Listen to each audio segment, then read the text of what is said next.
Happy Thursday, everybody. Weekend coming. Buster Posey drama finally settling down. We can focus on those 49ers who have the squirrel running around in the backfield for the Arizona Cardinals. We got baseball all over our TVs yesterday. I can also thrill you guys with a domestic drama involving the Murphy household. And 8,000 bees. 8,000, Murph? 8,000. Bigger than an A's crowd. Wow. Marcus. Bigger than an A's nicely crowd. done. Too soon?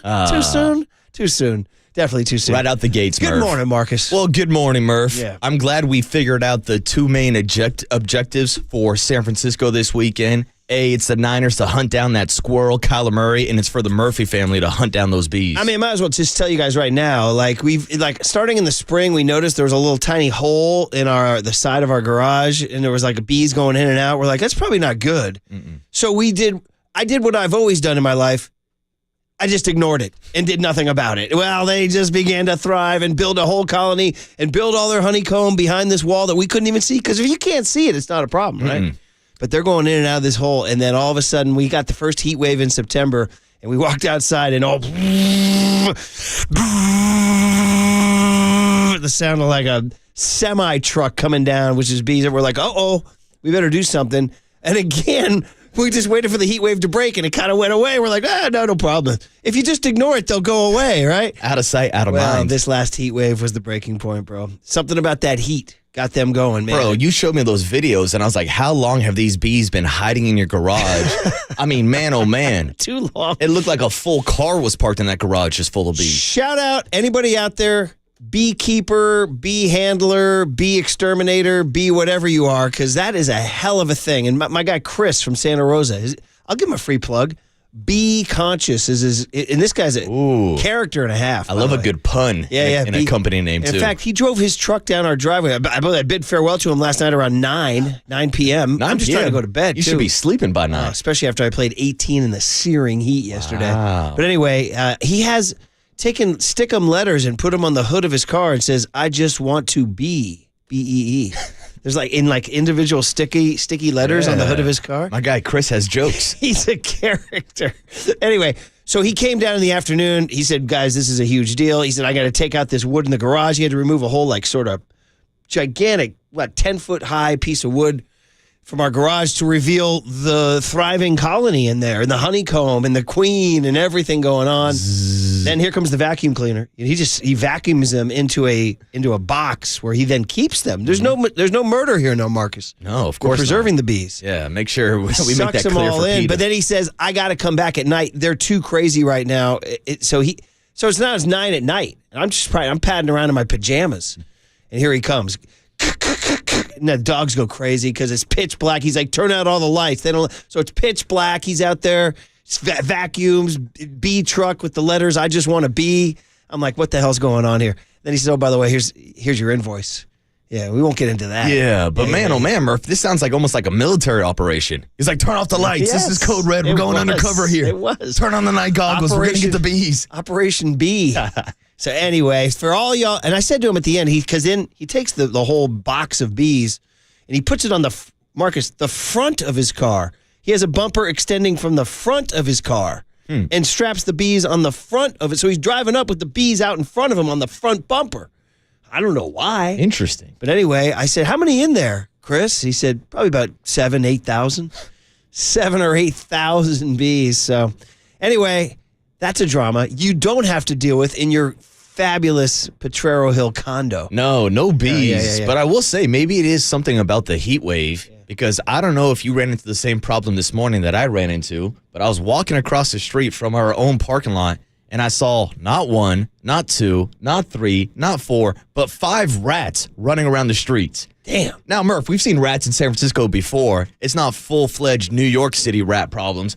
But man, oh man, this morning I had 2 or 3 running towards me. I didn't know what the hell to do. It's like a family. It just kind of startled me a little Almost bit. like a gang. That's what I'm saying. I almost got jumped by some rats this morning. Were they wearing leather jackets? Yeah, And then they broke into the garage and bit my car, too. When a rat's coming at you, You don't really know what to do. What are you gonna cut? You gonna kick them? You gonna high stepping? I was like, Yeah, I was like Dion running down Broadway. I threw my legs up. I was like, where's this guy going? They were coming right at you. I don't want the rat to like run at my leg. He doesn't care. Next thing I know, I got Ratatouille doing the radio show. He doesn't care. He's not afraid of you. No, not at all. What did he want from you? That's a great question. Your my wallet? my keys. Your cell phone? Yeah, some zigzags. I don't know. Maybe some gummies? Hey, now. All right. So that's good to know. We have thriving rat.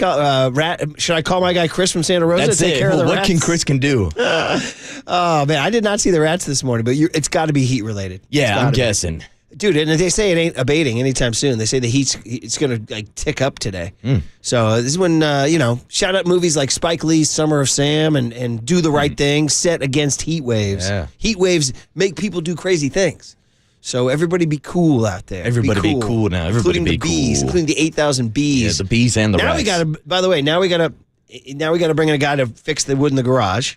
So that's more, And oh, by the way, when Chris was cutting into the wood, he cut into a power cord that services our garage. So, and I was like, can you take that off the invoice? He goes, that's just part of the deal, man. Yeah. He goes, that's just part of the deal. Yeah, sorry, Murph. You didn't read the fine print here. He said. We're not liable for I was like, anything. what am I going to do? He's like, what do you want me to do? Reopen these bees and let them back out? And I was like, so anyway. I was trying to watch the baseball amidst all that.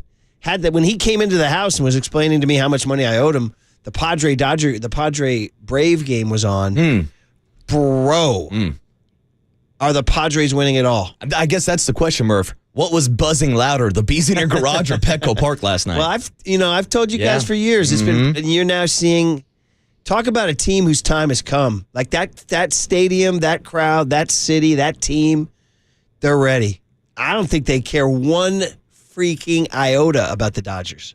I think they're going to flatten the Dodgers. Blank the Dodgers. I think they're going to beat them. And the Padres are walking into the series with the pitching advantage. Dodgers starting rotation has been beat up for a minute. Tyler Glasnow's still on the shelf. Who knows what Clayton Kershaw is going to look like in the postseason? Probably his former self in the postseason. Yeah, the Dodgers have some problems with the Padres. According to my little app here, Jack Flaherty is starting for the Dodgers on against Dylan Cease, bro. Yeah. And I mean the energy right now, like right now, there's three energy forces.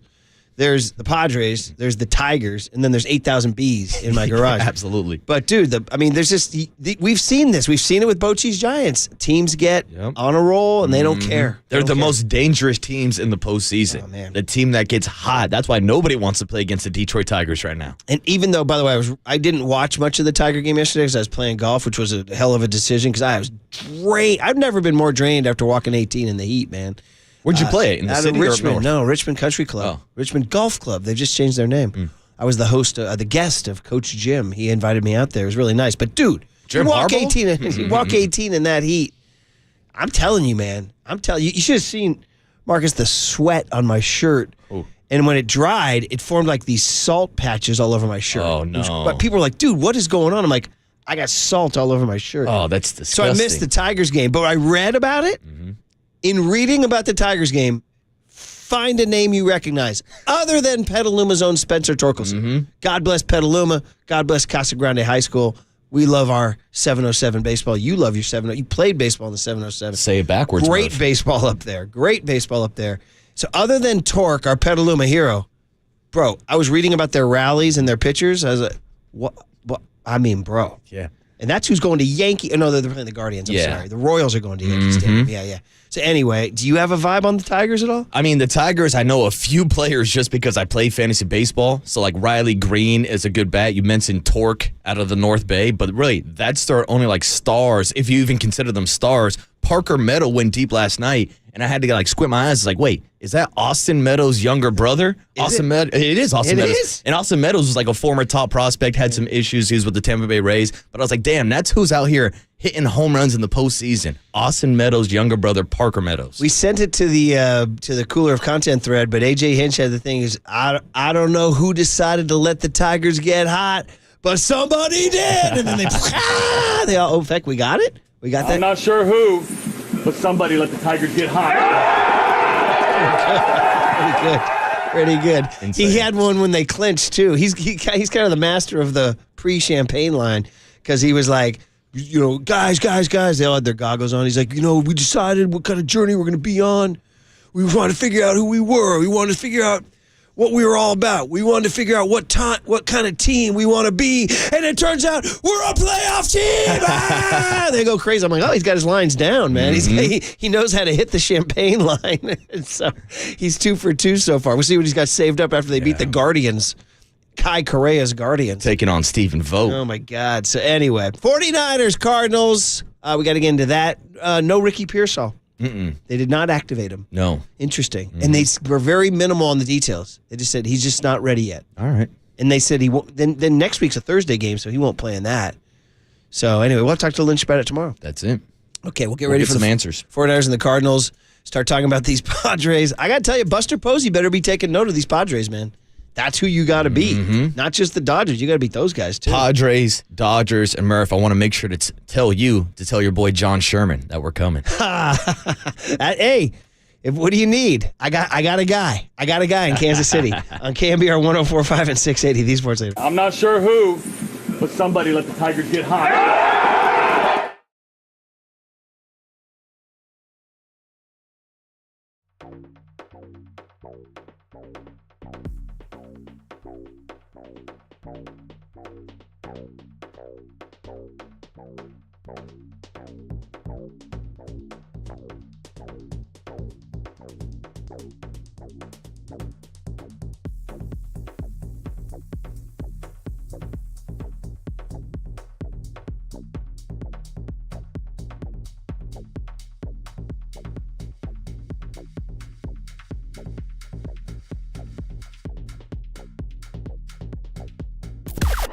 Now, from the O'Donnell Financial Group Sports Desk. Learn more at odfigroup.com. O'Donnell Financial Group, because planning is a process, not a product.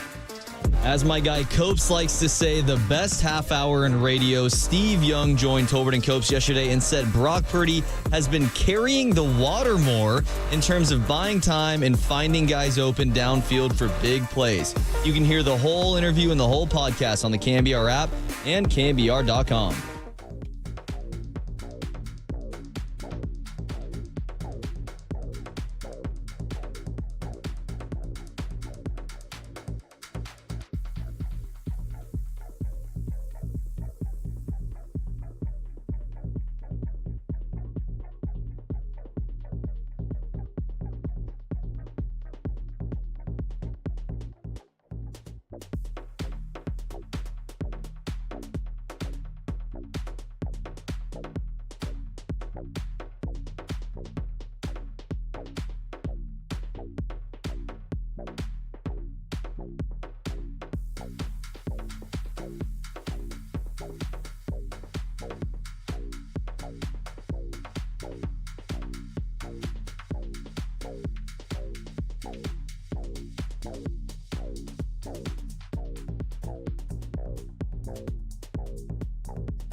And now, time for the Protect Your Assets with David Hollander Business and Technology Report.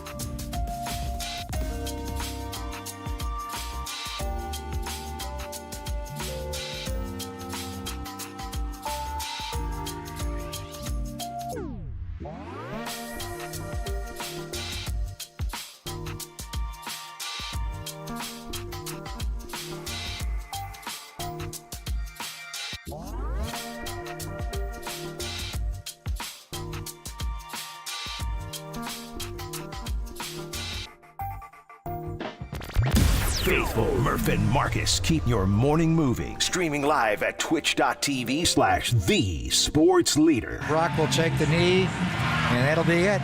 Kyle Shanahan will go out to midfield and have a word for Gerard Mayo and the New England Patriots. 49ers win this game 30-13. They got 3 touchdowns and 3 field goals to get to 30, Tim. And there's your final horn, and the game is over, the foghorn. But the injuries just piling up. I see you working here with your little heat waves, right? Glass animals. Song's always annoyed me, by the way. But anyway, go ahead. It's all good. It's all good. It's okay. It's okay. The kids like it. It is unbelievable out there. Everybody stay cool. Watch out for the rats. Watch out for the bees. Watch out for salt deposits on your sweaty shirt. Oh. And, boy, how's Santa Clara going to be on Sunday in this heat? Hot. I mean, it's going to be hot, Murph. If we have a problem with Levi's on just a normal Sunday, bring your big wide-brimmed, those big wide-brimmed straw hats that you wear at the beach, bring those. Yeah, stay hydrated, kids. Yeah, stay hydrated. So anyway, 49er football, you just heard Greg Papa call, the final call. Niners 2-2 taking on the 1-3 Cardinals on Sunday. 1:05 kick on Fox. Guys, how about, we haven't even talked about this because we've been so Buster-centric. Tom Brady's coming to town. Wow, your boy Tommy is stepping into the broadcast booth. He's coming back. I'm very curious to hear. I haven't had a chance to hear a whole broadcast of his. I only hear snippets. I'm a red zone guy, So I'm going to sit down. I'm not going to go to Santa Clara Sunday. I'm not going to bake in that heat. I'm going to sit on my couch. I'm going to listen to my Brady, see what he has to say. Well, Murph, I'm going to enter the heat wave and go down to Santa Clara just so I don't have to listen to Tom Brady on TV. Is he your number one most hated athlete? Number one. Numero uno? He's George Washington on my Mount Hate. The nice family right down here in San Mateo? Yeah, that's fine. I wasn't a fan of Sarah High School in general. Tom Sr., Galen, their lovely family. That's Julie, fine, the whole deal. Congratulations on your career, Tom. I'm just not a fan. I believe Tom Sr. is going on Papa and Lund? Or? Yeah, hey, Tom Sr. Oh, man. I like Tom Sr. I like the Brady's. I just don't like Tom Jr. Nothing against Tom Sr. I think what's great about Tom is that he's the second greatest quarterback of all time, which is really, really cool. But anyway. That's big of you to admit, Murph. He sent out a tweet saying, going back to San Francisco this weekend. And the people are like, I saw the comments. They're like, dude, you're in Santa Clara. You're not in San Francisco. Come on. So anyway, it will be fun to have him back. And what kind of team will he see? Well, he will not see Ricky Pearsall. And we mentioned that before the break. Interesting. And the Niners were short on details. In fact, Young Tone, here's the extent of Kyle Shanahan cut eye from the Wednesday presser is because they could have activated his practice window. Remember when they put him on IR after it's insane to say this, by the way. Every time I hear it, I'm like driving and Papa's like, well, ever since he was shot on the Saturday of Labor Day week, I'm like, bro, shot? How do you get shot in Union Square? Like, I was in Scotland, bro, back from that castle freaking wedding. All the kilts in our 1808 hotel room, and I have my Wi-Fi, I have my phone, and my kid texts me, says, Ricky Pearsall just got shot in Union Square. I was like, I am not living in this world. What in God's name is going on here? What? I mean, thank God he's okay. He's with us. Bullet goes through the chest and out, no damage to I mean, man, what a crazy story. Anyway, 4 weeks when they put him on IR, that's over. They've played 4 games, right? So he's ready to be activated, but they did not activate him. So they asked Kyle Shanahan yesterday. I don't really watch the guys rehab and stuff. I just get reports on it, talk to the guys. I know he's really close. And when he's good to go, himself and the medical staff will be pumped to have him back. He's a hell of a player. Okay, that's it. He just said when he's ready to go. He didn't tell us when. No. And look, there's no rush to get Ricky Pearsall back. I know everybody wants to see what the first-round draft pick can do on the field, but Ricky has obviously gone through a lot over the past month. And so you have to think about where he's at physically. You have to think about where he's at mentally and just like kind of preparing himself for this big moment of stepping onto the NFL field for the first time.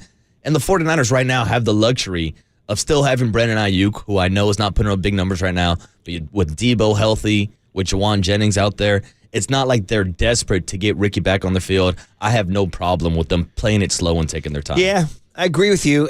I'm kind of excited to see him, but I also understand, like, is he even close to being ready to get back? I mean, physically from the exterior, he looks fine. He's on the sidelines. He looks healthy.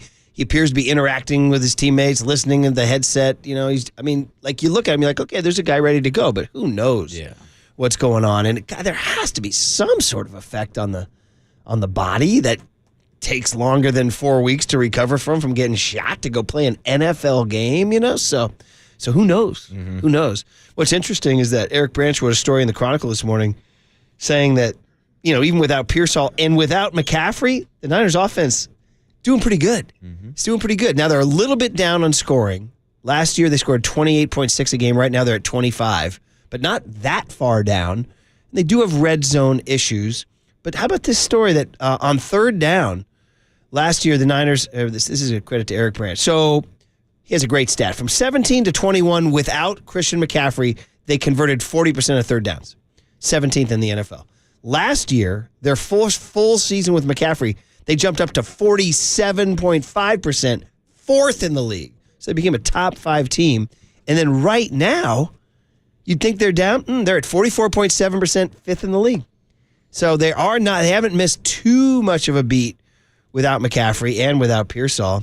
But it's about Purdy. Purdy's third down passer rating right now is 112, and it was 100 last year. He's just playing fantastic. Yeah, Purdy is still running this offense, even without Christian McCaffrey, even the week without Debo Samuel and George Kittle. I know they ended up losing against the LA Rams, but it was not because of Brock Purdy. Oh, dude. And so I'm interested to see how much of those numbers came from last week against the Patriots, because I do know the first couple weeks they did struggle offensively on third down. Now those numbers have increased over the season, but I thought there was a really interesting nugget earlier this week from Kyle Shanahan, how he compared Christian McCaffrey to Julio Jones and their effect on third down, and now without Christian McCaffrey, which has led to some of the drop-off that we're seeing with this offense on third down.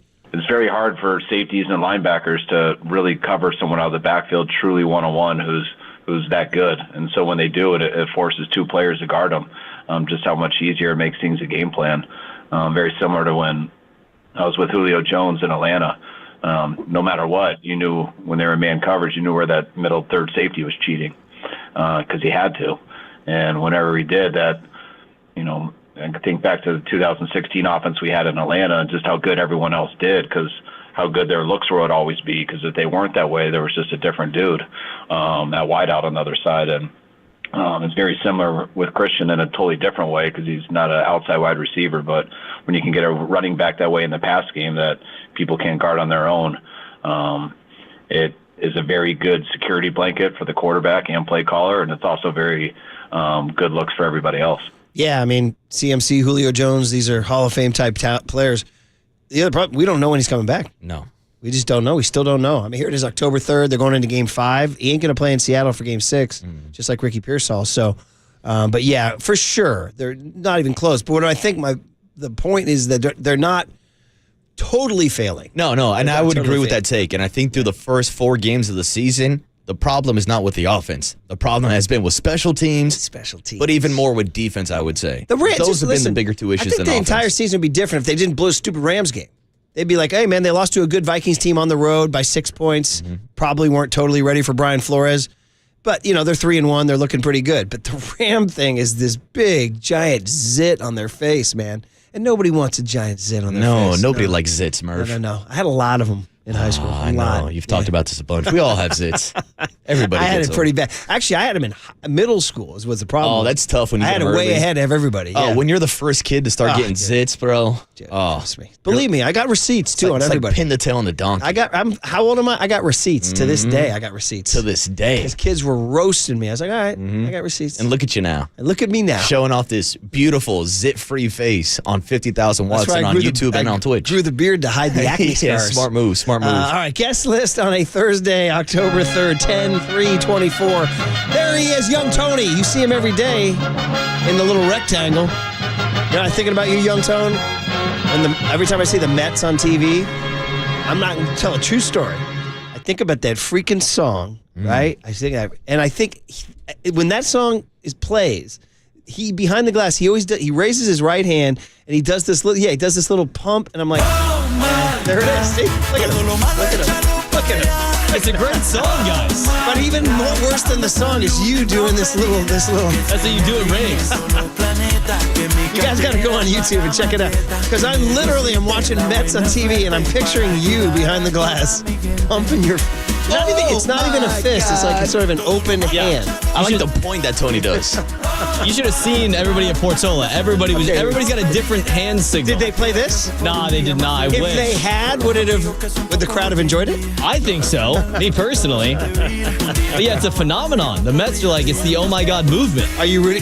They showed the Mets scored a run or something. There was a pocket of Mets fans in Milwaukee, and there was a woman holding up it's like a sign, almost like a neon sign, said in Mets colors, said OMG. Wow. Blue and orange. It was like a neon sign. And I heard from a little birdie in the bullpen, John Joe Curley, that there might be a famous music artist that has done a remix to Oh My God now. Okay. We'll have that in the cooler of content. Okay. Well, I'm excited. All right, buddy, what do we got, man? That's news for me. Yeah. All right, coming up at 7:30 this morning, we will talk to Mike Krukow about everything involving Buster Posey and the Giants. And he and Kipe back on the Ford Frick finalist list. Oh, nice. This is happening a lot. They're on this thing. They're back on it. And there I was in Cooperstown seeing that plaque. I'd like to see them on it.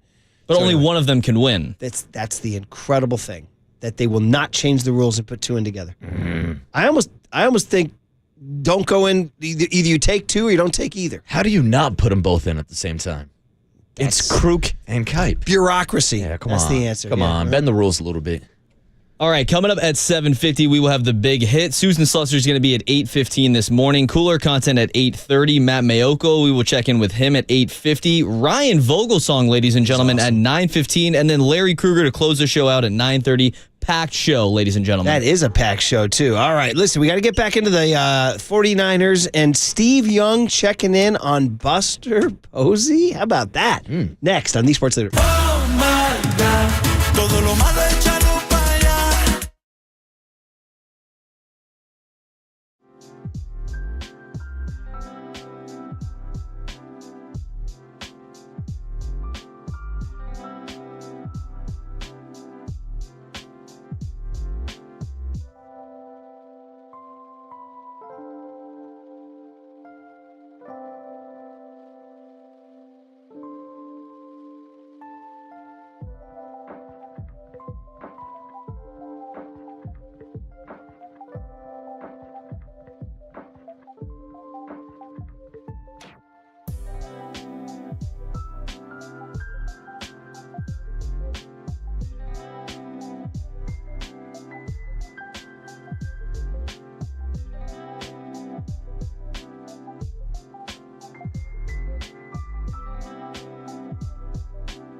faithful Murph and Marcus keep your morning moving. Streaming live at twitch.tv/thesportsleader. They put him into a pistol behind Purdy. Tebow was right. 3 are left. They give it to McCaffrey off the left side. 1, 2, 3, 4. Touchdown! CMC! That vision again, Pop, I'm telling you, because they had a defender in the backfield, and CMC puts his right foot in the ground and just pops to the edge. Kevin Strong's the defensive lineman. He gets in the backfield, thought he was going to have himself a tackle for loss. CMC sees it, right foot in the ground, quick cut to the outside, north and south, easy touchdown. Raheem Mostert scored 4 in the NFC Championship game in January of 20. That was Christian McCaffrey scoring touchdowns last year against the Arizona Cardinals. He will not do that this year, and the heat wave rejoins continue. Can I add hot in the city, Billy Idol, my friend? Hot in the city tonight. That's me, by the way, doing my Billy Idol. Oh, that was you, not Billy? I could have swore it was Billy. Stranger. Billy Idol. Young man, young Tony, you know anything about Billy Idol? Do you know Billy Idol? Billie Eilish? Billy. Okay, there we go. Black T-shirt, Billie Eilish. We got to go Billy Idol on the young Tony because he's a classic, man. He is a classic. Anyway, there it was. So they will not have Christian McCaffrey, obviously, this weekend, and we don't know when. We just don't know when. J.J. Watt was the latest to check in. Did you see that on ESPN? Just another speculative, because I think he went to Germany, too. JJ did. Yeah, they got the Germany Everybody's army going out there. to Germany. I know. Everybody's going to Germany. They got those scientists, Murph. I have never been to I landed in the Frankfurt airport once, oddly, on my way somewhere. It was like a circuitous route to Ireland or something. I forget, but I was in the Frankfurt airport. So it's after a British Open or something. Anyway, that's all I got. You didn't get any PRP or anything when you were out there? No, I should have. Yeah. Maybe it would have helped me not sweat through that shirt yesterday. Could have helped out your golf game. Playing golf. But I did see Ed McCaffrey was on the Ross Tucker podcast, and he gave an update about Christian McCaffrey. Was essentially the same that Kyle Shanahan gave earlier this week, that now he is dealing with bilateral tendonitis. And we owe all y'all an apology. It was Friday on our show that John Lynch told us he had bilateral tendonitis, and I heard him say that, and I just thought it meant something to do with the way it hurt his ankle. I did, what do I know? He was talking about in both feet, both Achilles. Yeah, and look, Murph. And then afterwards, it got hot. Mayoko's like, John Lynch said he has bilateral. I'm like, oh, did he? So I apologize, everybody. I ain't a doctor. I don't even play one on TV. Yeah, Murph, and I got to apologize and just make sure I clarify with the people that I'm a doctor of baseball, not a doctor of football. By the way, we got to get Nikki T on. The Yankees are playing. Hell, dude, we might need to get Nikki T on. We might need to call up George Brett again. Talk about some of those bloodbaths. I heard Copes and Tolbert basically going through for those of us of a certain generation. I got to say, Copes' 1980 Royals knowledge is pretty good. 77, 78 Royals knowledge is pretty good. He's an undercover Royal fan also. He has family out in Kansas City. That's right. He used to go out to ball games. Yeah, but I didn't know he had to know Frank White and guys like that. Copes is an encyclopedia. Yeah, he's pretty good about this. But so that was 77, 78. So in my youth, when I was 10, 11, 12, 13, Yankees Royals was a thing. It was a thing. It was like they threw haymakers every year, literally. Greg Meadows and George Brett. Brett took Gossage deep famously at Yankee Stadium. So it's kind of a fun, for those of us of a certain age, it'll be fun to see these uniforms out there together. That's on Saturday, but I digress from the 49er situation. And so I'm driving in. I'm trying to steal material from other shows. And I hear ESPN's Dan Orlovsky, and they're talking about tonight's Tampa Bay-Atlanta game. Bucks-Falcons, you got to make a pick. I do. I have to make a pick in my pool. Easy pick is the Bucks, right? I'm trying to figure out a way not to pick the Bucks. But anyway, he's talking about Baker Mayfield. Mid-segment, read Baker Mayfield. Baker. And he says this, Dan Orlovsky. He's talking about how good he's playing. And I like Dan Orlovsky. I think he's pretty good. He goes, there's only 2 quarterbacks in the NFL playing better than him right now. And I go, oh, cool. We're going to get some love. He goes, Sam Darnold. I said, yeah, of course, Sam Darnold. And Geno Smith. Who? I was like, wait, what? Now, listen, I watched Geno Monday night. Seahawks are better than you think. Better be careful next Thursday. It's going to be a heck of a game up there, right? So, how did he not put Brock Purdy on the... Brock Purdy's playing fantastic. He's playing out of his mind. So it's my opinion, Brock Purdy's playing among the best in the entire NFL. Am I wrong here? He's leading the NFL in passing. Yeah, no, you're not wrong. Yards, at least. Maybe it's because the 49ers are 2-2 and the other teams, well, the Buccaneers are 2-2 also, right? Seahawks are now 3-1 after their first loss. Bucks might be 3-1. Yeah, and the Bucks had a bad I don't know. loss Maybe to the he Denver just Broncos. maybe he just misspoke or something. I don't know. But do you agree with me that he's playing as good as any? Yeah, Bucks are 3-1. Bucks are 3-1. Yeah. Vikings are 4-0, and the Seahawks are 3-1. Well, I'd say you could put Sam Darnold into that conversation of who's playing the best right now. He said Darnold. Okay, with Darnold, I mean, Derek Carr has been playing pretty damn well down in New Orleans, but Brock Purdy deserves to be in that conversation also. Yeah, to me, right now, I was talking to some people. Yes, I was like, they're like, "What do you think about the Niners?" I'm like, I think Brock Purdy's turning into a dude, like right in front of our eyes. I think Brock Purdy has been a dude for a season at least. He's ascending though. He's like playing great right now. So anyway, I wanted to get that off my chest, but I digressed off of Steve Young, who did have thoughts about Brock Purdy. We'll get into that, but I teased Steve Young on Buster Posey, which I thought was pretty interesting. How about this? No Giants news yesterday. So I was wondering, like, after all the hubbub died down, what did Buster do yesterday? Did he work his ass off yesterday? Did he work his ass off to make the team be the best it can be next year? Because you saw San Diego last night, right? Did he interview a GM yesterday? When's that going to leak out? When's he going to make the hire? He said he wanted to make it soon. But anyway, when Steve Young registers, Copes and Tolbert asked him about Buster Posey. Dude, Steve Young did not hold back.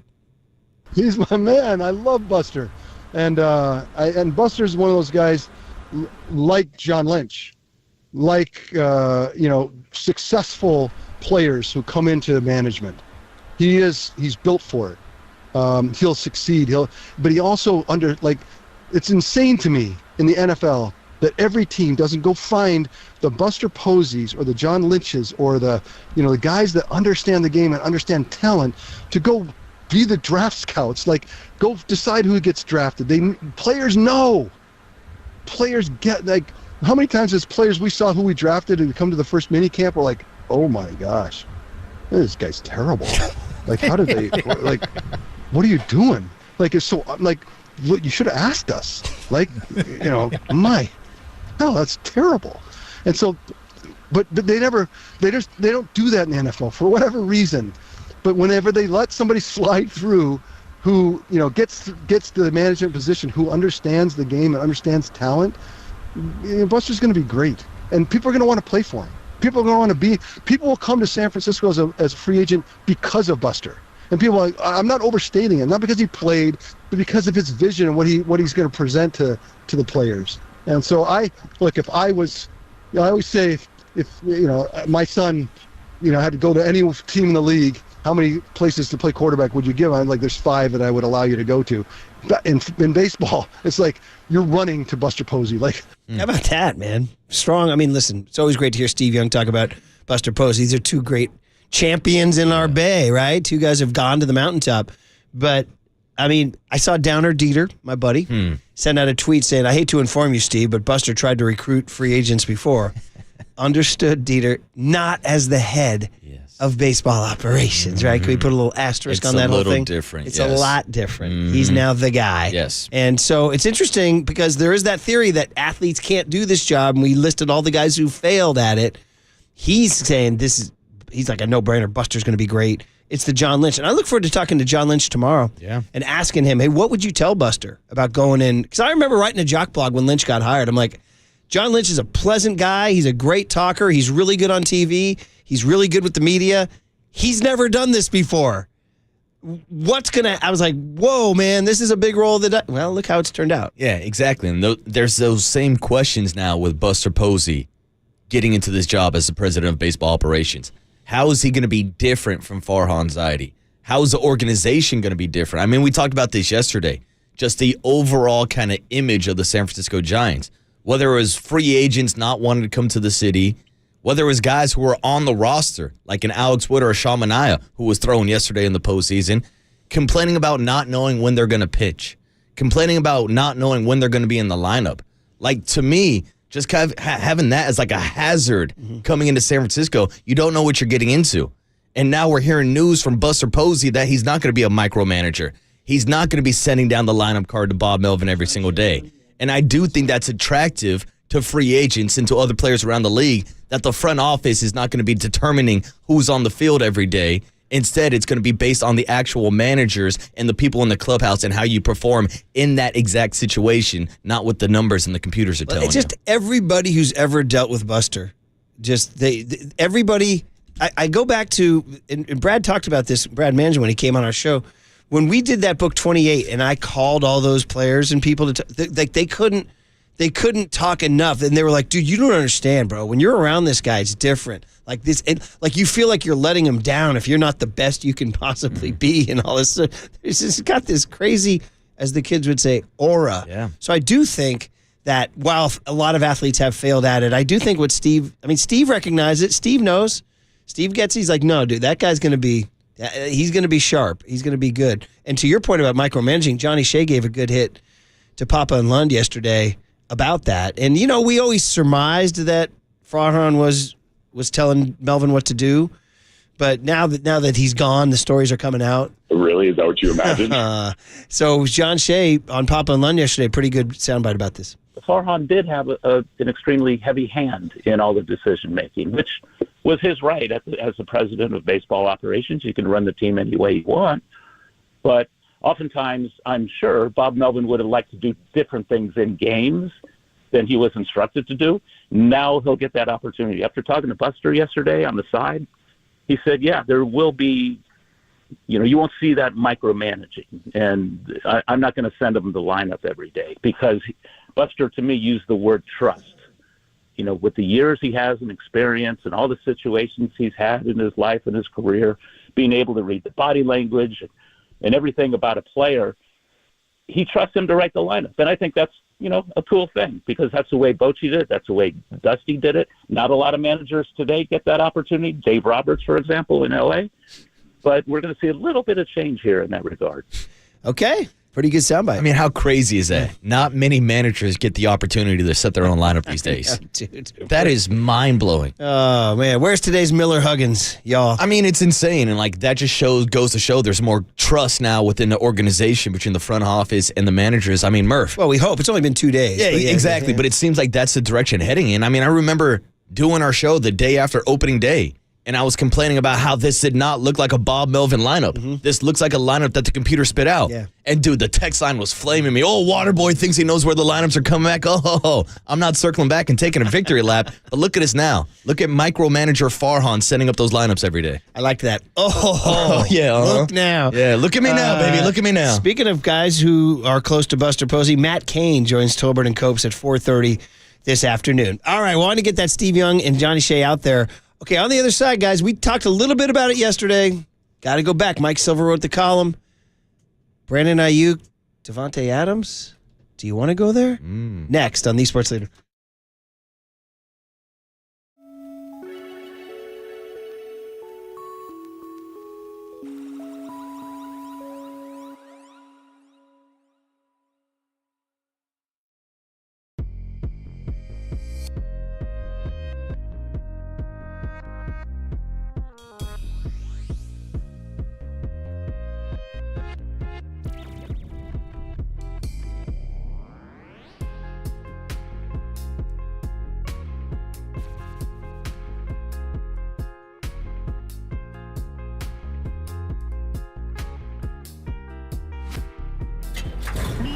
From the Chilton Auto Body Traffic Desk.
It's time for KNBR's Opening Bell Report. Sponsored by Protect Your Assets with David Hollander. Concerned inflation will ruin your dream retirement? Learn more. Listen to David's show every Saturday morning or call 1-866-PROTECT.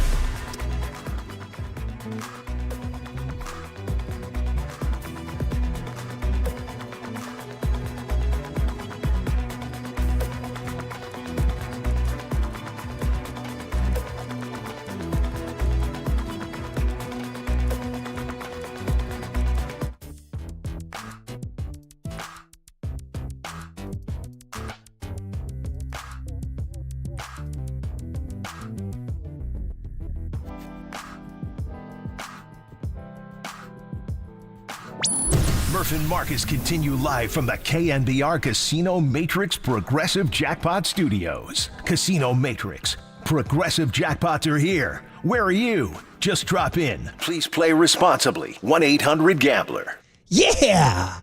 Thanks, T. And now you can get the next one, buddy. You can choose something from the hyphy movement about heat. But this is straight 80s Billy Idol. Come on now, everybody. Wait, we're building. It's hot in... Oh, turn it up. There it is, Billy Idol. He could occupy a spot on 1980s radio. Trust me, he had his place in our culture. White Wedding, on and on and on. Dun dun dun dun. Anyway, I played this for the kids. They're like, Dad, what is this? I'm like, it's Billy Idol. That's what it is. Anyway, it is hot, boys. Everybody and girls, stay cool out there. And we got access to a swimming pool. Anybody? You guys? Oh, young Tony, I know you got a great backyard. You don't have a pool, though, Not in my backyard. We have a community pool. Community pool. How do you feel about that, though? The community pool is kind of like comes with an asterisk. Like, do I really want to go with the community? You know what I mean? Yeah, not great about it. I mean the hot tub's always got some rando in it. The hot tub is sketchy. I definitely have to be several Coors Lights down and with my buddies on some trip to go into a community hot tub where you're like, blanket, I'm going in. But it's like if you're kind of stone cold sober and there's some strangers in there, you're like, yeah, no, I'm not doing that. Yeah, no, I'm not going into a hodgepodge. Although in Hawaii, we'll be faced with that decision. Oh, well, in Hawaii, I'll be in the ocean. There you go. That water's warm enough. You go to the community pool, there's those people doing like lap swims and stuff, and you're like, yeah, no. But you know, so I thought you had one. I thought every Danville home had its... A bunch of our neighbors do, but we actually can't because, I mean, we could, but it's way too expensive and our house is built on a slab. So basically we decided not to. We also, my family, we were all young. They didn't want a pool. All right. It's dangerous. All right. Watch out for the bees, too, by the way. Hey, and your condo doesn't have a... no pools. Not a lot of San Francisco apartment buildings have pools. How many days in San Francisco a year do you need a pool? Not many. 10? Not many. Out of 365? I mean, hell, most apartment buildings in San Francisco don't even have an air conditioner. Yeah. Does John Joe have access to a pool? Does he? Yeah, no? Thumbs up, I don't think John Joe sees the sun too much. All right. So no, he does not. Anyway, guys. Anyway, so everybody stay cool. It's supposed to stay hot all week, man. It ain't going anywhere. So more heat rejoins. You can choose the next one, Marcus, because he made me happy with that. Okay, a couple things we got to get to. First of all, on the Golden State Lumber and Building Materials text line, people have checked in on everything we've talked about this morning. And we're talking about, I want to find the one tweet that is the text that's very relevant, because we were talking about the Niner offense doing pretty well without Christian McCaffrey. Of course, they're not as good in the red zone, and they are 8th in points as opposed to, top 3, but they're 2nd in yards, which is pretty darn good. And somebody wrote, I can't find the text, but somebody said, yeah, he said, that's pretty good considering they don't have Brandon Ayuk. I was like, all right, shots fired. That's a good text. So it leads to the question. And we briefly touched on this at the end of yesterday's show. And then Mike Silver wrote a column about it today. Devontae Adams wants out of Vegas, which is a whole nother story. Tay-Tay. East Palo Alto and how you're emotionally processing this can't be pleasing for you. No, I'm not happy at all. But I'm really not happy with the Raiders. I'm not happy with Devontae. I'm just mad at this whole headache of a situation with the boys out in the desert.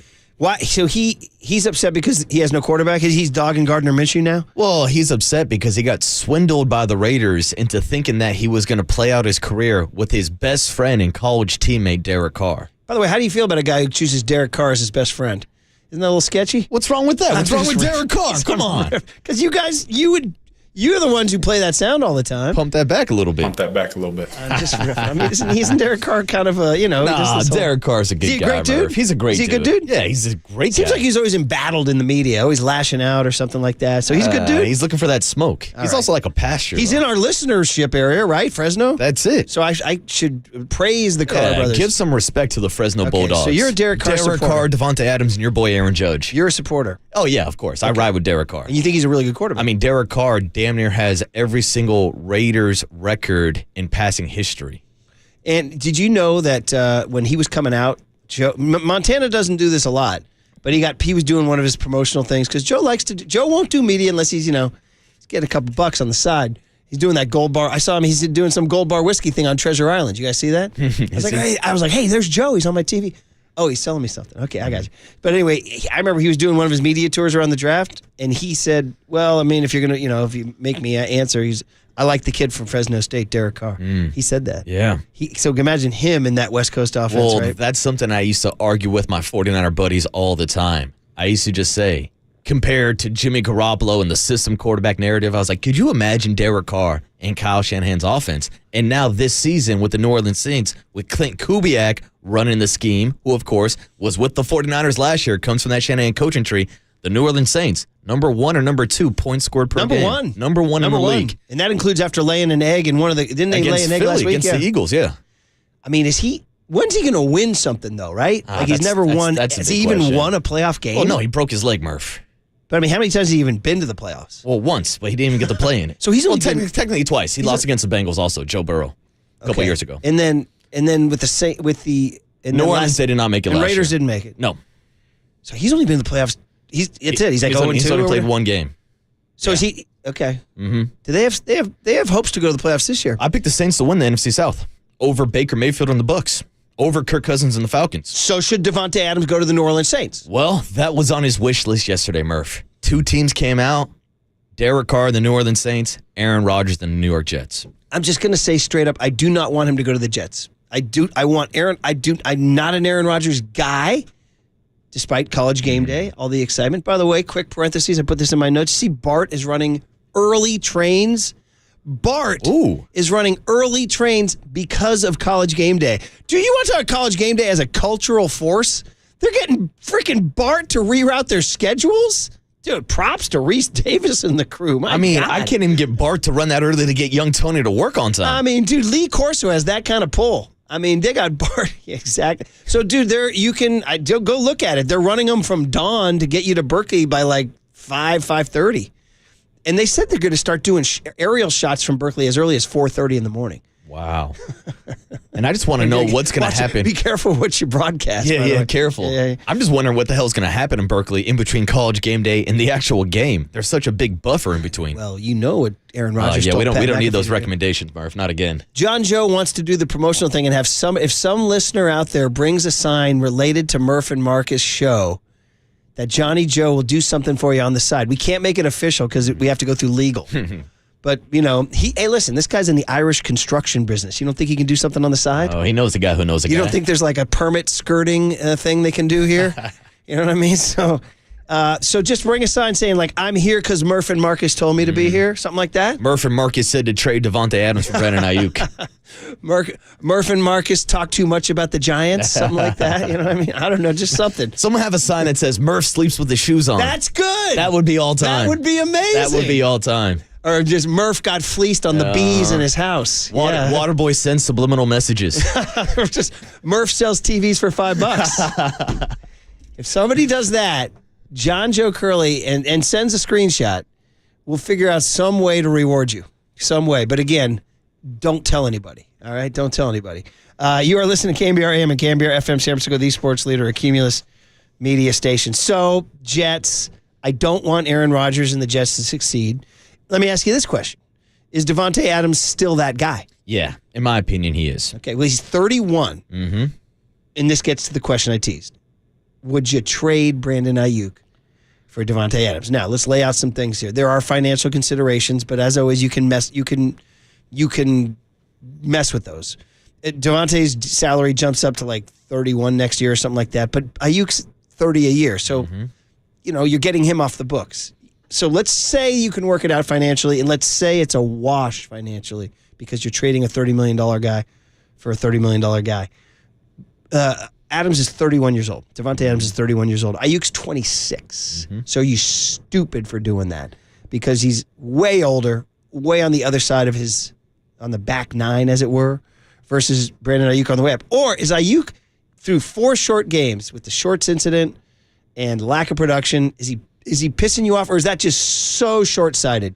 Long term, this guy's going to be great. He's going to settle in. He's going to be that guy. Well, I think it is a little short-sighted because when you talk about Davante Adams' contract, he's got 1 year left. So it's a 1-year rental for Davante Adams. Okay. When you just committed to this long-term contract of Brandon Ayuk, which maybe could be a question about whether or not you're seeing more from Deebo Samuel now and Jawan Jennings, that you would be kind of convinceful and have the confidence to move on from a guy like Brandon Ayuk. But the game plan was, exactly, throwing Ricky Pearsall in that conversation also. But if you were sticking to the game plan of giving Brandon Ayuk the long-term contract, that tells me that you want him long-term with Brock Purdy, and you probably shouldn't overreact to just 4 games in the season. That's what I'm saying. But do they have regret?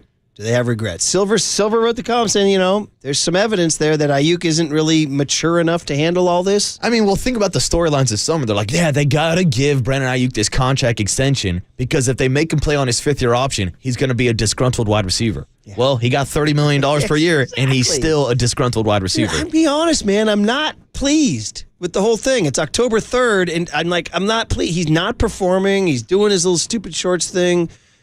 I get it. We should probably let it play out. It's 4 games in, 17 to go, and really January is when you really want him and all that, but you got to get to January, right? But right now, I mean, the early returns, and to be honest, the day he signed the contract, I was in that JFK Airport hotel bar drinking really expensive beer, and I was like, okay, great, it's done. But I was like, man, that's a lot of money for Brandon Ayuk. I mean, we kept saying he was like 8, 9, 10, 11, 12 as a receiver. We might have overrated that. I don't know. I just... It would be pleasing in the short term to trade him for Davante Adams. Yeah. But maybe long term it would be foolish. But also, I think they call that penny wise and pound foolish. There it is, Murph. Yeah, I think they do. And also look at it as from the perspective of the Raiders, which I know we're not doing because we're the 49er flagship radio station and not the Raiders flagship radio station. Why would if you have to have a partner? Why would the Raiders do it? So Antonio Pierce has connections to Brandon Ayuk going back to Arizona State. So maybe AP thinks he could be the one to turn around Brandon Ayuk's attitude. But if you're the Raiders right now without a quarterback, why would you want to take on that contract of Brandon Ayuk, paying him $30 million over the next 4 or 5 years when he really hasn't shown to be that guy yet? Because the Raiders do things like that? Yeah, you're not wrong. I mean, then again, we're talking about the same Raiders that traded away Khalil Mack and Amari Cooper. Yeah. And let Derek Carr walk out of the building for absolutely nothing instead of trading him for some value. Mark Davis not that guy? No, he's not that competent. I think we all figured that out when he was eating at P.F. Chang's in a Hooters every single day down here in Oakland. He'll go to Hooters. He'll go to Hooters. He's a Hooters guy. Yeah. Well, I mean, which is, if you go to Hooters, that's great. You're just not kind of looking for your NFL owner maybe to aim a little higher. No. Perhaps. By the way, did you see the story about his 26-year-old wife? Well, that was like debunked, wasn't it? That did not know he was famous and rich, just liked his smile. In his riz. And his haircut. And what he was bringing to the table, if you know what I mean. Matt in San Francisco is checking in on the Brandon Ayuk for Davante Adams rumor. Matt, good morning. How are you, man? What's up, Matt? What's up, guys? What you got, buddy? You absolutely trade Ayuk for Davante Adams. This is like back in the Harbaugh days. You pick up a proven veteran number 1 like an Anquan Bolden to complement Crabtree. Jennings has become your Crabtree. You pick up Davante, that's your real number 1, and you got Deebo on top of it. I mean, it makes too much sense. And on top of it, forget productivity. Ayuk's attitude, the shorts, the down in the face, he just doesn't seem checked into this team the way the rest of the guys are, and I think it's thrown off the entire vibe of the offense and the receiving core. See you later, Ayuk. If Davante wants to come back to the Bay, let's do it. Okay, Matt. There's a 49er fan right there checking in. And I'm going to the Golden State Lumber and Building Materials text line. Bro, it is a landslide anti-Ayuk. Now, sports fans can sometimes be emotional and reactive, but this is what I'm reading here. 925, Ayuk is not good. 408, book it. BA is not a team player. He blocks, though, I'll tell you that. 916 says, trade for Davante Adams straight up, then trade Davante after the year for picks and hope Pearsall pans out. So 408 says, just say it. Ayuk, the Niners got snookered by Brandon Ayuk. Snookered. Okay. Snookered. 707, Ayuk got what he wanted. Now he needs to produce and stop making excuses. 408 says, Ayuk's first year is a red flag. It's shown to be true that it was a big mistake. Now trade him personal. I would trade him. What does it say there? Trade him. Dude, that's like 7 straight texts, that phone call right away. Ayuk's Q rating right now low. No. With Niner fans. And I understand that. There's frustration with Brandon Ayuk. But in my opinion, if you're going to trade Brandon Ayuk, trade him for a defensive lineman. You don't trade for Davante Adams. They have plenty of depth at wide receiver, whether we're talking about Jawan Jennings or the eventual return of Ricky Pearsall, or, of course, Deebo Samuel still on the roster. I think there's much more areas of needs on this roster than adding a guy like Davante Adams. Yeah, but the deal, and the Raiders aren't offering Max Crosby. They're offering Davante Adams. Absolutely not. So you got to make the deal that's right in front of you. Yeah, I know. This seems like we're talking fantasy football. I'll be honest with you guys. Here. I'd do it. I would. I'd do it. Just kind of like life is short. Davante's great. I think he would slide right in. It would be like Emmanuel Sanders ×2. Ayuk, I think, can be a really nice player. Is he a $30 million a year guy? I don't know. You got Deebo, you got Jennings, you got Pearsall, you got Davante Adams. I'd do it. I really would. Seems kind of crazy. I mean, maybe rational. Maybe you wake up in the morning, you're like, oh, man, we just traded away a 26-year-old guy for a 31-year-old guy. And that does give me pause for sure. But if the Niners are, quote-unquote, in the window right now, if this is their 1 or 2 year window, plus you got to play Purdy next year, right? But if you trade him and then you lose Davante after next year, well, your receivers are Deebo, Jennings, and Pearsall. Which is not a bad group at all. And I agree, Murph. The 49ers would be better this year with Davante Adams on the roster instead of Brandon Ayuk. But again, it's big picture. It's macro versus micro. Yeah. Do you overreact to the first 4 games of the season when you're thinking about the next 4 years and whether or not Brandon Ayuk can develop into a wide receiver like a Davante Adams? Right. Here comes the anti. Once people have heard these anti-Ayuks, here comes the pro Ayuk here. 415 said, I didn't hear anyone complaining about BA last season when he. I didn't hear anyone complaining about BA last season. Davante is always hurt. BA actually plays.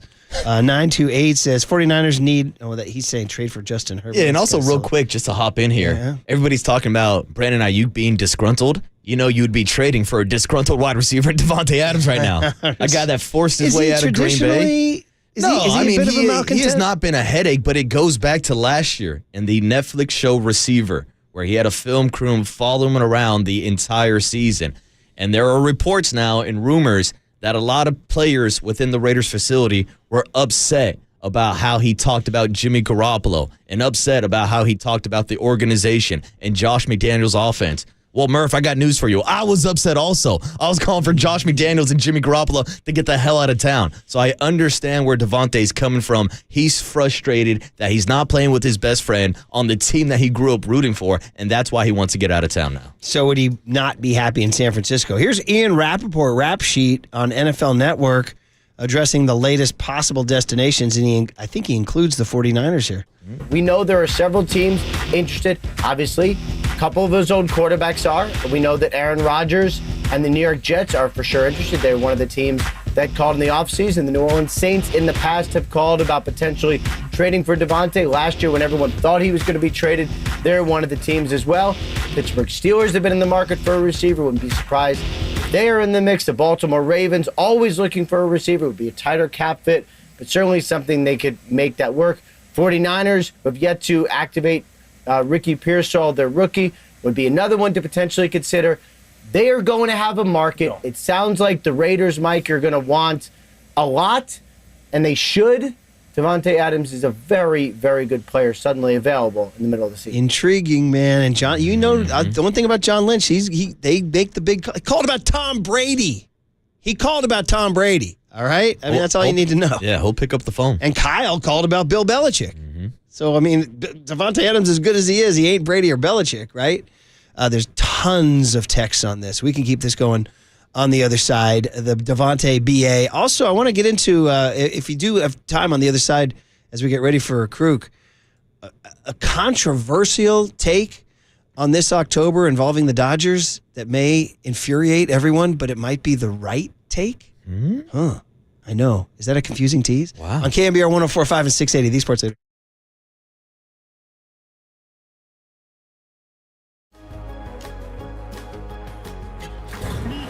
from the Chilton Auto Body Traffic Desk.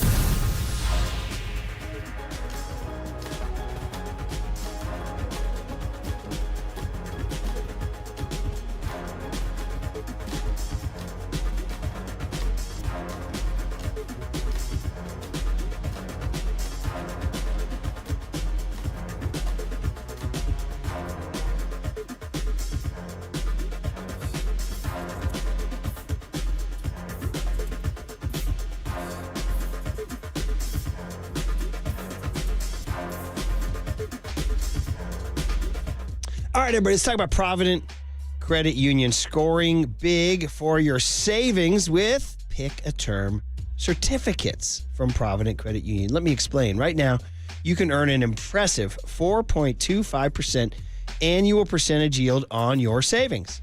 So whether you choose a 3-month or a 6-month term, this limited time offer is perfect for meeting your short-term savings goals. Imagine your money working as hard as you do. If you're looking to grow your savings without tying up your money for too long, this is your chance to earn 4.25%. With rates like these, why wait? Visit providentcu.org or stop by your local branch today to get started. Don't miss out on this chance to maximize your savings. This rate is effective as of August 13, 2024. Minimum balance requirement of $10,000. Early withdrawal penalties may apply. Federally insured by the NCUA. Discover the best in retail and business banking right here in your community. Learn more at providentcu.org.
faithful Murph and Marcus keep your morning moving. Streaming live at twitch.tv/thesportsleader. We know there are several teams interested. Obviously, a couple of those own quarterbacks are. We know that Aaron Rodgers and the New York Jets are for sure interested. They're one of the teams that called in the offseason. The New Orleans Saints in the past have called about potentially trading for Devontae. Last year, when everyone thought he was going to be traded, they're one of the teams as well. Pittsburgh Steelers have been in the market for a receiver. Wouldn't be surprised if they are in the mix. The Baltimore Ravens always looking for a receiver. Would be a tighter cap fit, but certainly something they could make that work. 49ers have yet to activate Ricky Pearsall, their rookie. Would be another one to potentially consider. They are going to have a market. It sounds like the Raiders, Mike, are going to want a lot, and they should. Davante Adams is a very, very good player suddenly available in the middle of the season. All right, the NFL season always juicy, and Davante Adams, the latest drama. That's Ian Rappaport, NFL Network, our buddy, and our Heat rejoins continue. Here you go. This is a little more closer to your era, buddy. Murph, this is a classic. It's getting hot in here. Nelly, baby, St. Louis's own. St. Louis in the house. Didn't they bring him to the park this year to unveil like the throwback unis or something like that? I think it was the City Connects. Yeah. Mm-hmm. Which I liked, by the way. I liked theirs very much. The STL hat and all that. Well, here it is, man. We're discussing getting ready for the Niners and the Cardinals. We'll talk to Matt Mayoko at 8:50, Larry Krueger at 9:30.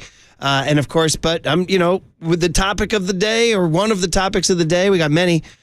Davante Adams, he wants out of Vegas, and we're kicking it around. Would you trade him for Brandon Ayuk? Now, salary cap is an issue. It gets weird. I confess, I don't know all the X's and O's. People say there's a dead cap hit that would be prohibitive on the 49ers. I just always figure you can make things work with the cap. Yeah. That's just kind of my thing. Like, the cap doesn't exist. The cap's a mirage. Like, make it happen, So I can't, if you're coming at me with the dead cap, I'll come at you and say, I truly don't know the answer as to what the dead cap hit would be. I've heard a large sum. I don't know if it means the Niners have to turn out the lights and shut down the building. I don't know if they can't make payroll or what. Yeah, Murph, I'm with you. We're just a couple idiots blabbering on the radio. I'm not a cap expert. I know that the 49ers have a bunch of cap space this year, but I know they want to transfer some of that this year to next year. But to your point, how often do we hear about somebody restructuring their contract and making it all work out? And if we're just looking at the X's and O's of plain numbers, Davante and Brandon Ayuk do have similar contracts. So according to Mike Silver's column, that he goes to $36 million next year. Davante would have to restructure, and the Raiders might, according to Mike, might need to be persuaded to assume some of Adams' cap hit in 2024 as a precondition for doing a deal. Niners have a lot of cap space right now, and getting Ayuk off the books would help offset the sting of paying Adams. That's how Mike addressed it. I understand Papa talked about dead cap money yesterday. But again, who wants to talk about dead cap money when you can talk about trading Brandon Ayuk for Davante Adams? Yeah, exactly. And look, I said it last segment. This is essentially a fantasy football trade that we're talking about right now. Trading a wide receiver 1 for a wide receiver 1. If this actually does happen, we can talk about the cap space and the dead numbers, but who wants to talk about that? Let's just talk about the 1-for-1 superstar for superstar wide receiver trade. So here's more reaction on the Golden State Lumber and Building Materials text line. 707 says, do the 49ers really want a player that's complaining publicly about wanting to be traded on their team? Not sure that would fit into the Niners culture. Well, they do have one. Brandon Ayuk. Yeah, he was asking for trades all summer long. Wasn't he publicly doing that too? Yeah, and I remember over the summer too, with the bajillions of reports that came out about Brandon Ayuk being traded, there was one Pittsburgh reporter, now I said that in air quotes because Pittsburgh beat reporters were putting out stuff all over the map, that had a situation where it was a three-way trade, including the 49ers, the Steelers, and the Raiders, where Brandon Ayuk and Davante would be swapped, and then the Raiders would end up with draft picks. Okay, so again, there's ways around this. Yeah, exactly. So there's been rumors about this before. 510 says, I say Davante would not be productive coming in the middle of the season. He doesn't know the playbook, doesn't know the timing. He and Brock would need a lot of time to get on the same page. Well, you start thinking about Emmanuel Sanders when he came in, and I'd have to go back and look at his exact numbers, but he was a plus add to the Niners, and he came in the middle of the season with a lesser quarterback, Jimmy Garoppolo. Mm-hmm. And you give Davante Adams a route tree, he's going to figure it out. And he played for Matt LaFleur, who is in the Kyle Shanahan tree. There has to be some similarities going on there, right? Yeah. So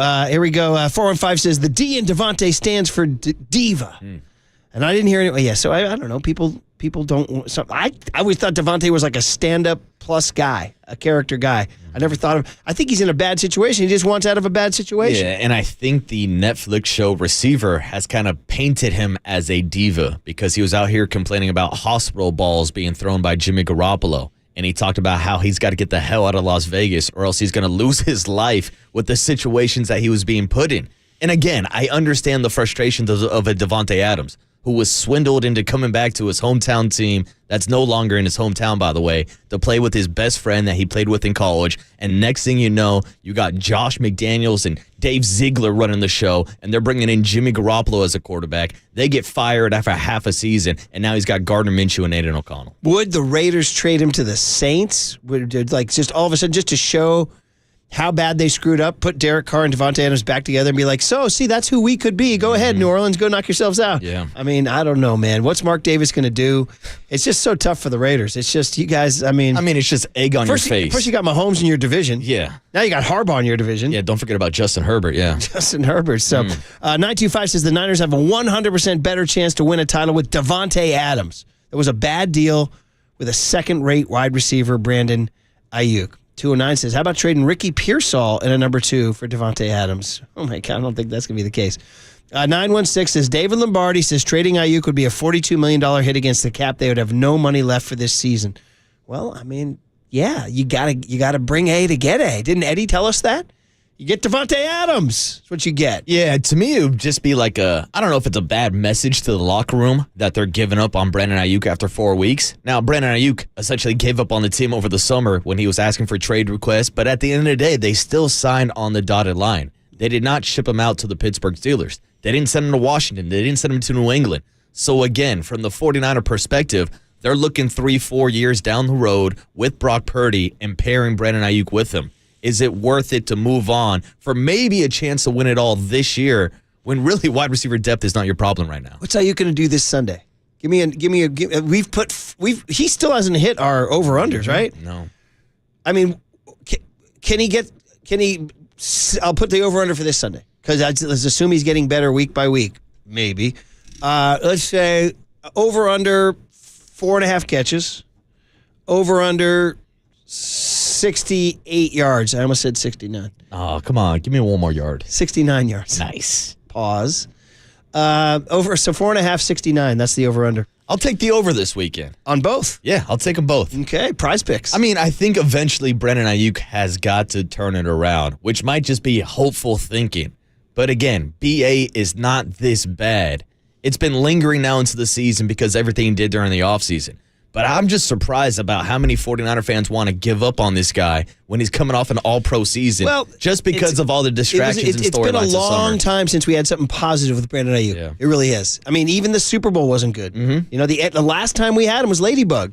Detroit was the last positive thing we had with Brandon Ayuk. It's been a long time. We've had a lot of negative stuff. They did not perform in the Super Bowl. His next day, his girlfriend said we might not ever come back, and that led to a 6-month drama. That led to him getting a lot of money, and it led to him not performing his first 4 weeks, and then it led to Shortsgate. Yeah. You know? So yeah, there's been a bunch of crazy headlines, and it has been a bit of a distraction, no doubt about it. But let's circle back to a couple segments ago with that Eric Branch article that you were referencing and how the 49er offense is still one of the best in the league's yard per game. So even with Brandon Ayuk struggling, this offense is still humming, which to me tells me that Brandon Ayuk is not that big of an issue when Brock Purdy is still going out here putting up these numbers. I'll say this. He'll block. He'll block for you. He buys into the run game. 623 is always a very good texter. He's very funny. He says, BA fleeced the Niners, just like Chris the B guy fleeced Murph. That's a great text. But he goes on to make it even a better text. He goes, but the Niner offense is playing well with Ayuk, and Murph's house is B free. So let's stay the course. This guy, 623, is a high-level texter. High-level texter. I do want to get to that tease just because we're getting to Mike Kruko on the other side. Just here's my hot take, and we can get to this later in the week or whatever. This came from my 16-year-old kid, and I have to say he stubbed me in my check. He goes, Dad, I know you raised us to hate the Dodgers and never. He goes, but I have to be honest. I'm rooting for a Dodgers-Yankees World Series because as a baseball fan, it would be incredible to have Shohei Ohtani and Aaron Judge going at it in the World Series. He goes, that's what I want, Dad. Wow. Can I still eat dinner in this house? And he knows that you're giving this take on 50,000 watts? To be honest. On the Giants flagship radio station? Is it the right take? is it the right take? Oh, if we're talking about the sport of baseball, there's no bigger World Series matchup than the Yankees and the Dodgers. Can you imagine Joe Davis, who's like Mr. Big Call, you know? Can you imagine Ohtani and Judge trading big bombs late innings in a world? Shohei Ohtani has done it! The crowd going crazy, and then he's like, Aaron Judge has done it! And the crowd going crazy. I mean, I can hear Joe Davis's voice in my head right now, and Yankee Stadium shaking and everything. You know, it's like... Oh, it would be bonkers. It would be the best thing. You'd be talking about the two best players in baseball and arguably the two biggest brands in baseball squaring It would off. get baseball to where it needs to be, A1 on the front of everybody's minds. Oh, like in comparison to like the World Series we saw last year with like the Diamondbacks and the Rangers. Dude, you want to talk about ratings and the difference between Diamondbacks and Rangers versus Dodgers and Yankees. You just gave me a head. We're not even in the same universe here. We sat to a Diamondbacks Rangers World Series. And neither of those teams made the postseason. I had to say to him, I said, of course we hate the Dodgers, but I think you're right. Yeah, it's good for baseball, bad for Giants fans. But I don't know. I mean, I got to be honest. The Padres are rising up the ranks of teams I don't want to see succeed. Like, listen, they're amazing, and they have it going on down there, but the jealousy factor is getting to be a little large. Like, they are so jumping down there. I'm like, well, I'd like to see them cool their ride for a while right now. I'm not sure who I'm rooting for in the Padres-Dodgers don't series. say that. You got to go Padres over the Dodgers. Oh, man. All right. Well, anyway, I want to get that out there before we get to Kruko. We can address that going forward, too. In the coming days and weeks as the Padres and Dodgers get going on Saturday night in Dodger Stadium. All right, Mike Kruko next on KNBR 104.5 and 680, the Sports Leader. Oh my gosh! Shohei Ohtani!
There's no question we've got the best in the booth. That's why Murph and Marcus catch up with Kruk right now. On KNBR 104.5 FM and 680 AM. All right, we haven't talked to Mike since the Buster press conference. Let's get into it. Mike Krukow brought to you or sponsored by your Northern California Honda dealers. See your NorCal Honda dealer now for sedan. Fine savings on every model. Plus, we got baseball on the TV. Mike, so much to get to. Good morning on this hot Thursday. You're back up in the high Sierras. Is you guys roasting too? It was 92, which was an all-time high yesterday, but you know, it's so pleasant up here, and fall's starting to the colors are coming out, and it's just spectacular. And I don't have to go out and drive or work in it, and I'm just sitting in the backyard by the pool, having a cold one and watching baseball. It's been unbelievable. So couldn't be happier. I guess I could be happier if they were in the playoffs, but right. All things considered, I'm pretty happy. Pretty darn good. Okay, Buster's press conference. So many things came out of it. Your reaction. Tell me, when that press conference ended, if somebody stuck a microphone in front of your face and said, Mike, what'd you think? What would you say? Well, the vibe was incredible. And, it was dramatically different than the last time, when, Farhan and Gabe Kapler had their presser. I mean, it was intense, and there was nothing easy about it. It was, every question was one where you had to walk a tightrope to answer, and with the presser the other day, everything was just free spirit and fun and positive, and I mean there was such a great anticipation in the room by everybody. I mean, and the writers are a pretty cynical group because they have to ask the question.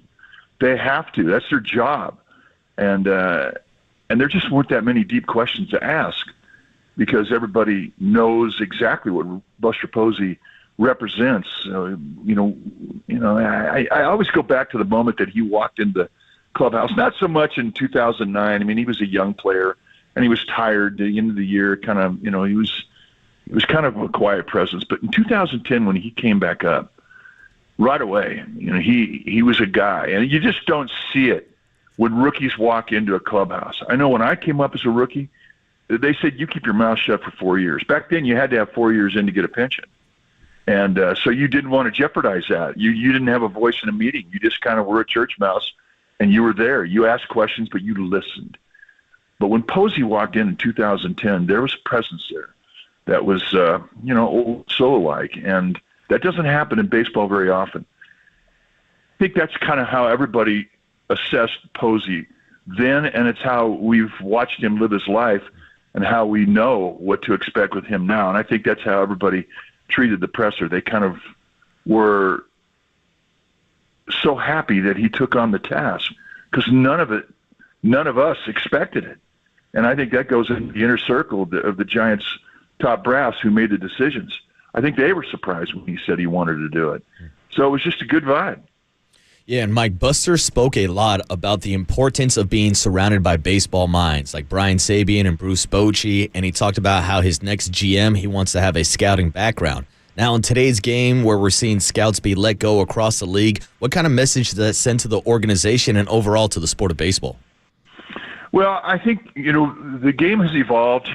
We really saw it change when the Astros won their first World Series championship. And a lot of their success was based on analytics and data. And at that time, everybody just said, well, maybe we should start looking in that direction.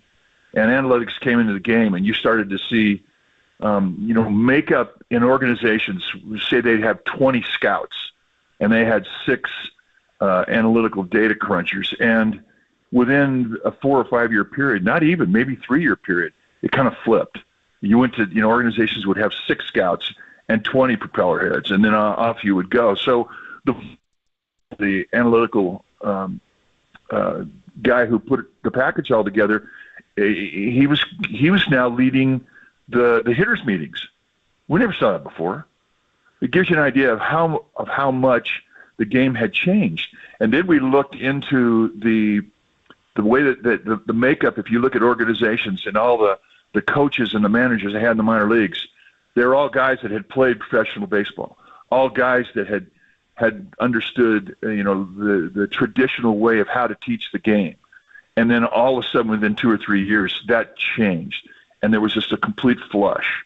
And now you started to see more college and junior college coaches with very little. And if you asked any general manager about it, they would say, well, we want teachers. What they wanted were minds that understood the analytical game and teachers that could teach the analytical game.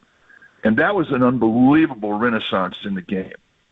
And now I think you're going to start to see it go back the other way. And I think what you're going to come out of with the way the game is evolving is a blend of analysis and a blend of tradition. And I think what Buster Posey represents is going back to more of a traditional way to prepare, to teach, to play the game of baseball. And I think what we're going to have is a good blend, because we learned a lot from but we also ignored a lot of the traditional age. And I think that traditional age is going to come back now. Mike Krukow every Tuesday and Thursday in the off season on the UMA guest line.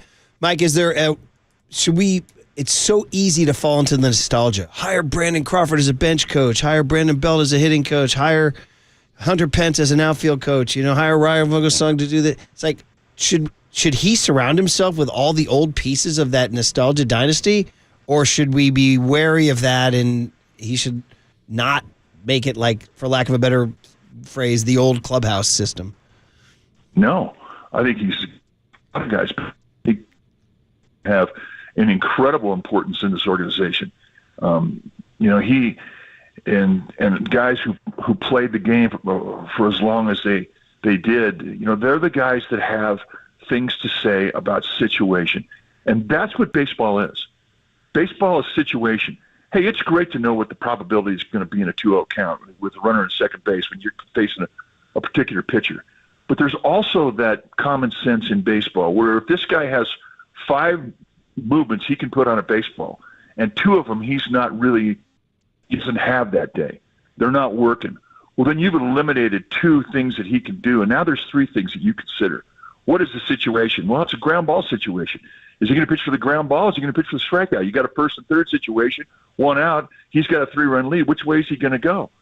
Well, then you set up your at-bat. You set your at-bat up to look for pitches that are down on the strike zone in the ground ball situation. You're aggressive earlier in the count in a strikeout situation because they want to get strike 1.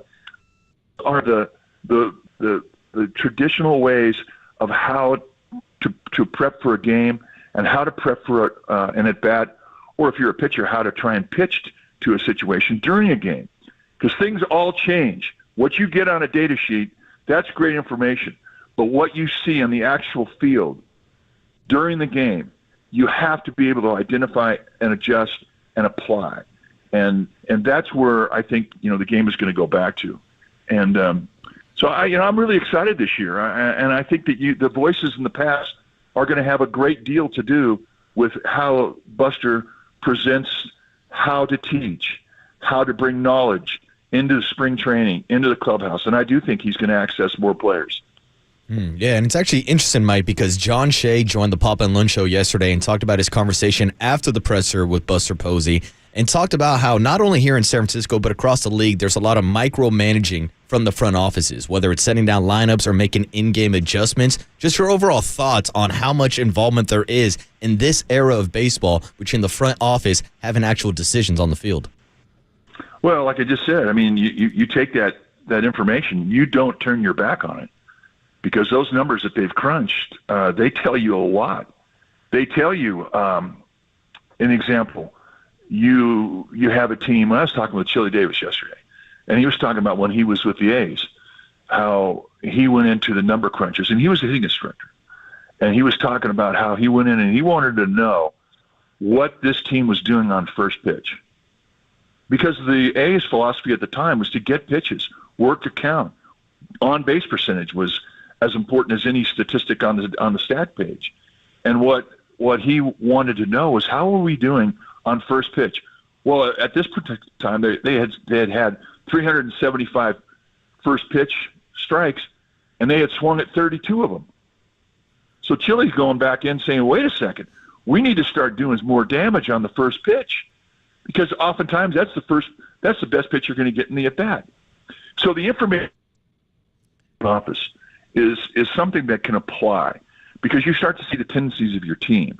Because once you have tendencies that stand out on a stat sheet, your opponent's going to be aware of them. They're going to know that you as a team, you're taking that first pitch. Well, guess what? If I'm a pitcher, that's a freebie. If he ain't going to swing, why am I even worried about it? Whoop, strike one. Now in an 0-1 count, I can go to the corners. That changes the whole at bat. So you'd be foolish not to take that data that tells you about the story of the game, about the story about what your team is doing, and what the story of your opponents are doing. But yet still, what we kind of watched happen here in the last 6 years is you started to see organizations ignore the gut feeling. And that's the edge that true managers have. They know that team. They know who's sick, who's hot, who has ownage on this particular pitcher. Even if he's got a 1 for 33 going, this guy owns this pitcher we're playing today.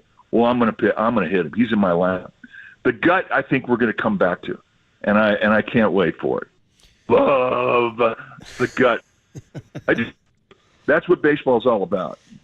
100%, and it was just so fascinating to watch him form this team. We have two last things to hit before we let you go. Number one, I just need a take on, because we're not going to talk to you before the Padres and Dodgers get underway. Oh, my God, Mike. I mean, we thought 2010 in San Francisco was happening. Well, San Diego, I mean, yeah, the last couple of years it's been crazy, but now this volcano looks like it's ready to burst. And they took care of the Braves, and they want the Dodgers. I mean, my gosh, what's your read on Padres-Dodgers? I mean, it looks like the Padres might be too much for the Dodgers.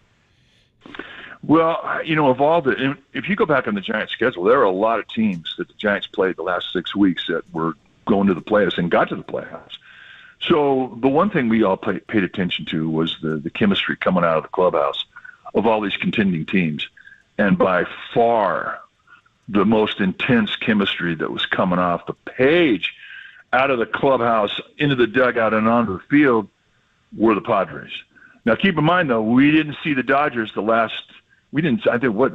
saw them early in July, and that was the last time we saw them, right? So we didn't see them coming down the stretch. But we saw the Padres clearly more than the Orioles, clearly more than the Brewers, clearly more than the Royals and the Diamondbacks. And that to me is what really said a whole lot. And they were getting big hits late. They were coming back. They never felt like they were out of it. I mean, that's what you look for at this time of year. Then they had where they went to L.A., and they got stomped.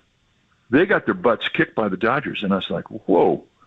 Well, now they're going back into L.A. to start this series. This is the one series that I'm really looking forward to, because I think it's going to be just as intense and as good as it possibly could be. I have picked the Padres to win the whole thing. I think it's going to be the Padres and the Indians to be in the World Series, the Guardians to be in the World Series, and I think the Padres are going to win the whole thing. But having said that, it's hard to bet against the Dodgers. So that's why this is going to be such a great series. It's going to be amazing. It starts Saturday night at Dodger Stadium. And then finally, Mike, we do this a lot now, but congratulations, you and Dwayne, on the final 10 nominees for the Ford Frick Award again that gets enshrined in Cooperstown in the Baseball Hall of Fame. So I know we've done this before, and I know we'd like to see you two go in together, but congratulations. What's your reaction? It is so much fun to be on that list, and it's such an honor because everybody on that list has earned the right to say if they were selected and if they won the Ford Frick, that they were comfortable with receiving it because they've earned it. And it's just so cool. I mean, I'd love to see, all those guys at some point get in. I'm certainly biased, and then I'm rooting for my partner to get in. I mean, it's just cool. It's one of the great things that this game has, to be able to be considered when you start talking about the greats in the game, that you're being compared to them. It's just so cool. So, I mean, you know the story about John and all the broadcasters who get into the Hall of Fame. Once they do, it changes their autograph. John Miller, HOF, 2010. And Kipe and I, when John signs the ball, we also sign it on the same ball, and then, we don't put HOF, but we put FFL 2017, 20, and 21, or whatever the years are. And we get this ball to the Hall of Famers and the other Ford Frick winners, and they'll say, well, what's FFL for? We say, well, that's Ford Frick loser. So now that this will be the fourth time for Keipe's been on the list, and it'll be my third time. So we have a chance to be Ford Frick losers the third and fourth time. But, you kind of have to look at that. But honestly, God, it is such an honor to be on that list. And I think everybody on it says the same thing. And you know what? Whoever wins it, the Hall of Fame has chosen wisely. That's how good that list is. And the other thing, there's probably 20 guys that could be on that list. Well, you can't lose the Ford Frick unless you get on the list first. So congratulations to you guys, and we'll follow that. That'll be in December, I think, 11th in Dallas. They'll announce that at the owners' meeting. So huge weekend of baseball ahead. The beautiful time up in the high Sierras for you, Mike. Enjoy it with your family. Enjoy the baseball. We'll talk next Tuesday. Had a bit. Mike Krukow, sponsored by your Northern California Honda dealers. See your NorCal Honda dealer now for sedan fine savings on every model. Kyle Shanahan joins Tolbert and Copes at 3:30. Our big hit seemed to be you guys got all fired up. Do you want to trade Brandon Ayuk for Davante Adams? And don't come at us with the dead cap. We're going to get around that.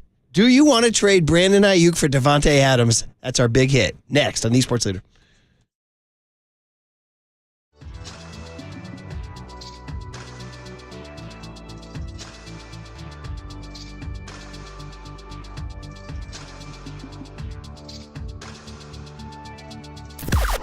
Now, from the O'Donnell Financial Group Sports Desk. Learn more at ODFIGroup.com. O'Donnell Financial Group, because planning is a process, not a product. As my guy Copes likes to say, the best half hour in radio. Steve Young joined the show yesterday and said Brock Purdy has been carrying the water more in terms of buying time and finding guys open downfield for big plays. You can hear the full podcast on the KNBR app and KNBR.com.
Hey, what's up, everybody? Marcus Boucher here on a Thursday morning. And on Thursdays, we start drinking at noon, but we also get ready for Thursday night football. And what better way to cash in than on Prize Picks, America's #1 daily fantasy sports app with over 5 million active members. Prize Picks is the easiest and most exciting way to play daily fantasy sports because unlike other apps on Prize Picks, it's just you against the numbers. All you need to do is pick more or less on 2 to 6 player stat projections and watch the winnings roll in. And if you're looking for a winner tonight on Thursday Night Football, why not go with Mike Evans over 60 receiving yards? Mike Evans has put up over 1,000 yards like 10 years in a row. So I'm betting on a big game from him tonight with a hot Baker Mayfield to get more than 60 receiving yards. Pair it up with another one of your pick, and you'll have a chance to cash in on Prize Picks. And all you need to do is download the Prize Picks app, today and use the code word LEADER, and you will instantly get $50 when you play $5. That's code LEADER on Prize Picks to get $50 instantly when you play $5.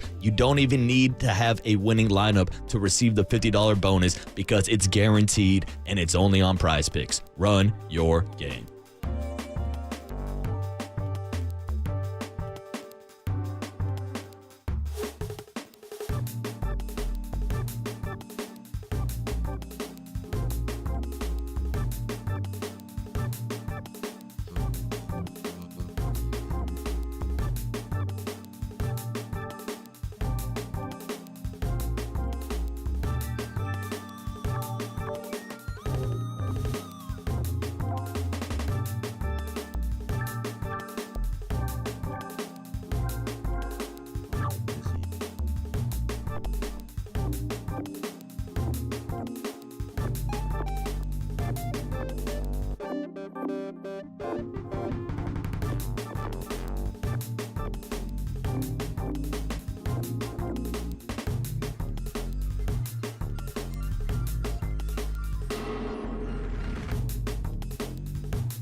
This is The Big Hit.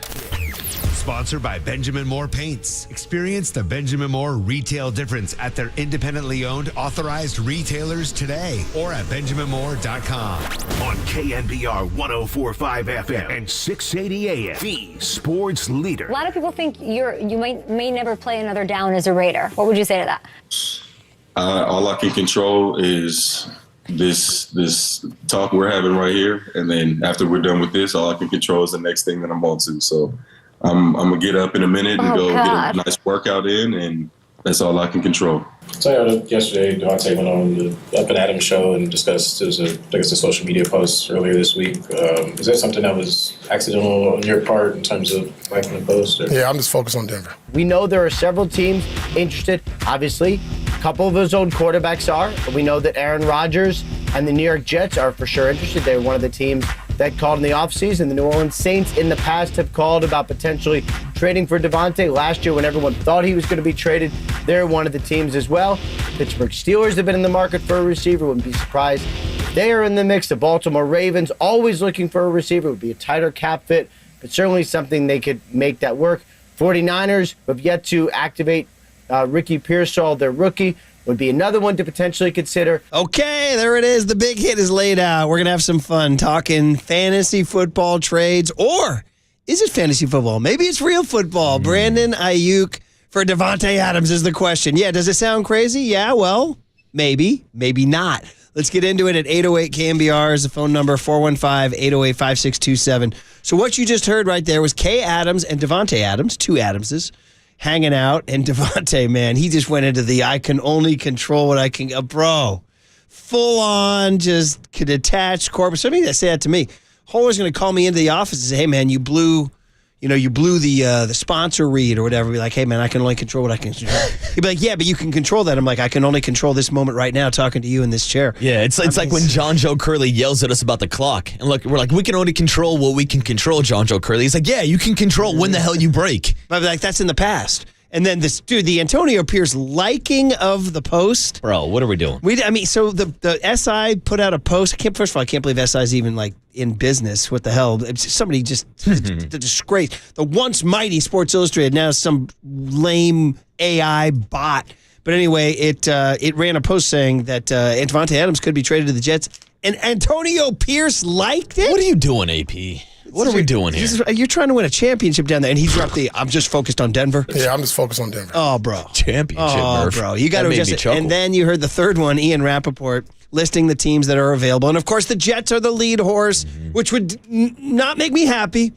I don't want Aaron Rodgers and Devontae, although, to be honest, I still don't think the Jets don't got. I think 40-year-old Aaron Rodgers, I think you guys are going to see as the weeks go on, that body's going to take a banging, and I'm pretty confident that they're not going to make a run at it, but I still don't want him to go to the Jets.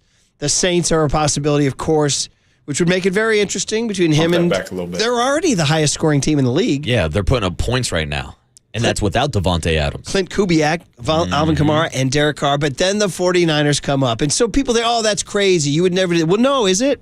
First of all, John Lynch swings for the fences all the time.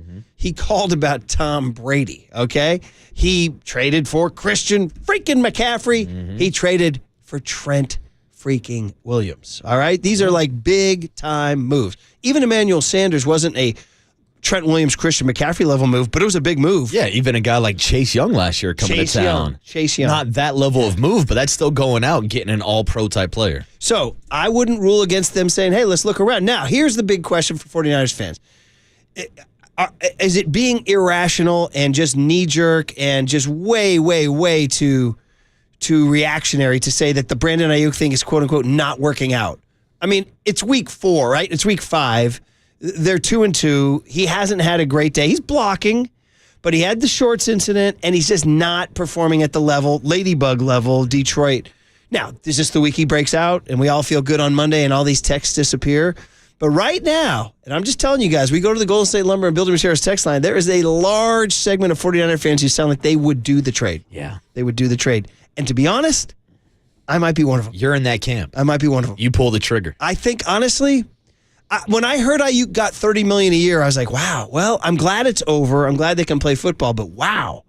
The $30 million a year, like, you got to be the guy. You got to be that guy at 30. You got to be Justin Jefferson. You know, you got to be Stephon Diggs, although Diggs maybe not as big in numbers right now. But you got to be Devontae Adams. And that's kind of the breakdown I had when we were looking at the tiers of wide receiver, where I do think Brandon Ayuk's a tier 2 wide receiver, which might sound insultful to a lot of people, but it's like Brandon Ayuk is not on the level of your CeeDee Lambs, your Justin Jeffersons, your Jamar Chase, your Devontae Adams. So if you are looking for an instant upgrade this year, without a question, Devontae Adams makes you a better football team this year than having Brandon Ayuk on your roster. But the 49ers didn't give Brandon Ayuk that contract for this year. If that was the case, they would have played out his 5th-year option. They give him that contract because what they believe in the future between Brandon Ayuk and Brock Purdy. Yes, but weren't they 1 minute away from trading him to Pittsburgh? Absolutely. So they have been in a situation where mentally, as a team, they've been like, let's move on. So, I mean, it's not out of the realm. I mean, they were ready to ship him.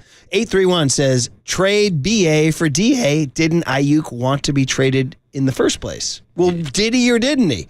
628 says, publicly, Ayuk is acting like a child. Example, his shorts. He forgot to storm off, but he does block, and he will get back to playing well again.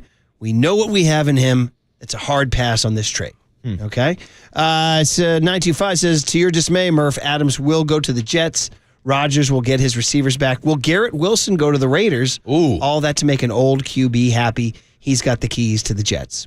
408 says, I'd make this trade in a heartbeat. Ayuk's attitude through all this has been terrible. Adams is no saint, but he went for over 1,100 yards with Jimmy G and whoever else they had just last year. 209 says, I love Ayuk, but he is not on Davante Adams' level. 707 says, no, do not trade Ayuk. You got to let it play out at least this year. 925 says, I want no part of Davante Adams. He's a whiner. I don't think of Davante as a whiner per se. Do you? Well, we have heard people call this team the San Francisco 40 Whiners, so he would fit in well. Those are your people. And like I said, there's a perception out there of Davante Adams being this diva wide receiver because of the Netflix documentary last year, where he was publicly complaining about Jimmy Garoppolo and Josh McDaniels. And go ahead. I watched him. He wasn't whining when they had a cute birthday party for his kid at the house. Oh. That was heartwarming. Well, that's cute. Anyway, but yes, you were saying. Yeah, but Jimmy G. Yeah, he was not. He'd gone from Aaron Rodgers and Derek Carr to Jimmy G. And poor Jimmy G, there was a time we loved this guy here. He was amazing. But you took him out of Santa Clara, and he got injured, he got older, and it just wasn't happening. And he was playing poorly with the Raiders. And this is a guy who's had Aaron Rodgers and Derek Carr as his QB. Now he's like, bro, I can't do this. Yeah, now I got Jimmy Garoppolo throwing me hospital balls. Josh McDaniels can't draw up a play to save his life. And I'm just kind of sitting here in no man's land. And then even this offseason, the big move they made was to bring in Gardner Minshew, who I think is a bit of an upgrade over Jimmy Garoppolo, but he's still not an elite quarterback, not a franchise quarterback, and that's why Davante is frustrated, which has now led to him missing back-to-back games. The Raiders have already ruled him out for this weekend's game against the Broncos, and this comes 2 weeks after Antonio Pierce talked about guys taking business decisions and Davante Adams dropping a few balls against the Carolina Panthers on third down when he was getting locked up by J.C. Horn. When he said that, I thought he was talking about like special teams guys. You think he's talking? It's pretty clear he's talking Davante. Now it seems like the dots are connecting. Dude, he's calling out Davante Adams. He's going to the Hall of Fame. You know, and it's crazy too because Davante. Sorry to interrupt, but this isn't Randy Moss level type. No, it's not Randy Moss type level, but it's interesting because Davante vouched for Antonio Pierce over the offseason. He actually vouched for Luke Getsy, who I think is doing a terrible job as their OC right now. So he brought in the guys that he wanted. He got his coach, just never got his quarterback, and that's why he's now disgruntled. So he was dropping balls against Carolina? Yeah, he dropped a couple third down passes. That's not Davante. That's not Davante, but then again, was he taking business decisions? I mean, J.C. Horn is an underrated corner, one of the best in the leagues in my opinion, actually an all-pro player on the Panthers, but still, Davante had some big drops that led to that blowout loss. I mean, in the receiver documentary, he's playing really hurt, like seriously hurt. He was out there trying to gut it out. Like he looked like a team player to me, but he was like, I'm out here with my body banged up and I can't do this with Jimmy. It might be a fair statement by him. Like, listen, I'm trying to win a championship. This guy can't win a championship. Yeah. Be like, well, kind of what we hope Buster Posey does with the Giants, where he's like, this guy's not a championship player. We got to get rid of him. You know, so in a way, is that being a whiner or is that being a champion? I don't know. I mean, are you supposed to like rally behind your QB even if your QB's not good? Yeah, and I guess that was the story. I saw Vic Tafer from The Athletic report it about the team's reaction to Davante's attitude on the show receiver and how they felt like Jimmy was thrown underneath the bus. Well, I mean, hell, I was the one driving the bus over it with Davante riding shotgun. And they talked about how last year Davante kind of put himself before the team, not buying into the shield, Murph, which has now led to the disagreements between him and AP, and now him asking for a trade out of Las Vegas. You are listening to KNBR AM and KNBR FM San Francisco, the sports leader, a Cumulus media station. Our big hit is talking about the possibility of trading Brandon Ayuk for Davante Adams. Crazy, right? Maybe not. The text line is blowing up. The Golden State Lumber and Building Materials text line. 408 says, I'm a Raider fan here. It is not a given or a right to play with a good quarterback. He short-armed passes against Carolina. Yes, he did. Another 408er says, overall, I say no to the trade. Here's my breakdown. 1, you cannot discount the dead cap hit. Okay, that is. We talked about it early. We don't want to get into that. Yeah, we're not a dead cap show, all right? You can figure it out. 2, he's a 1-year renter we'd have to release. And 3, Ayuk will have real trade value at the end of the year with his length of the contract. Okay, yeah, but you can't get Davante Adams at the end of it. 916 says, stop overthinking this. Brandon Ayuk is nowhere near the caliber of Davante Adams, not to mention what a mess Brandon Ayuk has been. This is an opportunity for the Niners, and this trade is a no-brainer. So there's certain people out there in the Niners fan base that say, like, yes. 4 and 5 says, trading Ayuk in the offseason, maybe, but the Raiders will not trade with the 49ers. A couple of people have said that. Would Mark Davis never trade with the Niners? I don't know about that. Mark Davis is a lot different than Al Davis, and you got to remind yourself Mark Davis is the same guy who signed off on trading away Khalil Mack and Amari Cooper. So I don't know what the hell Mark Davis is doing. 408 says, poor Marcus will never experience a Raiders championship in his lifetime. The sadness of the Raiders. 707 says, Diva Adams. What are we even doing? No way I want him on the Niners. BA all day. So there you go. 707 says, we need to think about the future. Devontae Adams, 31. Brandon Ayuk is 26. Keep BA locked in with Brock long term. There you go. 408 says, could the Jets send disgruntled Hassan Reddick to the Raiders for Devontae Adams? Yeah, I don't know if I want to deal with Hassan Reddick either. 707 says, bringing Devontae Adams would be a waste because he'll only catch 10-yard passes from Kyle's play calling. Dude, are you watching games? Brock's going downfield. You're going downfield, baby. 408 says, while I agree that Devontae is leaps and bounds better than Ayuk, it is hilarious hearing 49ers fans turn on Ayuk so quickly. P.S. Go Birds. We got Eagles fans in our midst. We got birds on the text Bro, line. you got your own issues, Eagles. The Eagles are not looking too threatening right now. They are not looking too threatening. 619 says they don't need another wide receiver. They need D-line help, a free safety, and O-line help before a wide receiver. Yes, but we're talking about... Ding. Yes, but Devontae Adams is the trade piece. Yes, that's true. And again, they're we're not just offering Max Crosby. Yeah, we're going with the storyline here, but I agree with that texter. I think the 49ers have enough depth on this team where even without BA... With Deebo Samuel and Juwan Jennings and the return of Ricky Pearsall, I don't think they need to add a guy like Devontae Adams. There's other areas that they could address if they are looking to trade BA. Right, but I'm saying that if indeed they have BA regret, like this guy's like a pain in my ass and he's not playing well.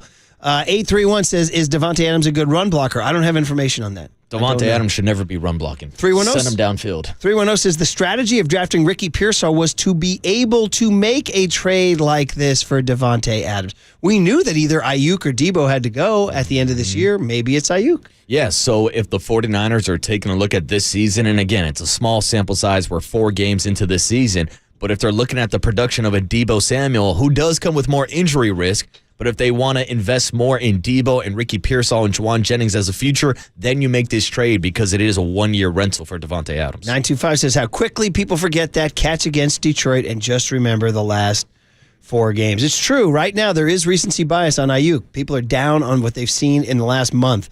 408 says all day, send BA and take DA.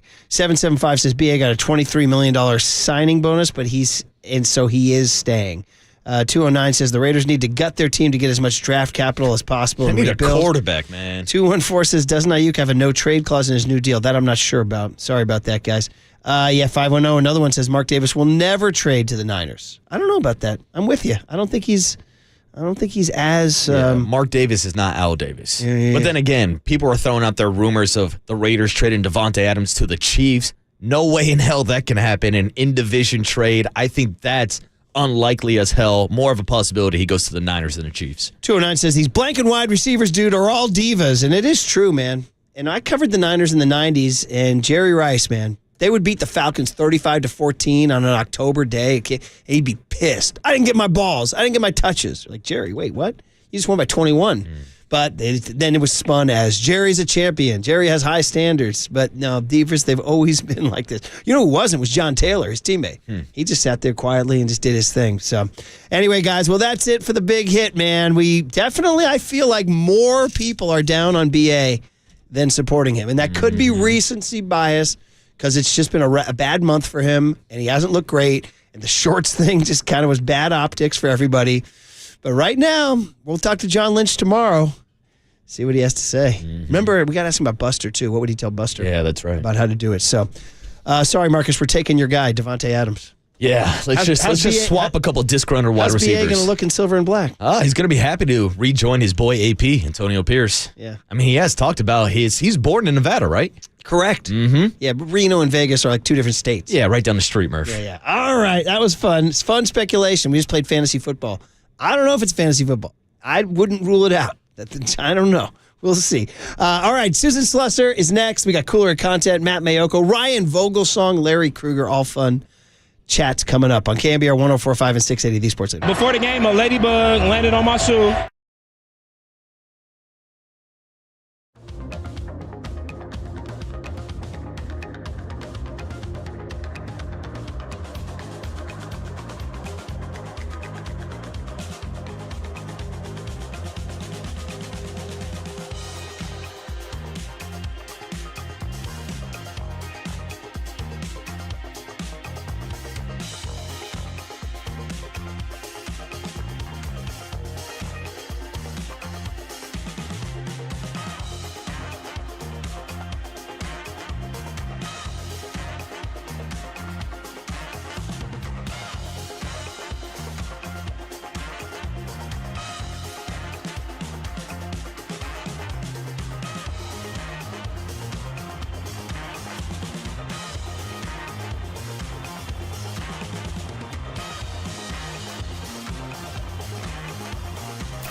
from the O'Donnell Financial Group Sports Desk. Learn more at odfigroup.com. O'Donnell Financial Group, because planning is a process, not a product.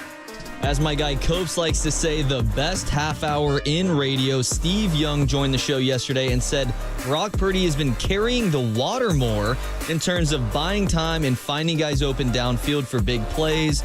You can hear the whole podcast on the KNBR app and KNBR.com.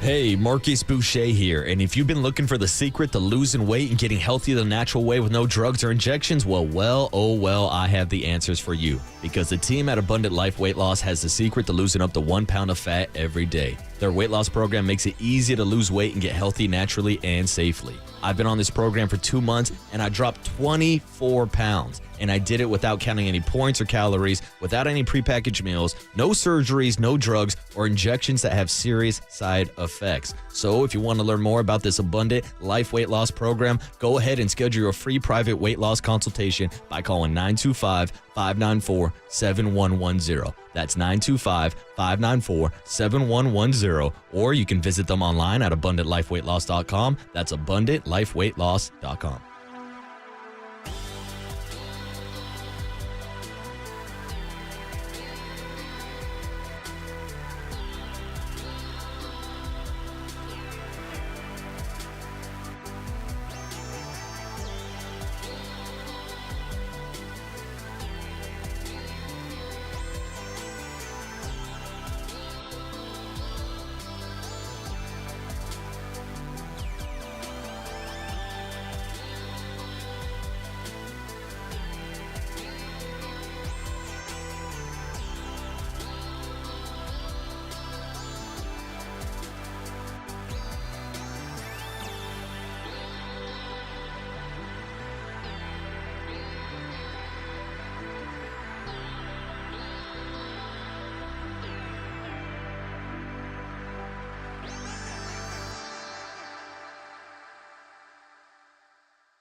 And now, time for the Protect Your Assets with David Hollander Business and Technology Report.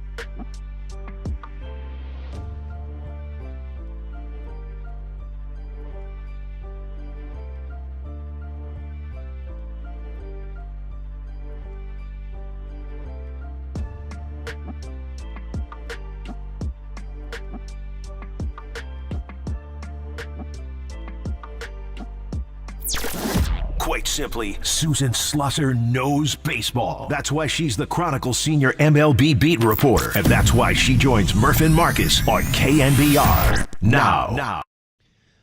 All righty, we do this every week with Susan Slusser during the baseball season, and now it's coming to an end before we send her off to the UK and her concerts and her Paul Wellers and her jams and her style councils. And we had Susan in person Tuesday morning at the ballpark, which was great. And then she said, I have my front row seat reserved. I got to go. And who got the first question? Susan Slusser. Mm-hmm. Sluss, you did it. You got the first question in at Buster Posey. Good morning. How are you? Hey, Susan.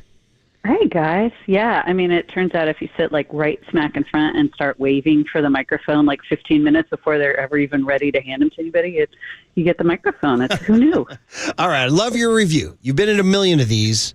When it ended, and even when you did your sidebars after, what did you walk away thinking? I mean, this is a no-brainer, really. If you're going to make a move like that, the second Buster Posey says he's available, you do it.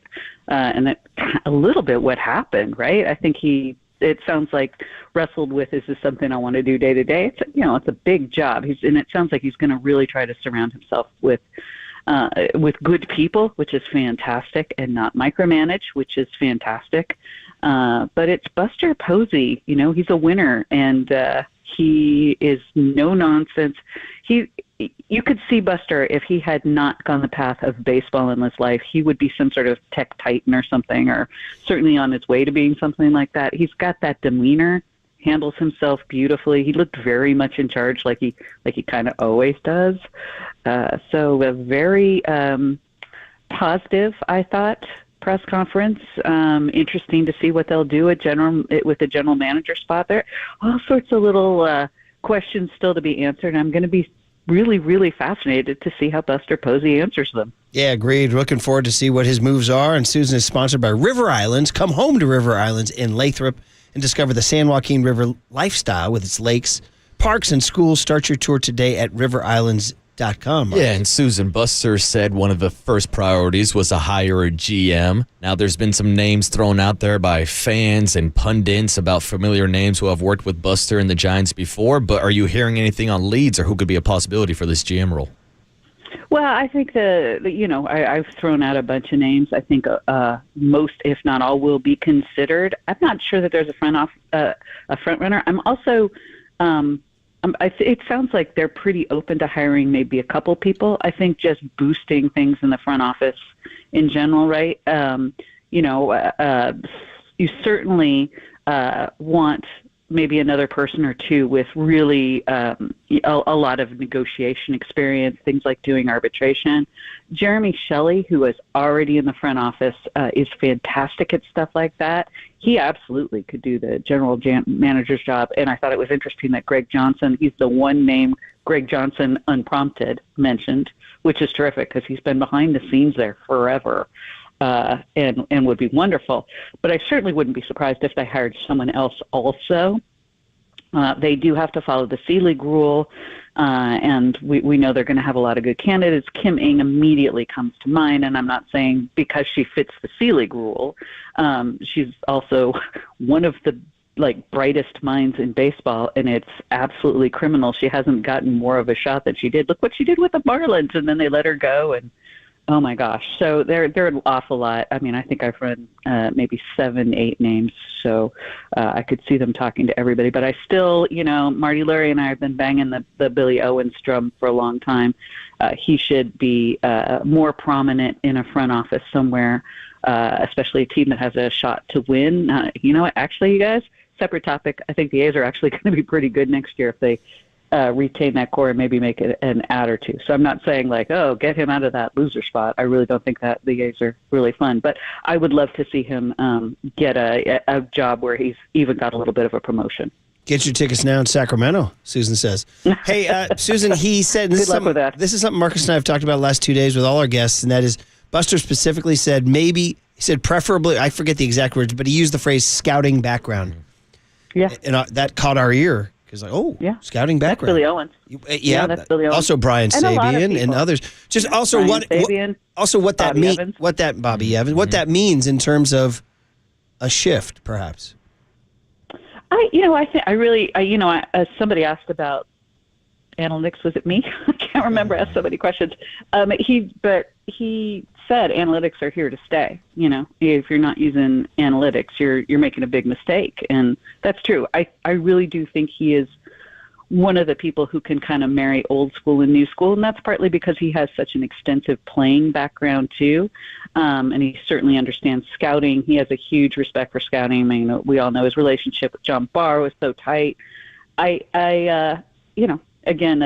a lot of good ways to do it. The Phillies are a team right now that are doing it really well, marrying scouting and analytics. The Tigers, who are everybody's darling, are very good at marrying scouting and analytics. I think going all one way or the other way right now is not the best. You got to make pick your spots and know what you want. What I really liked is he said a few times identity.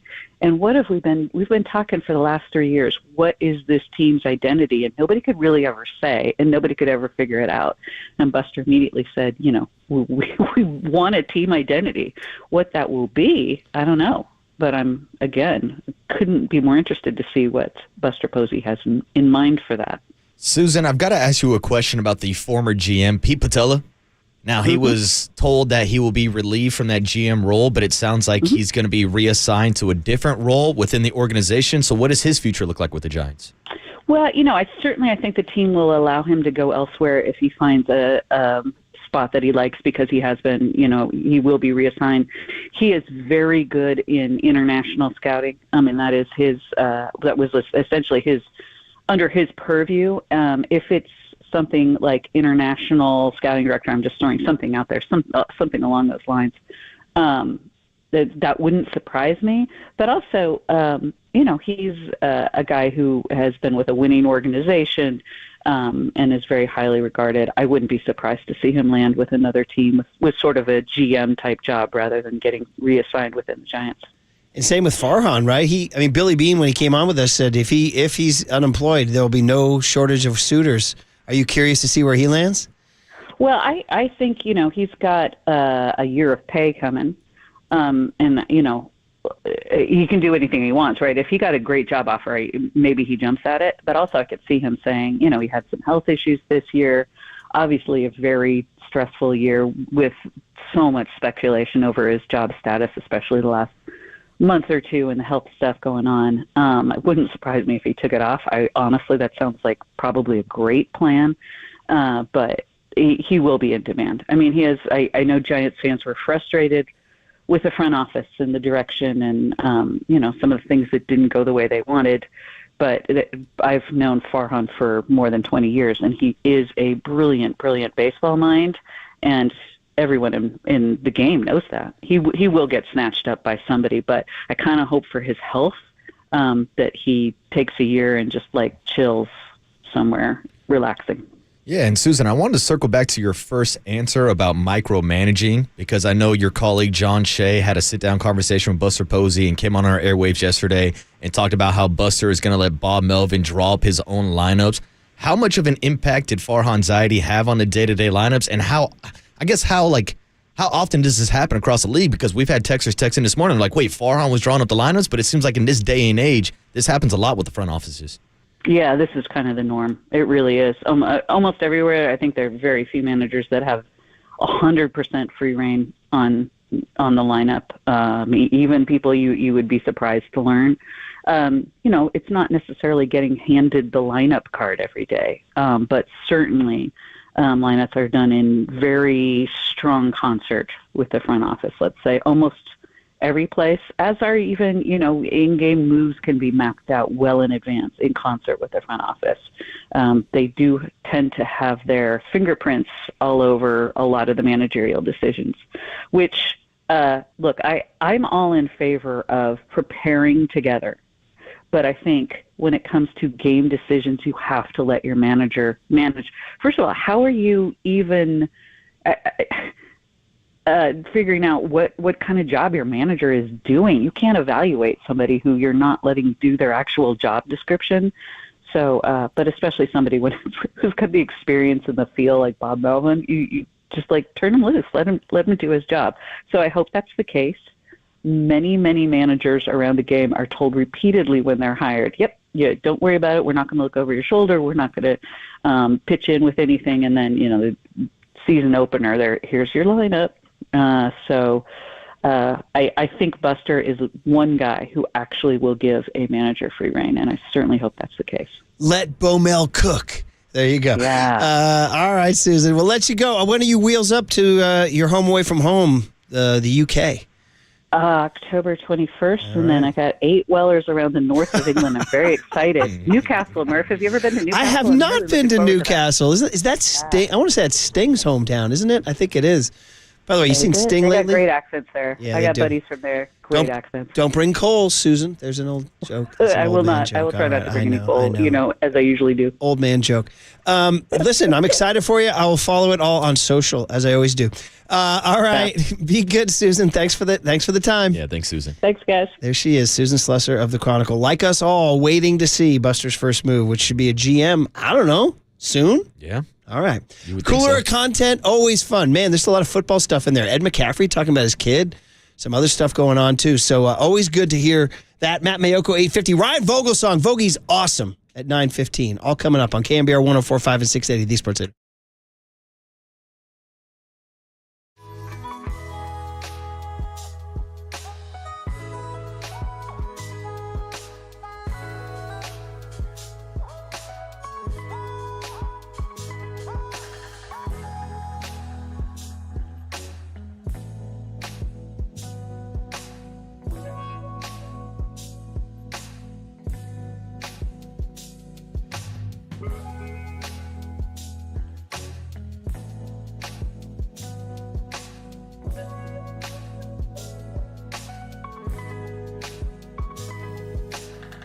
Ooh, I get to talk about Amici's half-baked pizzas. I like that.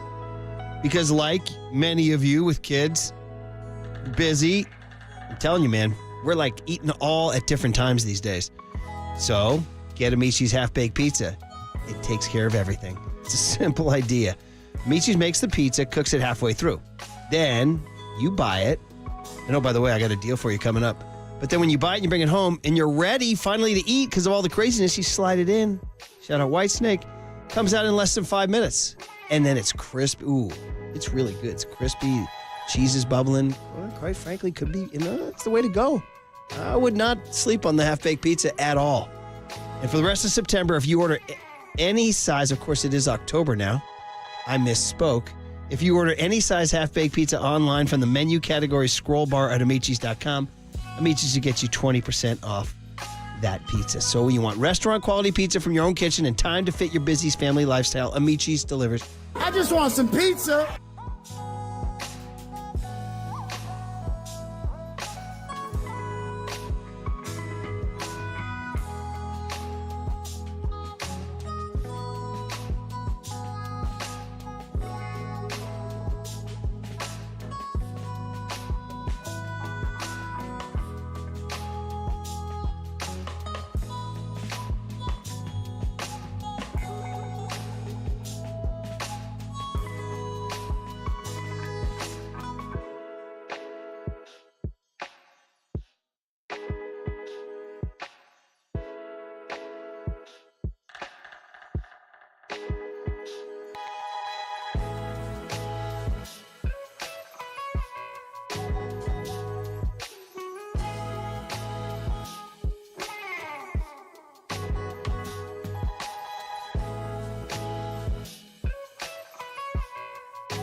All right, everyone.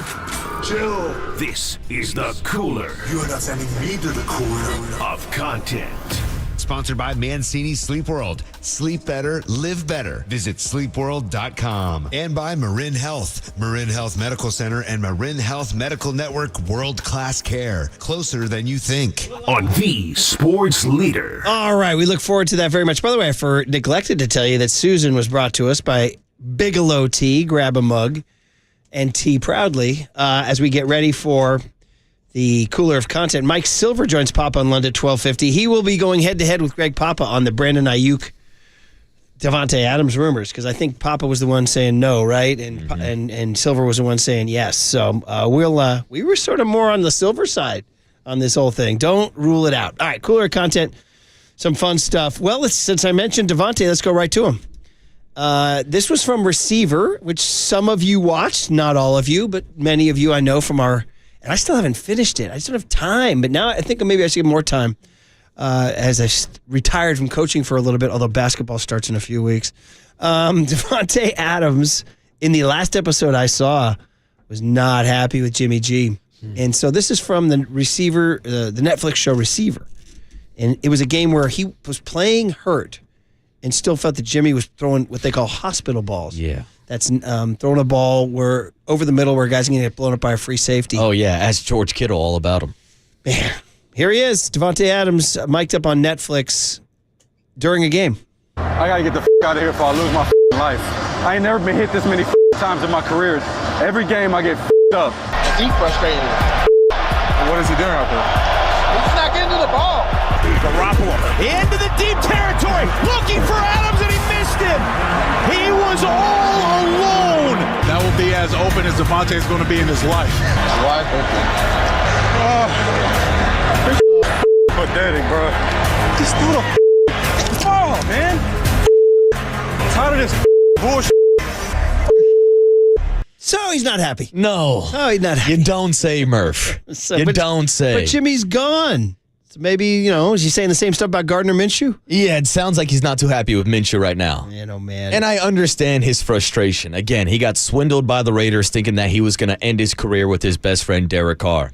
And instead, he got Jimmy Garoppolo. He's got Josh McDaniels' inept offense that couldn't move the damn ball down the field. And now it leads to the frustration. I mean, Murph, think about it. Jimmy had finally joined my good graces after I've been accused of being a Jimmy Garoppolo hater on these airwaves for the past 3-4 years. I finally started to celebrate Jimmy because he did the one thing that I asked, Murph. He played bad enough to get Josh McDaniels fired. And that's why I was actually happy for Jimmy Garoppolo. But man, oh man, he played so bad that now it's driving Davante Adams out of town. You guys going to beat Denver Sunday? Yeah, take them. Take the Raiders and the points. Okay. That game in That Denver? game's in Denver. Okay. Broncos suck. Broncos just beat the Jets. Yeah, whatever. Ed McCaffrey is next up. He's great. We've had him on. He's fantastic. He's Christian's dad. Remember him on Super Bowl Radio Row? Oh, he was great on Radio Row. So he went on Ross Tucker's podcast, and he was great there, and he's given dad's perspective on this kid that we miss so much, Christian McCaffrey. Well, I mean, obviously, Christian had a great year last year. Team came up a little short, but they went to the Super Bowl. He was Offensive Player of the Year, had a great year. And then, trained all summer. And he got married this summer. I don't know if you knew that. That was pretty cool. It was an incredible wedding. And then, right after the wedding, he didn't even take a honeymoon. He went right to training. And so, you hear all these medical terms. Look, if you have tendonitis, you have tendonitis. I don't know. I think of it like tennis elbow. You've seen tennis players get it, and then they can't play tennis for a while until it heals up. He just has that in his Achilles. And really just start it with one, and then that kind of creeps into your calf, and then you start overcompensating, then you start feeling it in the other one. But it's just tendonitis. So I wouldn't get overly complicated, which means it's very, very sore. So I don't know if you've ever had an Achilles injury, but if you have, it's pretty hard to run when you have an Achilles injury. Dude, this is some of the best McCaffrey insight we've gotten yet. Mm-hmm. I mean, Kyle and John don't talk about it like that. Okay, I want more. This is on the Ross Tucker podcast, Ed McCaffrey. So he's saying, training, tendonitis, nothing more than that, okay? But next up on putting him on the IR and Christian taking care of his body. And so I think the team decided, hey, let's be smart with this. Let's look at our schedule. It's the beginning of the season. We don't need to put you out there at 70%. Let's get you 100%. And and hopefully be ready to go. So they put him on IR. And so it's not up to him. Those are, by the way, doctor's decision. He doesn't decide. He's like, I'll go if you want me to go. And they watch him run and work out and they're like, you know what, this doesn't make sense. You're injured. Let's wait till this thing settles down. And the only treatment is rest, which is so frustrating. And I promise you, I will say this, Ross, there is no player, I feel comfortable saying this, there's no player on the planet in any sport that pays as much money to have people help take care of his body than Christian does. Anybody in any sport on the planet. So, obviously he's frustrated that he can't play. He loves his teammates. Football is his life. He wants to be out on the field, win, lose, or draw. He wants to be out there battling with his brothers, and he's not doing it. So sure, that's pretty frustrating. Ed McCaffrey, just good insight into the Christian McCaffrey situation. Not like trailblazing information, but good depth of information. And how about that, by the way? He says he's confident not a player on the planet spends more money.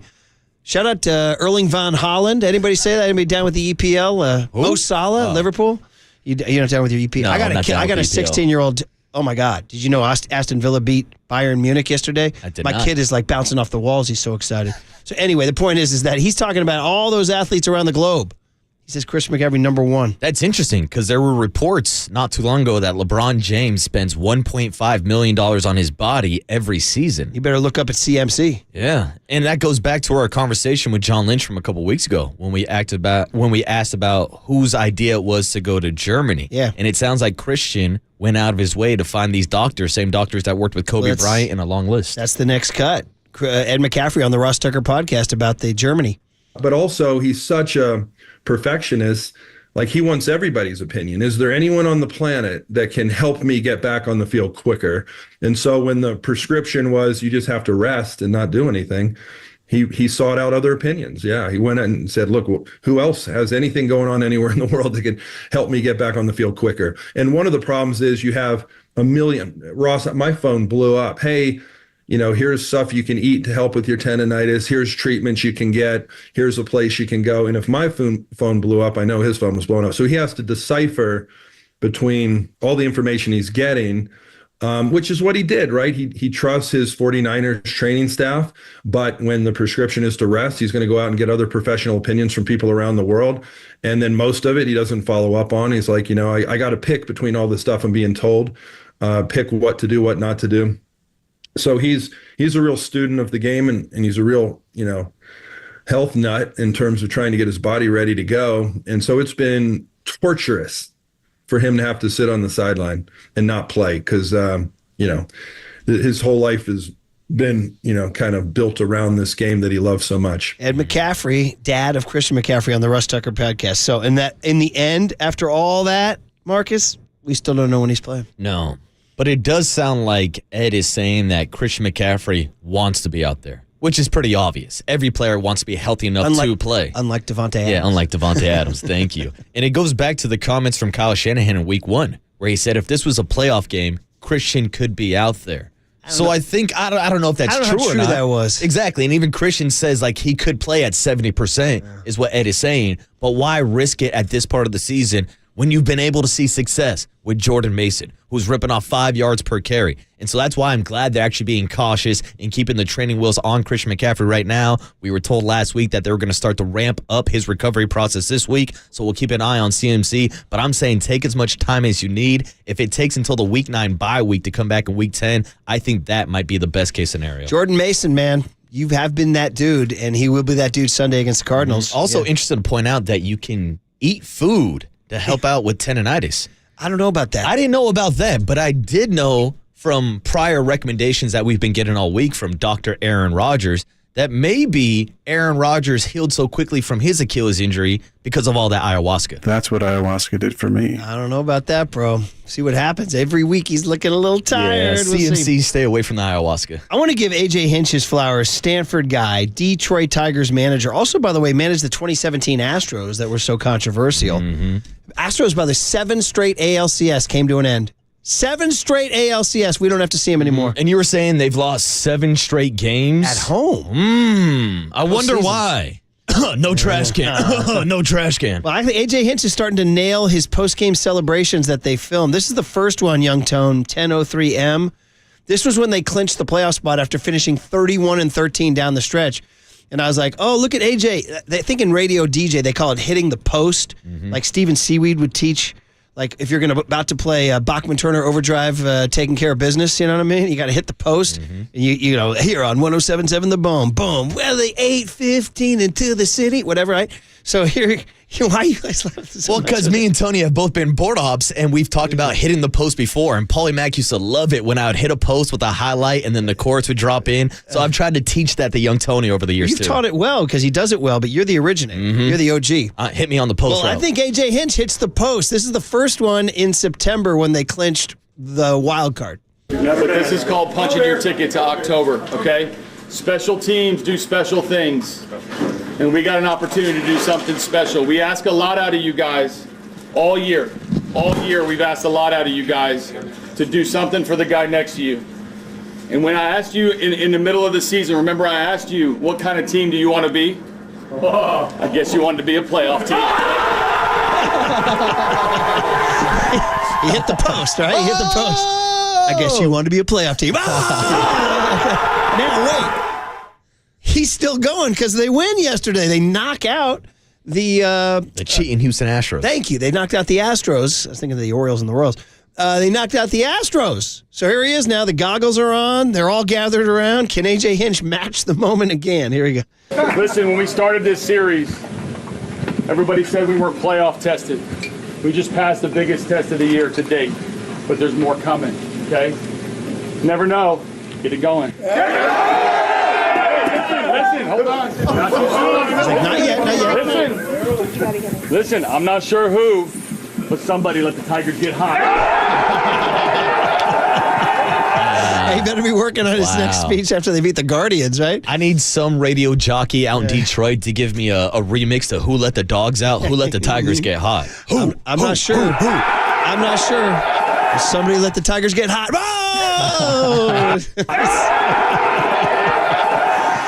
I would be more into the Tigers if I knew anybody other than Spencer Torkelson. I'm like, they're up there. I'm like, I wish I could get behind this dude. Like Andy Ibanez, the guy who got the game-winning hit yesterday. I'm like, they're like, it's a great story. I'm like, really? Is it? I don't know. I was like, who is this guy? Raul Ibanez's nephew? I mean, man, it is just an absolutely faceless team. My God. Go Torque. Go Petaluma. Go Scooble, baby. Well, shout out Petaluma, California, their first baseman. All right, we're up against it there. I think we'll duck out here. It's probably safe for tomorrow. Brock Purdy, and then the San Diego situation with the Blink-182. And how come I just have the biggest tongue twister over your former catcher who homered? Kyle Higashioka. The home run stroker, Murph. Is that what it is? Yeah, uh-huh. Well, him and Tom DeLonge have a bond. We'll get into that later or tomorrow. Pretty good, man. Blink-182 in the mix has entered the chat. Okay, that was a fun cooler. I enjoyed that. Here we go. Matt Mayoko. Okay, 49ers Cardinals. And Devontae for Ayuk. I'm sure he'll tamp it down quickly. On KNBR 104.5 and 680, the Sports Leader. I got to get the out of here before I lose my life.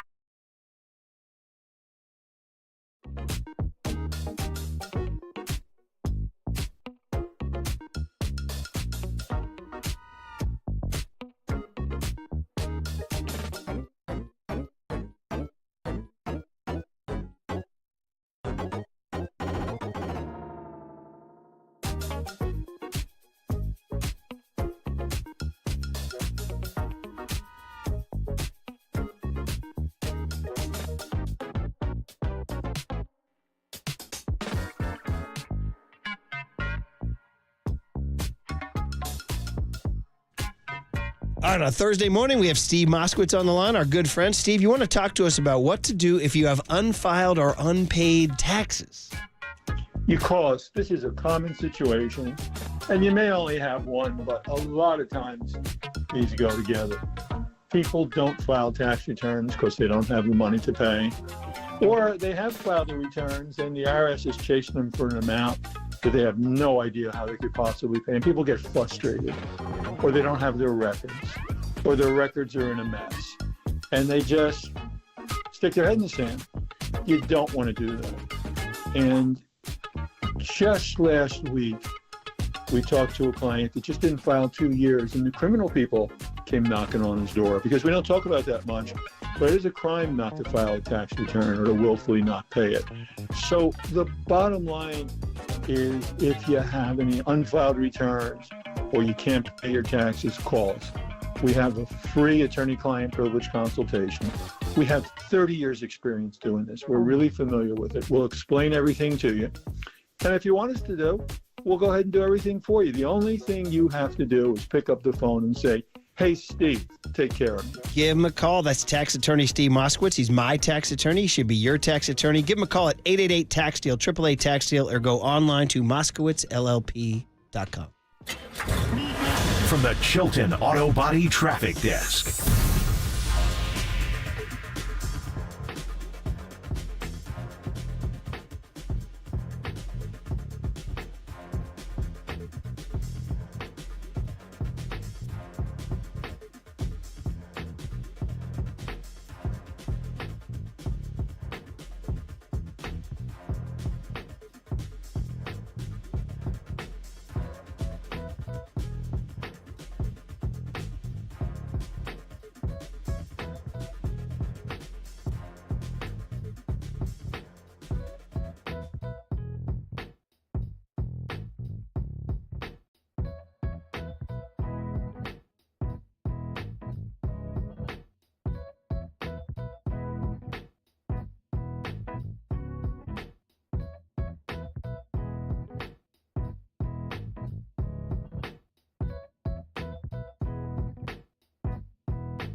Murph and Marcus keep rolling with our KNBR 49ers Insider, NBC Sports Bay Area's Matt Mayoko. It's Murph, Marcus, and Mayoko on the Sports Leader.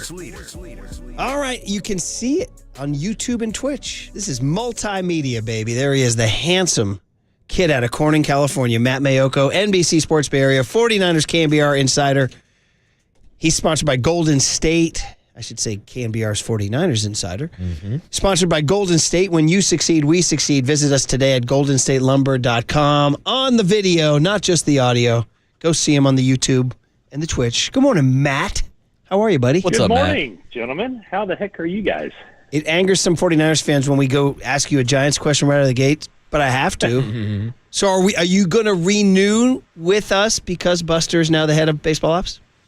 I think, yeah, that's the only reason, Murph. Come on, man. Since we got in this thing in 2000, right? The year 2000, we are riding with this team through thick and thin. We can complain all we want behind the scenes, but when it comes time to renew, it's automatic. Don't tell that to our sales. They should jack up the prices. Yeah, real quick. And Matt, I do have to jump in here because famously you said on this show. I hate the Dodgers so much I can't even stand to watch. Maddie. And earlier this morning, Murph was debating with himself whether or not he's rooting for the Dodgers or the Padres in a divisional series. it's true. Maddie, there's got to be just one answer of who can win this series, right? There's only one answer. Okay. Yes. All right. Yeah, I just don't have the visceral it's hard to take the Padres seriously. So I don't have a visceral reaction to the Padres like I do to that other team's color. I'd say if there's anything that marked you notice I didn't want to see the team name or the actual color. Good man, man. Good man. We'll end it on this and just say if there's one thing that marked the Farhan Zaidi era, the biggest criticism is that he presided over the era when the park got overran by opposing teams' fans. So I'll just drop that and leave that here. Okay, speaking of opposing teams' fans, 49ers have been known to invade stadiums, but they're home this Sunday against the Arizona Cardinals. So, Matt, we're going to ask you the juiciest question right out of the gate, and you just take it however you want it. Should the 49ers make a phone call to Las Vegas and inquire about Davante Adams' availability, and should they offer Brandon Ayuk in return because he's getting paid a lot of money and not producing? No, not at all. Yeah, no, and I don't even know that Mark Davis would take that phone call, first off. I mean, that would probably be it'd probably be just a step ahead of Kansas City, where the Raiders would want to send Davante Adams. But Davante Adams is 5 years older than Brandon Ayuk. There's financial ramifications to this. You know, Brandon Ayuk's big salary cap numbers don't kick in until like 3 years down the road. So in order for them to fit in Ayuk on the team now, Davante Adams on the team now, it would cost them money as far as cap room. And so I don't think you give up on Brandon Ayuk after 4 games. And when you think about it, is wide receiver position, is that an issue with the 49ers? I don't think so. So I think that they're set up really good. I think wide receiver would be just about the last position where they would need to go out and make a quick strike and get somebody. I mean, their third receiver right now is the 4th receiver in the NFL. So the way Juwan Jennings is playing, and they still have Ricky Pearsall, they invested a first-round draft pick in him. So I think there are a lot of teams that would like to have the 49ers' first 3 wide receivers, Brandon Ayuk, Deebo Samuel, and Juwan Jennings. So I don't see any need for that, and I think it would cause more problems with Davante Adams. He's a guy that hasn't been in the system, so it takes him some time to get up to speed. But I think the bottom line is, that they made such a commitment for Brandon Ayuk that they're going to pull the plug after 4 games. That just doesn't seem like good business to me. And then the other thing would be, well, what about Deebo Samuel? Deebo Samuel right now is more important than he's ever been because of the uncertainty with Christian McCaffrey and his ability to line up in the backfield like he did as a starting running back week 4 against the Patriots. So I don't see that as being anything that the 49ers would even really care to pursue because of just all of the ramifications, both financial and otherwise. Yeah, Matt, I'm right there with you, especially with the depth in that wide receiver room right now. That does not include Ricky Pearsall. You mentioned his name in the last answer. Kyle Shanahan said yesterday that they did not open up his practice window this week. So what's the latest update on Ricky Pearsall? Well, he seems to be making a lot of progress. And, I know there were the questions before the shooting incident about his left shoulder. That's the subluxation that he had one at Florida. He had one in the off-season program and then one early in training camp. And so he was cleared 19 days on the sideline, basically rehabbing, physical therapy. So he was cleared to return to practice, and all systems appeared to be go for week 1, that Monday night game against the Jets. And then the incident happened. They put him on NFI. So they just determined, I'm not sure exactly everything that went into it, but they determined that this wasn't the right time to open that practice window. But, he's working out. He's doing all the stuff behind the scenes. I have spoken to him, just kind of checking in with him, seeing how he's doing. And, he showed me his range of motion is fine, all that. And now it's just a matter of everybody just kind of getting on the same page. My thought would be that they would probably want to give themselves the full 3 weeks of practices in order to get him ready and just kind of see where he is, just kind of give themselves a little buffer. And when you think about it, after this game, it's a short week. So basically, if you were the 49ers and you open that practice window right now for him, you wouldn't be getting really next week, because next week, going up to Seattle for a Thursday night game, I don't think they're going to have a full speed practice at all. So it's going to be more walk-through speed. So I think the thinking with the 49ers is they won't know exactly where he is until they see him on the field, but they want to see him, or at least give themselves the opportunity to see him 3 full weeks. And because of the schedule, that doesn't lend itself to that because of the Thursday night game coming up in week 6. Matt Mayoko is not just the voice you hear, but the face you see on our YouTube and our Twitch. Check it out. We are multimedia. You're listening to KNBR AM and KNBR FM San Francisco, the sports leader, a Cumulus media station. There has been precious little time spent talking about the Arizona Cardinals, who are coming in here. So let's do it. The Niners have beaten them 4 in a row, according to my numbers. Theoretically, you like the matchup. However, Kyler Murray is dangerous. James Conner is a good back. Marvin Harrison Jr. is a rookie receiver who can make some impact. I don't know, Matty, make the case to take this game super seriously. Well, I mean, I don't think you have to look much further than just, the scores of these teams. And, obviously it doesn't match up this way. I know, like in college basketball, there's always the early season upset. And then at the end of the year, you can make a case for, Northern Iowa being the national championship because, they beat, this team that beat that team, that beat this team, that beat that team, that beat UConn, that kind of thing. But if you look at the Arizona Cardinals, they did an absolute number on the LA Rams. They crushed them. They absolutely destroyed them. And then a week later, the 49ers lose to the Rams. So the Cardinals do have kind of a puncher's chance because of Kyler Murray, his ability to run around and make plays. So it's a division game. The 49ers have already, even though they're 2-2, they've fallen behind in the NFC because they're 0-2 in the NFC, and that is a tiebreaker, including a loss to the Vikings, who right now are 4-0. So 49ers, as they open the season, aiming to get the number 1 overall seed in the NFC, they're 3 games behind the Vikings, just 4 games into this thing. So they're not a good enough team right now, the 49ers are, to be able to take anybody lightly. I mean, they showed that against the Rams in week 3. So that would be the thing. They need to get some things right. And even though they beat the Patriots 30-13, that was not anywhere near a perfect game. I mean, Patriots are not a good team. 49ers didn't cash in on red zone opportunities on offense.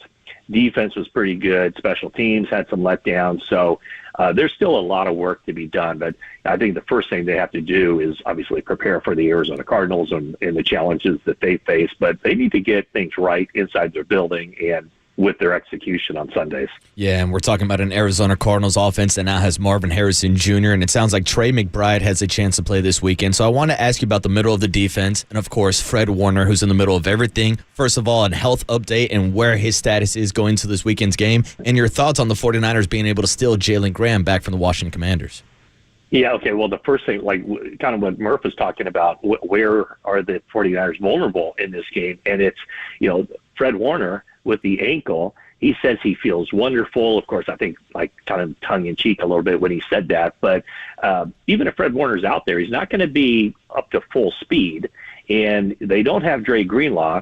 So when you look at the second level of the 49ers defense, it's not going to be as good as they would hope for it to be. And so, it's James Conner being able to run the ball. It's the speed of Kyler Murray. And so all those things make this perhaps a more difficult matchup for the 49ers than you would expect. And then, when you look at that linebacker position, D. Winters is banged up. We mentioned Warner, Demetrius Flanagan fouls as well. And so the 49ers went out there and they got Jalen Graham, kind of got him back.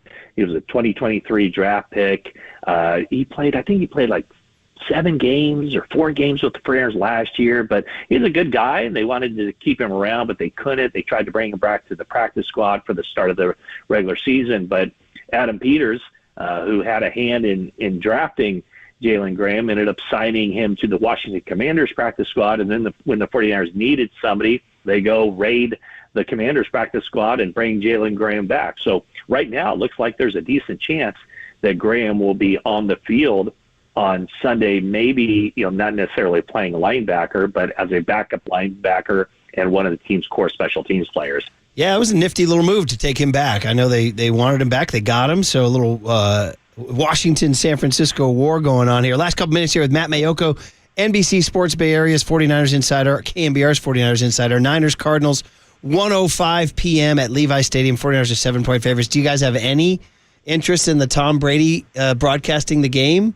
I mean, are you guys going to get access to him, or? Probably not, but it'll be I don't think Tom will get into his interactions with the 49ers. I don't think he's going to make this game about himself. But, I mean, just to refresh your guys' memory, as if you need any memory to be refreshed, after the 2022 season, where it was a very small sample size for Brock Purdy, Kyle Shanahan had seen enough of Brock Purdy and said, he is our long-term quarterback. And even while he was going through the elbow surgery and there was some uncertainty there, he told Brock Purdy, you are our starting quarterback for next season when you're healthy, ... unless we have a chance to get Tom Brady. 49ers did not go with Brady after the 2019 season. They passed on him, a couple of times, and they regretted it. And so it was almost too late at that point, but Kyle Shanahan was like, I'm not making the same mistake 3 times. And so that was the one thing that would have kept Brock Purdy from being the starting quarterback last year, was if Brady had shown any interest at that point in being the 49ers quarterback. So Brady said, nope, I'm done. I'm going to the broadcast booth, ownership, whatever the case may be. So I don't expect Brady to say much at all about his interactions with the 49ers. If he does, it'll be noteworthy and interesting. But I would be more curious about just his overall take on Brock Purdy, what makes him successful, and maybe he even might shed some light into similarities that he sees in Brock Purdy with himself at the early stages of his career. Matt, before we let you go, got to ask a question about Christian McCaffrey. John Lynch told us last Friday that he's dealing with bilateral Achilles tendonitis. I saw your article yesterday on Ed McCaffrey, also giving an injury update. I know the plan was to ramp up the recovery for CMC this week. So what's the latest update on Christian McCaffrey down in Santa Clara? Yeah, I mean, I don't know that there is one. It's kind of a wait and see kind of thing where I don't think anybody can predict where this is going. He did go to Germany. He got the treatment on both Achilles, and it's my impression, kind of reading between the lines, that everything seems to be going okay, and that McCaffrey seems to be very optimistic about what the future holds. But, I don't know that anybody can really make a prediction or figure this thing out or know where it's heading until he gets out there and gets on the field, if he's able to get on the field and starts playing NFL football. So, I think there's kind of parallel tracks. I mean, you ask Kyle Shanahan about it, and he claims to really know nothing about what's going on with McCaffrey. He says his focus is on the guys who are on the team and game planning for those guys. And so I think that's the way that he's going, is that I think he has to, in the back of his mind, just think, or maybe in the front of his mind, think, okay, I got to be focused on the guys who are here, how to get the most out of the running back position, what to do on third downs without McCaffrey, what to do in red zone situations without McCaffrey. Jordan Mason has done a heck of a job. And in fact, I think Jordan Mason has 11 more carries through 4 games this year than McCaffrey had last year. So he's doing a bang-up job. I think the 49ers and especially Shanahan, the play designer, the schemer, and all that, he has to kind of get it in his mind that they're not going to have McCaffrey this season, and then when and if he comes back, it's just a bonus. So right now, he would be eligible to begin practicing next week. I would doubt that would happen again because of the short week heading into Seattle. So we'll see where it takes them, but I think the 49ers are kind of, they're light on their feet, and they have to move in a lot of different directions. And McCaffrey's body will determine where the team goes from here, where McCaffrey goes from here. We shall see, man, the great mystery of CMC, but Jordan Mason sure has been an incredible replacement. So there you go, Maddie. Cardinals, 49ers. Off you go. Booby, toasty down there, right? I mean, they have a problem with that sun really down there. Warm. Yeah. Everybody hydrate, bring those big straw hats. Maddie wears I'll bring out my training camp hat and throw it to somebody on the sunny side of the bleachers. The Rockland hat. All right. Be good, Matt. Thanks for the hit. Thanks, Matt. Thanks, guys. Appreciate there he is. You see him, too. The handsome face of a Matt Mayoko. So speaking of charismatic, handsome faces, Ryan Vogelsong. All right. Vogie on Buster, his old neighbor in Georgia. Then Buster left. And now Vogie's going to talk to us about that. He left the golf group, Murph. He did. We'll talk about that with Ryan Vogelsong on the show next on the Sports Leader.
Now, from the O'Donnell Financial Group Sports Desk. Learn more at odfigroup.com. O'Donnell Financial Group, because planning is a process, not a product.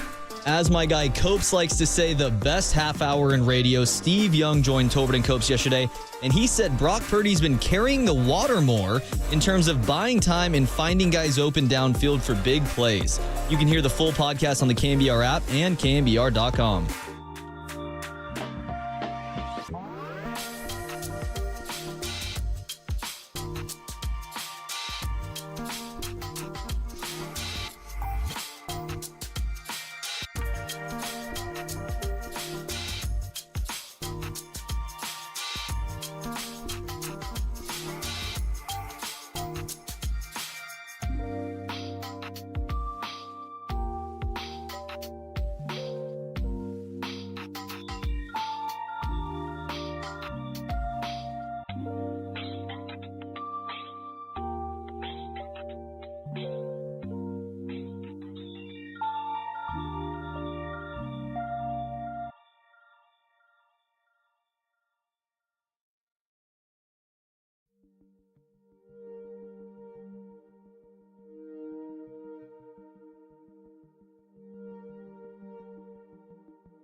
And now, time for the Protect Your Assets with David Hollander Business and Technology Report.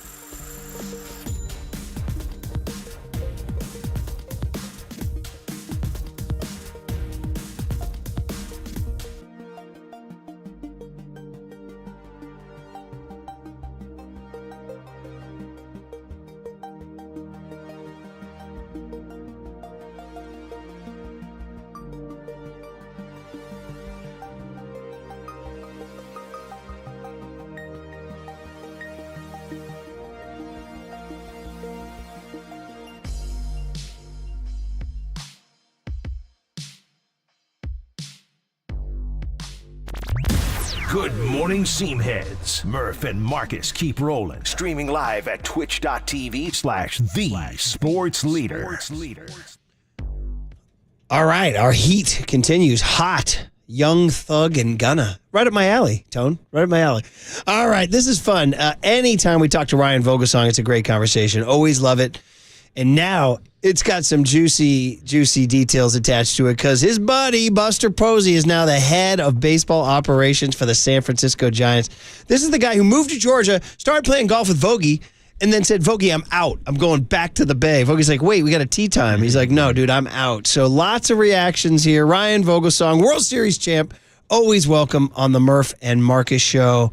Vogie, dude, good morning. What's up, Vogie? What's going on? What's going on, man? How about you? How about your boy Buster? How about 28? What's he doing? No, he's a stud, bro. He's a stud. We all know that. That's what everybody says. You know, it's crazy, Vogie. Like, the guy has like 100% approval rating with everybody he's ever played with. Yeah, I mean, president of the Giants today, president of the country tomorrow. We've talked about that, dude. He's got my vote. He's got my vote. We've talked about that. Oh my gosh!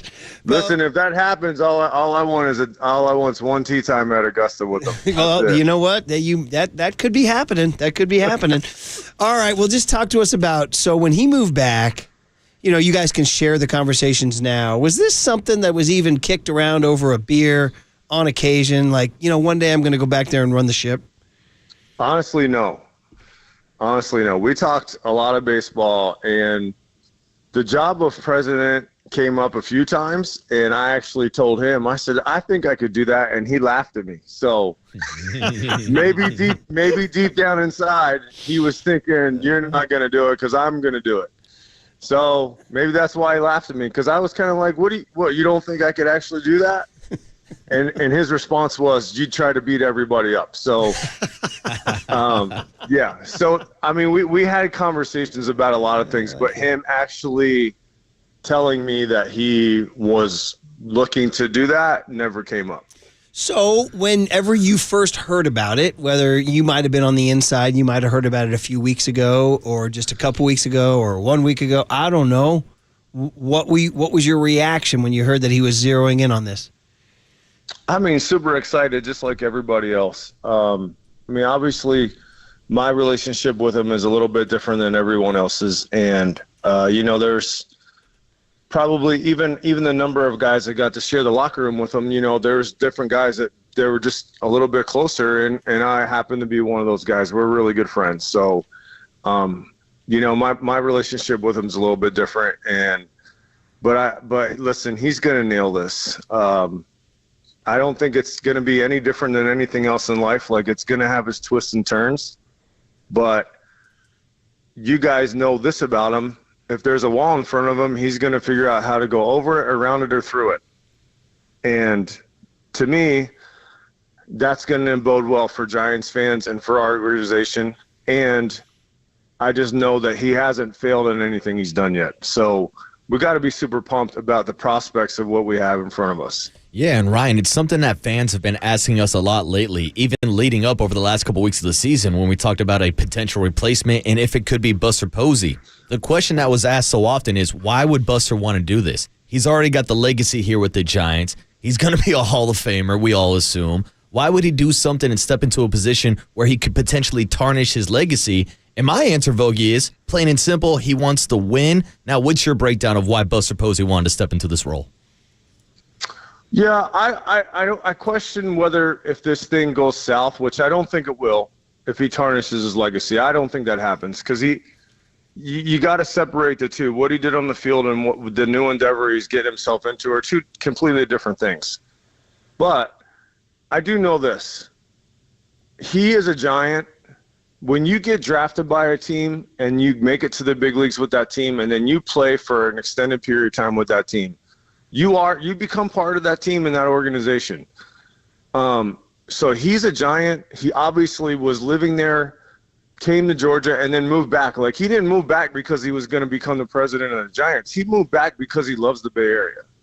So to me, when you love something and are that connected to something and you're put in a position where you can actually change the environment and get things the way you want them to do, why wouldn't you do that?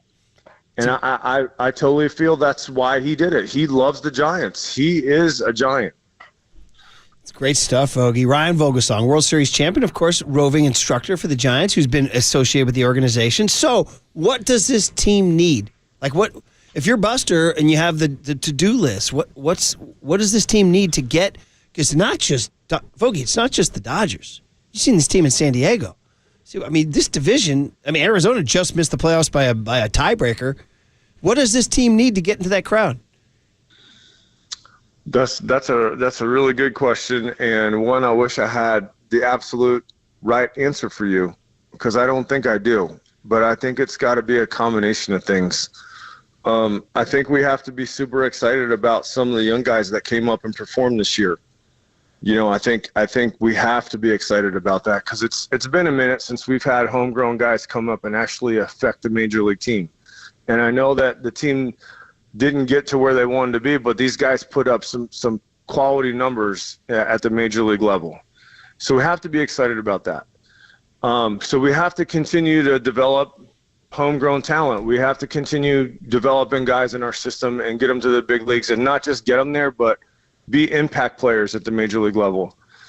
Two, I think you're going to have to, make a couple trades and maybe part with a couple prospects that you maybe probably don't want to. And then obviously free agency. So I think it's kind of a three-headed monster, and they all kind of have to blend together. Ryan, which one is the most important at this time? I don't have that answer for you. I'll take a 4-hitter. What's that? I'll take a 4-hitter. Yeah. I would love a 4-hitter too. Who wouldn't, right? But I'd also love a really, really, really good shortstop because I love Tyler Fitzgerald, but I think he's more valuable piece being able to move all over the field and not being stuck as an everyday shortstop. Agreed. That's just in my opinion. I agree. And Ryan, moving forward with the overall team philosophy, and I guess the philosophy of the culture of the Giants moving forward, it's interesting to see the different types of success that Buster had under two different systems in San Francisco, whether it was with Bochy winning the World Series titles or winning 107 games in 2021 underneath Gabe Kapler and Farhan Zaidi. Now, you're somebody that played on those World Series teams, but has also worked in the farm system under the previous regime. So what do you think the balance is between the old school baseball mentality and the new analytical approach? Well, I think when Gabe's regime was here, we went real far into the analytics. And now that Bo Mel is in charge in the dugout, we're swinging more back towards baseball.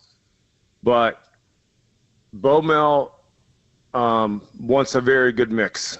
He wants an even mix. He doesn't really want one outweighing the other. Understands how important the baseball mentality is, but also understands that we need the numbers. And wants those to gel together perfect in a perfect world, perfectly.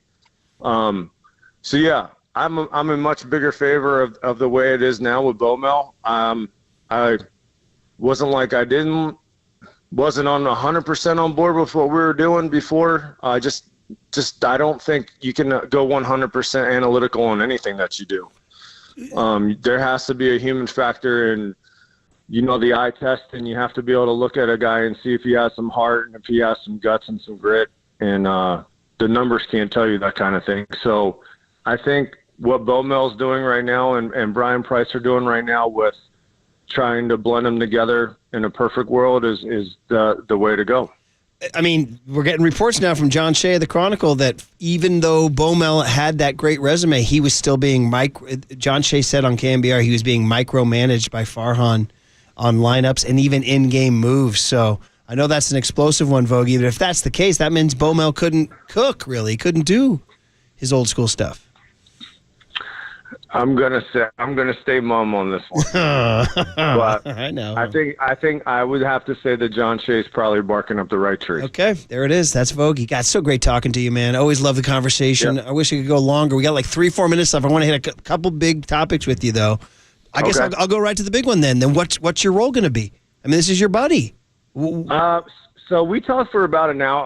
I'd say 30 minutes the other night, and honestly, that part of the conversation did not come up. And I called him basically just as his buddy to congratulate him, and I said, hey, I don't want this to be through a text message.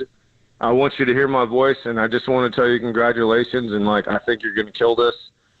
So, and then we ended up talking about kids and family, and then, you know, he did ask me a couple questions about some stuff in the minor leagues. Mm-hmm. And then I just, at the end of it, I said, listen, no pressure. Like, just understand that you and I got your back. We're buddies. I got your back. You can call me anytime. If it's questions about the minor leagues, if it's just the event, you know, I'm always here for you. So I wasn't going to put that on him, you know, and it's, you know, 8 hours after he got the job. So hopefully eventually we have a conversation about it if that's the direction he wants to go, and we'll have a conversation about them. But at this point in time, I just want to support him in any way I can. Very cool. Very cool. We'll leave the door open on that and just see what happens in the future. And then going from that very kind of emotional question to actually a specific question about young pitching. Kyle Harrison was one of those kids. I mean, I don't know. I mean, you know, it was a good year. I don't think it was quite, I don't know, was his arm tired or like what happened with Harry this year? I'm not sure. That's a very good question. I mean, I had a bunch of conversations with Harry during the summer, and they were all very good. Like at no point in time did I feel like his confidence was beat down or anything. That's a good question. Yeah. You know, I think without him 100% saying it to me, I do feel like the velocity drop was bothering him. So listen, when we were in town for the 14 reunion, me and Bum actually stood in the dugout with him after the game for about 20 minutes and talking. And one of the things that was reiterated to him was stop worrying about your velocity and execute pitches. So, and that was coming from the big fella, not so much me. So, we were trying to, if it was bothering him, try to get him to not worry about that and just execute pitches. And listen, he had some really good games. And I don't think it's a number on a velocity of a pitch that's the answer. I think it's just, for me, it always comes down to execution. You have to look at the pitch locations and the shapes and see if that's what it's supposed to be. If it's a good pitch in a good location and it got whacked, then sometimes you got to tip your cap to the hitter. You're not going to throw every pitch as a swing and miss. Just like every bad pitch doesn't get hit over the fence. So the games I watched when he got hit around, it's because the execution wasn't very good. So, and he knows that. But I think, you know, we start looking for reasons why instead of just looking the horse in their mouth and saying, I didn't make a good pitch. And I expect he's a worker, guys. He wants to be great. He's not satisfied with the way the year went. And this is just me knowing him in the past, not talking to him, but he wants to be great, and he's going to use this season as motivation, and I expect him to come into spring training and go off next year. Yeah. So this guy's hungry. He really is. Yeah. And that's why I got behind him early, you know, early in his minor league career. I got behind him quick because I could see it. So this guy wants to be great. Yeah, and I think Giants fans have seen flashes of potential greatness with Kyle Harrison, but we also saw some flashes with Hayden Birdsong this year. We'd love to get your thoughts on his first season up at the big leagues. Yeah, listen, I think this just hit my head when you said that to me. Like, we have to remember these guys are 22 and 23 years old. Mm-hmm. You know, like, obviously we want them, when they get to the big league level, to just dominate, but we're at a different call-up stage in baseball right now. Guys get run to the big leagues faster than they used to. I mean, before when you would get to the big leagues, you were big league ready. Now you get to the big leagues and you might not be all the way big league ready, so you're trying to learn on the fly a little bit, and that's hard to do in the big leagues. It's hard to learn on the fly in the major leagues against really good players. And even if you are big league ready, there's still a learning curve, and we have to remember that these guys are super young. So the fact that they pitched the way they did at that age, I think should be more encouraging than it's not encouraging. I think you're going to see both of these guys take a huge step forward next year. And, listen, you got to love, just like Harry, you got to love some of the things that Birdie did. Obviously he had some games where it wasn't great, but he's 22, right? That's a lot of weight to put on a 22-year-old kid with, 3 weeks in the big leagues and you're going into a postseason run. But I trusted him with it. I thought he could handle it because I know him. But it's just a hard place to be at 22 years old, So I think we got to – obviously you don't want to just say, hey, we got to give him a mulligan, but I think we got to give him a mulligan and hope that the experiences they went through this year are going to make them better the next and better even the next. You're the best, Vogie. We could talk to you all day, man. We'll let you go. We'll look forward to the upcoming weeks and months of news, and then we'll hit you back when we want to pick your brain, dude. So go get them, man. We appreciate you. Yeah. All right, guys. I'm always here. I mean, I don't do. If you ask everyone around here, I don't do anything. So just what do you mean? I mean, so keep that phone on, baby, in the golf bag. All right. You might hear it ring when you're on the range. All right. All right. All right, you got it. Thanks, Vogie. Ryan Vogel's song is the best. Larry Krueger to finish the show next on the Sports Leader.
faithful Murph and Marcus keep your morning moving. Streaming live at twitch.tv/thesportsleader. We're going with our Heat Wave rejoins. I'm not a huge fan of this song, Buster Poindexter, Hot, Hot, Hot, but young Tony's like, I need a hot song. I just, go with that one. So, whatever. Maybe if you like it, hey, get crazy. Go crazy. It's hot is what we're saying. It's damn hot outside. You're not feeling hot, Murph. It's smoking hot, and it'll be smoking hot at Levi's Stadium on Sunday. Bring your wide-brimmed hats and water, y'all, because the 49ers and Cardinals will be playing in that sun on Sunday, and Larry Krueger will be there, and he'll tell us all about it right now with our weekly hit. You can see him, by the way, on our YouTube and Twitch, the multimedia Larry Krueger. What's up, Krug? What's up, Larry? I was just thinking, as you were saying, maybe Bay Area schools should get out for summer like right now. I know, right? Is this our summer? I mean, people know this. If you grow up here, this is our summer. Krug, this would be like the Giants playoff weather. You go to Candlestick Park when we were kids, the few times they made it, 87, 89, 97, it was warmer at Candlestick then than it was during the summer. No question. Fall weather is awesome. Yeah, a little too hot for me, actually, quite frankly. So, all right, buddy, what's going on with this team? Well, first, let's just go here. Because when, Krug, we listened to you for years, and you were the king of the trade. You'd be driving around at night. You'd be like, what if the Giants moved, Barry Bonds for, Roger Clemens, 808 KNBR?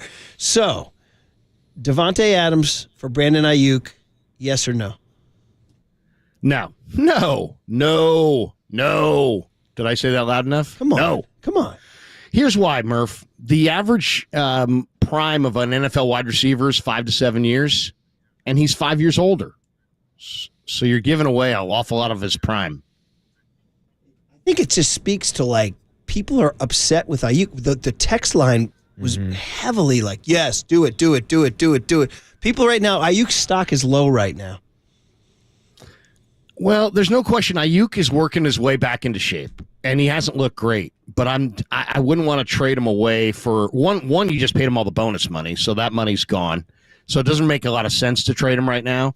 But also, I don't want to. If I was going to trade him, I'd rather trade him for somebody who's younger. Give me Garrett Wilson. Give me.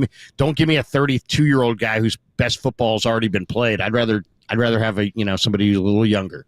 Yeah, and even if you were looking to trade Brandon Ayuk, I think you would probably be looking at a different area on this roster that can need some help. And that spot to me would be the defensive line. Larry, what was your breakdown? I know it was the New England Patriots last week, but the revamped defensive line and their performance against Ramondre Stevenson. I thought they looked great. I mean, they held Stevenson to 3 yards a carry, but it wasn't just that they looked great. It was who was doing it, right? Because there was no Hargrave, and you had guys step up this last game that are going to need to continue stepping up if they're going to be good. And I'm talking about Malik Collins, who had 1.5 sacks. I'm talking about Kevin Givens, who had 2.5 sacks. I'm talking about Sam Aquinu, who's a practice squad guy that University of Maryland, they signed him last December. He had a tremendous game. The rookie Evan Anderson really looked good. So they got some help up front, Marcus, from some guys who hadn't been contributing. And if they're going to go forward without Hargrave, they're going to have to do two things. They're going to have to blitz like they did blitz last week, about a third of the time, and they're going to have to get good performances out of some of these guys that are relative no-names. And I think it's possible, but I do think running back with McCaffrey and defensive, his status unknown, and defensive line, if they're going to make any trades, I think they're probably going to it's going to be for one of those two positions. Yeah, and real quick, Larry, I wanted to follow up on that topic of blitzing because the 49ers entered last week's matchup with the lowest blitz rate in the entire NFL. So do you think that was something specifically done by Nick Sorensen just because they were playing against a team like the Patriots, or is that something that you would like to see incorporated more moving forward? It's a great question because the Patriots did have a real problem on the left side of their offensive line with a new left tackle, a new left guard. So maybe some of it was due to the fact that their O-line is so challenged. But I think it has more to do with the Niners and that they can't, without Hargrave, they don't get that push. And I think they want to mix it up and not, give the defense a solid understanding of which four rushers are coming, or if there's going to be a 5-man rush, if there's going to be a 6-man rush. I think this is something, it's like the old saying, if you don't have the guys and you can't play man-to-man on the back end, you play zone. Well, it's the same thing. If you can't get it done with 4, you got to send extra guys. So once Hargrave went down, I think it was kind of a fait accompli that Sorensen's going to bring extra guys the rest of the year. Yeah, I mean, New England's O-line so bad. It'll be interesting to see how they do against a different O-line, a better O-line. So we'll see this Sunday, 49ers Cardinals 105. Tom Brady on the call. That'll be fascinating for Fox doing his thing. I'm interested, Krug, in your take on the Ricky Pearsall situation. It was exciting that the possibility that he might get activated. He was not. It gets you to thinking about how serious the incident was on Labor Day weekend. Like, my God, the guy got shot. It's insane. But also, just the Niners activating him have, a 3-week window? I don't know if what you're feeling or hearing anything down there.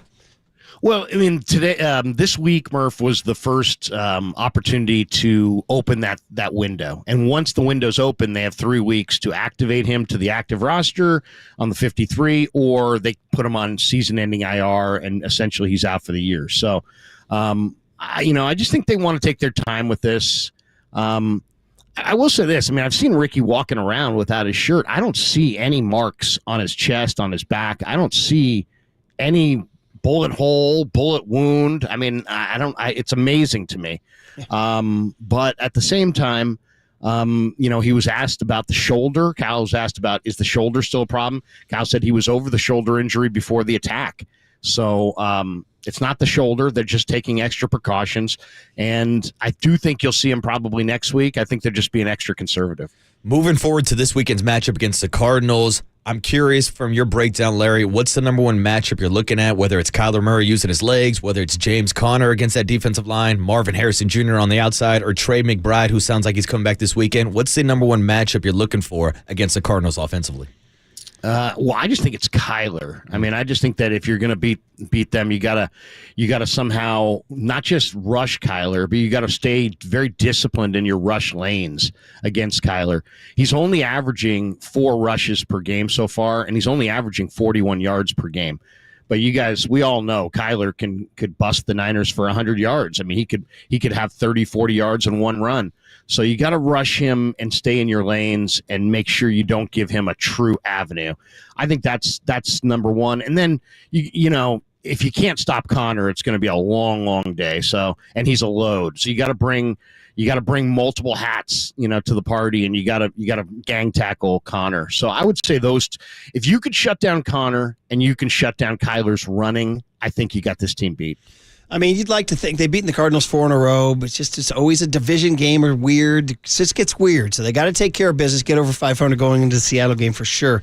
Just a quick word on Brock Purdy. I was driving in this morning real early, Larry, and listening to Dan Orlovsky, and he was talking about the Bucs game tonight, Bucs-Falcons, and he was saying Baker Mayfield's playing better than all but 2 quarterbacks in the league. And I was driving going, oh, cool, here comes some Brock Purdy love. He said, Sam Darnold and Geno Smith. And I was like, wow. I mean, I understand Geno, the Seahawks are 3-1. He had a nice night Monday night. But I was like, bro, I mean, Brock Purdy to me, like, I think he's like top 5, right? He's playing at an elite level right now, in my opinion. What's your opinion? Well, there's just no doubt. I mean, there's no doubt. We can talk. I mean, I could sit here and if you gave me 10 minutes, I mean, I could put together a statistical case that would make an argument that he's the hottest quarterback in the game right now. I mean, not only is he doing all this stuff, holding the ball, second in the league in passing yards, making the right decision, running when he should run. There's an incredible, I just tweeted out, Chase Daniel did an incredible breakdown of some of the key plays in the game against the Patriots. But to me, where Brock's really special is the fact that he's operating behind a line that is not stellar. That's not one of the top NFL lines, and he's been doing it at times with no Debo, no CMC all year, no Kittle at times, and he hasn't missed a beat. I mean, he has not missed a beat. And if you're around this team, you go into that locker room to a man. I mean, these guys have this love, admiration, and respect for Brock Purdy, not just the person that he is, but the player that he is. And you hear guys like Fred Warner say, "Man, this guy's elite. This is our guy. He's the best." Stuff like that. Richard Sherman, who knows a little something about football, saying Brock Purdy's elite, an elite quarterback. So, I've been all in really since the beginning on this guy. But I do understand why people had their reservations. He doesn't come in the same packaging as a lot of the 6'5", 225-pound quarterbacks that are out there. So I get it. But, I mean, at what point do you throw away draft position and just say, I'm going to acknowledge what I'm watching with my own two eyes each and every Sunday. It's like I'll defer to what I'm seeing on Sunday over his Mr. Irrelevant draft position. Yeah, and that's the thing, Larry. Everybody has an opinion on Brock Purdy, but not everybody has an opinion on Jalen Graham. Larry, that's a name that we talked about this summer. I need the Larry Krueger breakdown on the Niners poaching back Jalen Graham to the squad. Well, Marcus, they had a bunch of injuries, but they never should have let this guy get out of the building. He is a terrific player, and it sounds a little hollow right now because he's gone from practice squad with the Niners to practice squad with the Commanders to now being on the active roster buried on the depth chart. There's going to come a day where this guy's going to get on the field, and people are going to see what I'm seeing, what I saw when I saw him at Purdue. Guys like Fred Warner. Fred's like, man, that's my guy. I'm so glad he's back. I was really sad when he left. The Niners didn't want to lose him at the cutdown, but they just got caught up in a numbers game. They went with Flanagan, Fowles, and Campbell. Now Campbell's struggling. Flanagan, Fowles is dinged up. Curtis Robinson's done for the year. Fred Warner's dinged up. They need more linebackers, and this guy's fast. He's explosive. He can play all three spots. He can play the Mike linebacker and wear the green dot and call the defense. I mean, he's a really, really good player. So we haven't seen it out there yet. Eventually you will, and then we can have a real conversation once he starts putting together 10, 12, 13, 14 tackle games. I know, it's exciting. I'm glad they were able to pinch him back. So, all right, well, they got to take care of business this weekend. The D-line has to answer the call. Brock's got to continue to do his thing, and we'll see what Ayuk does. I will just hit for fun, Larry, before we let you go. Give us that. We threw the line at over, because Ayuk's numbers have been underwhelming, right? And there's a number of reasons we can get into defenses and conditioning, but what do we have? 4.5 catches over under. And then just for fun, we went 69 yards just so we could say pause. 69 over under yards. What do you say? Those are the yards is maybe a little on the high side, but as far as I'd rather that number be in the 50s. But you know what? I'll say this. He's rounding into form. If you watch him every day, you can see him getting better, a little bit better every day. I thought this last game he looked the most like himself and most like he did a year ago. I think you're going to see him continue to round into form, and I like the over on both those. There it is. All right, Krug, always fun, buddy. Have a great weekend. Have Niners Nightly tonight. Tomorrow night, we'll be listening, and have a great weekend, dude. Yeah, thanks, Larry. You guys do the same. Larry Krueger, he'll be the man. Beat the Heat. We got one last region. I finally came up with a great region on the other side. So, all right, well, listen. We're getting close now. Tomorrow's Brian and Bobby's Best Bets. Will you go to the Niner game? I don't know. 7-point spread. And by the way, I'm declaring it's comeback October. It's come back after an early September. We're just getting absolutely battered by the college landscape. Locking in. We're locking in. Don't miss it tomorrow morning. The return of Saturday Murph. Don't miss it. The return. By the way, in honor of the game day going to Berkeley the early BART trades. About BART adjusting their schedule for game day. The power of Lee Corso. Anyway, we'll do what young Tony had to learn today and have some fun on the other side. Hand it over to Papa in London. KNBR 104.5 and 680, the Sports Leader.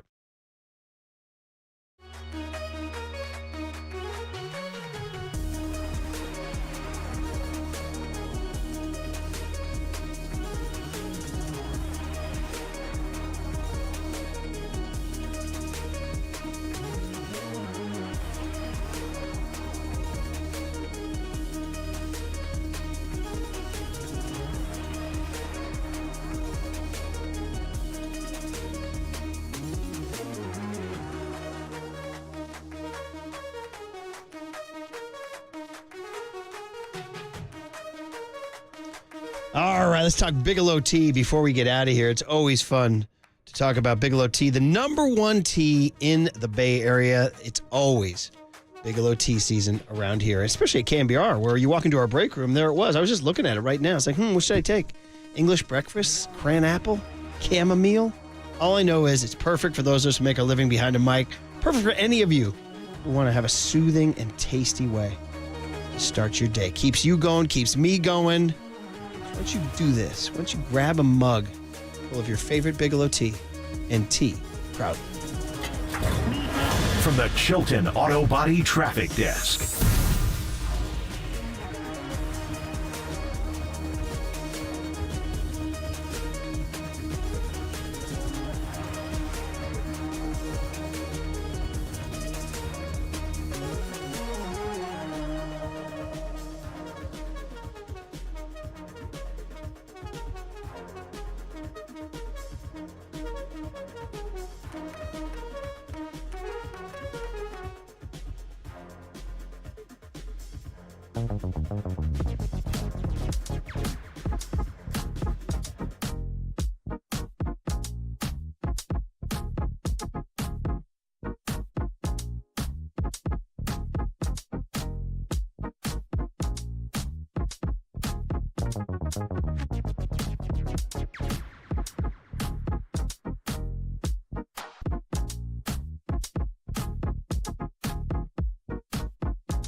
Murph and Marcus continue live from the KNBR Casino Matrix Progressive Jackpot Studios. Casino Matrix. Progressive jackpots are here. Where are you? Just drop in. Please play responsibly. 1-800-GAMBLER. Now you're talking.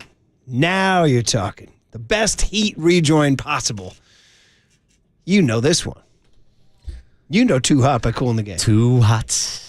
All right. I mean, it's got me dancing over here, Murph. Let me tell you what, Young Tony, you know Too Hot by Kool and the Gang, right? You know this groove. Yeah, It's just one of the smoothest grooves imaginable. And I'll tell you what about guys, I got news for you. If Kool and the Gang comes to play in your area, go. I've seen them twice. Both times they just destroyed the place. So I'm open for Van Halen. Whoa. I told there was Paul. I said, Paulie, Van Halen's got to answer this set. I mean, Kool and the Gang came out and laid it down. That's one hell of a pairing. And then the Edgewood, I know. David Lee Roth wanted it. Damn. He's like, give me Cool in the Gang, man. Anyway, thank you. It is too hot out there, right? It's too hot. hot. I played 18 holes of golf yesterday. Shout out Coach Jim, Coach John, Coach Eric, and the crew. I know, right? Dude, we walked. There were other people out there in carts. I'm like, get out of the cart. Start walking. But let me tell you what. At the end of 18, bro, the sweat. Whoa. I had sweat. The sweat. I don't know if it was the fabric of the shirt I was wearing, but by the time we finished up and I dried off, there was like salt stains all over the shirt, dude. It was a bad look. But anyway, shout out anybody who's staying cool in this hot weather. And shout out to the people who are working outdoors, not just like us local yokels who are sitting in an AC studio right now. Dude, so much so I had to put my little quarter zip on. I came in short sleeves to represent the heat wave, and our AC was blasting. Yeah, it's funny. My dad's biggest pet peeve, he's a former city worker. He used to complain about Lamont and Tonelli, complaining about how hot it was outside. He's like, these guys are sitting in an air-conditioned studio. I'm out here working the streets. He's not wrong. Yeah, he's right. Not wrong at all. Right. So shout out to everybody actually enduring the heat. There you go, man. Okay, young Tone, time for something new today. Today's is interesting because I think it's something we all learned together. Yes. Murph and Marcus want to know, what did young Tony learn today? Well, so the joke is he's very, very young and innocent. Hey, I know that now. Okay. Okay, so we were going to go with, I turned him on to Billy Idol this morning, hot in the city. I was like, hey, you should explore Billy Idol. He's like, yeah, but more important, I learned something more today. And I said, what's that? And you learned what today, Tony? That it is? Today, October 3rd, is National Taco Day. That's something I learned today, too. You learned it today. We all learned it together. These national days are kind of goofy, but the point is this links to the 49ers. Because Brock Purdy's blowing up. He's not just putting out great numbers. You heard Larry Krueger say you can make a case he's the best quarterback in the game right now. But he's also now blowing up as a Toyota spokesperson. It's October 1st. I stand corrected. October 1st, but we're going to play this now. Still a huge deal to the audience. Don't let facts get in the way of a good story.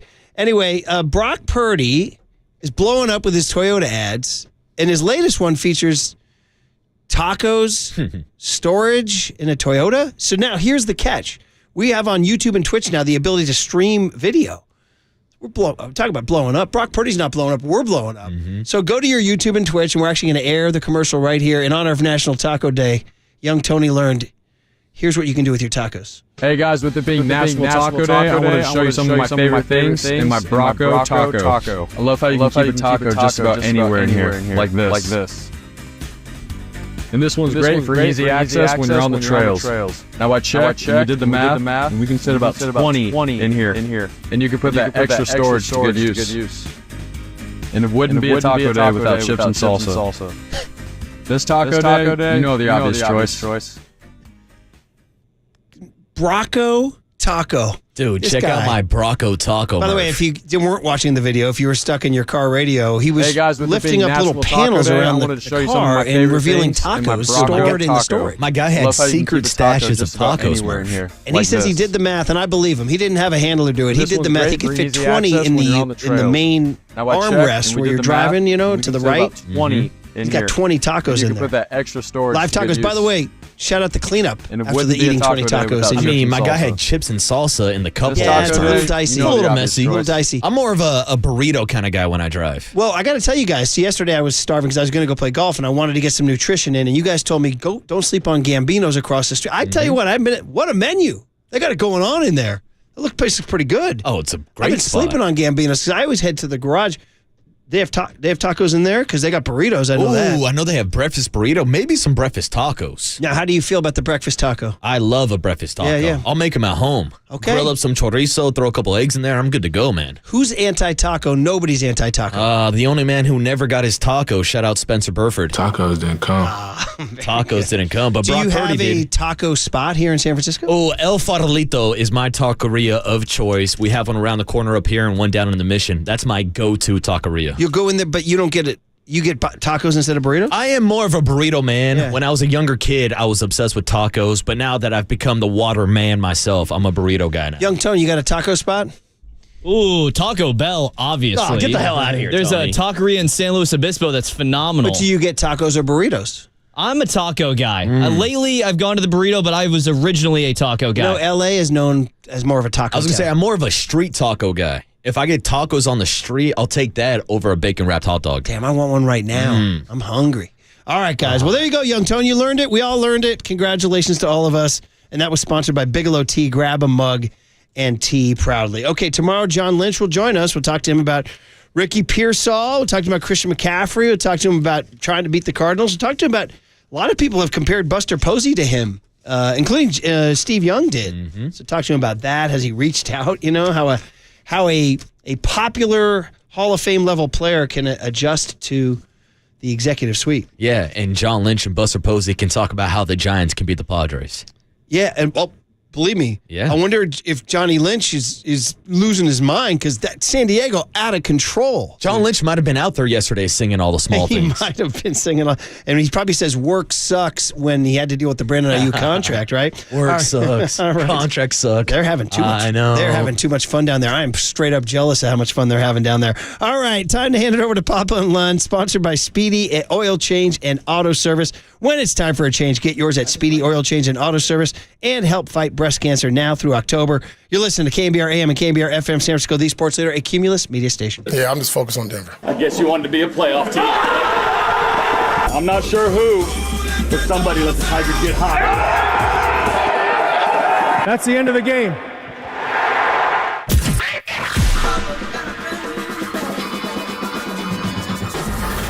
Ladies and gentlemen, prepare yourself.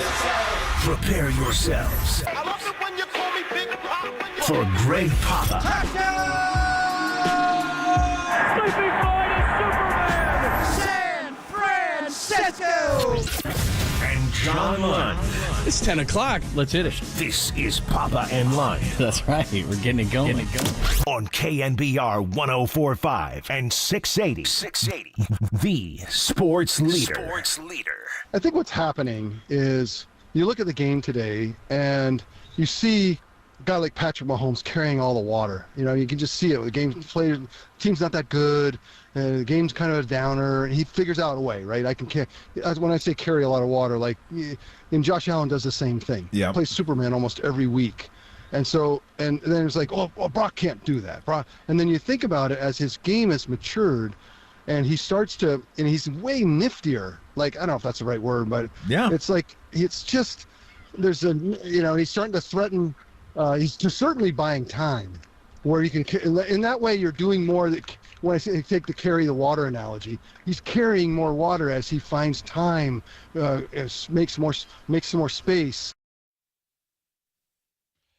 There's Steve Young leading us in. We're live at Levi's Stadium. That means it's a Tim Ryan Power Hour Thursday. Tim Ryan's going to join us exactly in 1 hour. You cannot get more information than you, the radio team, you and Tim Ryan coming in here. So we'll get into that conversation deep into the 49ers. I think we've only had a little bit of chance to do, which is look back at the Patriots game and look ahead to the Arizona Cardinals and Kyler Murray, who's a problem coming in this weekend. We'll do that. A tremendous guest list today. Marcus Thompson's going to join us from Hawaii at 10:30. As I said, Tim Ryan, Dante Whitner at 12:30, Mike Silver, who wants Devontae Adams at 12:50, and extra bags at 1:30. So we're absolutely, positively packed. And I only got one question. The hell's taking us so long, Buster? Let's go. Who do you want, a GM? Agents? Let's go. Where's the GM? Where's the free agents? Let's go. You know what I would do? I would wait until Saturday evening, Padres and Dodgers play game one of the division series and announce your GM right then. Think anybody would notice? Maybe not. Probably not. Man. I can't wait for Mike Silver to come on. Mike sent me his book, The Why. He's got Kyle Shanahan on the cover and Sean McVay, and you're going to tell him why the 49ers are not getting Tay. They're not getting Devontae Adams. It would be financially not feasible. Right, Sean? Yeah, I think I'm being nice. Yeah, you're being nice. I mean, I love the exercise. It's fun. We all love content. There's no doubt about it. And if Brandon Ayuk still hadn't signed by now, or if this was a month earlier, yeah, I think they'd be dead square in the deal to try to get Devontae Adams. But it is, and I agree with Mike, and I think we're all three on the same page on this. The salary cap is a movable object. You can move around and you can play with it and do certain things with it, but there comes a number where you can't really play with it, and that number is probably $45 million of dead cap if you trade Brandon Ayuk, which would be a major problem. You want to trade Debo instead? That's $42 million because remember he restructured. You want to trade Jennings? Okay, maybe. There's $6 million in Turning Juwan? I'm just saying. He's fourth in the NFL in receiving. Somebody's, if you're looking at trading a receiver, Jennings is the only financially feasible option. Then you got to pay Devontae Adams if he wants a new deal. So which you just went through. And then second of all, Mark Davis hates the 49ers. Third of all, the 49ers may need to save space. Don't get the facts in the way of a good column. The third thing is they might need the space or tradable assets for a defensive tackle at some point, a linebacker, a veteran safety, some offensive line help, or running back depth. All those things are before receivers. Yeah. So anyway, it's fun. It's not happening. It's a great conversation. Yeah. I would put the Blutarski, I would put the chances at 0.0. Silver at 12.50. We'll tell you why. We'll just get into it. Mike, that'll be fun. And Mike, the highlight of last week or after the game on Sunday was getting into it with Kyle about Brandon Ayuk wearing red shorts to practice and not black shorts. Is that a big deal? That is Michael Silver. Is that a big deal? So Steve Young, I wear red shorts to practice all the time, and now I changed up. I'm probably out of. Did Steve Young just call Brock Purdy a water boy? What was he saying there? He needs to carry more water? No, don't, Steve, don't call in. I'm kidding. I know exactly what you meant. But it is interesting because it all comes back to the quarterback, even though he's the guy that I worry about the least in this entire building. That for years, he's Buster Posey. Mm-hmm. He's Brock Purdy. But he has played 25 games in the NFL in the regular season. And that's a benchmark. It's just a number. Yeah, it's, sure. When he gets 50, we'll do 50, and he does 75, and he does get 100. But by the first 25 starts, and this is a franchise that I don't want to say they invented the quarterback, but Frankie Albert in 46, to Y.E. Tittle, to John Brody, to Joe and Steve, and Colin and Jeff, and Jimmy, and on and on. They've had, some of the best quarterbacks have played for this franchise, and certainly the Joe to Steve years were where it was the very best, and they won 5 Super Bowls in 14 years. But Brock Purdy's first 25 starts statistically is better than all those quarterbacks in just about every single category. Now, the game has changed. A lot of those lists, Colin Kaepernick is second, and Jeff Garcia, we love you, Jeff. Don't call in from, or have your dad call in from Gilroy like he used to when he was playing to say anything. But the game has changed, so the numbers are bloated. But here's the numbers for Brock Purdy. 25 starts in the NFL. He has won 19 of them. He is 19-6, 5-0 his first year, 12-4 last year, and now he's first time in his career he got off to a slow start this year at 1-2. Now they're 2-2, so 19-6. But this is the number that I came across this morning. That when I was looking at quarterback play, really all the while in this century. And the game has changed because they pass so much. They don't pass as much as when Steve Young played, or pass way more now. They ran the ball. Although the Niners are a running team, still, it is a pass-happy league. And you're getting a lot of nickel defenses. So here's the stat that blew me away. With Brock Purdy at quarterback, since the 1970 merger, the highest scoring quarterbacks in the NFL during the entire time. Checking in at number 4 is Tom Brady at 27.8 points per game. Checking in at number 2 is Lamar Jackson at 28.2 points a game. They've all won MVPs. Checking in at number 2 is Patrick Mahomes at 28.7 points per game. Since the 1970 AFL-NFL merger, the quarterback with at least 25 starts that has scored the most points by average per game is Brock Purdy and the San Francisco 49ers at 29.7 points per game. I remember looking at those numbers when, Drew Brees was with Sean Payton all those years, Peyton Manning and Phillip Rivers, and they were always at the very, Dan Fouts kind of started it. It's all about what? If you're a quarterback, and Brock leads in yards per attempt and touchdown percentage and QBR and all these numbers that are like, what? 25 starts. He is 19-6 as a quarterback, and the 49ers scored nearly 30 points a game, 29.7. More than Mahomes, more than Lamar, more than Tom Brady, more than Drew Brees, more than Peyton Manning. So carry more water. I think he is. He's playing differently this year. And the cast around him is so different this year. He's got J.P. Mason, number 2 in the NFL in rushing, because Christian McCaffrey led the league last year, hasn't taken a snap yet. When will he? And then Jawan Jennings, not Brandon Ayuk, not George Kittle, not Deebo Samuel, is number 4 in the NFL in receiving yards. So you got an undrafted player to your side in J.P. Mason. Brock's Mr. Irrelevant, thrown to a guy who was a 7th-round pick number 212. So that one stunned me. A lot of these numbers, just to see Brock Purdy, the highest-scoring quarterback in his first 25 starts since the merger.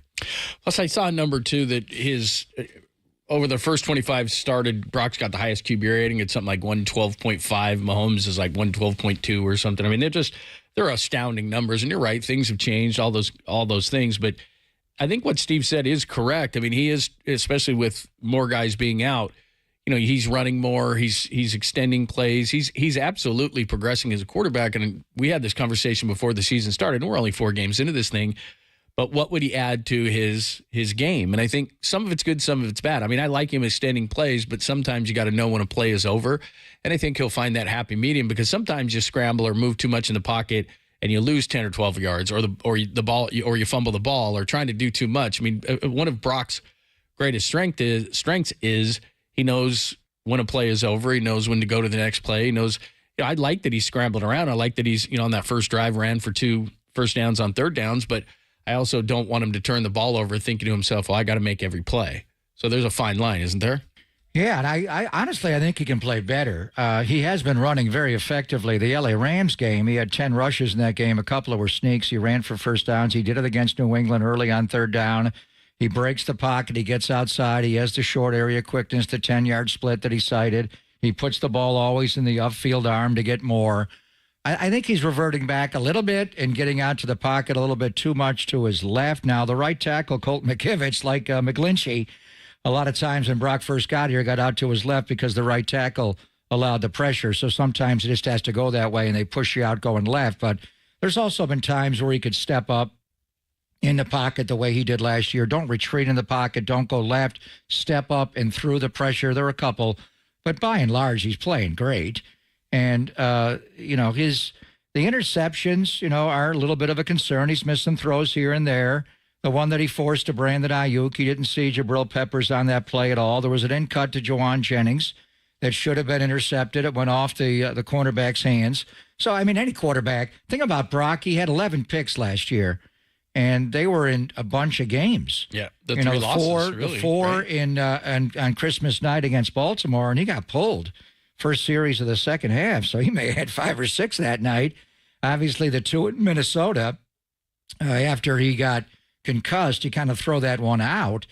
But he's had, he's thrown a few picks here and there that he's going to have to work on. And the one where he tried to force it to Ayuk in the back of the end zone, not seeing Peppers, was a mistake. But sometimes you got to trust your guy, like when he trusted George to go up and, a trio of the Patriot defenders around him to go up. But anyway, Brock's playing great. He's playing a little differently because of the cast around him, all the 3-man rushes, occasionally a 2-man rush. But the bottom line is, and I remember looking at this stat for years, looking at Drew Brees and Sean Payton and what they had, and Eric Coryell and Dan Fouts, and, some of the greatest. Steve Young was up there for years, but they're scoring almost 30 points a game, John. It's 29.7. It's 30 for Purdy. And they got to be better in the red zone. That's obvious, but they still got to 30 in this last game against New England, with 3 touchdowns and 2 Jake Moody field goals. So all that matters is wins. And he's got 19-6 in 25 starts, and he's the highest scoring quarterback in 25 starts in the history of the NFL at 29.7. Really impressive.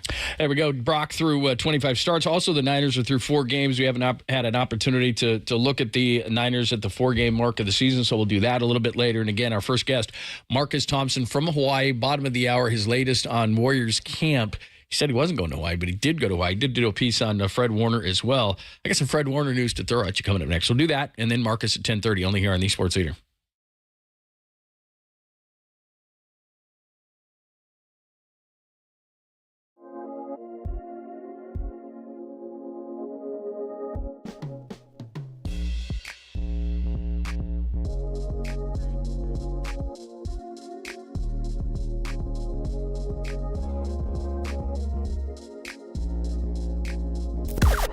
Now, from the O'Donnell Financial Group Sports Desk, learn more at odfigroup.com. O'Donnell Financial Group, because planning is a process, not a product. Former Giant Ryan Vogelsong. He joined Murph and Marcus this morning and gave his reaction to Buster Posey being the president of baseball operations. Check out that podcast and more on the KNBR app, YouTube, and KNBR socials.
faithful. Filter out the noise and kick it with KNBR on the gram for everything 49ers. Follow the sports leader on Instagram at KNBR. Reset back, steps up. Here comes Floyd. Throw over the middle.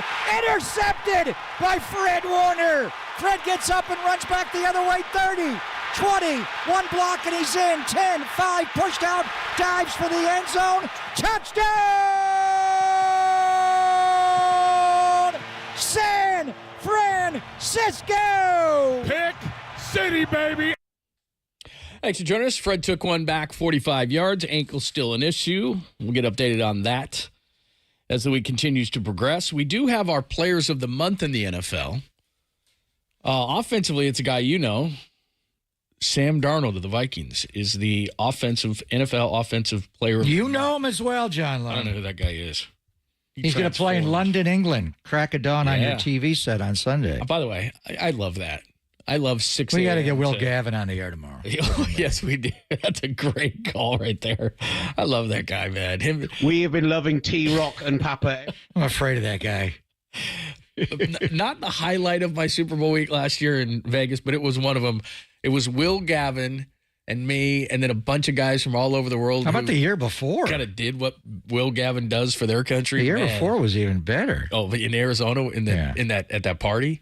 All right, so Sam Darnold is what? MVP of the league? He's the offensive player of the month for month one. I seen some polls where he's the most valuable player in the NFL. All right, offensive player of the month in the entire NFL. Mm-hmm. What has he got? 11 touchdown passes. He's doing pretty good. Yeah, and they're 4 now. Okay, Sam is number 1. The defensive player of the month for all the depoy talk. Honolulu Blue Fred. or Scarlet? Yeah, you nailed it. Aiden Hutchinson had 6.5 sacks. All right.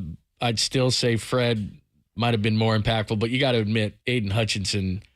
He's their Bosa. He was good. He's a really good player. player. Had a good month. And he gets out there wide 9, and the way he does the spin, he does that tight spin off the chipper. He's a good player. There's no doubt. But as far as Fred, that play that he had, and when Dante joins us, we'll have Dante break it down and Tim Ryan.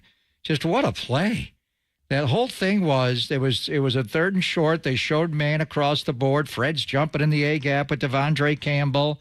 You know what he looked like? He looked like Brian Urlacher, Lance Briggs in Chicago, showing an A-gap blitz. And then they bail. And they get back into their hook zone, and he just hooks it up. Leonard Floyd creates pressure. Fred goes up and makes an incredible interception. I see him do it in practice, honestly, 2 or 3 times a day. In practice, he has a pick 6. Like, would you stop doing it? You're screwing up everything. But that is the scout team, so you're trying to get ready. And by the way, having Joshua Dobbs on the scout team this week is helpful to simulate their offense. He knows it so well, and the athleticism of Kyler Murray. But then he popped up. Malik Mustafa came flying from depth, picked off their right tackle. Nick Bosa had a kind of a George Kittle double block, and then Jair Brown, Charvarius Ward, Demo got in, and then he dove for the end zone and looked like Christian McCaffrey. What a play. The one thing was the ankle. He got up slow from that. I think he was tired. That's a lot of work, even for a guy who's as well-conditioned as Fred Warner. But he wasn't moving real well after that. There was a fumble later, and he kind of planted on the right ankle. So I think it's a major concern if he's able to go in this game. He's only missed 1 game in his career, the 2021 game in Seattle. It'd be a major difference if you don't have him, obviously, to run the defense, wear the green dot, do everything he's doing defensively. But in a game like this, with the threat of the quarterback running and Kyler Murray, you'd like Fred Warner in some snaps to be able to spy him. So hopefully he does more than he did yesterday, because yesterday he was just working over on the side and running. He did not take part in practice. By the way, one thing, Sunday, obviously you're going to be watching football all day, but Saturday you might want to go to Berkeley.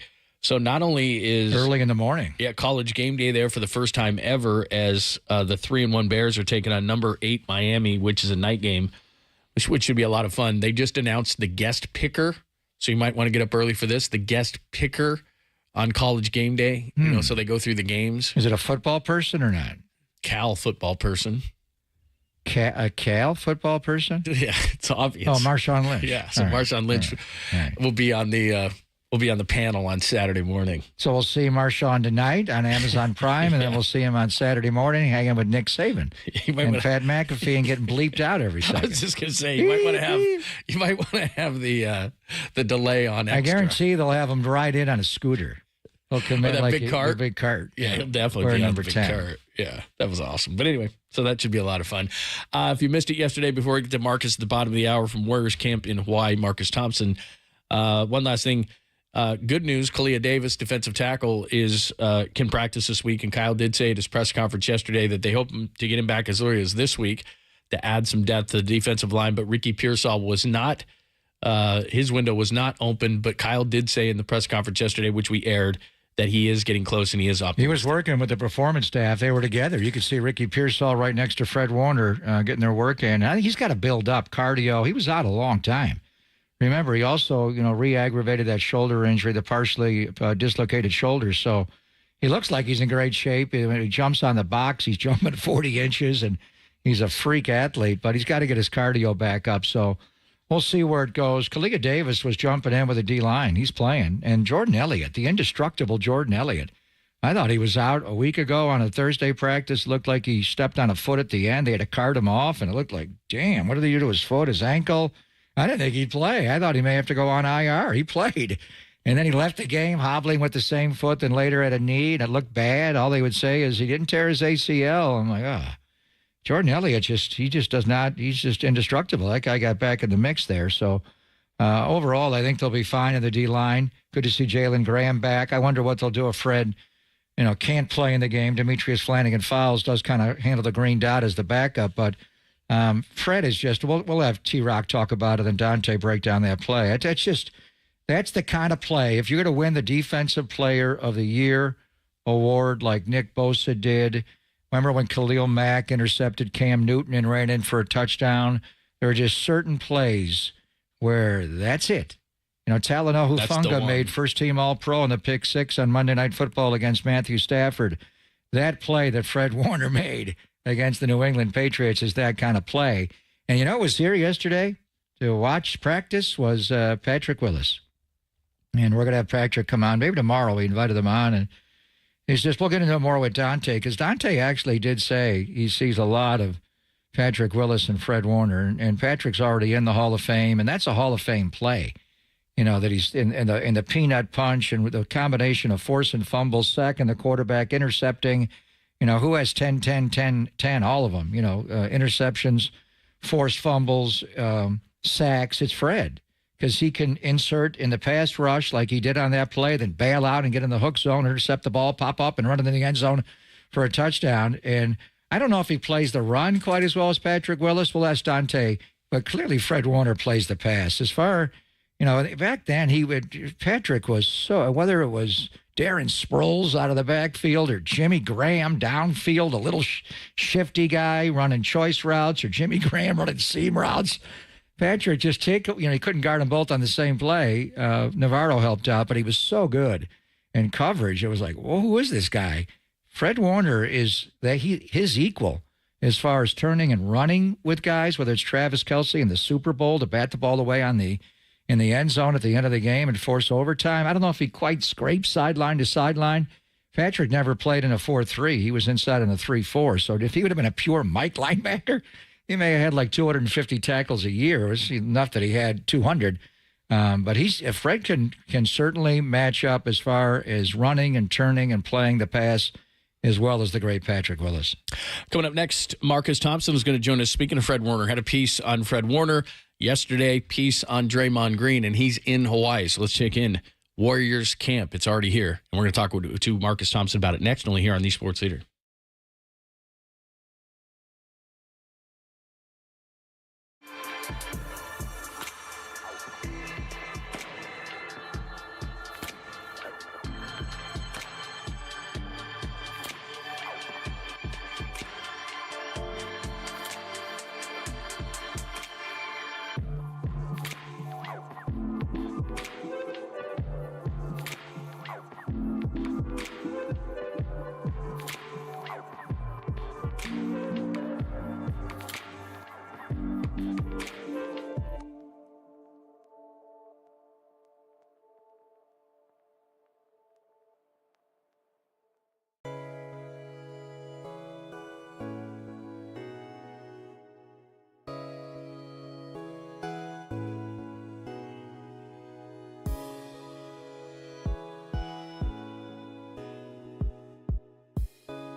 Enjoy KNBR in FM at 104.5 FM. Now back to Papa and Lund. Greg Papa and John Lund on the Sports Leader.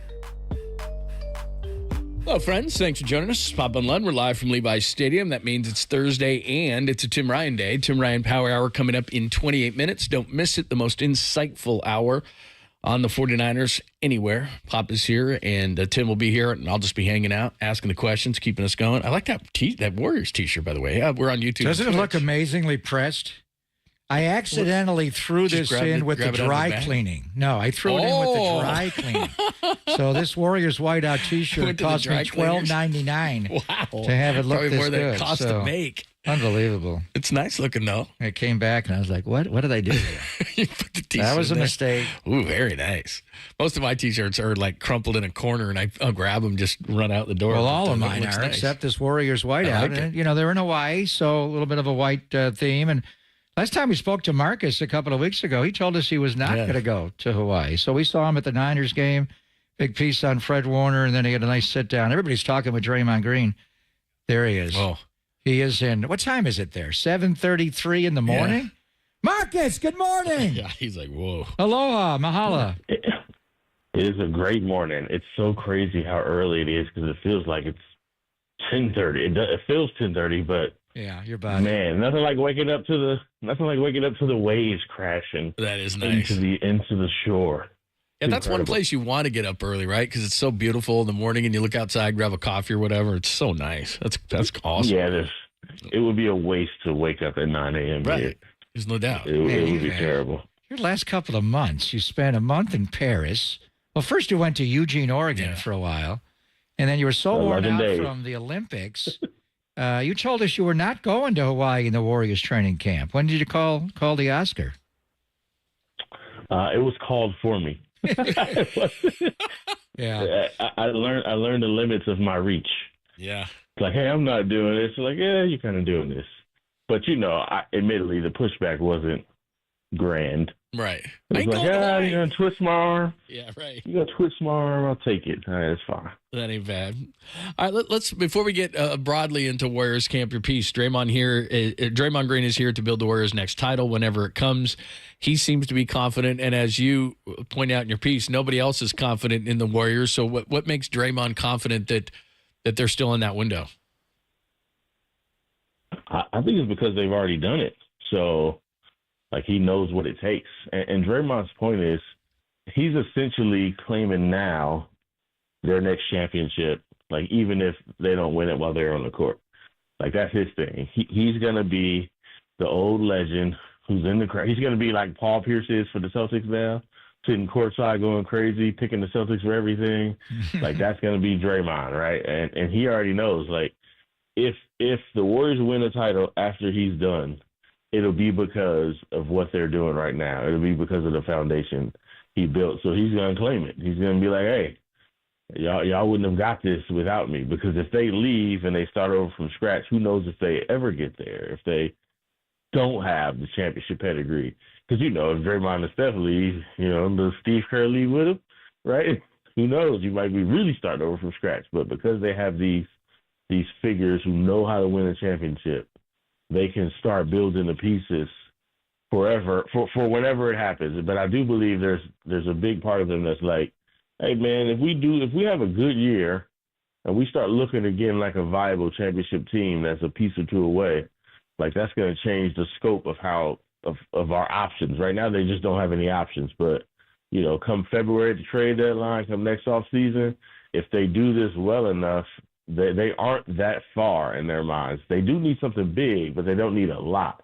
So let's see what you got. And Draymond just believes, like, hey, man, don't count them out over the next 3 years. But certainly if they win 1 and 5, he's saying that's his too. So Draymond Green obviously is a 4-time NBA champion. He's going to be a Hall of Famer with his college career and his Team USA, although he didn't make it this year. And a lot of the reason he wasn't chosen this year by Grant Hill and others, Steve Kerr, is because the way the last 2 years went. And the punch of Jordan Poole in training camp that year sabotaged that season. Then last year, he was at a tipping point. Indefinite suspension. It happened too much. Steve Kerr was talking about it. There There was an interesting interaction before you guys all went to Hawaii. Scott Osler in Media Day on Monday asked Draymond Green, should the fans and teammates worry about him? And he went off. And he pushed back the way Draymond pushed back. So he was different. He did step back a little bit and stand down last year after it all came down. But he sounded like the same guy that we've seen, take it to the edge and beyond and get suspended for, obviously, finals games and huge games, playoff games, all of it. So where is he at as far as his on-court behavior after what happened last year? It seems like he's in a good place, but again, we're in Hawaii at the start of the season, right? Everybody's in a good place. So it's really hard to tell. I'm curious if, the lack of a championship, being on the table kind of changes that perspective. It definitely felt like they were playing under this incredibly immense pressure to get back to where they were in 2022. That it kind of painted everything. He had to be on the edge. This felt like a more, all right, we're let's slow play this thing type of Draymond. We might not win a championship this year, but can we win another one before we go? Which, they're under contract for 3 years. It felt like that. Now, who knows, man?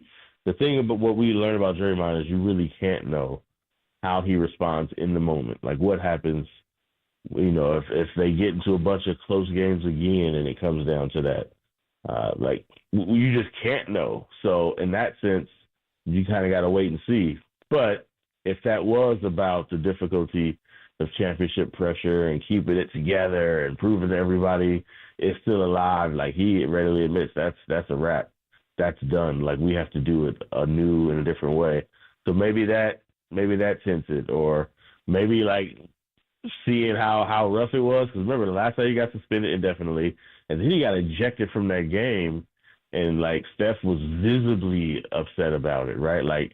It was visceral, in a way you just don't see Steph. So I do feel like all that stuff factors in, and maybe Draymond has seen enough to know he's got to be good. I don't know, but I kind of tend to trust Draymond on that, to be honest with you, because he, for all his flaws, he knows when to push it and when not to push it. And I just think without the championship, he knows there's no need to push it. That's just my guess of the matter. What are you doing, Draymond? Y'all trying to get into the playoffs. This is not the thing, but you just don't know with him. Marcus Thompson joining us from Hawaii and Warriors training camp. It's Pop and Lund here on the Sports Leader. It's way too early to know this, but in terms of just overall thought as you look at this team and watch them practice, Klay Thompson is clearly gone. DeAnthony Melton is in. Kyle Anderson, Buddy Hield, the hopeful growth from the young players like Kuminga and so forth. Is this team better than last year's team, even without Klay, or has the potential to be? The potential is there for sure. It's in a different way.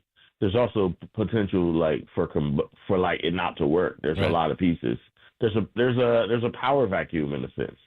I mean, you already got a competition for a shooting guard, right? And Steve Kerr's trying to figure out how do you play Draymond, Kuminga, Trace Jackson Davis, Looney, and still factor in Wiggins, right?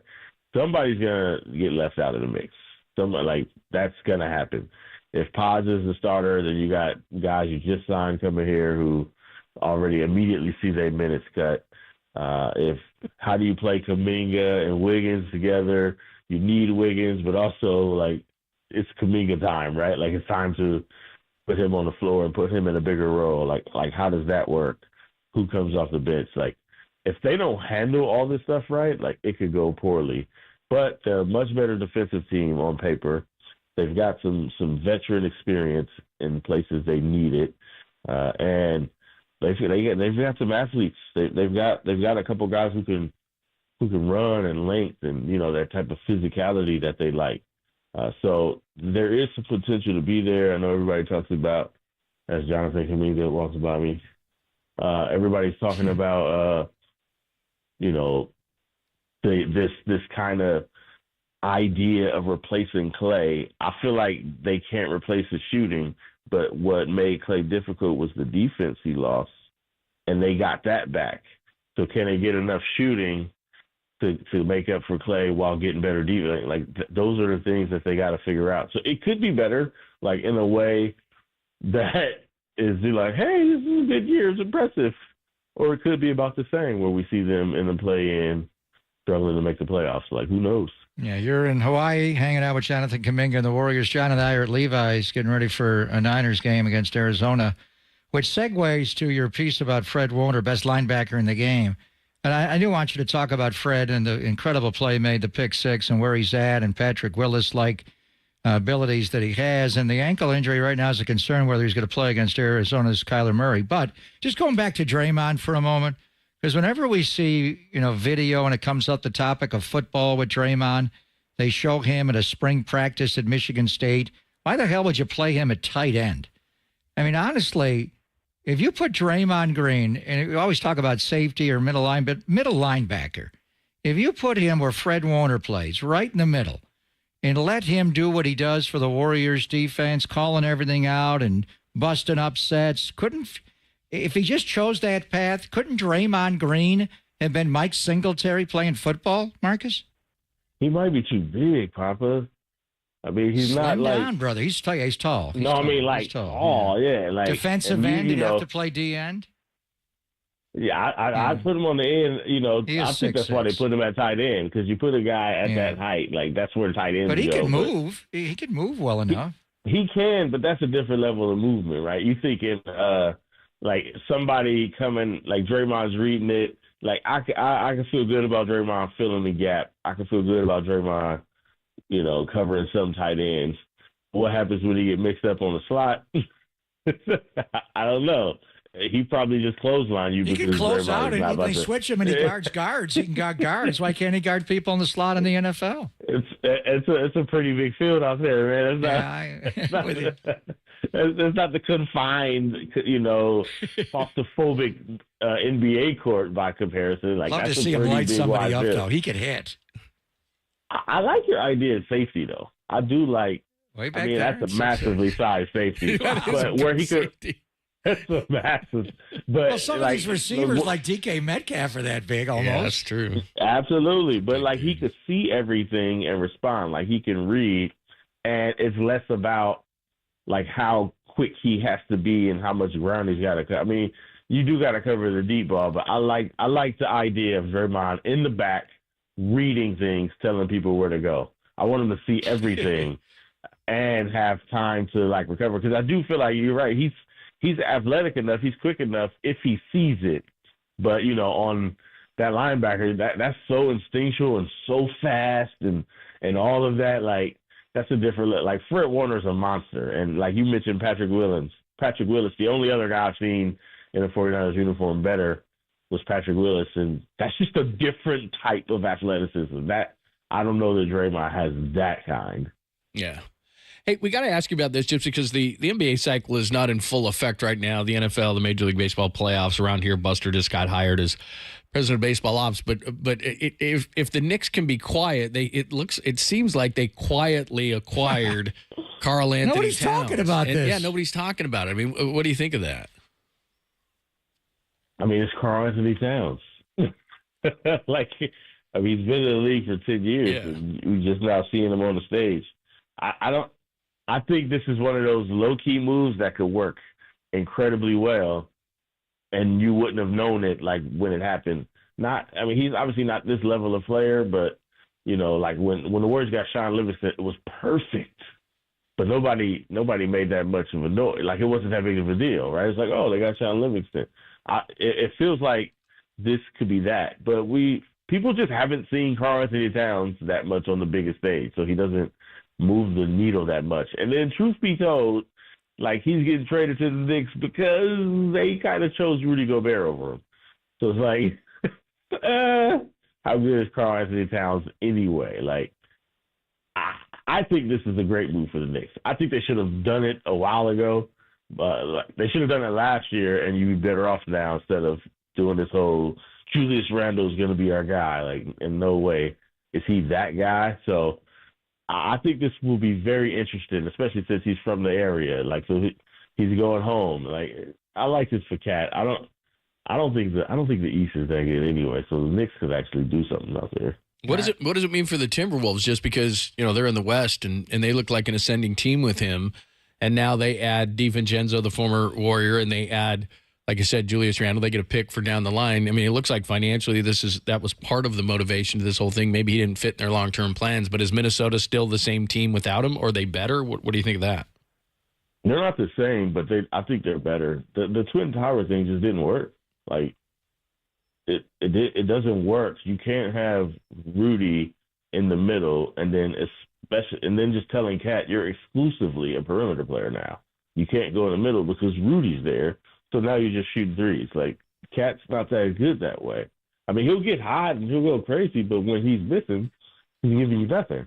So I think they're more versatile this way. I think they're more modern this way, and they lose the star power. Like Cat could go out and get you 30, like legit, on many nights. They lose that in a sense, but I do think they make up for it in the other areas. And the West is so deep. It's more important to be deep and versatile than it is to have superstars. To me, that's a more important deal. So I think they'll be better for it in the long run, especially if they.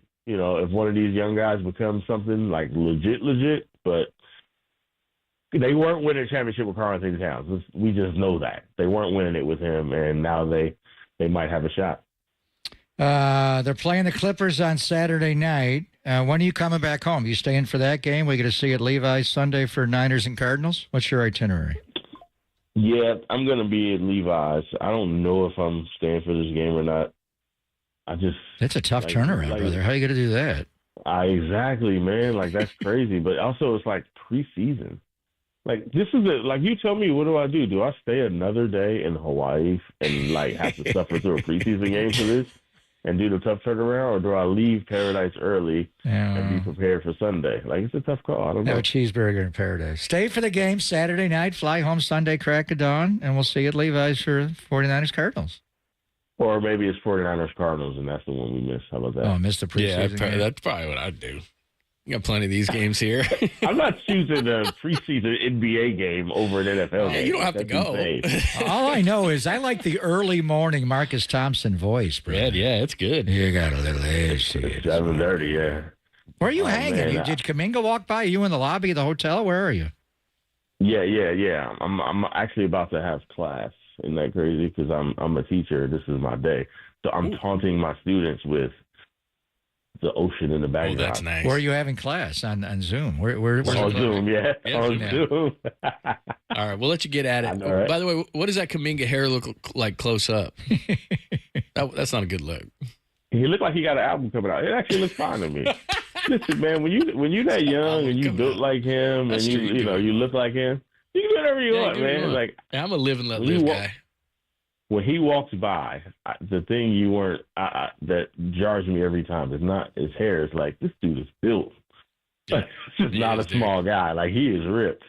So yeah, you can when your physique is like that, you can do whatever you want with your hair. That's good. Go with it. Yeah, go with it. All right, man. Have a good class. It's always good to talk to you, man. We'll probably see you Sunday, but who knows? Who knows, right? Yeah. It's whatever you want. All right. Peace out. Take care, Marcus. All right, that's the great Marcus Thompson at Thompson Scribe. Read his latest, including the Draymond Green piece, which is absolutely great because Marcus is great, and also the piece on Fred Warner. We're about 10 minutes away from Tim Ryan's going to join us. His big mass will be at that window, and we'll let him in. Tim Ryan will give us the breakdown of last week's game, which we didn't do a ton of this week because of all the Buster news, and we'll look ahead to Kyler and the Cardinals. So do it top of the hour, 9 minutes, only here on the Sports Leader.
And I'm Greg Papa on KNBR, and I ask you, do you struggle with distance vision and need reading glasses or bifocals? So CLR from Laser Eye Center of Silicon Valley could be a game changer for you. CLR custom lens replacement is your permanent solution to readers, glasses, contacts, and you'll never develop a cataract the rest of your life. So don't wait until you're older to see great. Do all the things you love to do with perfect vision now. I've had the procedure. John Lund has had the procedure. Tens of thousands of procedures have been done by Dr. Craig Bindi and his team at the Laser Eye Center of Silicon Valley, and they can tell you if it's your right time for CLR. So find out now with a free consultation. They are available at lasereyeclr.com. No readers, no contacts, no glasses, and no cataracts the rest of your life. lasereyeclr.com, or you can call them at 877-GET-2020.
Papa and Lund continue live from the KNBR Casino Matrix Progressive Jackpot Studios. Casino Matrix, Progressive Jackpots are here. Where are you? Just drop in. Please play responsibly. 1-800-GAMBLER.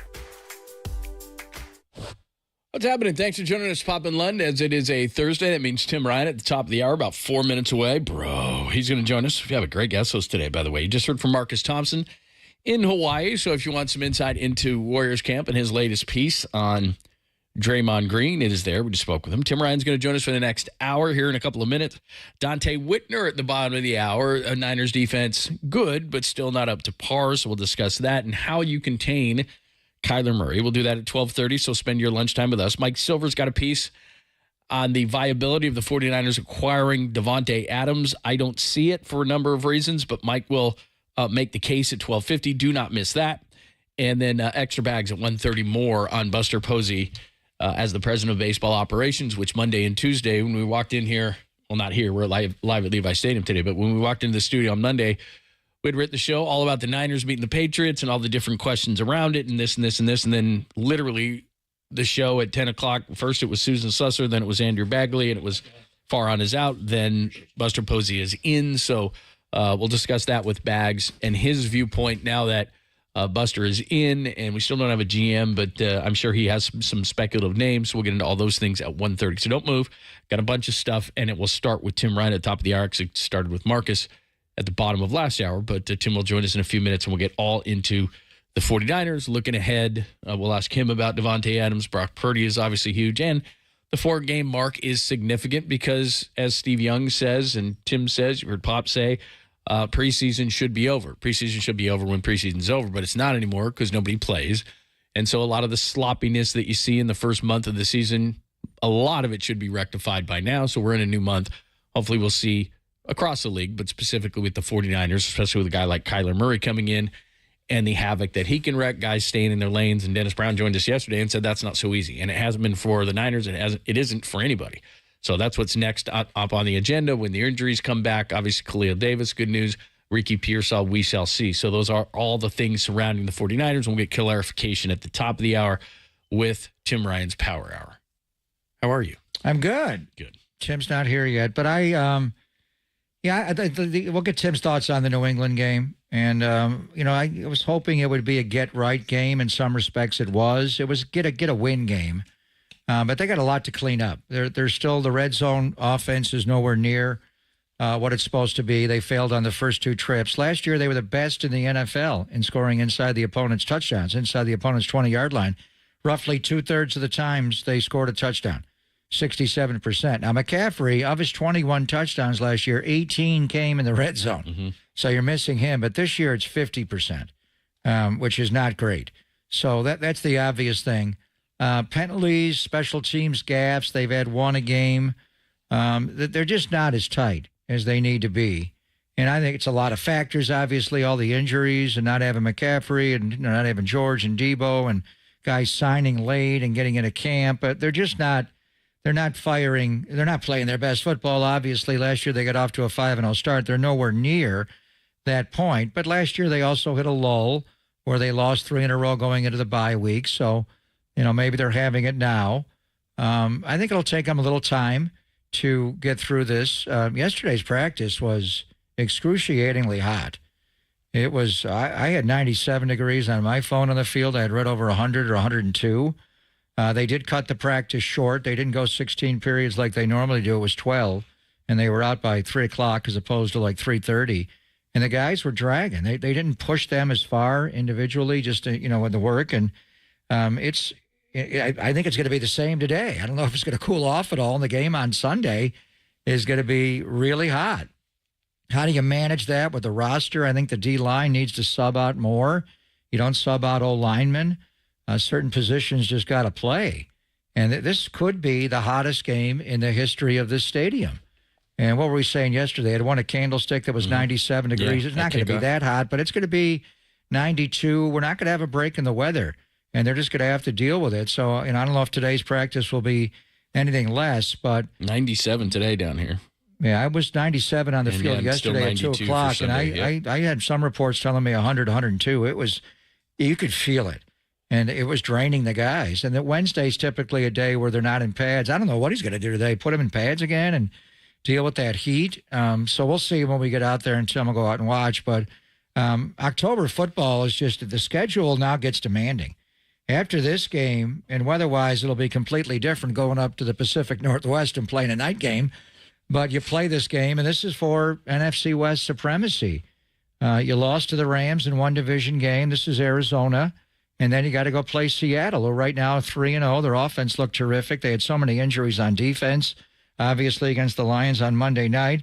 And then you close the month out after you get done with Seattle on October the 10th. You've got Kansas City on October the 20th, and you have a mini bye going into that. But it seems like every time you play Kansas City, whether it's the regular season or a Super Bowl, they don't play the week before, and they have a bye week, and it'll be the same thing for them. And then Dallas, after that as well, and that'll close out October and the first half of the year before you go into the bye. So they're not playing their best football. I think they survived getting to 2-2. Now, you don't want to slip up against Arizona. And the thing with Arizona, it seems like a lot of these teams have the same issues. You can run on them. They were dead last in the NFL against the run. They tried to improve it, but they have not been able to do it. The Lions just ran right down their throat. Washington did it a different way. So, Kyle's going to try to pound it on them to start and wear them down. Can you wear them down in the weather? I mean, ultimately what you want to do, and it's tough to say this to the offensive lineman because Trent Williams may need 3 IV bags in this game, but you'd like to have the ball 30, 35, 40 rushes and 40 minutes and keep their defense out there and let them wilt, even though they do live in this kind of, stifling, suffocating weather. It's well over 100 degrees in Arizona, so their bodies are a little more acclimated to it. But you leave their defense out there for a long period of time, you could wear them down a little bit. But they're trying to run the ball against this team is going to be priority one. And with J.P. Mason, it's just amazing, John. You lose Christian McCaffrey, obviously, but J.P. Mason's number 2 in the NFL in rushing yards total. He's number 1 in attempts. He's number 1 in missed tackles. He's 34 missed tackles this year. And I know Tim was anxious to watch the tape, and we'll get his thoughts on it. But JP himself told Kyle right after the game, I was crappy today. He dropped one handoff. He dropped a pitch. He felt he left some yards on the field. But first and foremost, and you got to block Budda Baker, obviously, in the run game. But the Arizona Cardinals just could not stop the run last year. And this early year, John, when they've been beaten, they've been run on. They've been trampled. Yeah, they're 28th in yards given up, over 146 a game. And they're at 4.5 a carry against him. And like you said, they weren't very good last year either. So that is definitely going to be a way. And then obviously on the other side of things, stopping Kyler Murray, Marvin Harrison Jr. is there. James Conner runs hard. None of those things have changed for the Cardinals. So that's what's going on this weekend. We'll get a review of the Patriots as well. And like you said, they're dominating, but they're only up 6-0. Fred Warner gets that interception, takes it back 45 yards to make it 13-0, and then they held on at the end to beat the Patriots. So we'll review that. We'll look ahead to the Cardinals coming up this weekend, 4 games into this thing. We'll take a look back at the first month of the season as we're finally in October. Maybe some of the sloppiness will be gone. Tim Ryan is in the house. It is Pop in London on KNBR AM and FM San Francisco, the sports leader at Cumulus Media Station. Let's go.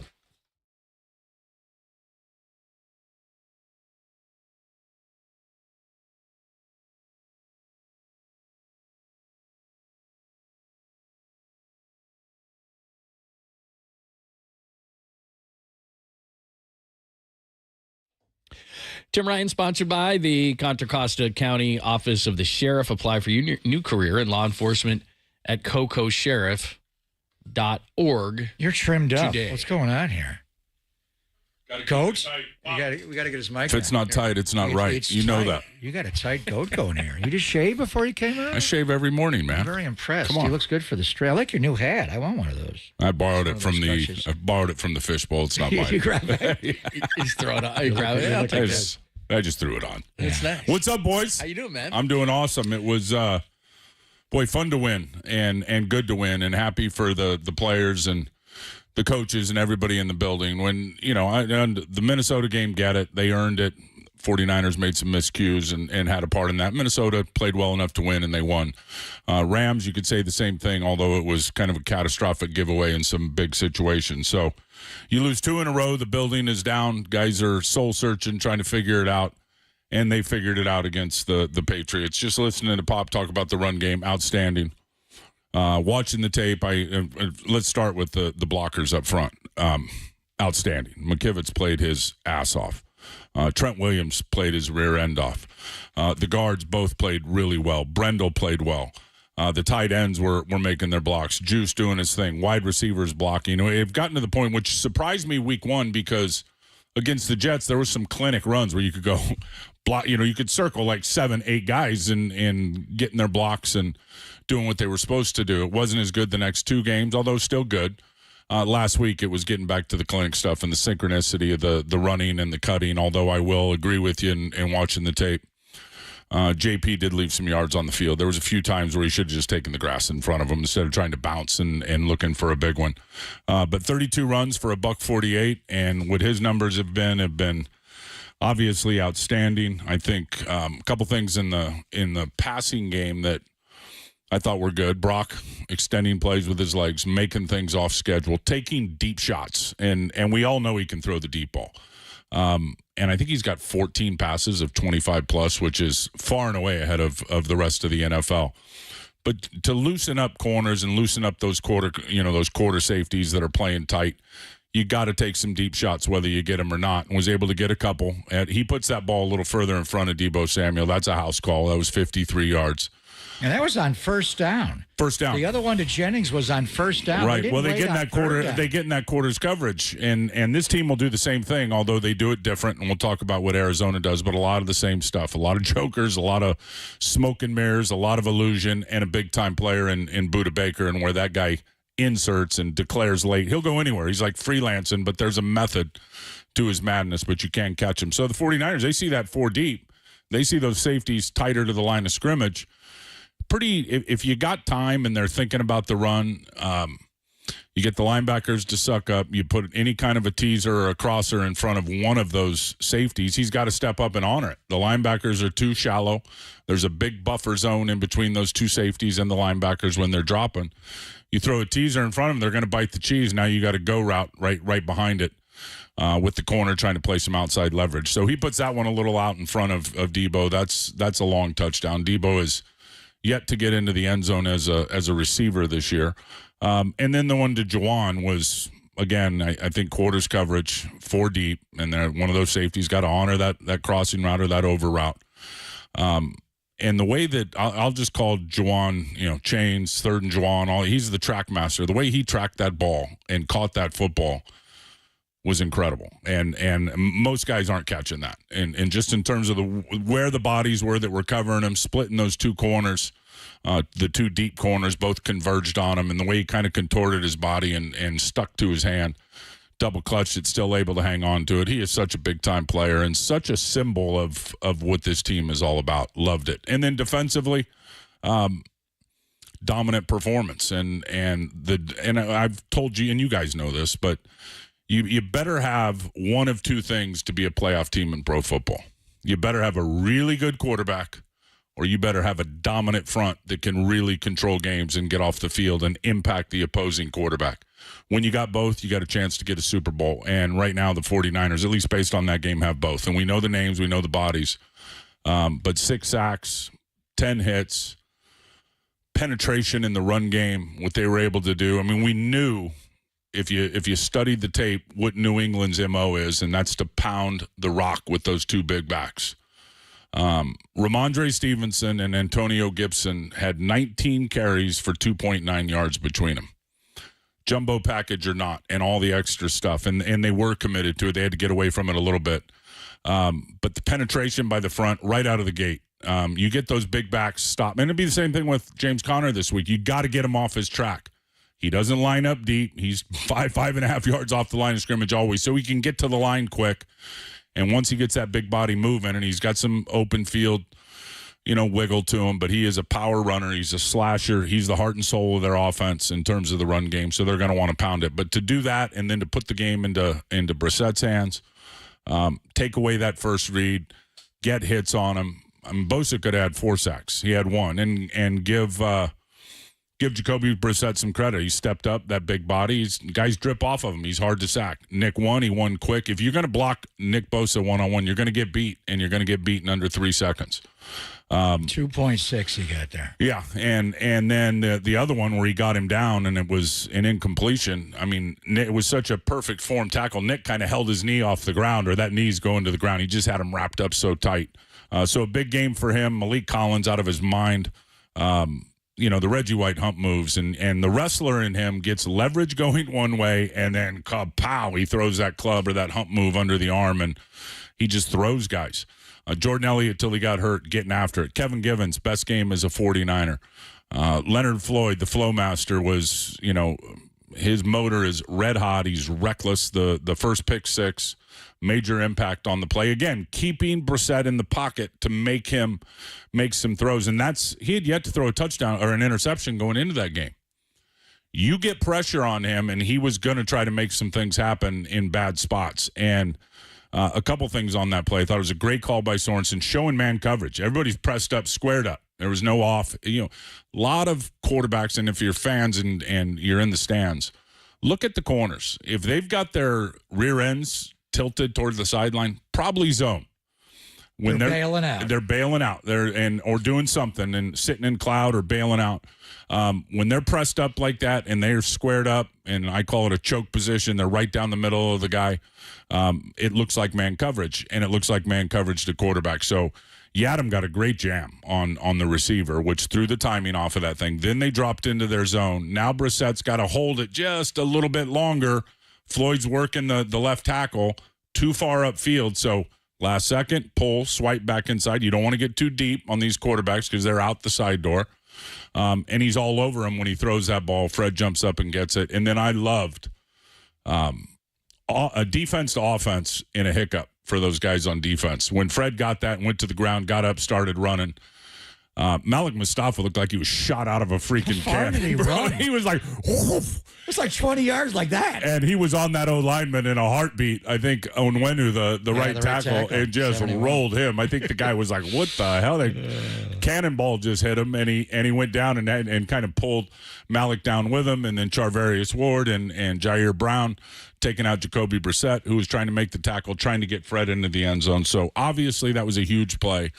And anytime you can end a game on defense in a performance that they had up front with the trifecta, Nick Bosa, sack, forced fumble, fumble recovery, you're cooking with gas. So I think a great win, and now we're in the grind. Now this team is in the grind. You got 2 games in the next 7 days, both division games, then Kansas City, then Dallas, then the off week. The push is on to start playing their best ball. All right, there you go. The Tim Ryan Power Hour takes a look at the defense. We'll look ahead to a couple of things. 4 games in, what do they need to clean up? It's kind of the preseason now in September, so now we're into October. What is there to clean up? And, of course, the newly minted Scrambling Man. We got to get to that as well. He's a scrambling man. So we got to get to that as well. Tim Ryan in for the Power Hour each Thursday down here at Levi's Stadium, only here on the Sports Leader.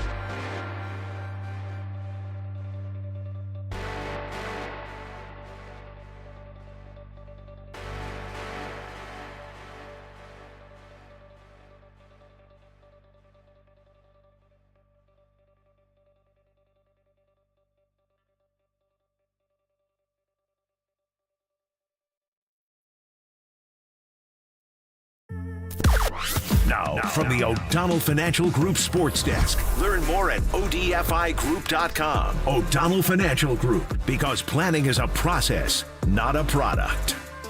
Dante Whitner, former safety for the 49ers. And of course, you see him before and after 49ers games on NBC Sports Bay Area. He joined Tolbert and Copes yesterday and discussed how the Niners can attack this Arizona Cardinals defense. Check out that podcast and more in the KNBR app, YouTube, KNBR socials.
back to Papa and Lund and Tim Ryan's Bull Rush. Oh, my goodness. You talk about a tidal wave rush?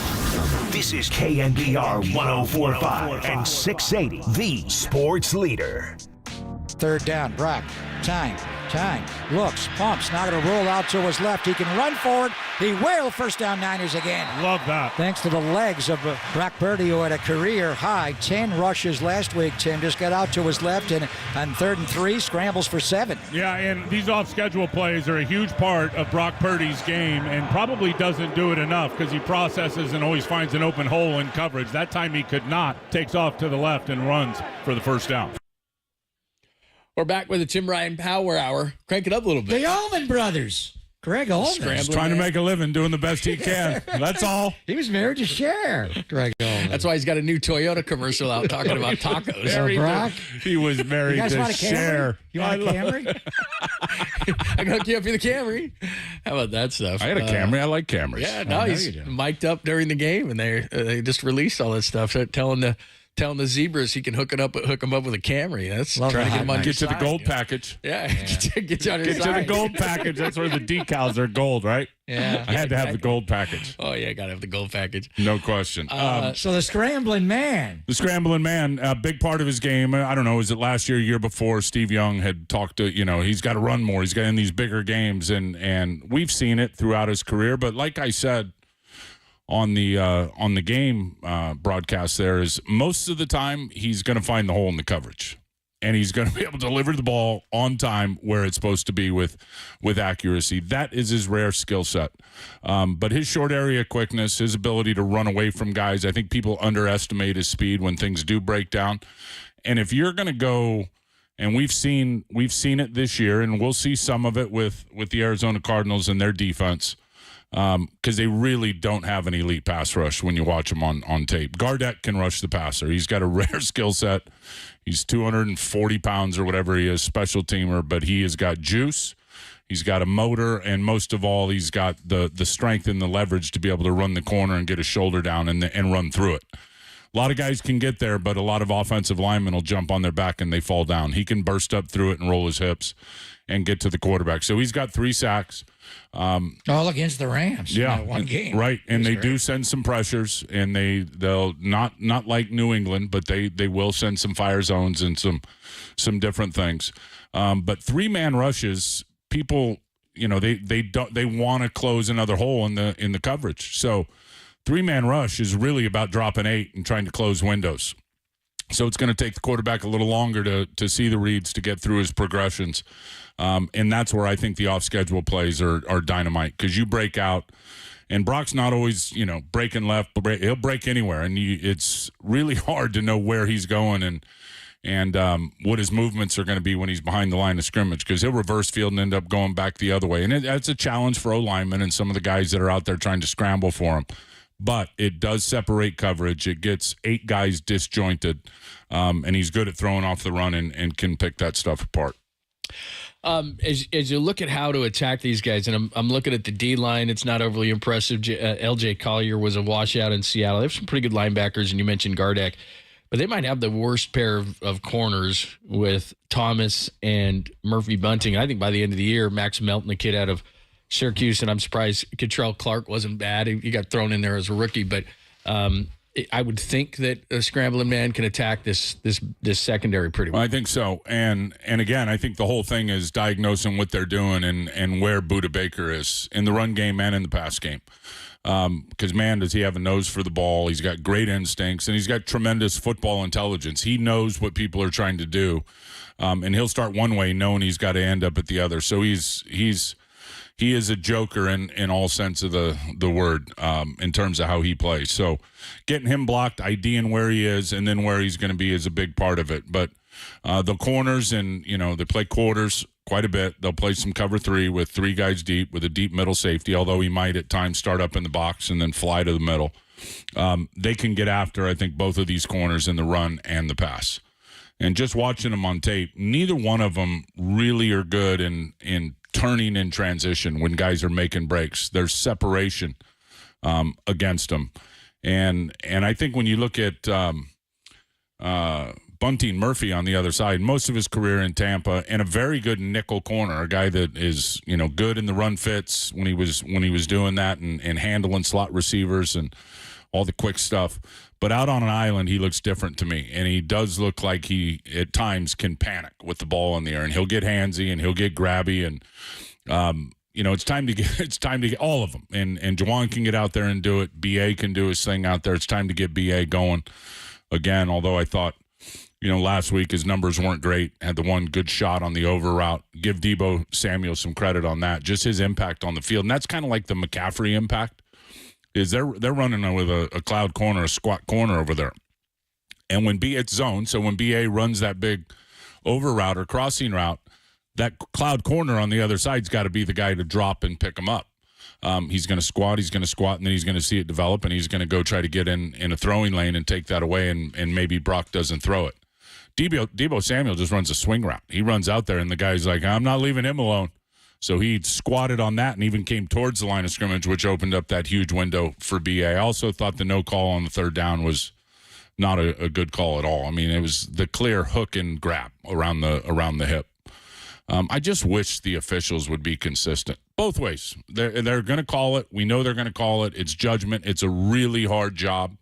But the red zone, I mean, the first one, Brock's like a 7-second play.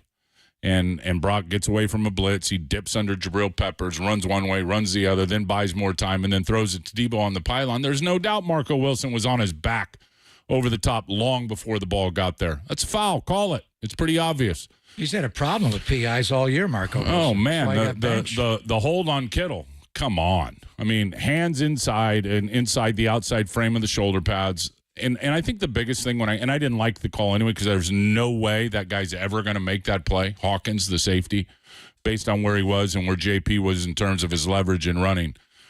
But the thing that as I watched the tape back is he didn't even try to get away from it. He wasn't even trying to break free of what they ended up calling a hold. So how are you really materially restricting somebody when they're not even trying to break the restriction? Not to mention, again, where the hand placement was. George probably didn't need to do it, but guys are doing that on every single play. Bad call. The illegal shift, bad call on the other touchdown. They had to score 3 times on that drive. And, again, they're going to miss them. They're going to call some of them, but just be consistent with calling them both ways. The DPI on this is my referee time, by the way. The DPI on Diamador Lenore.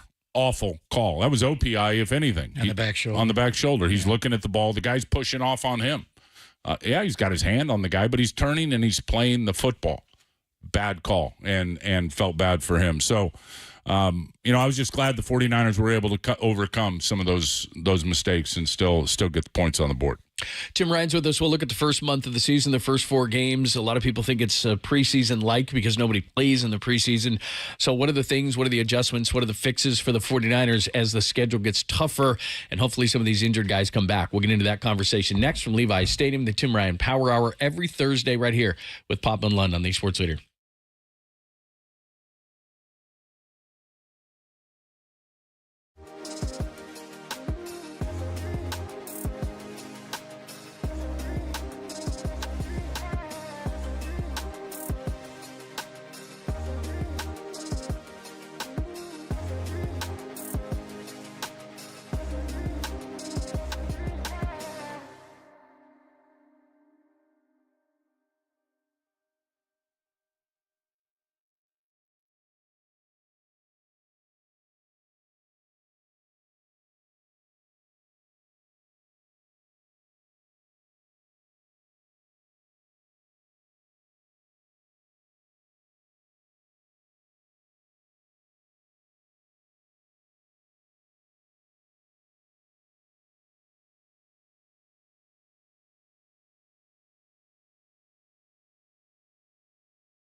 Hey, faithful, this hour we go from snap to whistle. It's the mindset of full speed, nonstop, snap to whistle. This is Tim Ryan's Bull Rush with Papa and Lund on KNBR 104.5 and 680, the sports leader.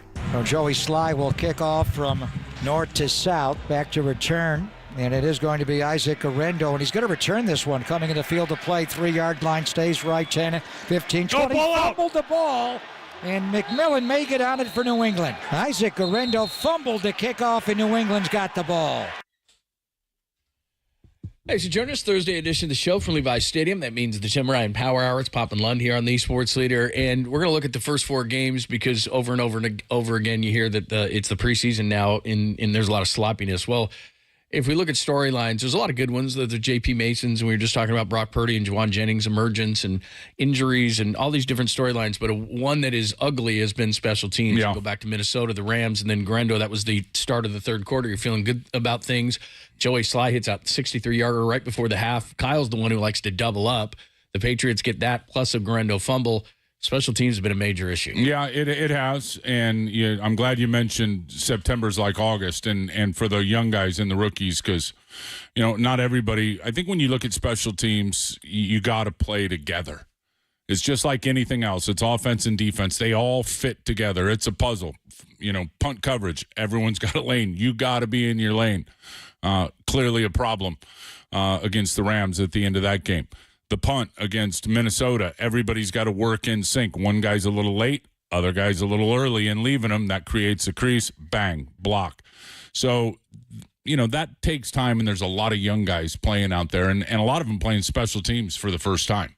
A lot of guys that come into, unless you're a returner, and we'll talk about Garendo here in a second, but I didn't play a lick at special teams in college. Not a lick. I maybe field goal block, I guess, when they kept the defense out there, or punt safe on defense, but I never played special teams. I didn't play them in high school. Most guys didn't play them in high school either when you're offense and defense, playing both ways. So it's a first for a lot of those guys. And people don't understand the amount of scheme that's involved in special teams. It's just like offense and defense. There's a grid, there's aiming points, there's landmarks, there's things you're trying to get done, and there is a lot of scheme to it. So, and then the one last week, which I thought was probably going to be one of their better returns of the year, and a lot aren't getting returned, obviously, with the dynamic kickoff. But I think if Garendo doesn't, I don't know if he was trying to set the guy up or if he just his vision was, I don't know, but he ran right into the back of Eric Saubert in unforced error. But if he cuts up inside of Saubert earlier in that, he's on the kicker. I don't think there's any. I think everybody had their blocks. I think he was going to be on the kicker, and then who knows what happens at that point. So all that stuff's got to get cleaned up. It's 1/3 of the game. At the end of the season, it's going to be 700-800 snaps. I mean, there's a lot of special teams plays in a game, and one error in one segment of your teams can end up getting you beat. So I know Coach Schneids is working hard in August. Those guys are grinding, and they're going to get it figured out. And the young guys are going to get better. So that's what I would say about special teams. I think the offense, as they're going to, got to stay healthy up front, because the offensive line, so many offensive lines around this league are challenged, to say the least. And Arizona will, because of injury and youth. And Arizona will be this week. Seattle will be next week. So that's obviously key. Ricky coming back in the next few weeks, hopefully. We'll see what happens with him. I think he's going to make a big statement as one of the five receivers or six, and is going to bring an element to help them beat man coverage when everyone's manning him up. When McCaffrey comes back, hopefully sooner rather than later. I mean, they can still, what Brock's doing without the weapons at Los Angeles, and then he gets a couple of them back, and BA's hadn't even been a big part of it in terms of the production, and Brock just distributes the ball. He's going to throw to the open guy. His numbers are incredible. It just, and you got the numbers in terms of his first 25 games. It's unbelievable. 30 points a game. He's 30 for Purdy. And that's since the modern era of pro football. Since the merger, #1 points per game, 25 starts ever. 29.7. Wow. Mahomes is second. Yeah. Brady's fourth. I mean, it's unbelievable. It's really unbelievable. So to me, it's about the defense continuing to tighten up and get squared up from front to back. And it was great to see the D-line do their thing. I think Kalia Davis is going to be coming back here shortly. He's got some quickness on the inside that can help supplement some of those guys. Thank God Jordan Elliott's all right. I think he's going to be okay. The freight train inside. Malik Collins, as we said all summer, was going to be a huge addition to this front. Floyd, Bosa, Evan Anderson got out there and was able to chew on those double teams and get it. He almost blocked that 63-yarder, by the way. He was Very close. Very close. And most of those are going to come out low. Sly's got a bomb leg. That thing could have gone, I think, 68 probably. And he didn't even hit the line drive. Like, he popped that thing up. So Evan Anderson out there doing his thing, Kevin Givens and his emergence, which is just going to make his confidence better. As Huff gets his leg underneath him and starts getting more in the mix, that's going to be better. Ike has played okay despite the penalties. Charvarius has got to play better in terms of his consistency, but we all know what kind of corner he is. And as he gets healthier, his game will go up. The best linebacker in pro football. And I don't know, I saw it this morning on the ticker. And I don't even know what his numbers are. I don't care. And I know Hutchinson's a hell of a player. Defensive player of the month over Fred Warner. I don't get it. And in terms of, you can say what you want about, the pass rush and how that's a game changer. And I get it. And I'm usually going to give the benefit of the doubt to the rusher. But when you look at Fred in these first 4 games, and it's not just the numbers and the sack and the 2 picks and the pick 6 and the 3 or 4 forced fumbles, whatever it is, and the tackles, watch how he impacts the game play to play to play. And you can't really see it. Like, if I was doing games on television, I'd have to tell Australia, you're going crazy. Watch him take this away. He's going to take this away. Look at him get under this. Look at him bait this. Look at him show the quarterback he's going this way, but really he's coming back this way. All the things that he does to impact almost every passing play is truly remarkable. So I think we all realize, man, and who knows if it's going to be November, December, getting Greenlaw back is going to be huge. And then getting more out of the other guys that are playing is definitely an ambition that they've got to be able to achieve with Devondre Campbell and Flanagan Fowles and Jalen Graham. And let's hope that D Winters is, he didn't practice yesterday with that high ankle sprain. Those things can be tricky. They don't really hurt. They don't really swell. And then you go out and you retweak them real quick and then you're down. So you got to be careful with those things. But the Sam and the Will Backer, have got to start playing better. Otherwise, they're going to continue to be targets for offenses. Trey McBride against Devondre Campbell. They're going to exploit that matchup. He'll run choice routes, option routes, and the whole game. Yep. If Fred can't go, and he didn't do much yesterday, we're hoping he'll practice a little bit today or tomorrow. Hell, if he just makes walkthrough or feels better on Sunday, he could go with his mind. If he doesn't go, what do they do at Mike linebacker? Well, I think Flanagan Fowles is dealing with a calf injury, so we'll see what happens with that. He would be the next guy in line at Mike because, he knows, he'd get the calls, wear the green dot, knows how to get the defense lined up, knows how to do all the communication. Jalen Graham, I think, just getting back here and has played some Mike, but is more of a Sam and Will, depending on how they're aligning and calling the strength. I would think it would be Tatum Bethune, the rookie out of Florida State.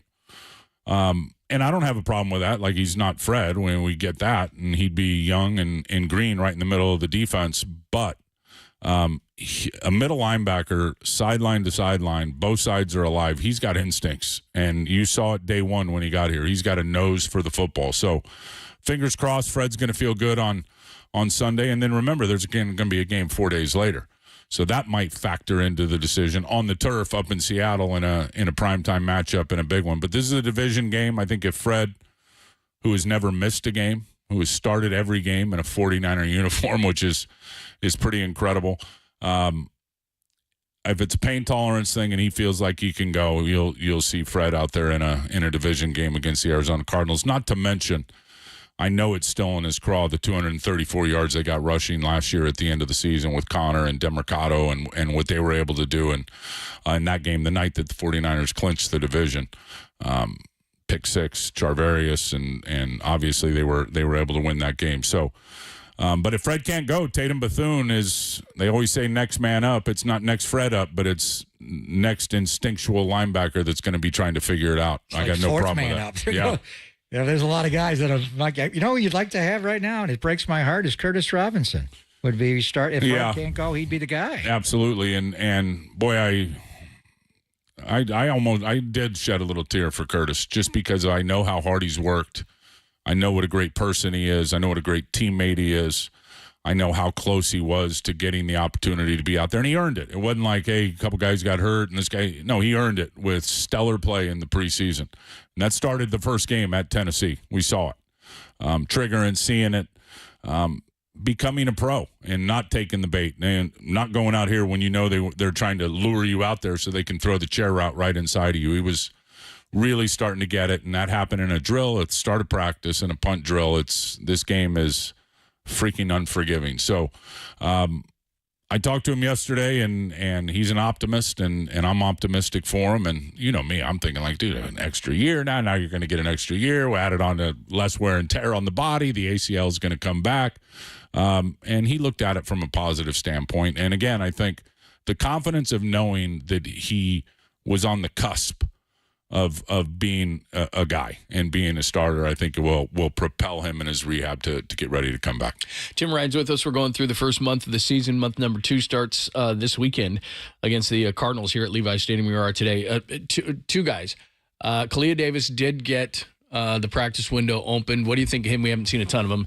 And then Ricky Pearsall did not. How close do you think he is? I don't know about Ricky. I mean, I've been seeing him in the weight room, and we've talked about it on this show, what a tremendous athlete he is, and his jumping ability is, in and out of his breaks, his quickness, his explosiveness.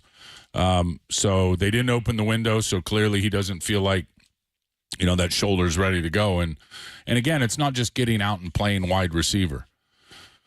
And again, when you have, I guess a bullet hole's different, but muscle tear on both sides and going through, you're not just out there catching passes.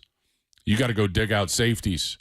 You got to reach out for balls and come down awkwardly on that shoulder.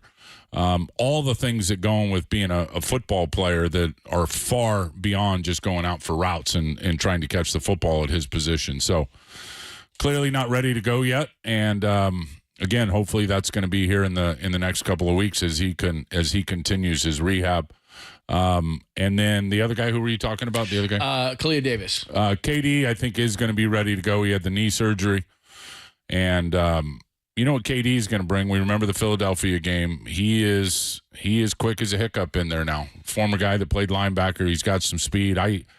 He's just got to hold up. He's had some lower leg injuries that when he's out there, and I say this to a lot of people, and I hope he's not one of them. Pro football is not for everybody in terms of how your body holds up. And I've seen guys that are 500-pound benchers and 600-pound squatters and can run 4.8, and they just can't quite stay out there because something breaks down, whether it's bone or ligament or whatever happens. So fingers crossed for him, but I know he's going to bring some quickness to the inside because he definitely has that first step quickness to get in a gap and crease it. And we all know the whole thing with this front is penetration and then fitting in behind it.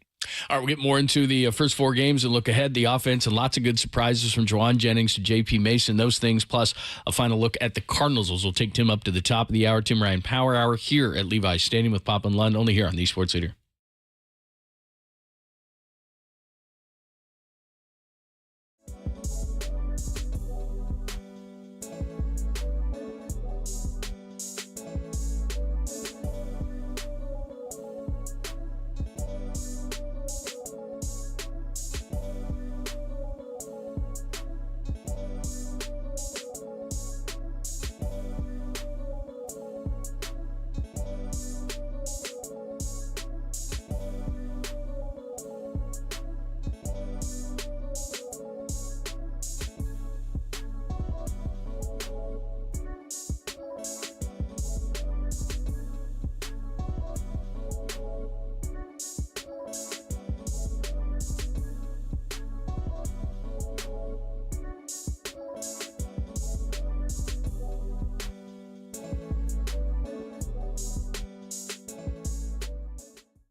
Tim Ryan's Bull Rush continues with Papa and Lunch on KNBR 104.5 and 680, the sports leader. Arizona's moved out to the 39. They give it a Connor and a sweep. Cutback run, big hole midfield. Niner 40. Connor all the way inside the Niner 30-yard line. He's run down from behind by Diamador Lenore to save a touchdown. Just a simple gun run sweep going right and a cutback for James Conner and a huge run. That was last year when the Cardinals ran all over the 49ers to the tune of over 230 yards. That was not good. In fact, 30 carries, 234 yards, 2 touchdowns. Connor had 86. DeMarcado, you talked about 4 for 64 with that long of 49. Kyler Murray had 49. Michael Carter even 234 yards last year. And that's what this team is now. And despite having Kyler Murray and Marvin Harrison Jr. and Michael Wilson, and they got some good weapons now. Trey McBride coming back, I think an underrated tight end that doesn't get enough respect around the NFL. He was out last week with a concussion. He is a very good player. But I think this team, when you look, and I think they're really well coached. I got a lot of respect for Gannon and how he runs things, and as he's trying to flip the culture in Arizona and get it back to, to where the Bidwells want it. He Drew Petzing's the offensive coordinator. We know where he comes from. We know where he cut his teeth in terms of pro football. It's the Cleveland Browns. And a lot like last week with Alex Van Pelt, it's the same style of runs. Now, this team will do a few more runs. And doing the game last weekend, covering the Commander game, I think the first 6 or 7 were all different runs. And then once they find out what they want to do, they'll go back to the well and they'll start repeating some of those runs. But again, if they can catch you in a too high safety look out of shotgun, and if it's an early down play, get ready for the crunch play because you're a man short inside. And they double both of those tackles. And then it's just a pick 'em for Connor, who's got great vision, upright runner, power slasher, and plays, that 49er mentality. He's going to squeeze everything he can out of every play. He's very physical. But I like the matchup up front with the defensive line against that stuff. A lot of it, again, is catch them in too high. The defense, that crunch is coming on the early downs. And then they love the bounce play, and they love the crack toss where they're cracking down on the defensive end. The Cleveland stuff and pulling the tackle in the guard. But they also, like I call them gut plays because they're pulling the gut out of the offense. They pull the center, and Froholt is good at it. And they pull one of the guards, whether it's Hernandez or Evan Brown, and they get those guys out in front of the run game. So all those plays are coming. I think, when you look at how to defend that stuff, I love the way Sam O defended that crack toss last week. I mean, he knew it was coming, changed his stance, went from a right-handed stance to a left-handed stance, flew up the field, smashed that thing for a 7-yard loss. But really, it's about a couple things. And where it's a challenge with Arizona is a lot of those gut plays and those crack plays and those perimeter plays are working off of the read zone mechanics. So Connor's offset away from, to one side of Kyler, and he's going to put it in his belly and look at the defensive end. And if the defensive end is crashing down to play the runaway and playing the down block in front of him, which all D linemen are taught to do, that guy blocks down, you squeeze. He's going to pull it out of the belly and he's going to run. And you reference the 40-something yards or whatever he had last year. So you've got, however they do it, and the 49ers got several different ways of playing the read zone action, which will remain with us in this room. But they've got a plan to be able to do it with their end, with their linebacker. So that's the key, to be disciplined with all that stuff, to force him to hand it off. So if you show that discipline, and I'm sure he's going to pull and run a couple, and hopefully the 49ers got the defense dialed up at the right time for when he does. A lot of times down in the red zone when they're, high red zone or close to the goal line. But if you play that disciplined, and then the two linebackers can get on their horses and flow and see it right away. And again, there's identifiers of when they can be faster or slower in their flow. All that stuff's happening in the film room this week in preparation. Where's the tight end? Is he on the line? Is he off? There's a lot of things that go into the mindset pre-snap of how fast can I be here. So again, they'll have to be able to do that, and you got to get out and you got to run the alley and get in front of Connor, and then you better gang tackle him because he is a big dude, 233 pounds. So it's all going to start with stopping the run and containing the run game because that's what they want to do. And then you got to get the ball into Kyler's hands, and then you got to squeeze the pocket around him. It's not a Jalen Hurts mush rush. Let him break out to the right because he'll cut the field in half. He won't see anything, and he'll either throw it away or run out of bounds. Kyle can pepper the field anywhere with vision and with arm strength and accuracy. So, and again, I think when you watch him, and I think we all remember, he's played a lot of hero ball and has made a lot of plays extending and running and breaking contain. He really will stay in the pocket. If the pressure's not coming, he'll stay in there and he'll get through his reads. He can see it. He is a quarterback. And he does have the accuracy and he can rip it on time. But he's 5'9.5" or 5'10".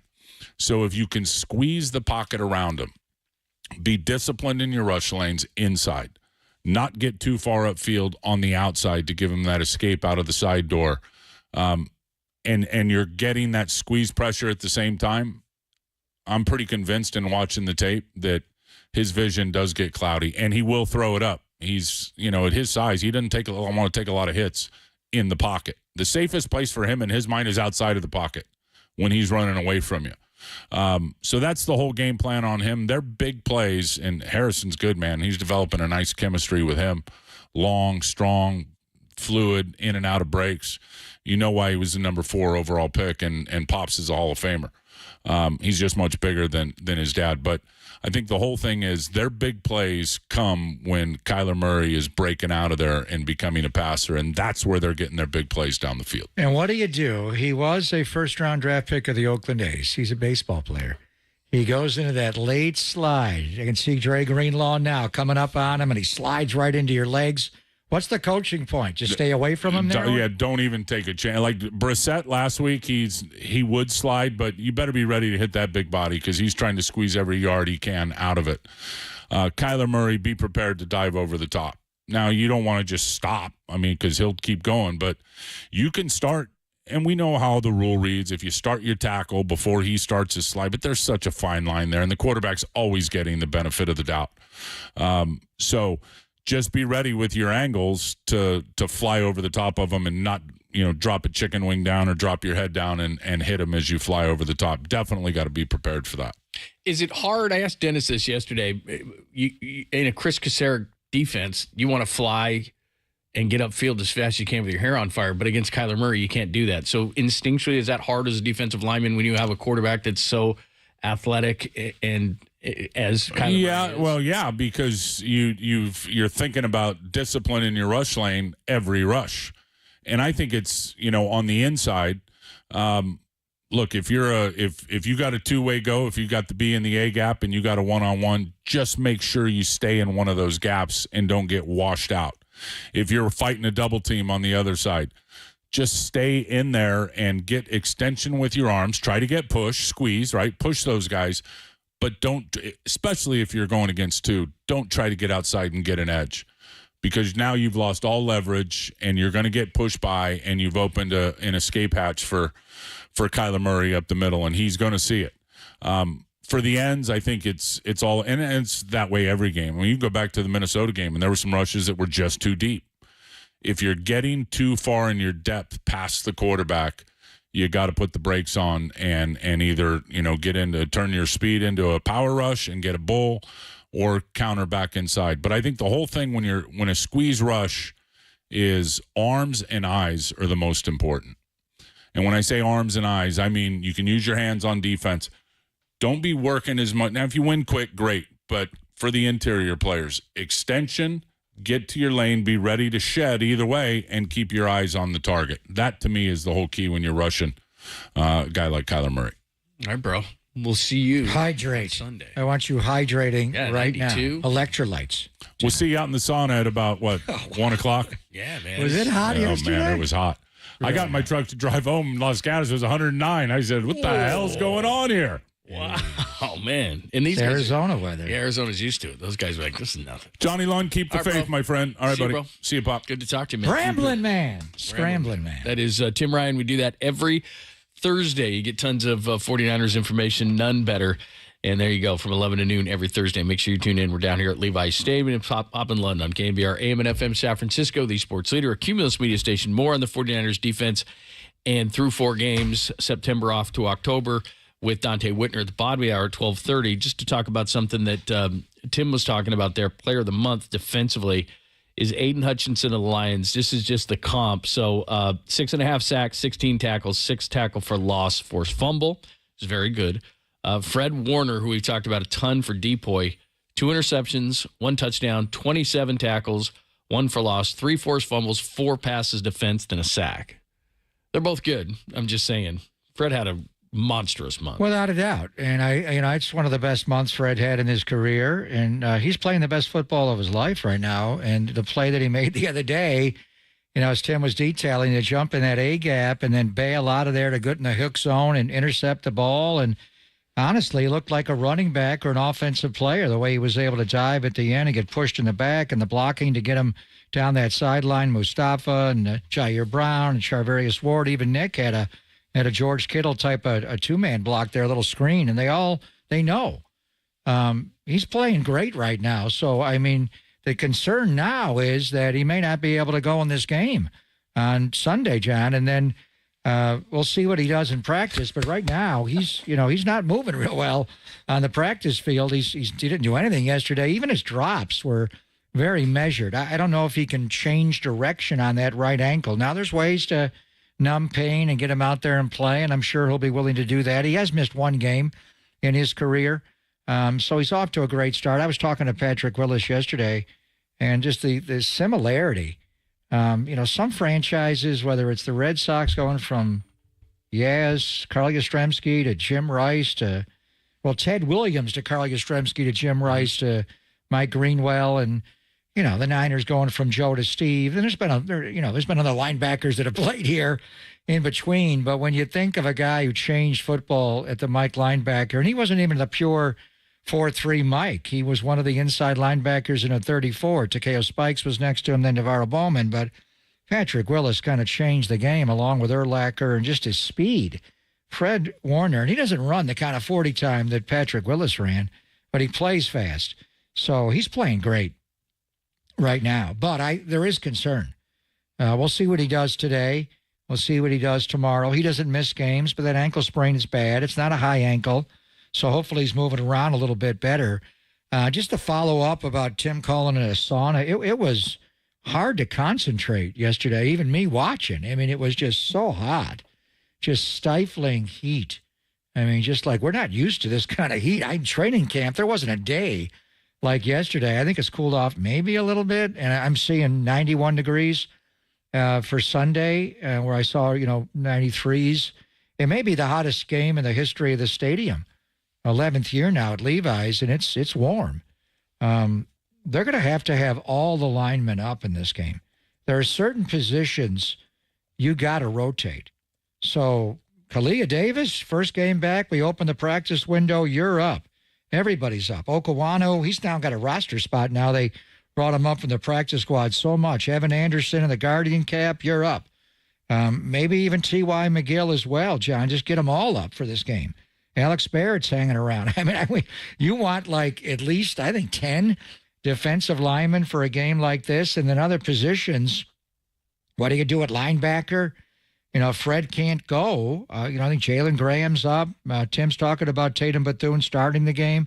Can Demetrius Flanagan-Fowles get over the calf injury and play? You got D. Winters, obviously Devondre, and they're going to pick on Devondre a little bit. But you're just going to have to sub. And then, the old linemen, I don't know if how many IV bags Trent will need to get through this. And Trent was really ill last week at this time and then still play with a toe injury. So I think the one area is Fred going to be able to go, which would change a lot of your defensive game plan, and Spy and Kyler Murray, and just having Fred's game, changing ability in the middle of your defense. But I think every defensive lineman you have up on the roster, and it's tough, because you got a 48-man roster, and there are advantages to having old linemen up on game day as far as roster bonus spots, John. But damn, you're going to need a lot of D linemen to play this game. Yeah. The thing about Fred is because we had this conversation so much when Brandon Ayuk was holding out and Trent Williams was holding out and Ayuk eventually was holding in, which is how important is each player? Who is the guy that you can't lose? And obviously you think of McCaffrey, you think of Trent Williams, you think of Brandon Ayuk. But I might say Fred Warner just because of the depth, the lack of depth at this particular time. We talked about Curtis Robinson, and now you're going down to a 7th-round pick out of Florida State potentially, having to be the captain of your defense, running the middle of your defense, running your defense in general. And that's a problem, especially against Arizona, because they were going to come in here, and the last time you saw them, they ran for 234, and that was part of the problem down the stretch. And we've talked about at the beginning of this season where Green Bay came in and run, Detroit came in and run. A lot of teams have been able to run over against the 49ers in the last year, and we've all scratched our head going, what's wrong with this defense? Well, all of a sudden, Hargrave's out in the middle. Fred Warner is potentially out. I think Fred Warner might be the most irreplaceable at this particular time, only because they don't have a lot of depth at linebacker. They're working with depth, like you said, on the defensive line. It's going to be an incredibly hot day, and chasing around Kyler Murray's not fun. And if somebody did chase around Kyler Murray when they were playing the Cardinals, a lot of times it was Fred Warner.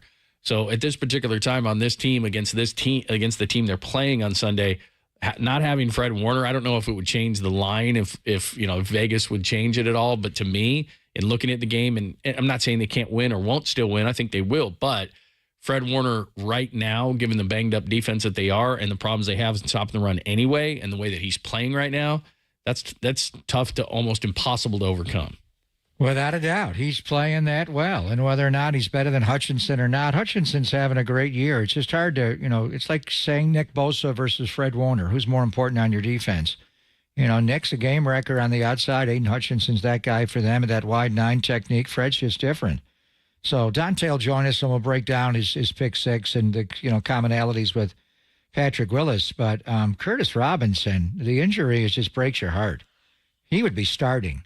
No, I think he'd be in there anyway, even if Fred was healthy. They were starting to move him into the starting lineup, and then he tears his ACL at practice. I mean, it's just, are you kidding me? This guy's never, it was going to be if he would have played the game and started, it would have been his first start in the NFL. He's never had one. So you need him now, but he tore an ACL, and there's injuries here. T. Winters is still battling an ankle. Now Demetrius has got a little bit of a calf issue. They're picking on Devon, and what happens, Devondre Campbell is going to be targeted by Trey McBride. They're going to try to get him isolated, whether it's in zone on his side or in man, and that guy can run routes. Can you play more 3 safety with the injuries to the linebackers? Well, they did have a group where they played 6 corners, and they moved Yadam inside like a linebacker spot, and they played Renardo Green outside. So it was a 4-1-6. They did it a couple of snaps in Minnesota. I think it was 4 snaps in total. And your outside corners were Renardo Green and Charvarius Ward. Diamador played nickel. And then they moved Isaac Yadam into a linebacker spot next to Fred Warner. And then you kept the 2 safeties. And Talanoa wasn't back yet, so it was Odom and Jair Brown, and Mustafa was there. If you play that is light. That is light. And they want to power run you anyway. And James Conner's Conner's 233 pounds, and then Murray will pull it. So if they see that, you can play it. And that's more of a coverage defense just because you got 4 corners on the field and they were matching up specifically with Justin Jefferson. I haven't seen that defense since. They played it like 4 snaps. So you're talking about bringing Mustafa down or Talanoa down. We'll talk to Dante about it. Fred's loss is just different. You need a Mike linebacker. None of those guys can play Mike. But if you want to limit the snaps and Demetrius Flanagan-Fowles can't go, I'm hoping D. Winters can go. You won't have to get that creative.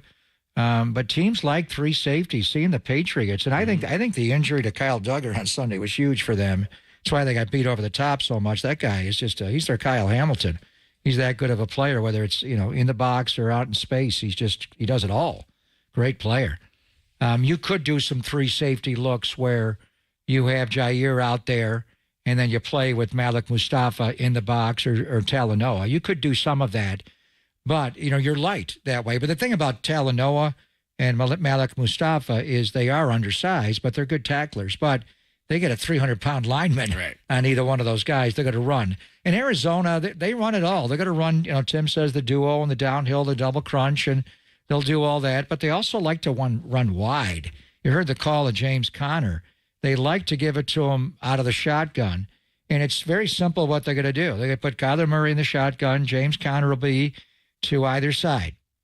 So if you're the defensive end on the side where the running back is, that's the guy. If Kyler pulls it and keeps it, he's going to run on the other side of where the back was set up. So if Conner's right in the shotgun, if Kyler pulls it, he goes right. So if you're the defensive end on that side, Leonard Floyd, Gross Matos, or Nick, what's the call? Do you come crashing down? They spill a linebacker? Do you slow play it and surf it? And then the back goes the other way. It's a lot like Philadelphia's running game. But they do like to run wide with James Conner. Even though he's offset, they will, if he's right, they will give him a sweep going left where he'll take that gun run handoff at the mesh point and take it wide and then cut it downhill. So there's no question. The first priority of this game is to stop James Conner. They got the young back, Benson, out of Florida State. He's a big back as well. And then make them drop back and throw and then go get Kyler and try to squeeze the pocket around him. But the other side of the ball, really, we say this virtually every game, and some teams are better at it than others. Can the Arizona Cardinals stop the 49er running game? Can they? Last year, they were dead last in the NFL defending the run. They have not been good defending the run this year. That's how Buffalo got back into the game with Josh Allen in the backs just pounding it. James Cook, and then obviously the Lions just ran all over them. Washington, a different way to run the ball. They're going to have to prove they can stop the 49er run game. The only reason, too, I was talking about the three safeties is, again, it gets lost amongst the 234 yards that the Cardinals rushed for, but Trey McBride, who's really, really good, had 11 targets and 10 catches for over 100 yards.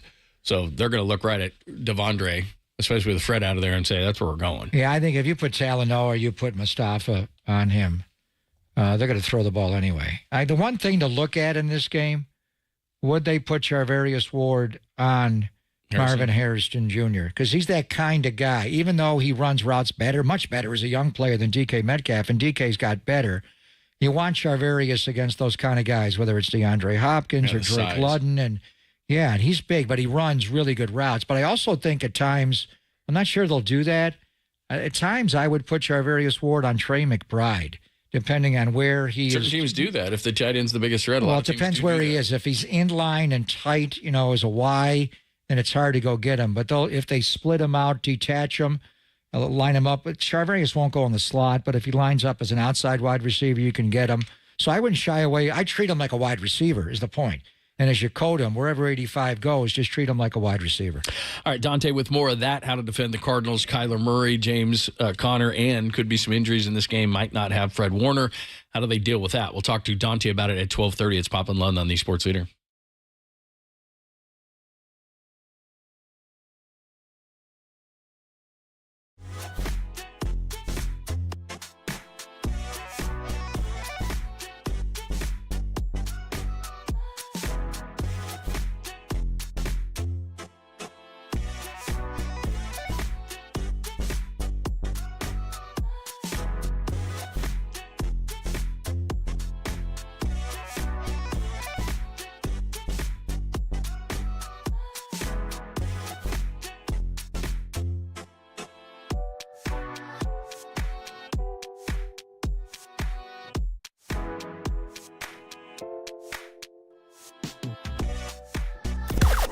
Now, from the O'Donnell Financial Group Sports Desk. Learn more at ODFIGroup.com. O'Donnell Financial Group, because planning is a process, not a product. Steve Young, the Hall of Famer, joined Tolbert and Copes yesterday, said Brock Purdy is shouldering more of the load on offense this season. Check out that podcast and more on the KNBR app, YouTube, and KNBR socials.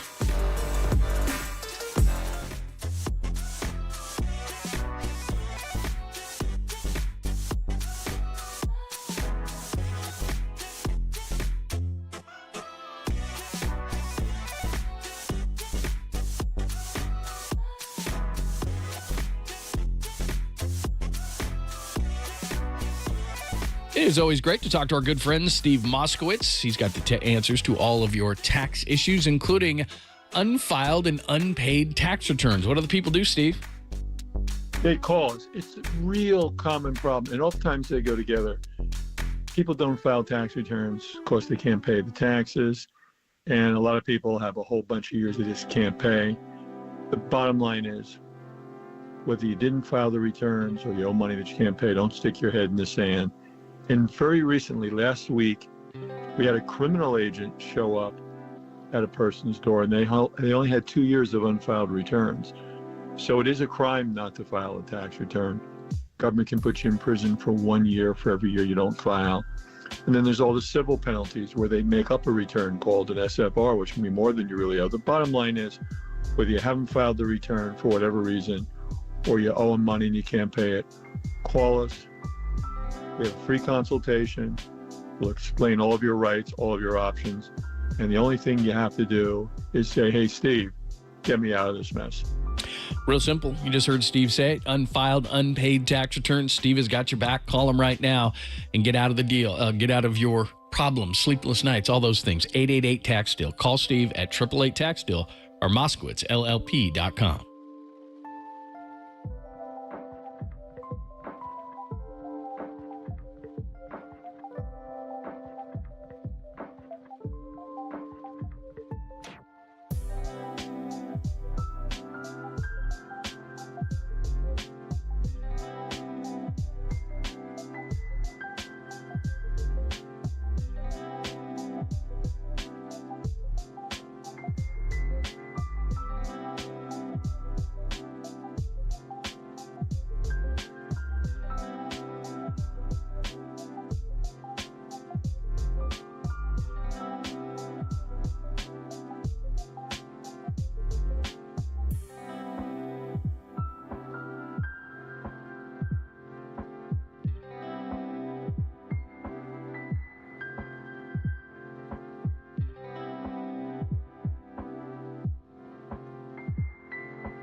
And now, time for the Protect Your Assets with David Hollander Business and Technology Report.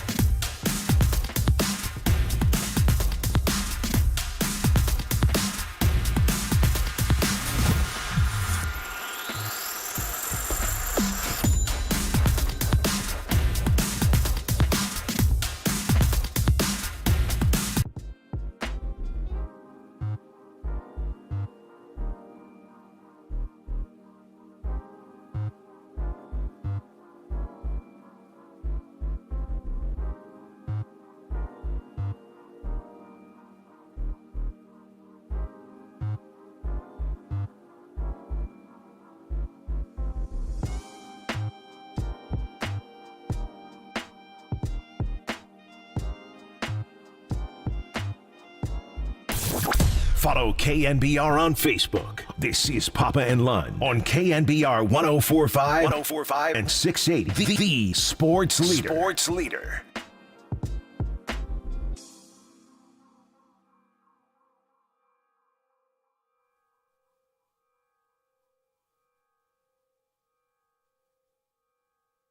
Oh, hey there. It's afternoon delight time.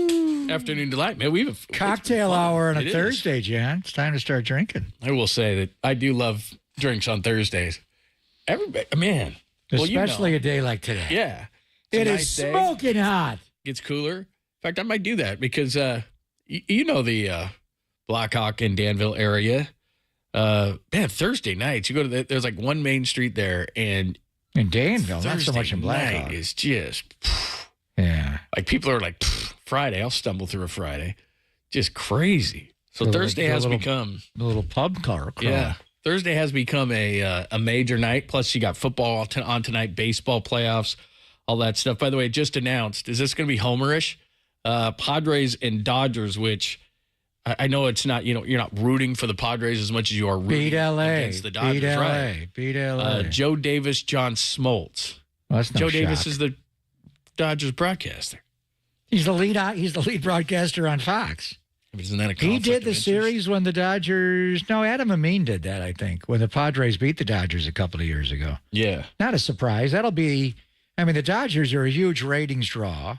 Yeah. Obviously, and San Diego with their galaxy of stars and what they did again last night. It's getting a big number. Joe Musgrove gave up a run early, then had to leave the game, but home run. All of a sudden, it's 1-1, 3-1, 5-1. Manny and Jackson Merrill come up with hits, and they hold on, and that place is just on fire. So that will be. I mean, the Yankees are playing the Royals, which feels like 77, 78, 81 Chris Chambliss to me against Mark Littell. And Howard Cosell stepping all over Keith Jackson's call. Chris Chambliss has just won the pennant for the New York. Okay, can I call it? It's over the wall. Anyway, I mean, the Yankees always draw well, but I think Dodgers, Padres may be, well, the Mets are also, they got a game today in Milwaukee if they advance on. But even the game tonight, we got one game tonight. But that'll probably be the biggest attendance draw, certainly from the Fox side of the bracket. Oh, yeah. And Joe Davis and John Smoltz are their number one baseball crew. Okay. So you didn't want him on there? No, just if he gets homerish, it's like okay, he'll be a pro.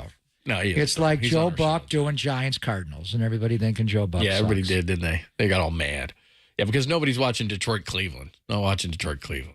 Cleveland's good though. I'll be watching Detroit Cleveland. I believe in Stephen Vogt against AJ Hinch. That's good. We love that. I'm going to be looking at Padres and Dodgers, and I'm Can not I buying ask you a Padres question? hat, but And this is a lot like our debate about the NFL, where you got 272 units a year, 272 games. So do you really want to kick 10 of them all off simultaneously on a Sunday? And then the NCAA tournament, we wait for March Madness, and then let's tip them all off at the same time. The overlapping of the Major League Baseball, I wanted to watch the Mets-Brewers game last night, but then the Padres game starts. I want to watch the Padres-Braves game. And why are they playing not exactly simultaneously, but for half the game they're being played simultaneously?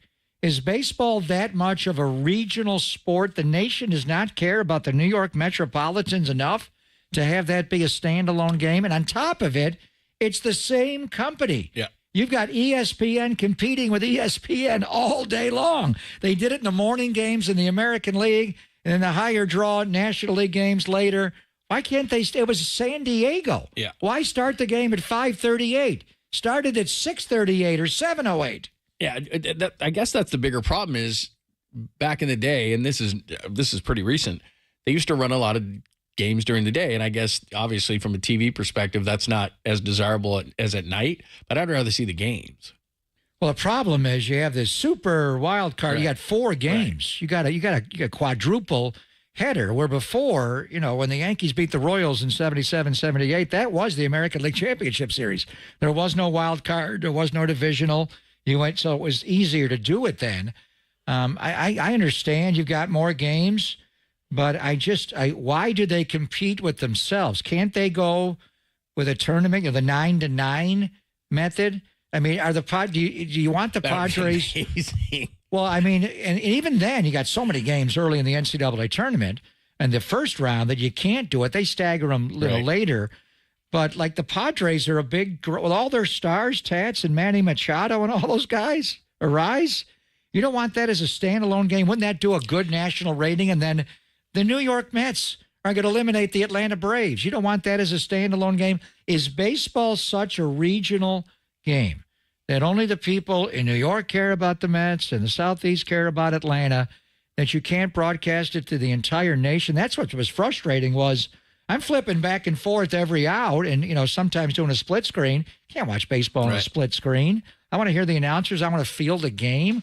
Why do they compete with themselves? Well, ratings better than I do, but the reason why the NFL works with everybody in there, isn't as regionalized. Like everybody watched the Thursday night game tonight is not only is it a standalone, but there's gambling, there's fantasy, there's all those different things that even if you're not a fan of the teams, you're a fan of the players in some way, shape, or form. And in baseball, they don't have that as much. Now, me and you, I'll watch all of it. I love playoff baseball. I think it's incredible. But I do wonder if the majority of the people are like that. And plus, the way that they sell it, as well as I know, is that everything's national. So they've got all these nationals, and it doesn't matter if it's, you'd be mad as an advertiser to say, well, why are you doing this? I want you to see my ads. But there are all these national ads that run on all the broadcasts, on all the games. And you're not getting a lot of local in there. So you're saying basically baseball's a regional game. I think we don't care about the New York Mets here, and a lot of New Yorkers here. They I don't care about the New York Mets in L.A. Well, the question LA is, started watching the Padres when they came in at 5:38. Yeah, and these are the baseball playoffs. But are we? And the these majority? are 2 out of 3. These teams the Braves are out. They're eliminated. I mean, obviously we're hardcore, but I think there's enough baseball fans out there. You wouldn't do that in the NFL when you get in the playoffs. They kick them all off, Sunday morning at 10 a.m. our time. They'll kick 10 games off, some weeks 12. It's like, what are you doing? But in the playoffs, they're not competing with themselves, overlapping. Right. When you get to the biggest games, the NCAA tournament, now that's a regional, especially early in the tournament. But again, because people are betting and because they all have a bracket, they'll watch. Right. That takes the average fan from I don't care to, I care a lot. That's why betting is so huge, fantasy so huge, brackets when it comes to basketball. That automatically gets you involved in it. You don't have an MLB playoff bracket, unless you're, at work or, people play fantasy baseball, but not like to play fantasy football. Look at Saturday. 10:08 our time, Indians, Guardians, and Cleveland. 1:08 our time, whoever wins the game tonight between Milwaukee and the Mets will play at Citizens Bank Park in Philadelphia. So in theory, those games will not conflict. 10:08 should be over in 3 hours, even playoff baseball by 1:08. But I got Royals-Yankees starting at 3:38. So is the Mets or Brewers-Phillies game on Saturday going to be over to clear? You've only got 2.5 hours there. I mean, playoff baseball slower. And then you've got, now this is where you wonder, what are you doing here? And this is TBS for one network and FS1. So you got Fox and Turner sharing it. But you got the biggest draw on Saturday are going to be the New York Yankees against the Royals at 3:38, if not the Dodgers and Padres at 5:38. So you're going to have, from about the 6th inning on of the Yankee-Royal game, the Padre-Dodger game will be on at the same time. The two largest markets are competing against each other. L.A. and New York. Yeah. This is Judgment Day. John Sterling is back, by the way. He's my favorite. John's going to be all upset December the 11th when John Sterling wins the Ford C. Frick Award. Case closed. Doing it over Crook and Kite by him. They'll all get there one day. Yeah, that's true. That is true. And Mike was on this morning with the morning show and was very gracious to say to just be nominated is a great thing. I think, you know what? He also said that, well, John Miller signs the ball, John Miller, HOF, 2010. He said that he and Dwayne sign it. What did they say? FFL, Ford Frick Loser. Love that. Yeah, that's good. 4 times over. All right, Dante Whitner to help us decipher this defense. What if they have to play without Fred? We'll do it next on the Sports Leader.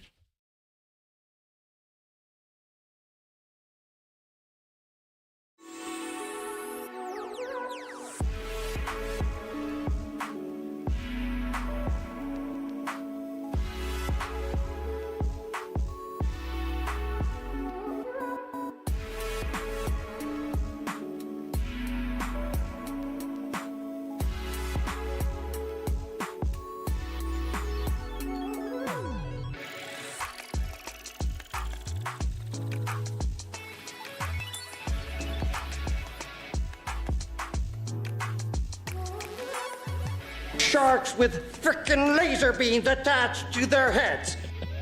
That's what you'll have. It's CLR and it's Laser Eye Center of Silicon Valley, Papa and Lund. It is awesome to be able to see. I know that for a lot of you, especially our younger listeners, I can see just fine. When you get a few years older, and I am still very much a young man, but when you get a few years older, you're going to need some help. And that's what happened with me. Wasn't seeing well, was not seeing close, was running around the house. Where are my readers? Yeah, that's not what you want to be. So I went to the Laser Eye Center of Silicon Valley after Pop had a procedure, very same procedure, and it's called CLR, custom lens replacement. So if you struggle with distance, vision, need reading glasses or wear bifocals, this is your answer. If you're sick of running around the house, you can't read your phone, you can't see signs when you're driving, this is your solution. Why wait until you're older? Do it. And the first thing I asked, and I know it's the first thing you're thinking in your head right now, is can the Laser Eye Center of Silicon Valley, Dr. Bindi, Dr. Lin, can they be trusted? Well, if you consider thousands of vision correction procedures, then absolutely. It was my first question. We went over everything. The guys are great. So check it out, lasereyeclr.com. That is a free consultation. That's the way I did it, lasereyeclr.com. Very simple. You go through some things, and you're going to be ready to go. The procedure just takes minutes. They can answer all the questions, and as I said, free consultation. So lasereyeclr.com or simply call 877-GET-2020. Laser beam.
Brissett back, steps up. Here comes Floyd. Throw over the middle. Intercepted by Fred Warner. Fred gets up and runs back the other way. 30, 20, one block and he's in. 10, 5, pushed out, dives for the end zone. Touchdown! San Francisco! Pick City, baby! There's Fred Warner last week after a couple of field goals. They're up 6-0. You're thinking they should be dominating more than this. And Fred does what Fred does. He pick six. They go up 13-0. They end up beating the Patriots 30-13. So we're out of September. We're into October. What are the things the 49ers need to fix? What has Dante seen from the defense, the offense, Brock Purdy? The special teams need to be shored up. So let's get into all of it with our good friend, Dante Whitner, who you see before and after all 49ers games, and he used to punish people mercilessly on the field. Old number 31. He joins us courtesy of the Yuma guest line. What's happening? Nothing much. How you guys doing? Good, man. I just called you old. I didn't mean to. I just said old number 31. Not to say that you're old, because you're not. Who's the new number 31? Garendo? Garendo. Oh, I think I'm a better 31. I'm a younger 31. Man, he's fumbling kickoffs, man. That's been one of the storylines of September. Now we're getting into October, so maybe preseason football's over, man. They gotta shore those special teams up, don't they? Absolutely, and that's 1/3 of the game, and you can win and lose games with special teams, and we've seen over the last 3 weeks big mishaps for the special teams unit for the 49ers, which is something they're going to have to correct if you want to win a championship. In red zone, and I know you guys were talking about it on TV last year, they were the best in football, red zone, scoring 2/3 of the trips and touchdowns, and now it's half. So, but Fred Warner overcame that with a defensive pick six, and I know you went to the Whitner whiteboard to break it down. Just give me your thoughts on that play. Mug it up in the A-gap like he was going to blitz. They showed man. He bailed, got in the hook zones. They bailed. They rock and rolled out of it to a cover two. He had the pick, and then everybody on defense thought they were playing offense. It was impressive. Absolutely, and that's protocol. Whenever a defender gets an interception, everybody turns to lead blockers. And did you see Malik Mustafa run through an offensive lineman on that play? And he continuously moves the power when he's on run defense. And to go back to Fred Warner and Nick Sorensen, it was a great look. They showed man-to-man coverage, which they've been playing on third and medium to third and short. Fred Warner, usually when he's been mugged up in the A-gap, they played man coverage. He was able to get back into the middle hole of the cover two defense, flatten off a wide receiver and read the quarterback's eyes, then go up and pluck the football out of the air, getting up off the ground, running it back into the end zone. And it's just another play that shows that Fred is the leading candidate for Defensive Player of the Year and the true soul and heart and leader of the 49ers. So just a phenomenal play that goes into the Rolodex of Fred Warner phenomenal plays. All right, so Fred may or may not play with that ankle this weekend. That changes everything defensively. Is there a way to even make up for him, and what could they potentially do against a team like the Cardinals, where you got a tight end there to worry about, you got Kyler to worry about, James Conner runs hard. They ran for 234 against the Niners last year. How do you make up for the loss of Fred Warner potentially in this game? I don't know if you can. That would probably come down to the 49ers offense trying to outscore the Arizona Cardinals offense. If Fred Warner isn't out there to set the front, to run sideline to sideline, to be that definite piece in the middle of the defense, it could probably be a weakness for the 49ers. And we've seen what the 49ers have done versus the run earlier in this season, how they weren't able to stop it in those interior runs. Last week they got back to playing their style of football, but without Fred Warner, I don't know how you slow down Connor and you keep Kyler Murray in check. Well, I got an idea because I saw him yesterday in the parking lot, and he is coming back on Sunday. Patrick Willis is going to be here to receive his Pro Football Hall of Fame ring on Sunday, and he is in the Bay Area, and we're going to probably get him on tomorrow. He's retired, so he's not going to come out of retirement. But just when you watch Fred and you played with Patrick, the pure speed and a play like he made, Patrick could do all that. There's no doubt. Covering, it's picking up Darren Sproles or Jimmy Graham. He could do it all. Is Patrick even a little bit ahead of Fred? And Patrick never played as a true Mike linebacker. He was one of the inside linebackers in a 3-4 always had TKO next to him or Navarro Bowman. So I wonder how many tackles. To me, Patrick was a better sideline-to-sideline scraper as far as the run game, but Fred's pretty close. Is Fred Warner starting to be on a level with your Hall of Fame former teammate Patrick Willis, Dante? Absolutely. He's up there on the level with Patrick Willis. I would give Patrick the nod over Fred Warner when it comes to the run game, as far as being able to get off of blocks, tackle guys in space, fill up those A-gaps, and knock guys back. I give Fred Warner the nod when it comes to just true coverage and fluidity in coverage. You'll see multiple times where they trust him covering wide receivers at the number 3 spot, covering tight ends one-on-one. I give him the slight edge over Patrick there, and then I would give Patrick the blitzing nod. So I would have to say that they're equal right now. Fred Warner is still a Hall of Famer in the making. He still has many plays to make.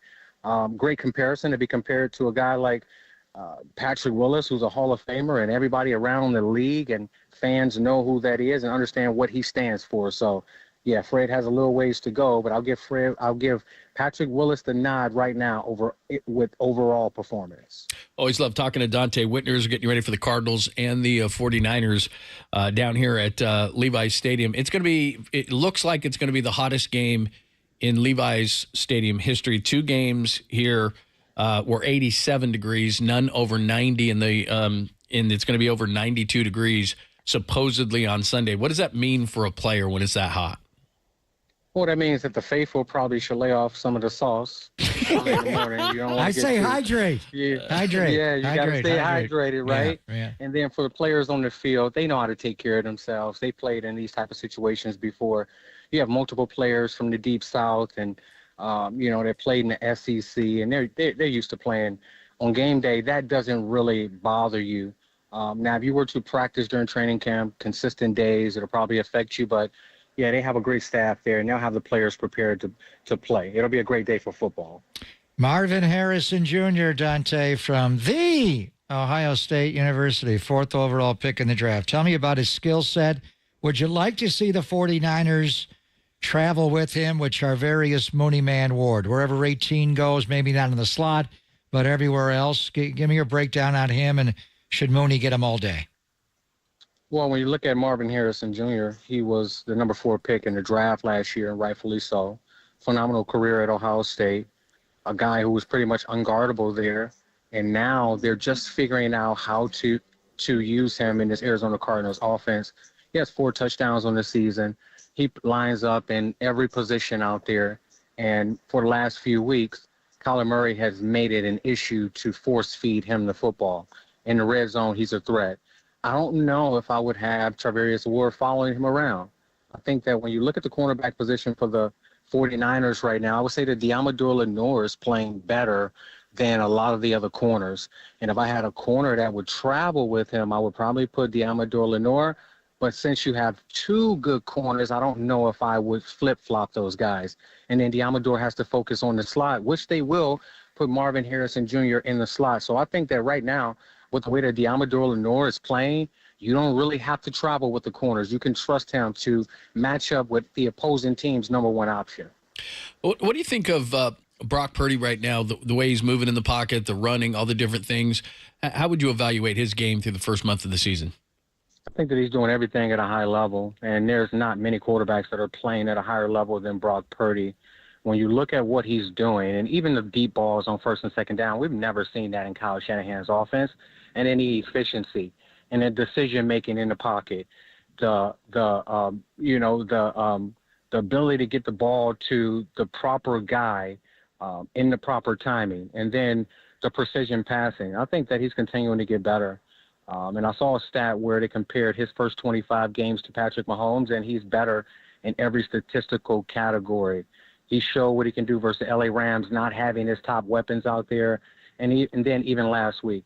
The ability to get outside the pocket, being just athletic enough to pick up first downs with his legs, and to be able to generate some of those off-schedule plays are invaluable for the 49ers offense. So I love everything that I'm seeing from Brock Purdy.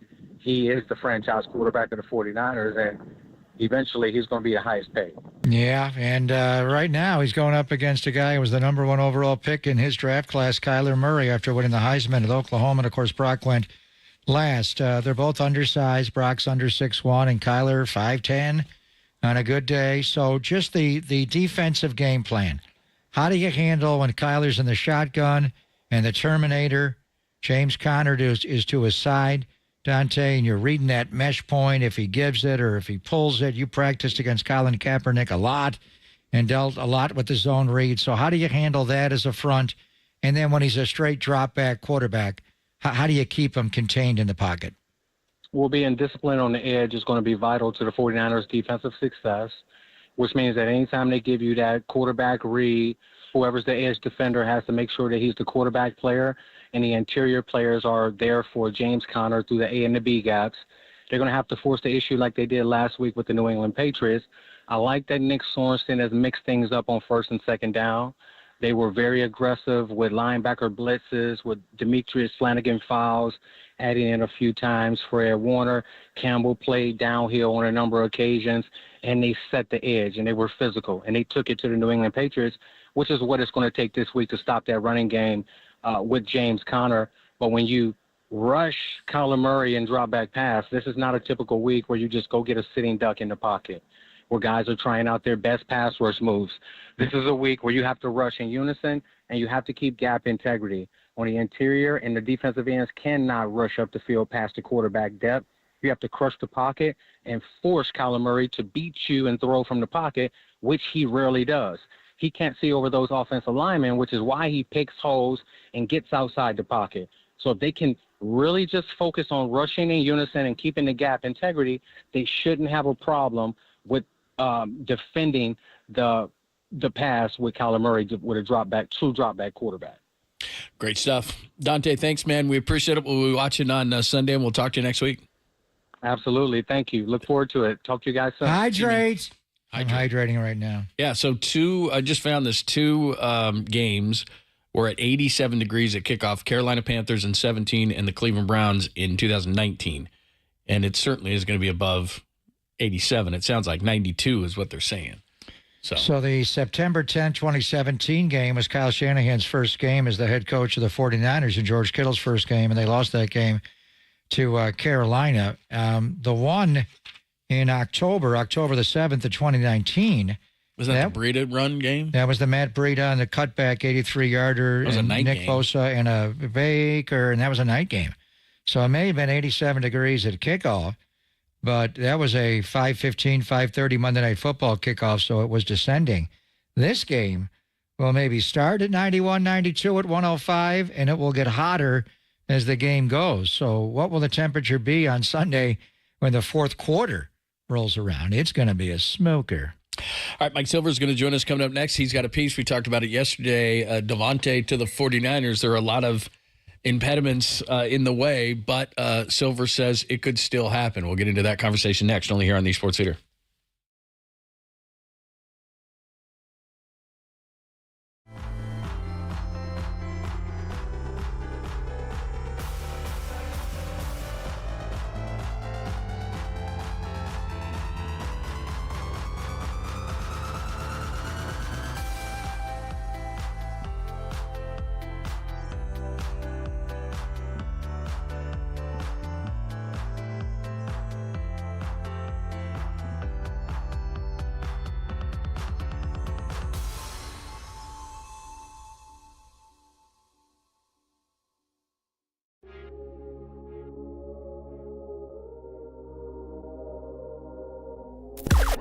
Now, from the O'Donnell Financial Group Sports Desk. Learn more at ODFIGroup.com. O'Donnell Financial Group, because planning is a process, not a product.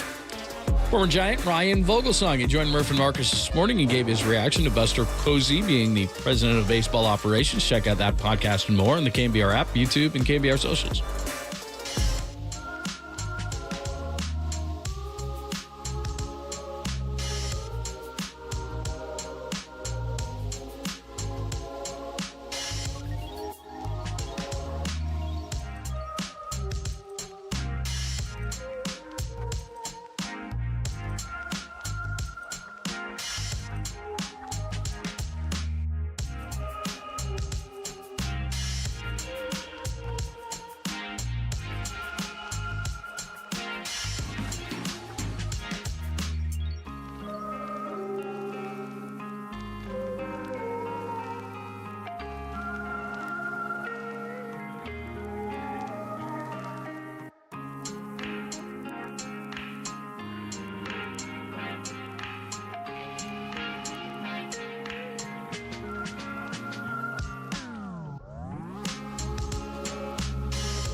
Faithful, it's time to get serious with Silver. Surely you can't be serious.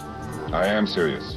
And don't call me Shirley. It's the Chronicles' Mike Silver talking Niners ball with Papa and Lime on KNBR 104.5 and 680, the sports leader. Now, the video of B.A. Friday throwing his shoes and stuff didn't look awesome. Are you surprised that he cared that much about his shorts? No, I'm not. I didn't know you guys had it on video. That stuff happens. I mean, Would it happen that a player would throw a shoe because he had to change shorts? I didn't see what he threw. Maybe he was just joking, laughing about throwing a shoe. Maybe he didn't like his shoe. I didn't interview him about his shoe toss, but I hate some of the clothes I got to wear out there also. But it is what it is.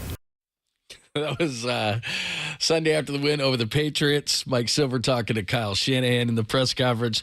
He's got a piece out in the Chronicle today. Should 49ers trade Brandon Ayuk for Davante Adams? Davante Adams is waiting for a trade. And Silver says why it could be win-win. So make sure you check out the piece. Also, make sure the book is out. The Why is Everything. He's got that on his page, on his social media pages at Mike Silver. Make sure that you're checking that out. And Silver joins us courtesy of the Uma Gas Line. What's happening? Not much. How are you guys? Yeah, we're good. We're good. So give us this thought, because I read your piece and I'm for everything. There's a few things, and you and I are on the same page. Generally speaking, I think that the salary cap is absolutely 100% fluid, but you would have to take a $45 million dead cap. So I don't know how they would go around that. But just explain, why do you think this would be a good idea? Listen, reason one, Davante Adams is way better than Brandon Ayuk. He is older, and he currently has a hamstring injury, but he's one of the best receivers of his generation. The other guy is like an ascending player, is pretty good. Secondly, Davante Adams wants to leave and try to win a Super Bowl. And look, he's probably going to end up with the Jets or Saints as he does his I'm buddies with the quarterback calculations, and that's all good too. But East Palo Alto kid, bring him home, Brandon Ayuk, Reno high school star, get him to Nevada. I don't know, man. It probably can't happen for the reason you said and probably many others. But in the moment, it just felt to me like I'm kind of shocked that Brandon Ayuk is willing to throw what looks very much like a public temper tantrum over short color and in practice, after recently getting a 4-year, $120 million extension. You should interview the shoe and find out what the shoe thought about getting kicked like that and tossed. Well, he really tried. He really tried to kick the shorts. It didn't work. But you know how you kick them off your leg. Yeah, we tried saw. hard. And by the way, film don't lie. Sorry. As you like to quote. So, this would have been something to think about in August. Right now, after they gave Brandon Ayuk a $23 million signing bonus, as John said, the dead cap hit would be enormous to do it. I don't think the Raiders would trade any of their star players. I don't care where they are located, to the San Francisco 49ers. They want to add Khalil Mack, way bigger deal than the Bears offered to Mark Davis. Now, they were the Oakland Raiders then. So I just don't think that part of it. But take me back to August. And Tay was not throwing a temper tantrum and the way he is now. But you could see it last year in the Netflix doc Receivers. You were on the cutting edge of the Pittsburgh trade offer and New England and Cleveland and all of it. Was it ever discussed before Brandon Ayuk got his contract and now it's tough to trade him and take the cap hit? Was it ever discussed in August of a Davante Adams trade for Brandon Ayuk? Not to my knowledge, and, I don't know that the Raiders were there yet with Davante. I think they had made peace. It was all like, hey, I'm in on Antonio Pierce. We're going to try to get it rolling and see if we can, have a great season together. So the Raiders might not have been there on Davante. One thing I did report is that scenario late that they were trying, which is Pittsburgh doesn't want to trade a player, so maybe trade him to Pittsburgh for a 2 and a 3, and then flip maybe a 3 to Denver for Cortland Sutton, as Diana Rossini reported. I did report that one of their targets in that scenario was Jacoby Myers, who was on the Raiders. I don't think they got any traction on that from what I heard on the Raiders side. But, yeah, and by the way, are you talking about the Raider franchise that wouldn't let a broadcaster who is affiliated with the 49ers watch practice within, 700 yards during workouts? Totally different Raider franchise. You're thinking of a different Raider franchise. Not those guys. Those guys are the traders. Yeah, no, different. I don't. So where do you think Davante goes? I mean, he's saying he wants to go to the Jets and reunite with Aaron Rodgers. Derek Carr's there. Baltimore. I'm hearing Pittsburgh quietly may get in play. Where do you think he ultimately goes? And will he definitely be traded in the next week or so? And then I think you got the Chiefs and the Cowboys lurking. From what I have heard, the Raiders want this to happen on an accelerated timeline. I think there's value to them in, okay, we know he wants out. We know we're not keeping him. Let's just, try to not have to be talking about this and thinking about this and move on. So I think if the Raiders could do it, they would do it very soon. The Jets are in London, and I think, the fact that he seems to have an actual hamstring injury that could keep him out a couple of weeks probably is making it less frantic on the buyer end. In other words, we don't have to do this before this weekend because he's not playing anyway. So I would imagine it happens pretty soon, and I would imagine that the Jets and Saints are the two most viable suitors. But, what's cool about it is that anyone could get in. That's why I kind of threw the Niners in, hey, make a call. Who knows? But I do think Jets and Saints make the most sense. Steelers is a legitimate thing, too. Mike Silver is joining us. So check out his new piece in the Chronicle today talking about Davante Adams potentially to the Niners. But part of this is not only has Brandon Ayuk not been good so far this year for the most part, not living up to his standards, but also he still doesn't seem happy. What do you make of that? Well, and that's the other part of my case, by the way, that, yeah, I know it's a slow start and that's understandable, but the other part of my case is I heard for months and months and months, man, if they don't re-sign Ayuk, Purdy's, they have a special connection. There's no way it's going to hurt his development. There's no way Purdy's going to be able to thrive without Brandon Ayuk. And I would argue that's been disproven already. I mean, Juwan Jennings is fourth in the NFL in receiving yards. Brock Purdy is second in passing yards. Debo looks pretty good. They don't even have Pearsall out there yet. And Brandon Ayuk is not high on, he's been targeted a lot, but he's only caught a little more than half of those targets. So he'll get better. It'll be fine. But the notion that he is indispensable, I think, has been disproven. Why is he unhappy? And I can't tell you he's unhappy every second of every day. I just saw one glimpse of the type of behavior that I would have expected from him pre-contract. During the hold-in, when there were a lot of weird emotional mood swings and a lot of changing of his mind abruptly, including at the end when he got Kyle Shanahan to sprint upstairs and say, "Stop the presses," or "Stop the trade" to John Lynch. And, like, I get that, but like after you got paid, dude, I mean, like, do you want to be here? Because I do think it's hilarious that an NFL coach got triggered over shorts color, but it is his team. And dude, I mean, pay me 4 years, 120. I'll wear a lot of things as instructed. A USC sweatshirt. Would you wear that to the college game day set in Berkeley on Saturday? Man, I mean, ESPN's coming. Saban's coming. Did you say 4 years, 120, and most of it fully guaranteed? The answer be yes. Go Trojans. Yeah. Wow. Are you showing up on Saturday? Why is game day coming to Berkeley? I mean, on Saturday? I wouldn't do it for like Jawan Jennings money necessarily, which is a lot of money, but 120. Wow. Yeah. Can you imagine how many? It would be like a stealth operation. I'd use some of that to buy some players for Cal football and make us better. Oh, NIL. So, there you go. Getting back to Devontae. Now, I understand why you're offering Brandon Ayuk because of the money, but we're hearing on the street that the Raiders, Tom Telesco, Antonio Pierce will take merely a third-round draft pick. You can get Devontae Adams for a third-round pick, Michael. That's it? Yeah, I mean, if so, I would do it if I were most teams. He's going to restructure. So, yeah, it's a lot of money on the cap. And if you look at what the current deal is, it's like, oh, my God. But, like, you could still pay him a good amount of money and smooth out the cap hit and make that part of the deal. And then, yeah, it seems crazy cheap. I mean, look, I know players get old, and I know it's football, and I know, things change, and like DeAndre Hopkins doesn't look like the same guy. Julio Jones, it happened fast. But to me, Devontae Adams, the work ethic, he's hyper intelligent. He blocks.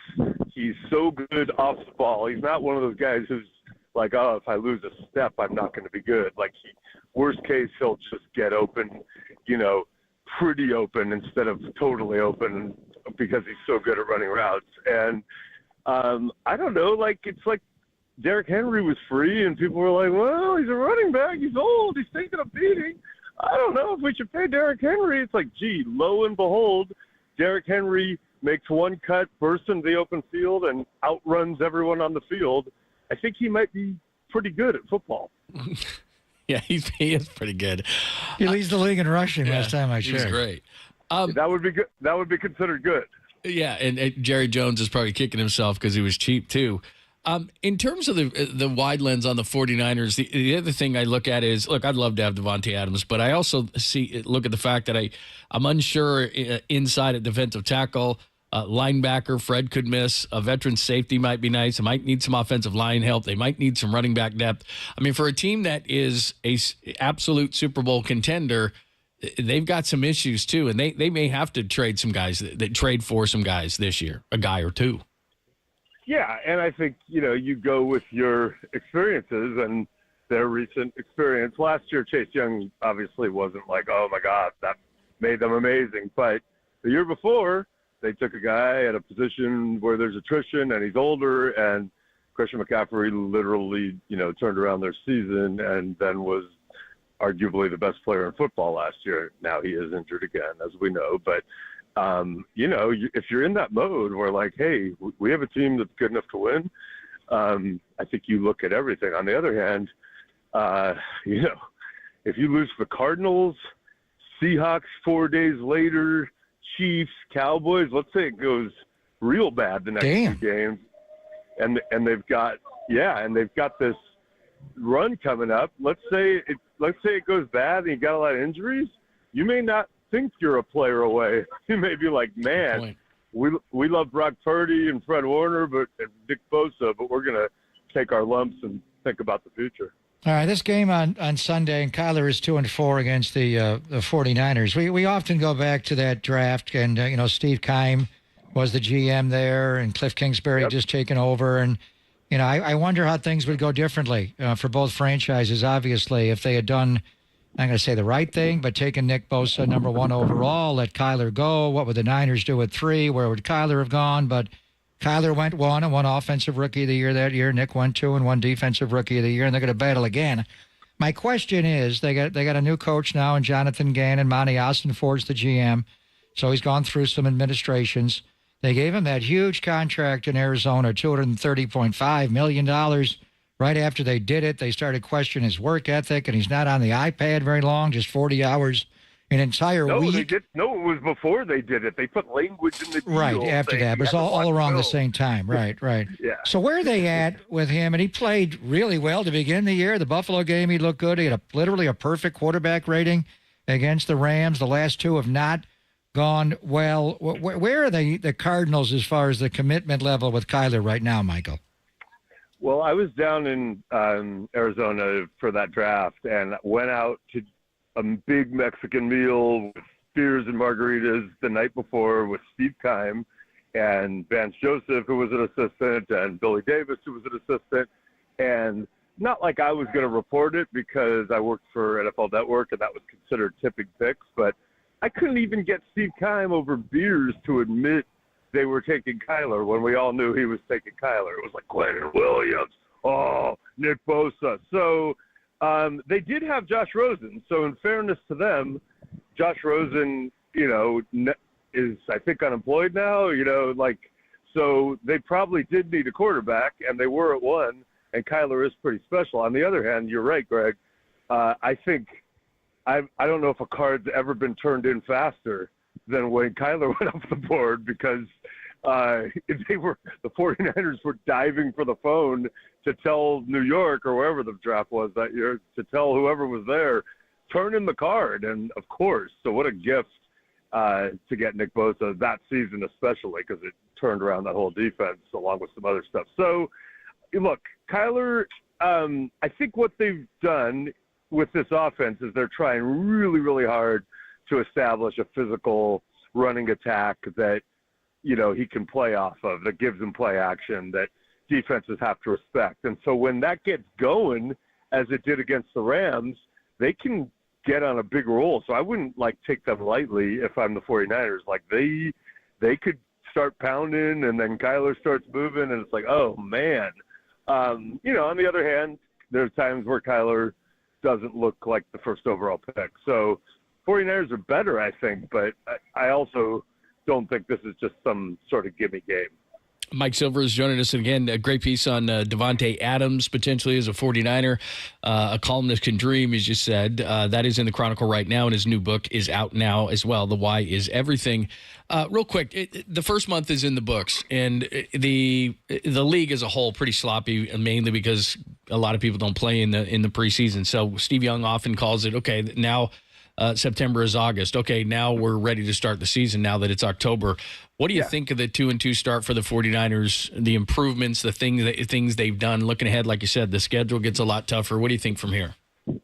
Well, it should be 3-1, and it's going to be hard for me to get past that. They blew a game, and, it happens, but that's a bummer. So, look, if they were 3-1 right now, as injured as they are, I'd be like, they're fine. But now I'm like, well, if they do go into a little bit of a tailspin, as they've been known to do around this time of year the last few years, now all of a sudden it's worse because they're only at 2-2. So I'll have a stronger opinion after Sunday. If they take care of business Sunday and don't incur even more brutal injuries and they're 3-2 coming into the stretch, I'll be like, they're going to be okay. They got a great quarterback and they'll figure it out. But if they do lose this one, I start to worry a little bit. And you're right, my book, The Why is Everything, is out. I'm currently in New York. I will be appearing on national ABC GMA3 tomorrow. I believe it's at noon. And I will be talking about The Why is Everything. So I know I haven't been on TV quite as much the last few years, but trying to go national and be loud. You're going on Good Morning America tomorrow? Well, there's Good Morning America and there's GMA3. So GMA3 is kind of the adjunct of Good Morning America. I believe it's at noon. Yeah. Will Strahan talk to you, or Stephanopoulos, or anybody? I don't know. I just wish my old friend Josh Elliott was still there, because then we'd have a real conversation that's probably not fit for television. But hey, man, I'm just happy to be on the set. Whoever they sit me down with, I will be stoked. We'll be watching. What time are you on tomorrow? I think it's noon. I think it's later in the show, maybe like 12:45 or so. Yeah. Very cool, man. So 9:45 our time. Yeah. You can. No. Yeah, go ahead. 12:40. I'm doing your 12:45 time. Pacific, right? Oh, it is. Yeah, I'm doing your time. Yeah, absolutely. Okay. The Why is Everything. If you go to Mike's social media links, you can link right there, get the book. I would imagine it's available everywhere, right? Where you get your It is book. available everywhere, and obviously, if you go online and you search that, or you go to Amazon, and support your local booksellers, ideally, like Mrs. Dalloway's in Berkeley. You were just there. Or the Avid Reader in Davis. Those are two of my favorites. But you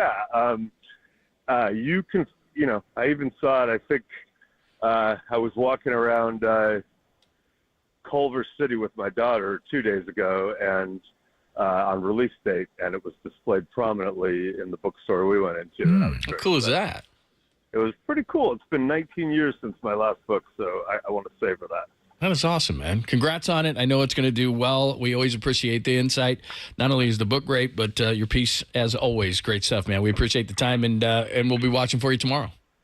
Totally appreciate it. Thanks for having me, and we'll talk next week. Sounds good. Thank you, Michael. At Mike Silver, the links are there if you check it out. The Why is Everything in his piece right now in the Chronicle about Davante Adams. So make sure you check both those things out. All right, we'll reset the big stories today. We still have bags at the bottom of the hour because we've been talking so much Buster in the first couple of days, and we were there, of course, on Tuesday, and we had Buster on the show. We haven't got Bag's opinion on all of this and how Buster will do, and he's done a bunch of work on it, so he's going to join us in about 15. It's Pop and Lund, only here on the Sports Leader.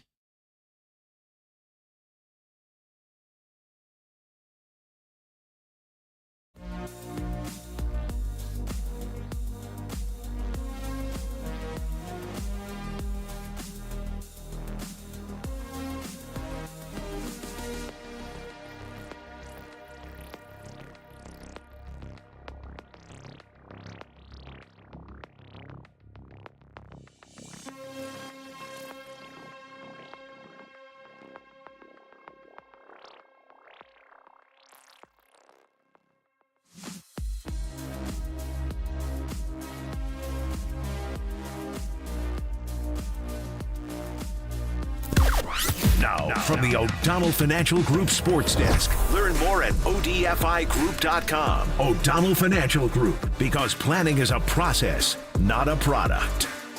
Dante Whitner, former safety for the 49ers, and of course you see him before and after 49ers games on NBC Sports Bay Area. He joined Tolbert and Copes yesterday and discussed how the Niners can attack this Arizona Cardinals defense. Check out that podcast and more on the KNBR app, YouTube, KNBR socials.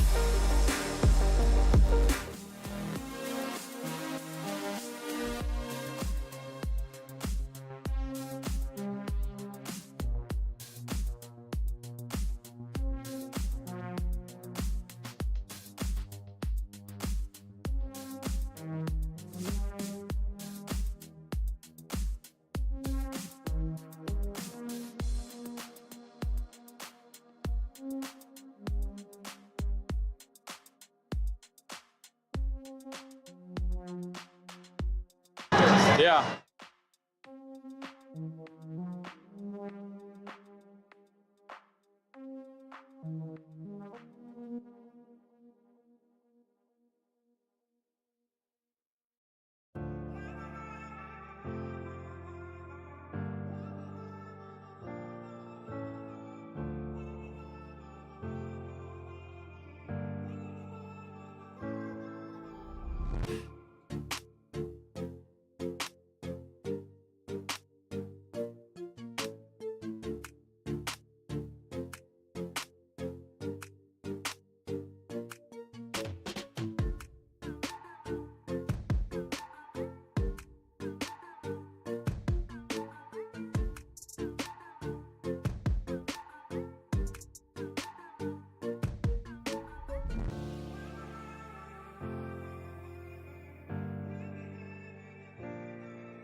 And now, time for the Protect Your Assets with David Hollander Business and Technology Report.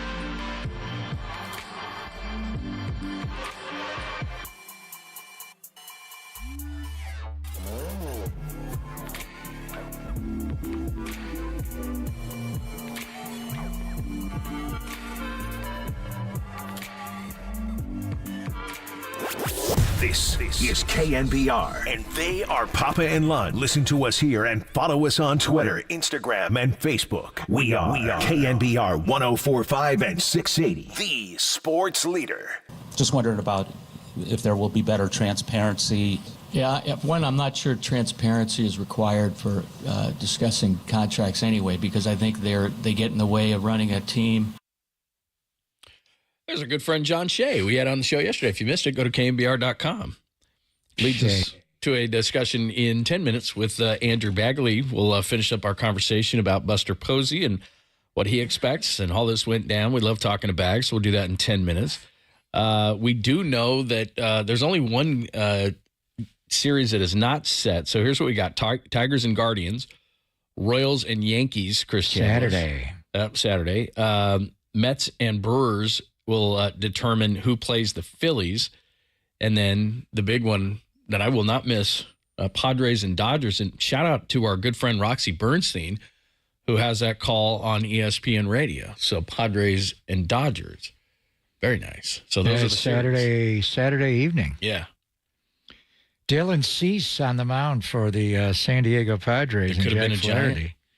Well, how about they went Blake Snell? So how about not pitching Cease, winning that series, and obviously Michael King was fantastic in Game 1, but then Joe Musgrove gave up a run in the first inning, and he had to leave with an elbow injury. That'll be a factor proceeding on, so they can start the division series with Dylan Cease against Jack Flaherty, and Garrett Cole will go for the Yankees in the big ballpark at 3:38 our time. So Saturday's going to be great. We got Brewers and Mets tonight to decide who's going to Philadelphia and Detroit and Cleveland, obviously. So we're down to the final 8, 4 in each league, as now we get the division series. And meanwhile, the Giants are watching, even though it's magnificent baseball weather here in October. And it was October the 1st on Tuesday. We were all there for the introductory press conference of Buster Posey. And we had John Shea on yesterday, and Bags comes on once a week. And they, along with Susan, were kind of breaking news here the last 2 or 3 weeks of the year.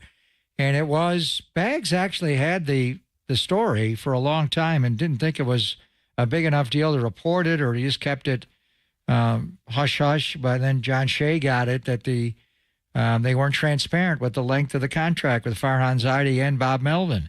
And so now they're reading 1 year of contract for Farhan Zaidi and not 2 years. And we'll see about Bob Melvin going into what Shea said is a lame duck year. But in any event, this all was percolating because Buster Posey, as Bags said, wanted the baseball. He wanted to take the ball.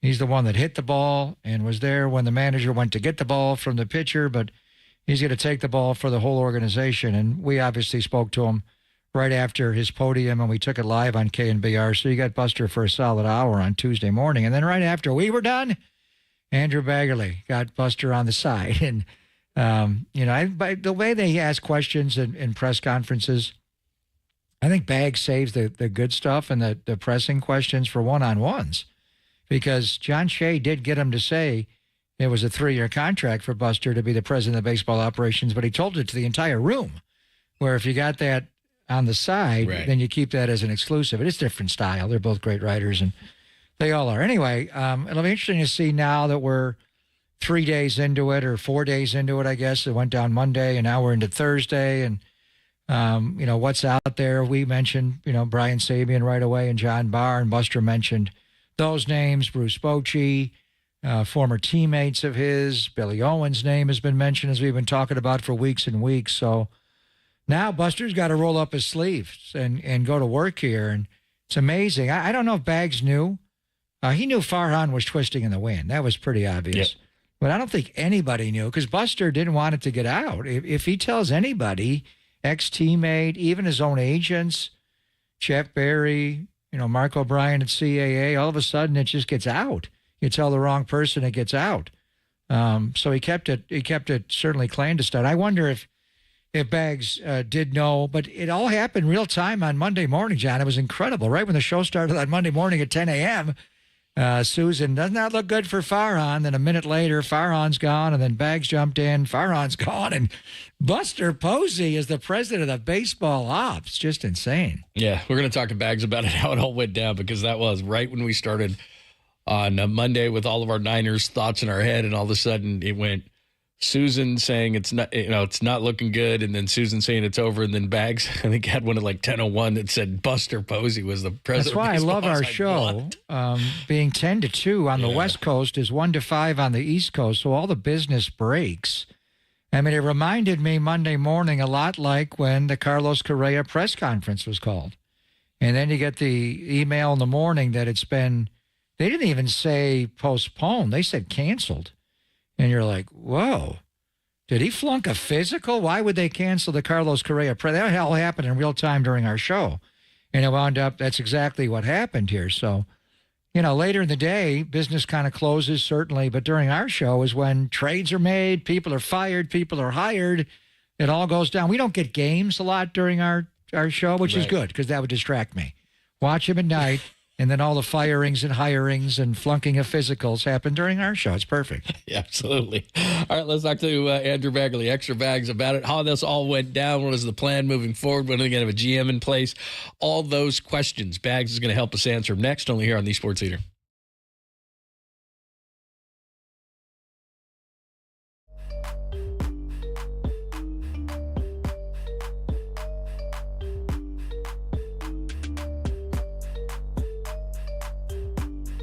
Lower mortgage rates are finally here thanks to the Fed and Loan Pronto. Loan Pronto just locked in a homeowner at 4.59% APR, the lowest in 2 years. Whether you got your loan last month, last year, last week, whenever, it's time to call Loan Pronto and dump that high-rate loan. You can lock in a lower rate fast with virtually no paperwork and usually no appraisal. There's no limit on how many times you can refi, so get started. Use this opportunity to get cash out and wipe out your credit cards. You can do a cash out refi and get $50,000, $75,000, $100,000 or more out of your home. You can use that to pay off all of your high-interest debt and end up with just one low monthly payment. If you act now, you can even skip your next 2 house payments. So purchase loans are available as well. You can call now to get your rate quotes in minutes with no hard credit pull and no upfront fees like those other guys. So streamlined loans are also available. VA streamlined loans are available also with Loan Pronto. So call 415-808-5721 or loanpronto.com. That number again, 415-808-5721, or just go to loanpronto.com.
From the diamond to the dugout to the clubhouse to the front office, the Athletics' Andrew Baggerly brings his Giants coverage to KNBR. It's Papa, Lund, and Extra Bags on the Sports Leader. Thanks for joining us. Andrew Bagley expected to join us momentarily. He's got his piece. He did a lot of great stuff. And again, he and Susan Slusser probably simultaneously broke this. Might have been a minute one way or the other for either, but that's how we found out on Monday during the show, getting ready to talk all 49ers on the weekends. All of a sudden, it was Farhan's out, and then boom, seconds later, and I think Bags had it, that Buster was going to be in, which was the biggest part of the story. And he's got his piece out that Buster Posey asked for the ball and the accountability. We'll get into that with Bags in just a second. We'll talk a little baseball playoffs with him, but big story this week. Buster is the president of baseball operations. Now what? I mean, I think that's what everybody. Okay, yeah, it was fun. Well, now we'll find out. I mean, he's got to hire a general manager. We'll see what he does there. As we thought, it would be somebody with a scout's eye. A servant leader is the way he described it. So he wants someone to serve him and everybody throughout the organization. And I think that's what Buster Posey will be, as well as a servant leader. But it's just, and Bags will speak to the history of this because he knows it so well. Dwight Clark got to run the 49ers for a time, and Chris Mullin got to run the Warriors, obviously. And, Jerry West is probably the yardstick as far as great players, Hall of Fame players being really good GMs. Al Rosen was really good with the Giants. He got them to a World Series in '89, and, him and the Hum Baby revitalized that team. He didn't play for the Giants, but he was a great third baseman in Cleveland for that 54 team that Willie Mays and those guys beat in a sweep that year. And there have been others, Danny Ainge, and we mentioned Ozzie Newsome, and here at Levi's, John Lynch is trying to, break on through. But so many great Giant players just never had a chance to do this job.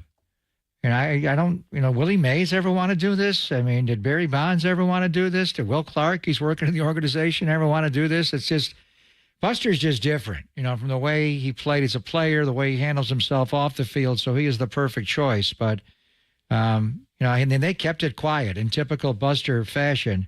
I wonder if Bags knew anything about it. And we knew about Farhan twisting in the wind for weeks, and there were a lot of rumors about Buster when he sent that tweet out. Is that the first time he really had an inkling that Buster was going to do this job. All right, let's talk about what's next. Bags has a piece out right now that you need to check out. Buster Posey asks for the ball and the accountability. What is next? Let's get into it at Extra Bags. Make sure you're following everything. First of all, we always love talking to you, but you did a tremendous job in breaking this thing, because we were coming on the Monday thinking we were going to talk all about the 49ers, and all of a sudden I saw, I think it was from Susan that Farhan was out, then I saw from you that the big news, which was Buster was in. So let's start at the beginning. How did this all come down? Yeah, I mean, it was sent out by the team at 10 a.m., so no one really broke it.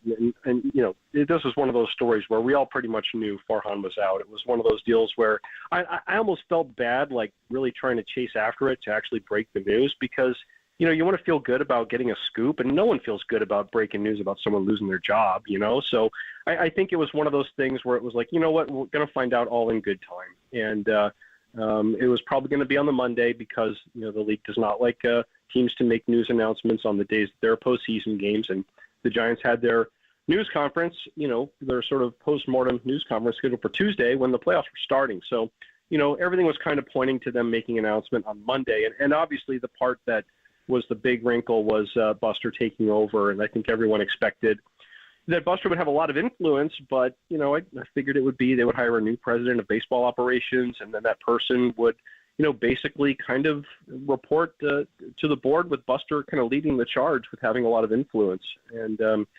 obviously he decided that he wanted to put himself out in front. If he's going to lead, he wants to lead from right out in front and not, in the shadows, and have the accountability for that. And, the first bad trade that he makes that blows up, he's going to find out what that's like to be criticized for it. And it's going to be really interesting. I even asked Greg Johnson, I'm like, if this doesn't work out, how do you fire Buster Posey?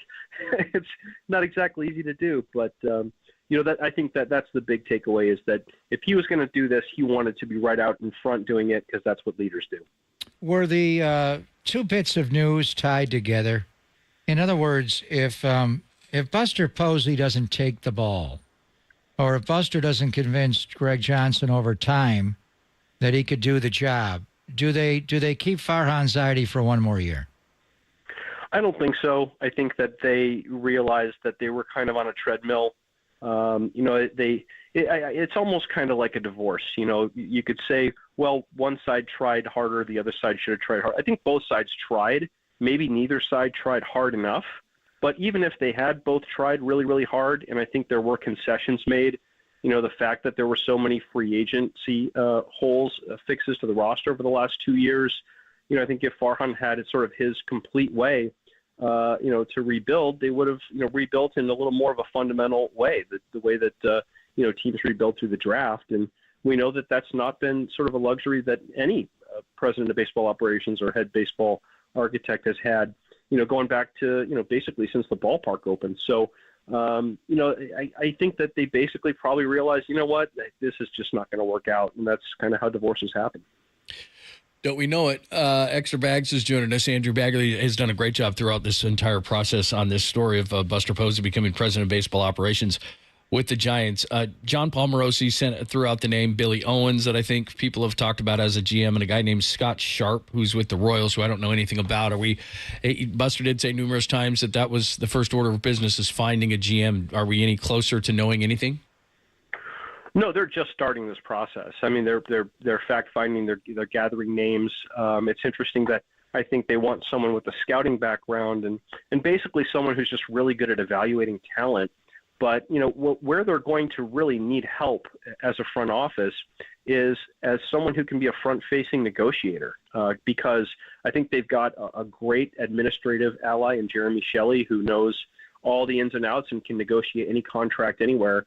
But who's going to cross swords with Scott Boras? Who's going to, talk trades with other executives? And, it's very, very different to cover a Farhan Zaidi administration from a Brian Sabian administration, but some executives are super collaborative in trade talks. Some are very much poker-faced and cards up. And, hey, if you ask for this player, that's information that I can use later. I don't know what kind of, trade talk partner Buster's going to be, but he's new to it. And so he's going to need someone who, is definitely comfortable in that sort of environment. And then, obviously, someone who can evaluate talent too, and can make some creative moves at the top of the roster, because that's kind of what's been missing.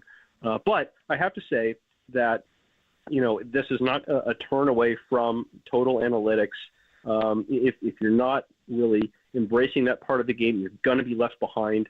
And, that's, if there's any sort of trepidation over this whole thing, it's the whole memory making thing sounds great, but, memories are looking backwards, and this is about making new memories. And that means you got to move forward, and you can't move backward as an organization to where you're not using some of the tools, some of the skills, some of the things that other teams are using to beat you. Look at the Tigers. I mean, the Tigers have completely turned their pitching staff inside out and used that to get to the playoffs. I mean, there are times when it's going to make sense to use an opener. There's time when it's going to make sense to use a platoon. And they're going to need a front office of people with lots of different perspectives who can have those conversations and people bringing up those ideas too.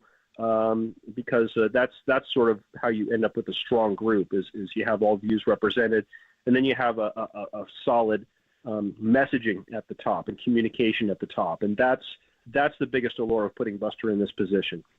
And the Tigers had a baseball operations as Scott Harris, who was the general manager of the Giants. So as far as going back to the future, if you will, and you mentioned the name Brian Sabean, we asked Buster about Sabes. We asked him, about John Barr, who drafted him and signed him. We asked about Bochy, and Bochy's got one more year in his contract, and Sabes as well, to work with Brian Cashman and the Yankees. Are you hearing anything more about Brian Sabean? You think it's possible they bring him back immediately, or do they have to wait a year? And likewise for Bochy. I mean, they have these titles of special and senior advisor, I guess it is, to the president of baseball operations. Do you think quite a few of those names will have those jobs? I think it's very possible.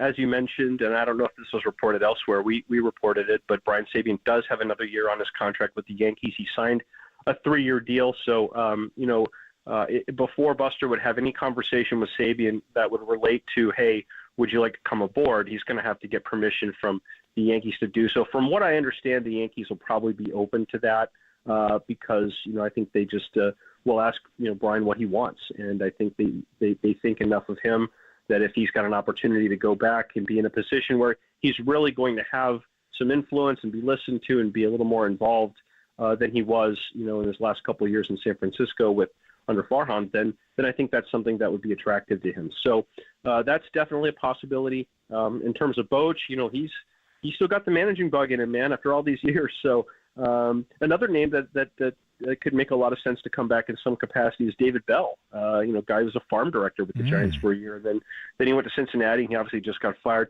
Again, I've heard that he really wants to manage again, so that's going to be his first priority. But, that may be someone that they look at potentially bringing back.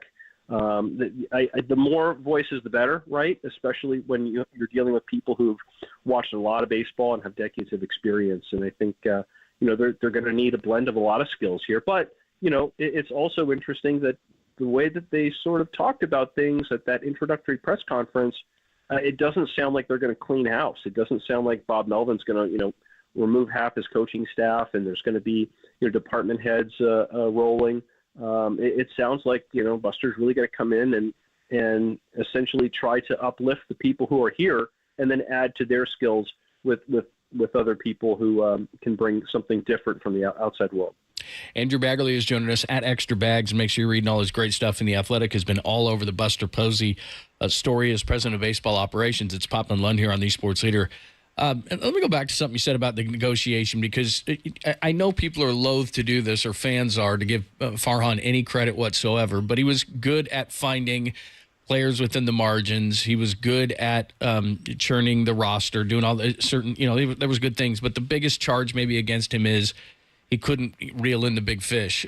One of my thoughts on Buster Posey right out of the gate, because he explained to us, how the Matt Chapman thing went down, is Buster going to be a better closer? I would imagine he would be, but then again, maybe, money is the thing that talks. There are taxes issues here. San Francisco has been bashed, all these different things.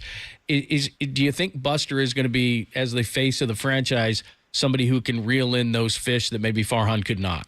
Yeah, I mean, Buster tried to be a recruiter when he was a player, too. He tried to get John Lester, some other guys, and wasn't successful. I really think that a lot of this is overstated. the Posey influence it's definitely a factor, but I think it's probably a little overstated. The anti-San Francisco thing is probably a little overstated. Hitters do not want to sign here. They just haven't. And you've got to give them, them that extra year, whether it's Aaron Rowan, that 5th year, or Jorge Soler, that 3rd year. And then a lot of times it doesn't work out because they're miserable the whole time they're here anyway. So that's been a problem for the Giants. That's why they have to develop their own hitters. And I would even say that the big mark against Farhan, the big criticism, wasn't necessarily not reeling in the big fish, because I think Aaron Judge was going back to the Yankees regardless. And it doesn't matter if it was Buster leading the charge on that or Farhan. And I think that Ohtani wanted to be a Dodger the whole time. There's nothing you can do. You tried to be involved. You think maybe you have some chance. Let's see if we can change a heart or a mind here. But I think that the odds were already stacked against him there. And the Correa thing obviously didn't work out because of the physical. I think if you do have a criticism that kind of sticks with the last 6 years, is that there hasn't been, there hasn't been a lot to show for the first-round draft picks, aside from Patrick Bailey. Although Bryce Eldridge could change that, he's coming along a little too late, I think, to save Farhan's job, obviously. But they haven't had, the stars to add the roster, and you kind of need to have those stars come from within the system. You look at the last championship core, and you trade for a Hunter Pence here or there, you trade for a Marco Scutaro, you pick a Pat Burrell off waivers, you sign an Aubrey Huff to a pillow contract, and he has a good year. But mostly that's Posey, that's Belt, that's Crawford. That's the people who come up through the system. And so that's really, I think, the way that the Giants are going to have sustainable success. And they just didn't show enough of that, toward the end of this 6-year period. And that's probably why they made that change. Bags, it got out yesterday or Tuesday, I guess, that it's a 3-year deal for Buster to be the president of baseball operations. His agreement as far as the ownership component remains unchanged. And then it also got out in recent, and I know you knew about this for a long time and chose not to put it out there, but others did, that Bob Melvin's contract is not guaranteed for 2026. So he's on a contract for next year. Do you think they adjust that they maybe pick up the 26 option before the start of next year, or are they comfortable letting Bob Melvin manage next year as a quote-unquote lame duck Giant manager? No, you just have to see Bob's face when John Shea mentioned lame duck for about the 4th time in that press conference. He looked like he was sitting on a pincushion. But, I think he just had to listen to what Buster said in that press conference. He's very aligned with Bob Melvin, feels very comfortable with him as somebody who just kind of gets it from a baseball perspective. And I think they're going to be very aligned. And so I wouldn't be surprised. I know it's going to be important to Bob that he has that year picked up, just for his own peace of mind.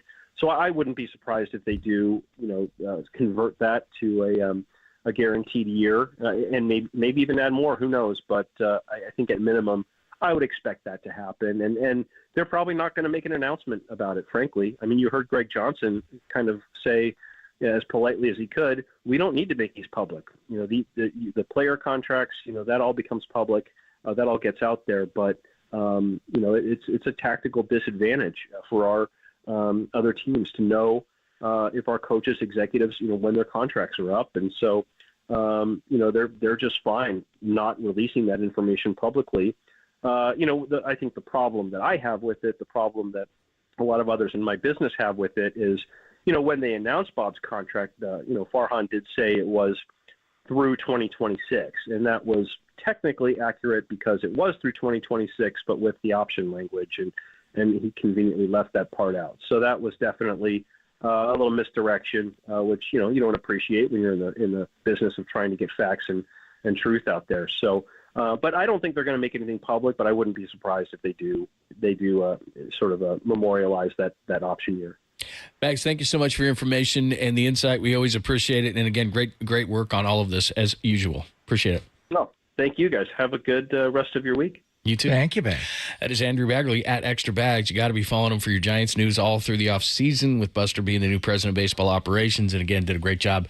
Susan Slusser, John Shea, everybody, Alex Pavlovich, all the people that cover the Giants did a tremendous job on everything. And it broke at the perfect time Monday at 10 a.m. That's something they probably What's did today? that for us. Today's Thursday. Monday it broke. Tuesday, introductory press conference. Yeah. Busy week. Huh? Very. We've got a injury report from practice. Who's participating and not? What's going on with Fred Warner? We'll tell you that before we get out of here at the top of the hour. Then it's Tolbert and Copes at 2, only here on the Sports Leader.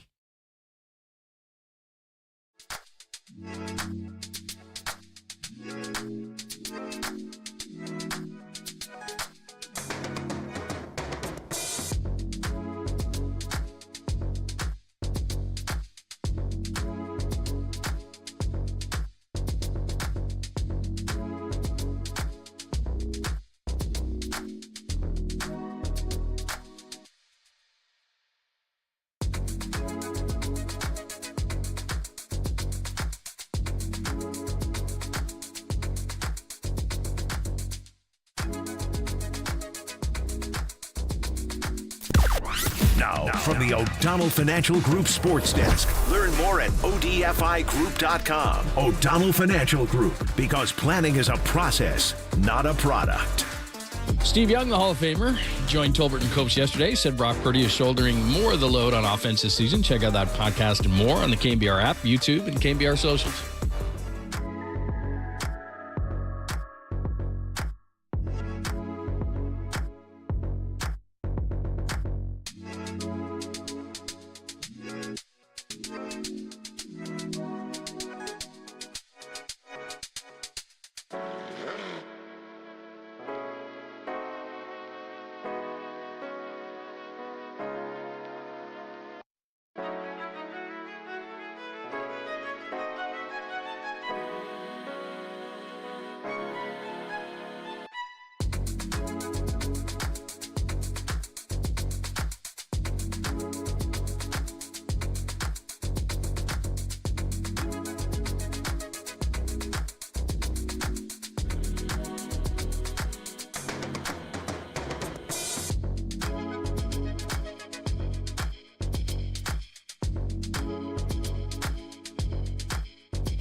Papa and Lund continue live from the KNBR Casino Matrix Progressive Jackpot Studios. Casino Matrix, Progressive Jackpots are here. Where are you? Just drop in. Please play responsibly. 1-800-GAMBLER.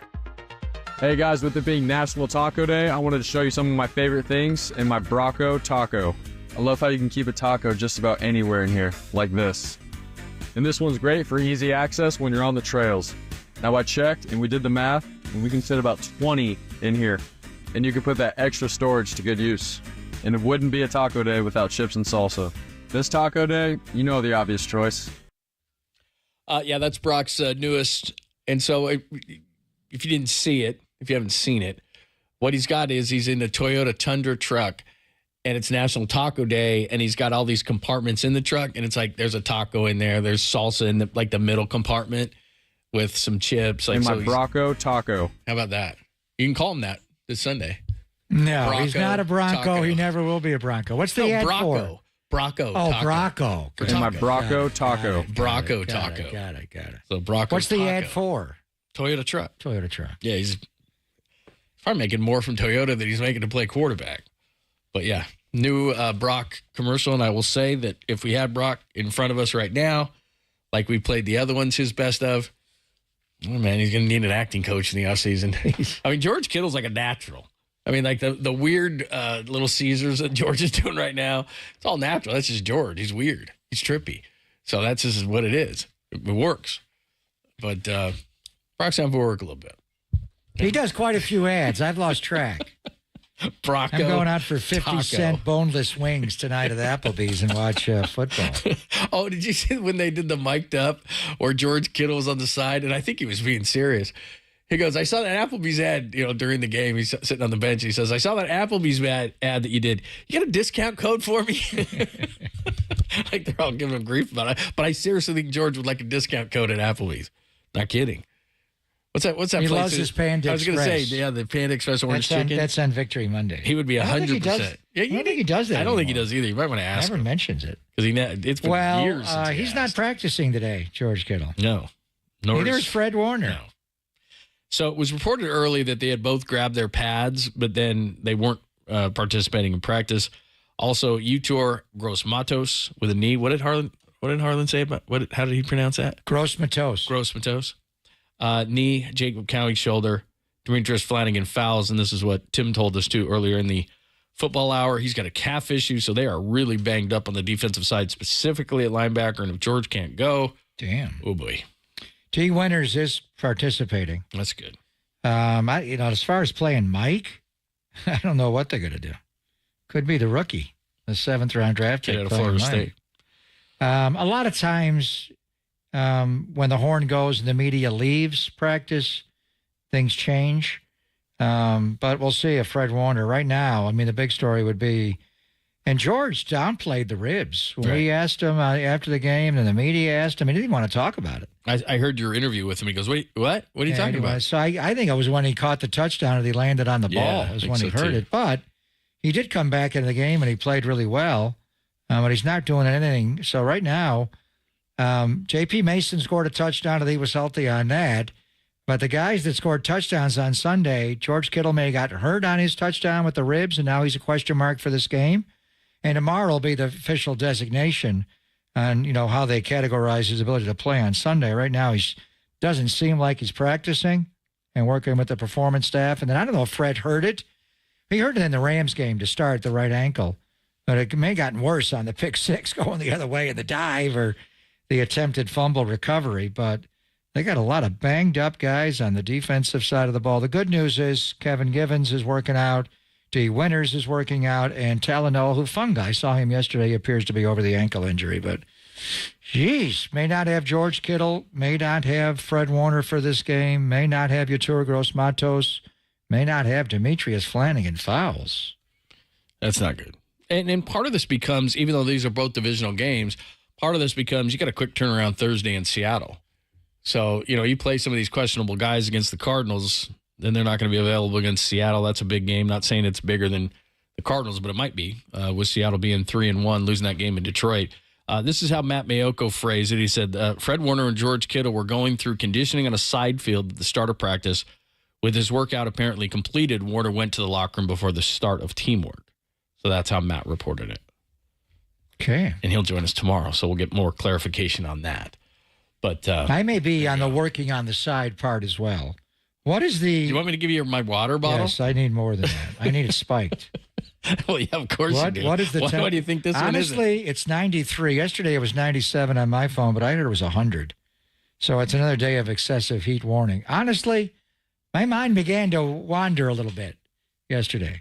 We do a full show yesterday, all 4 hours? Yeah, because it was 150. The heat, were you loopy? No, it was just... He's just not supposed to be out there that long. I mean, and Kyle cut it short. They only did 12 periods. yesterday. Normally it's 16. I'm not sure how long I'm going to go today, but we're just not used to this kind of heat. No, I know. It is excessive, John. I'm going to go to my air-conditioned vehicle right now. I say you hydrate. Well, yeah, I'm going to hydrate. What? Why do you think this thing isn't spiked? That's called a see-through. No, that's not water in there. We got a football game tonight, right? Yeah, we do. What? We got playoffs this weekend. My wife. We got a game tonight. We got Brewers and Mets tonight. Right. You're flipping around. And we got a NFC South battle tonight, right? Yeah. I always get in trouble. Tampa Bay and Atlanta. The wife texts me always like, hey, we can start that one series, or can we watch the one series that we're watching? I go, it's baseball playoffs, football tonight, college football Saturday. Cal's got game day here. I go, then I got to work on Sunday. Sorry. Fall's bad for you. All right, the boys are coming up next. Great guest list as always. Walter, we had a tremendous guest list today. Walter and Danny doing a great job, but we had a ton of fun today talking to a bunch of different people. I got to pull this up because I need to give credit. But, of course, the Tim Ryan Power Hour is awesome, as we always do that. We just had extra bags explaining more on the situation with Buster Posey, which was very, very cool to do as well. We talked to Marcus Thompson from Hawaii and Warriors. So we did that. Dante Whitner joined us. And Mike Silver talked about his piece on Davante Adams and his new book, The Why is Everything. So The Why? Yes. So YMCA or YWCA? Check all those out at KNBR.com. The boys are coming up next on KNBR AM and FM San Francisco, the sports leader, Cumulus Media Station. And my Bronco taco.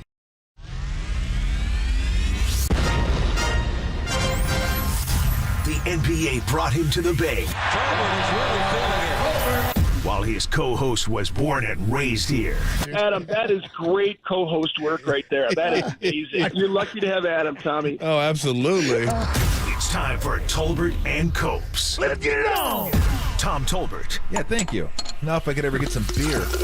And Adam Copeland. Adam Copeland has arrived! On KNBR 104.5 and 680, the sports leader.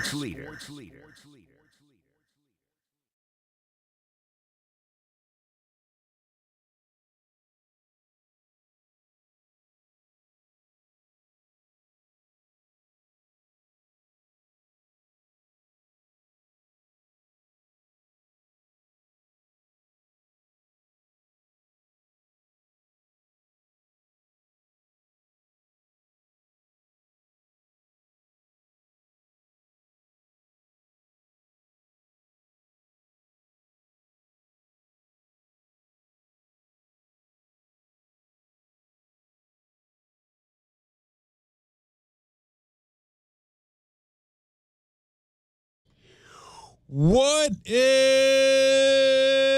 shaking? Adam Copeland, Tom Tolbert with you. Today, we're going to have John Dickinson, JD from Hawaii, talk a little Warriors. Will Clark, 250, Matt Cain, 430, talking Buster Posey and the Giants. And then Kyle Shanahan will join us at 3:30 here. Hope everybody's enjoying their warm Thursday afternoon. Body a little beaten up today. What happened? Yeah, the body was not feeling the walk today. Body's not bodying? The body was not a willing participant. It was just along for the ride. You know how when you take a dog out and it wants to go one way and you're going the other way and it's fighting you the whole way? That was my body. My body was fighting me the whole way. So, although I will say those are the most gratifying things to get done because you just grinded your way through it. And when you get done, you're like, oh, man. Rearview mirror, baby. I don't know if I want to grind through a walk. I don't either. I don't either. But that's like I drank that bottle of water. It was a grind. I'm like, something's wrong. you should. What's a little more than a bottle of water? Yeah. How long was the walk? I don't know, 4.5. 4.5, 5 miles. Yeah, I did. Yeah, incline. Not much. I mean, I stepped over a couple anthills, I guess. So I don't know if that didn't count. No. What if you had them together, though? If you had them together, then... Or if they were stacked on top of each other and you had to climb them to get over, then I'd give you credit. Okay, yeah. Then it would be... It's like separate. You're making a mountain out of an anthill. Yeah, exactly. Yeah, it was... So anyway, sometimes the body's more elastic than others, but at least it was loose because it's warm out there. And it is warm out there, and I'm not even... No, I shouldn't even be complaining since I'm in Alameda. People out there, they're clicking triple digits right now. I did it. 102, 103, 104. Oof. I did a hit with Arizona Sports Radio this afternoon ahead of the Cardinal-Niner game. And they were like, what's going on, Copes? How's everything going? I go, oh, man, it's like hot out here. And they laughed. They're like, hot? They're like, dude, we had like 100 straight days of 100 degrees or more in Arizona, in Phoenix area. And I think they're still in triple digits right now. Do you know what I always tell those people? I was like, you chose it. You chose to live there. I didn't move to the desert. Did you not? Did that catch you by surprise when you moved to Phoenix? Like you moved to Phoenix, you're like, damn, it is hot here. Yeah. Well, it's been that way for 100 years or so, probably more. You look at the plants? Yeah. It's pretty obvious. It's going to be hot. And guess what? Next year it's going to be hot as well. So anyway, I have no pity for those people. They said, is it hot? They go, what's it, like 58? I was like, yeah, it's a warm day here in the city. It's a warm one. Oh, man. So we got one game 3. We got one. At least we got one. We got one. Boy, Jackson Cheerio, what a stud, huh? Bro, so I had Milwaukee yesterday, and I've never rooted so hard for a team I really didn't care all that much about. Dude, he hit that home run. I was like, you got to be kidding. That kid's a monster. He's a monster. He's an absolute monster. And he's got insane opposite field power, too. He had one against the Giants earlier this year. The Giants from Milwaukee. It wasn't that long ago. That was when he hit the center. The one that he hit and he broke part of the scoreboard. Yeah, dude, that was and you see how high up it was? It was like on its way up when it left. That kid's a monster. But, we also get, we were talking about the matchups. We'll get into this in just a few minutes. But Dodgers and the Padres. It's going to be a good one. Going head-to-head. That's going to be fun. A good one. Padres won the season series. I saw they're head-to-heads against each other this year. Yep. Padres won the season series against the Dodgers, head-to-head matchups. They had a better batting average, better OPS, and a better ERA. Did they really? And the Dodgers did head-to-head. Well, we both. Well, I don't know if you picked the Padres. No, me and Carrie picked the Padres. Yeah, I didn't make picks. I would have picked the Padres. Yeah. The Braves and the Orioles, too. Those two teams. I mean, we talked about the Orioles yesterday. They kind of forgot how to hit at the end of the season. I just didn't really buy what the Braves were putting out there. So yeah. Well, I mean, the Braves. Padres are hot, too. I don't know if the Braves have been a team that's been hitting all year long.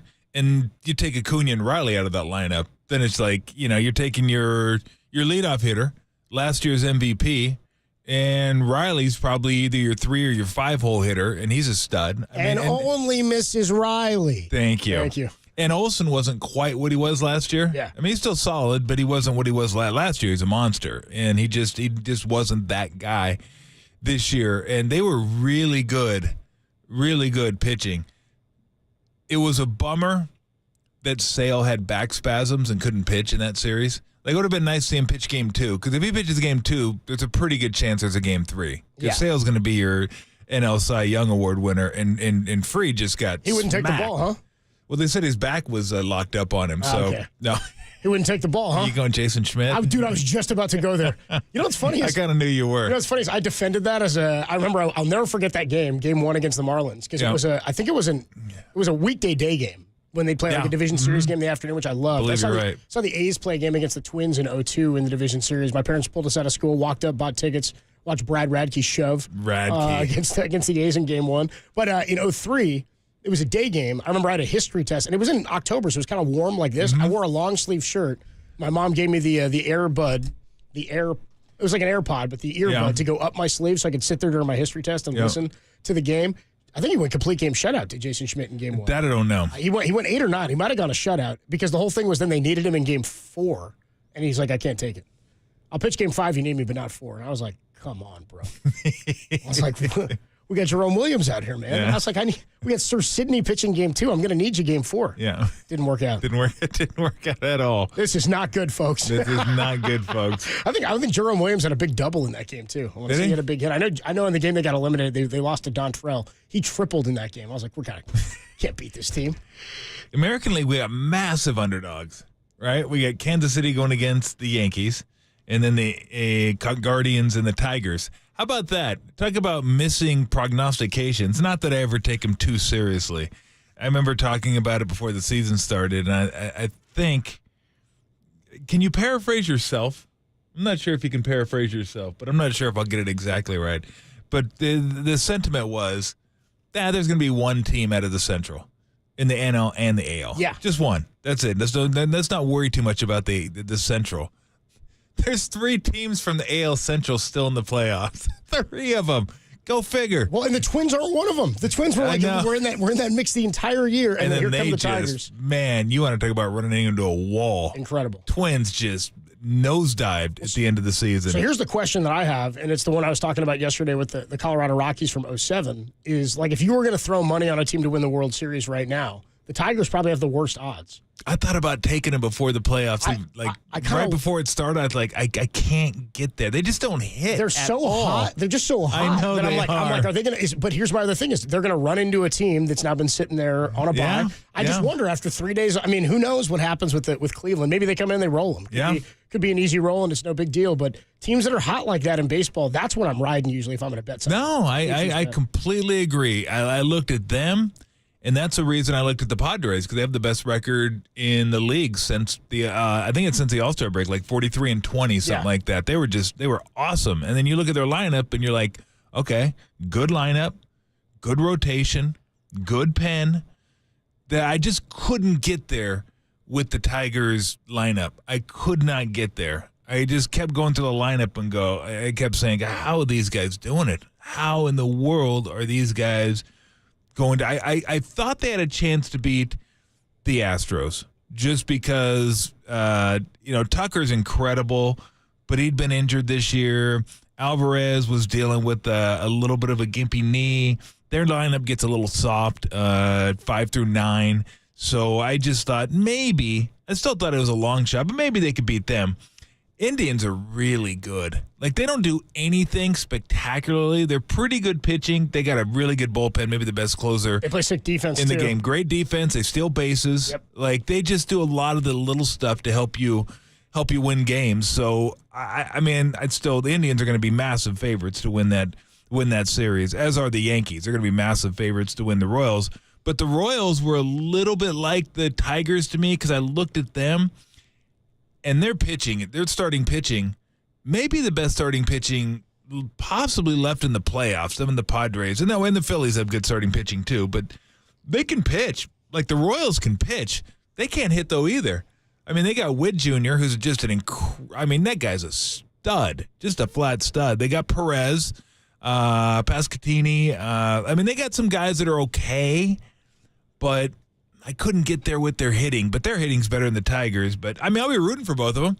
It's fun. How sick would that be, a Royals-Tiger? I just like the Royals. ALCS. By the way, they started throwing it up today. I saw them playing Chambliss. They had, like, other highlights going on. I was like, hell yeah. What we were talking about, good 80s Royals-Yankees matchup, which is kind of fun, dude. Tolbert and Copes with you on a Thursday. Should remind everybody, tomorrow we will not be in studio because we'll be at Almanac Brewing for our 49er tailgate. Come on out, hang out. Beautiful weather in Alameda. Tom, will you walk there? Will that be your walk tomorrow? Hell no.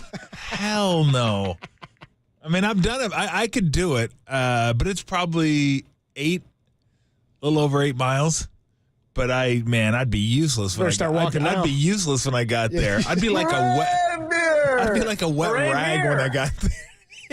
It'd be ridiculous. There's no way I couldn't even do the show. Okay, will we get at any point in any of these 49er, Friday tailgate shows, at any point, will we get a appearance from the AC/DC shirt?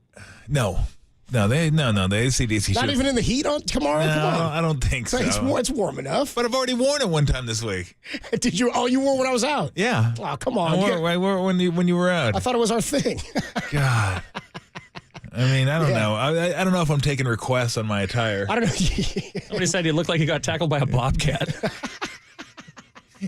That's pretty funny. Tom does have ties to Charlotte. Tolbert and Copes with you on a Thursday afternoon. We'll take a quick break. When we come on back, the Warriors are in Hawaii for their first post-Klay Thompson training camp. Is Draymond being delusional? I'll tell you what I mean next, only here on the Sports Leader. Hooray, beer!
Ian Rappaport reports the 49ers could be one of many teams that have inquired about Raiders receiver Devontae Adams.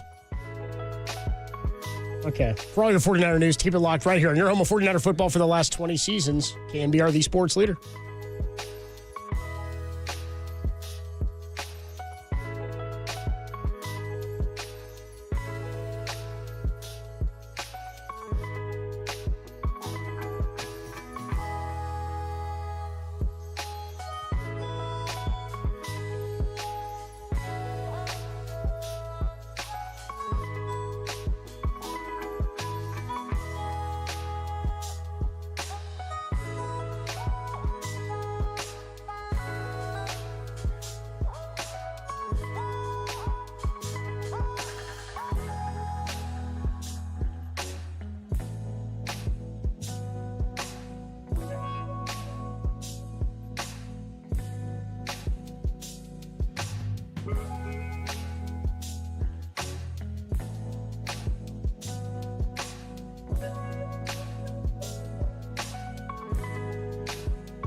And now, time for the Protect Your Assets with David Hollander Business and Technology Report.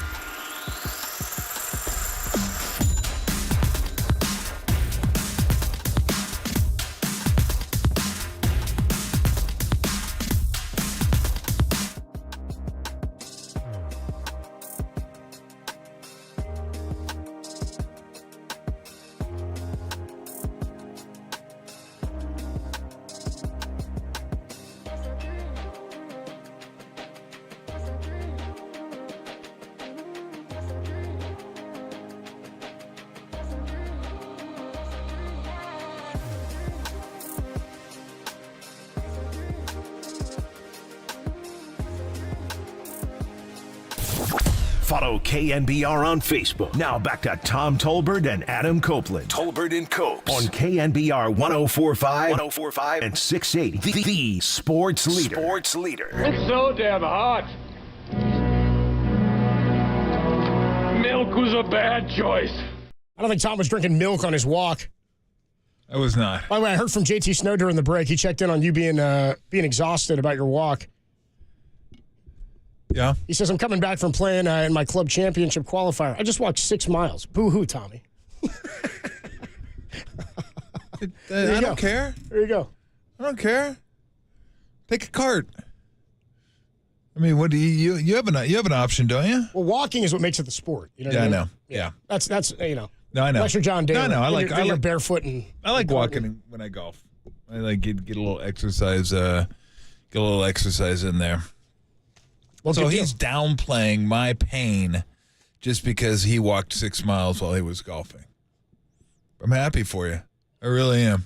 I'll sleep better at night now. Seems doubtful. Warriors are in Hawaii, by the way, starting their training camp. I saw John Dickinson was doing Niners Nightly last night. Did a hit with Larry Krueger, sitting like in front of a pool, it looked like. I was like, well, that's going to be you in a couple weeks. Yeah, what do you mean that'll be nice? I said, must be nice. You know exactly what it feels like. But I'm not there yet, so I'm gonna bitch and moan until I get to be the one sitting there like, man. Yeah. Boy, you think it's hot now. Yeah. So Marcus Thompson wrote today in The Athletic that Draymond is ready to build the next Warriors championship team whenever it may come, and believes Steph and he can still be the ones to help win one. Before they left for camp, there was this exchange between Draymond and Scott Osler of the Chronicle at Media Day. Here's what Draymond said to Scott. People worry about you. Fans, maybe your teammates. Why they worry about me? Well, I am a successful black man in America doing incredibly well. What's the worry They about worry me? about you. There are way more people in this world to worry about than me, that's for Right. sure. But we're here now.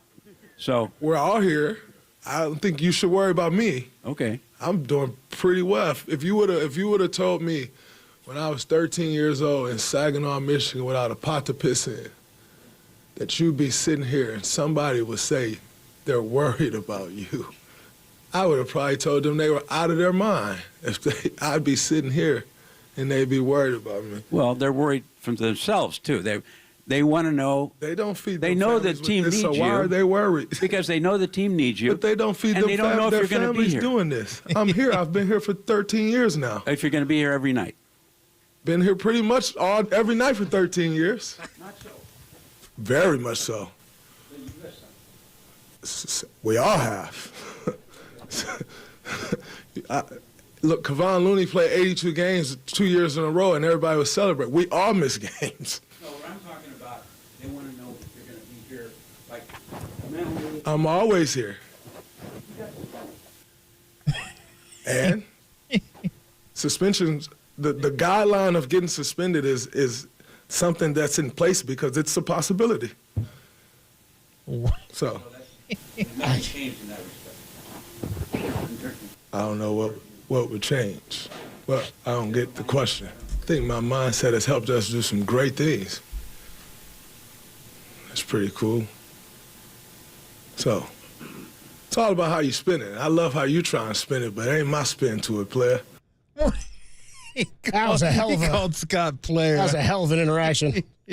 First time Scott Osler's ever been called player, you think? Maybe. I don't know. I don't know, player. It ain't my spin to it, player. It must have been to a player. All right. There's a lot going on here in this back and forth, this interaction with Draymond and Osler. When he says people are worried about him, Scott Osler is not saying they're worried about his ability to feed his family and be a functioning member of society. I don't think there's any concern about that. And I said that when Draymond is, he's been vilified many times. I can't even remember which instance I'm about to talk about. One of the times he was suspended, maybe it was the one when he stomped Sabonis. I feel like there was another one earlier this year because he did get suspended a couple of times. What was the one from this year where he was suspended? This past season? Gobert, that's the one. And then Nurkic. And Nurkic, right. So Nurkic was a long one. Nurkic was the long one. Yeah, the Gobert was 5 games, and Nurkic was the indefinite one. The Gobert one's the one that happened in the first minute of the game, right? Yes. He and Clay both go out and the jerseys get ripped and all that. Yep. My point here is that when that went down, I did say this. People were talking about how worried they were about Draymond and is this going to affect his ability to come back and play and what's he going to have to navigate through off the court. I said, we've never had an issue with Draymond getting in trouble off court. There's not off-court issues that are problematic, seemingly. Everything that's happened, even with Jordan Poole, is basketball-related, could be team-related. But most of what we have problems with Draymond are on-the-court issues.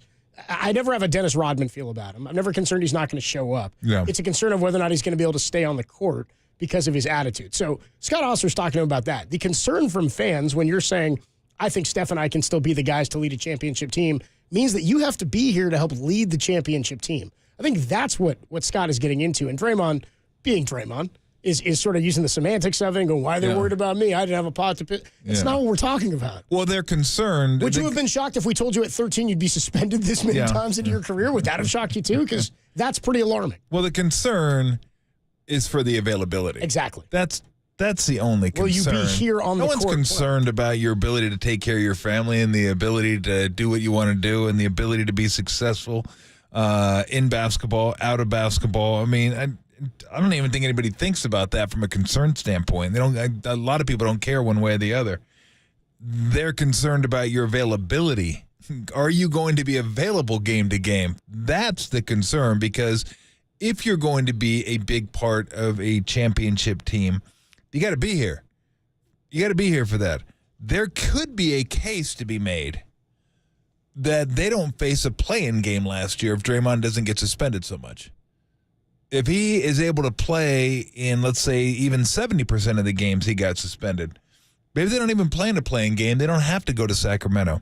Or maybe the playing game's at home. Who knows? I have no idea what it may be. But he's got to be available. That's the deal. Because it's him, it's Steph, and those are the two kind of cornerstones of this team. Steph's going to be here unless he gets hurt. You don't even worry about that. Steph will be on the court and he'll be ready to go.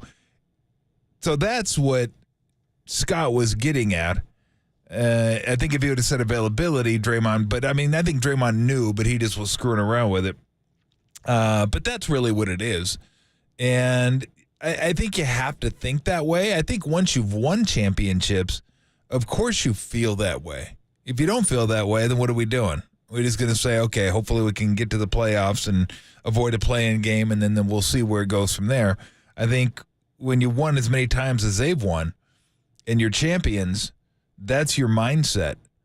Is it realistic? Well, it doesn't really matter even if it's realistic to us or not. It matters what is realistic to them, and that's going to be their mindset going into the season. So I don't think their mindset should be any other thing than that, especially from those two that have done it.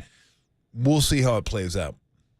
I think it's fair to question the past since it's the present. Of course. It happened of course this year. it is. I mean, I think it's absolutely fair. No, there's no question that even the coaching staff probably feels that way. Like, hoping we can count on Draymond this year. Like, can we count on Draymond? Do we know that Draymond's going to be here for 75 games a year, 77 games a year? I'm not talking about injuries. Injuries happen, but is he going to miss 15 games due to suspension? And if so, how do we navigate around that?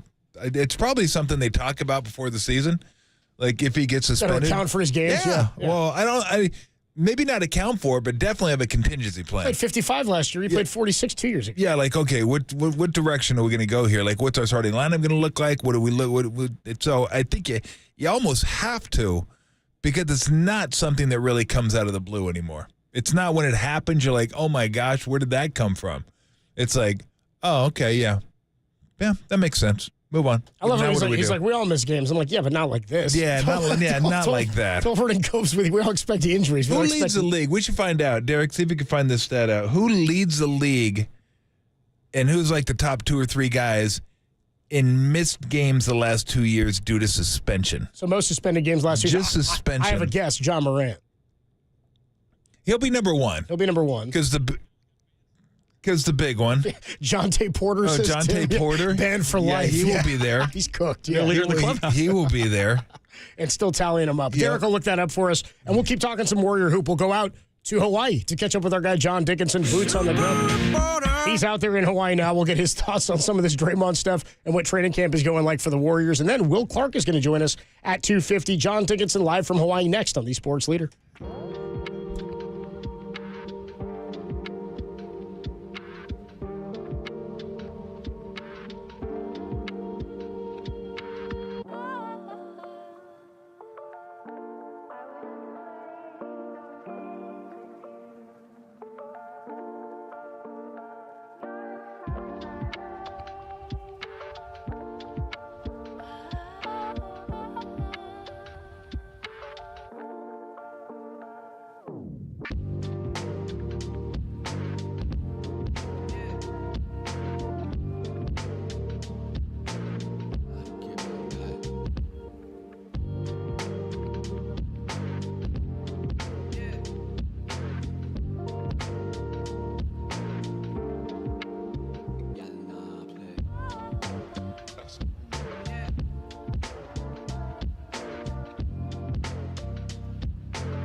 Tolbert and Copes continue live from the KNBR Casino Matrix Progressive Jackpot Studios. Casino Matrix, Progressive Jackpots are here. Where are you? Just drop in. Please play responsibly. 1-800-GAMBLER. We'll go out to Hawaii where our guy John Dickinson, boots on the ground as they're covering Warriors training camp. Boots in the pool. Boots in the pool. Yeah, are your feet dangling in the pool, John? What's going on, man? You're on the Sports Leader. It was boots in the pool up until about 45 minutes ago when I had to get over to practice and get ready to come on with you guys. It was boots in the sand a little bit yesterday afternoon and will be again this afternoon. And boots in the ocean as well coming up here at about 6 o'clock. Nice, good for you. Nothing wrong with that. As I said to JD on post game for the Niners on Sunday, Tom, I said JD strikes me as one of those guys who doesn't rub in the sunscreen. He just does the big line down his nose. Oh yeah, good line. You taking care of your skin there, JD? Trying to, but yeah, I won't say lather up, but I'll do a little light spray on the dome. Tommy, you know you got to do that. Yes, I do. Like go feet in the SPF soon is what you'll go with. Yeah, can't get those feet burned. But yeah, but then you hop in and then it all just immediately just washes away, and so you're kind of screwed either way. So you just I'd throw on a hat today to try. I'm doing different things to try and protect the dome. I do pretty well in other areas, but man, you let it go too long on the old noggin, and you got problems. So we just played the soundbite of Scott Ostler and Draymond going back and forth at media day, which we got a kick out of, especially when Draymond called Scott Ostler player. Maybe the first time Scott's ever been called that by a professional athlete. But what's the vibe at camp? How's training camp going to this point, and the outlook of the season from where we stand on October 3rd? Player. Yes, so far so good. I think the biggest disappointment to this point is the fact that through the first 2 days, and we'll find out here shortly about Andrew Wiggins for today, but Andrew Wiggins being under the weather the first couple of days and on hand but unable to practice. So I would imagine if Wiggins is able to get out there, he'd be a focal point of some of the questions for Steve Kerr, and imagine he would be somebody that everybody would get a chance to interview today. So I think that was just kind of the big headline. And then all of these questions that we talked about a couple of days ago as far as the starting lineup and having lineups connect and who's going to be the two, and Kuminga thinks he's a 3. Now apparently Draymond thinks Kuminga's a 3, which is interesting. I think those two think it, but then Steve Kerr still doesn't. Yeah, and they tell Steve that? Hey, I'm a 3. Well, it's funny because so Draymond said it, and after Kuminga had said it, and then Steve did get asked about it yesterday. And it's funny, I put the clip up on the KNBR socials. And the question was, could playing Kuminga more at the 3 unlock some things? And Steve kind of, well, we'll see. It depends on who the 4 and the 5 are. He could not be more uninclined to play Jonathan Kuminga at the 3, and yet it still keeps coming up. So we'll see what happens. And Wiggins being out, it gets back to. We talked about it the other day, so I don't want to belabor it, but it's like it's not going to be TJD and Draymond 5-4 with Kuminga at the 3. Like that just will not work. It just cannot work offensively, regardless of who's at the 2 and if Steph's at the 1. So it's not an indictment that Kuminga can't play, but I'll use the extreme example, Tom. If they had gotten Lauri Markkanen, then Kuminga could play the 3 if Lauri Markkanen was going to play the 4 or the 5. Sure. Because then you'd have a shooter that could help space everything out. So it seems like there's a little bit of a reinvigoration from being out here and just the newness of Clay's not around. There's some veteran players that are in the mix now. They're trying to figure out what their identity is going to be. They got a lot to figure out here in the next 3 weeks. What would you say? My guess as to the starting lineup would be TJD, Draymond, Wiggins, Steph, and Podziemski, even though he's not sure about the 2 and how they're all going to fit together. That's my starting 5 to start the season. I would also say that starting 5 will change throughout the course of the first 2 months because, well, that's what Steve does. He likes to tinker and figure out what works and what doesn't work. But does that 5 sound right to you, or do you think anything else? I think if it's not that 5, it's Draymond at the 5, Kuminga at the 4, Yes. Wiggins at the 3. Yeah. And that lineup got better in the second half. Yep. It got better when Draymond was the guy playing with the other two. So Mm-hmm. it was not as good when Draymond was out and unavailable due to suspension. I heard you guys talking about that, by the way. Yeah. There in contingency plans, I'll just throw this in. Steve really likes him some Kyle Anderson. Yeah, I like him too. And he mentioned the fact that Kyle can do offensively some of the point forward things from a skill set standpoint that Draymond does. So if you're looking for a contingency, and he even at one point said, well, Draymond's probably not going to play. I can't remember the number, but 70 or all the game. Like, we know he's not going to play all the games. And almost, like they had talked about it. I know you guys were discussing that before I came on, and I think they feel that if they do end up in a pickle with Draymond missing time, either to injury or for other reasons, suspension or whatever, that Kyle Anderson might be somebody that could provide a little bit of an offset at that position. Yeah. Well, I mean, Derek just sent me this without counting Porter and Moran. Draymond Green led the league last year, not surprisingly, in games missed due to suspension. 21, which was it would take Ibaka, Stewart, Beverly, Cousins. The next 4 on the list didn't even get to 21. That was 18. And he had 18 ejections to go along with it. So, I mean, that obviously is what Scott Ostler was talking about. And I think probably Draymond knew that, but he was just kind of screwing around. But that's got to be part of the equation, his availability. Like, you almost have to go into the season knowing he's going to miss a certain amount of games, or at least factoring that in and what's going to happen after that. But that, to me, is one of the bigger key to the seasons is how available is he going to be? Is he going to give you 72 games, 75, 55, 50? I mean, last year, JD, if he doesn't get suspended for 21, let's say he gets suspended for 8 and he's available for those 13, they might not even have to play in a play-in game, or at least a home play-in game, but maybe they make the 6 or the 5. That is just such a huge key to a season. No doubt, and I think I think the target number is probably 70, not only for Draymond but for Steph. I think they were fortunate to have Steph play that. Like, I think they feel. They still obviously need Steph to play 70, and I think Draymond playing. But I think they also feel comfortable that if they can get close to that from those two, that they're deep enough to where both of them won't maybe have to carry the load that they've had to carry in the last couple of years. Like, it's the old 2 different kinds of depth conversation, right? You have the depth where you feel really good about your team if most of your starters and your core guys are playing their normal slots and their normal time. And then you have the depth of, well, if we miss some guys, there are some guys that can come in and play heavy minutes and there won't be much of a drop-off. I think the Warriors have the first kind of depth, where if your main guys are there and all the depth pieces are playing their roles, then the team has a chance to be pretty good. But I think if some of these guys that were brought in have to all of a sudden be starters for lengthy chunks of the season because of Steph or a Draymond are out, obviously Steph in particular, then I think you're looking at trouble. Talking to John Dickinson, who was live in Hawaii at Warrior Training Camp. I saw some stuff a couple of weeks ago about Kevon Looney's game evolving, his frame getting a little bit lighter, him shooting outside a little bit. Has he sort of changed or evolved his game to sort of find a different role off the bench for this team? Yeah, much thinner, leaner. I think he had a little bit of a difficult time maybe moving around. I think he felt he played a little heavy last year, so he leaned down a little bit. He worked on his 3-ball. He was a 40% three-point shooter at UCLA for a season.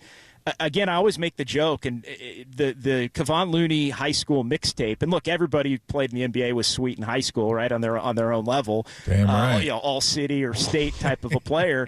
But Kevon Looney looked like Kevin Durant in high school. Like, he just, like, if you ever want to lose like 30 minutes, just look up the Kevon Looney mixtape in high school, and it really, he's like hitting pull-up 15-footers off a crossover. Jab step, drill. It's unbelievable. It looks like Kevin Durant. Like, it's NBA prime kind of Kevin Durant. So he was a much more mobile and explosive type of a player before he really turned into the big man that he's become. So he's trying to find that shot a little bit. Not that he's going to be a pick and pop type of a player, but I think it's more of if the ball gets kicked to him and he's out at the top of the key and he's wide open, he's going to have the confidence, or if he's left open in the corner, he's going to have the confidence to take the shot and potentially make the shot at a much higher clip. And that can pay dividends in a lot of different ways if he becomes even a mild threat out there, because teams are going to let him shoot. So if he can knock down a couple of game from out there, it actually can make a significant difference in a low volume in terms of attempts. John Dickinson, go ahead, I do not have that half an hour to waste. No. I just don't. I'll just take your word for it, I'm going JD. to take your word for it. I want to see the Tom Thank you. Tolbert high school mixtape. That's you're really gonna what you're going to be going back to 82. A little grainy. You're going to be going back to 82, but you are going to be seeing Little about grainy. you're going to be seeing about 32 points a game. Is what you're going to be. Is that what saying. you went for your senior year? And you're going to be seeing me cherry pick for dunks. Did you really? Not real proud of that. Did that set you up to play for Nelly, though, right? It really did. It really did. Yes, it did. John Dickinson in Hawaii covering Warrior training camp. JD, we'll talk to you soon, man. Have a nice time. Appreciate it, guys. See you, JD. Good stuff there from John Dickinson. We'll switch gears into some baseball. By the way, we got some great stuff coming up. Some NFL Sound Coach Speak is coming your way, but not until we catch up with Thrill. Number 22, Will Clark, joins us next right here on the Sports Leader.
Steve Young joined Tom and myself yesterday and admitted Brock Purdy is doing things this season he didn't know he could do. You can listen to that podcast up now, KNBR.com and the KNBR app.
This is KNBR, and they are Tolbert and Copes. Listen to us here and follow us on Twitter, Instagram, and Facebook. We are KNBR 104.5 and 680, the sports leader. It's the Dodgers.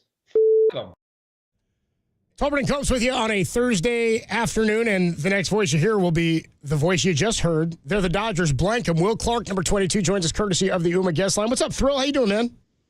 Hello, gentlemen. How's everything with y'all? Everything's good, man. Good to have you on. It's been an eventful week in Giants baseball. We'll talk about that, and we'll get into some playoff stuff as well. But just your initial reaction to Buster Posey being named the president of baseball operations.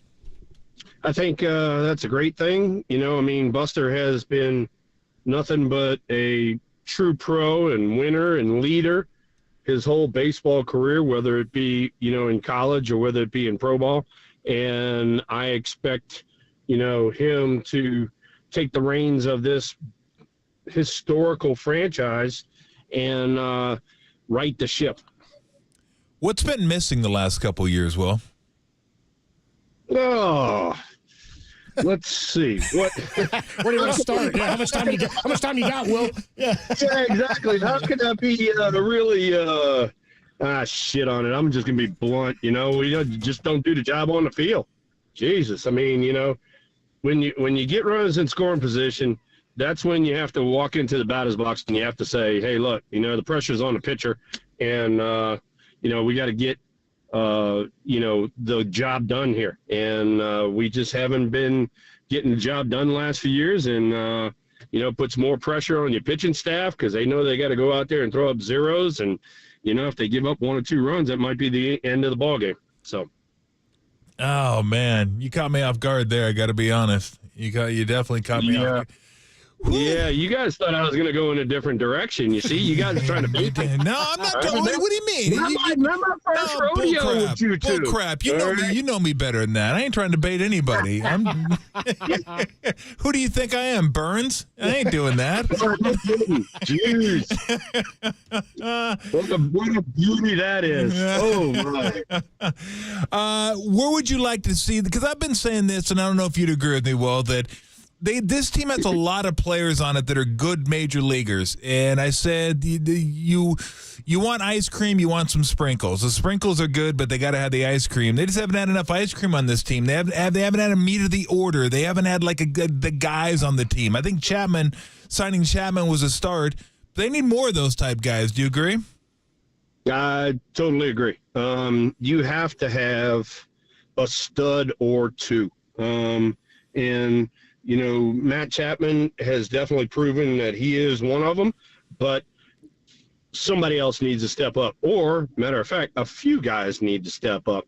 And you can't go out there and play 110, 120 games and say I'm a major leaguer. No, you got to go out there. You got to play 150 games minimum, and you got to answer the call, and you got to come through in the clutch. So, yeah, we could use to have, as you well put it, more ice cream and less sprinkles.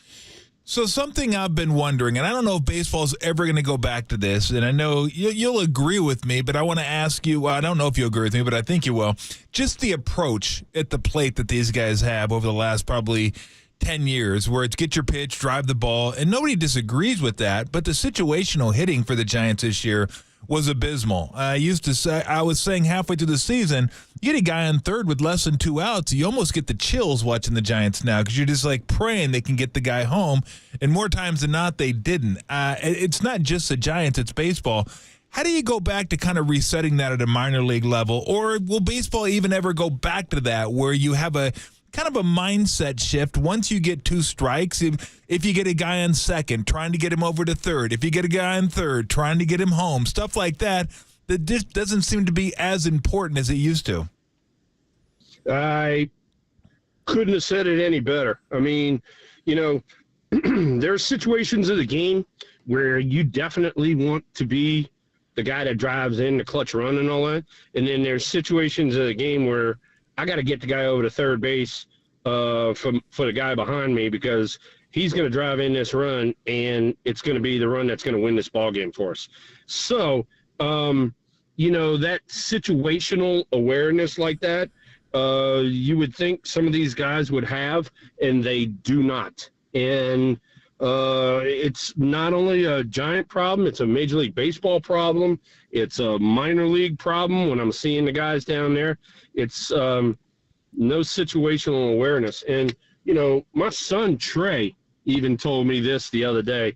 I don't know, they had maybe a few weeks left in the season.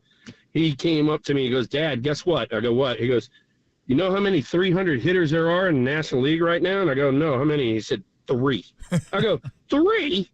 I go, "You got to be kidding me." I said, "We had 3 on every team when I played, So, it's not the shift in the focus on hitting has shifted way, way, way more towards the home run, and I don't give a rat's ass about striking out, instead of, hey, how about let's cut the strikeouts down. Let's do a better job of hitting. Let's hit 280, 290, and we'll have a lot more guys on base, and we'll be able to drive in more runs because we're going to be better situational hitters if we have more opportunities." Yeah. So your son knew he was going to bait you with that. He knew that was going to piss you off, that there was 3 guys. He told you that on purpose. He said it. He said it because it was a fact, and I had no earthly idea that it was 3. I said, "You have got to be kidding me." I mean, because that was the standard in our day. I mean, if you didn't hit 300, you were considered a very average major leaguer. And if you hit, I swear to God, because I saw it, Tom, and if you hit 230, 240, maybe even 250, your ass got sent down. Yep. Talking to Will Clark here on the UMA guest line. Nice enough to join us. Circling back to Buster, you were on those World Series teams. You were around those teams. The culture of those teams was, fans felt it, the city felt it, and it's what made that team so special and those championship runs so special. I wonder, because we've seen the culture of the team be impacted by the previous regime here with Farhan, how much impact can Buster Posey have on changing the culture itself? Is it about being hands-off and just putting the right guys in the right positions? It's trusting the guys that you got in charge. You got Bob Melvin and Matt Williams, Ryan Christensen, those guys, in the clubhouse. These are former big-time major leaguers, and, Melvin's been a manager for a very long time. Trust their gut instinct. It's not you have to make all the decisions. That's not the truth, all right? Trust the guys who've been there, done that, and let them use their gut instinct. And then the players, it all boils down to you guys got to go out on the field and you got to produce. Because guess what? If you don't produce, not only are you gone, but then the coaching staff's gone. I know Buster said that signing Blake Snell would be a priority. That doesn't tell me a whole lot in terms of what he would be willing to sign him to. I've said I like Blake Snell on short-term deals. I don't know that I like Blake Snell on a 4 or 5 year deal, to be honest with you. How important is it, do you think, to the Giants' future to get him signed, even if it takes a long-term deal? Well, here's the one thing about Blake Snell. You guys have seen it. The fans have seen it. When he's on, oh my God, it's a man amongst boys. Yep. But then you'll also every now and then get the Blake Snell that'll throw 90 pitches in 4 innings and he's out the game. So for me personally, a guy like that can be just an absolute stopper. You team him up with Logan Webb and keep your fingers crossed Robbie Ray's healthy.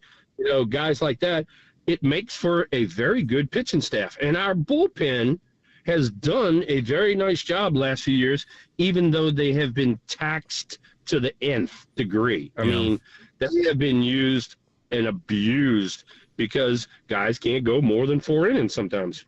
Can they get Camilo Duvall back in the mindset of being a back-end closer, you think? I think so, no problem, without a shadow of a doubt. He's just, there's a few things he's got to do. First off, he's got to throw more strikes. Yeah. That goes without saying. In baseball terms, you want your misses to be small, all right? So if you miss, an inch or two off the corners, me as a hitter, I have to concentrate on that ball the whole way, and at the last minute say, oh, geez, no, it's a ball, and lay off of it. If you miss by a foot, 2 foot, 3 foot, I mean, as soon as it comes out of your hand, I'm like, I'm off of that pitch. It ain't even close. And so you don't make me concentrate. Yeah. So I think that if Camilo cuts down his misses, that's first off. And then second off, if he, helps out the rest of his game, like being a little quicker to home plate, stuff like that, I think that he definitely could be a back-end closer. Just jumping into some of the playoff baseball that's going on. We got one Game 3 today. First of all, I'll just ask you, how dangerous are the Tigers with as hot as they are? You know what? That is the one thing, and I've said it on this program before. I'm going to say it again.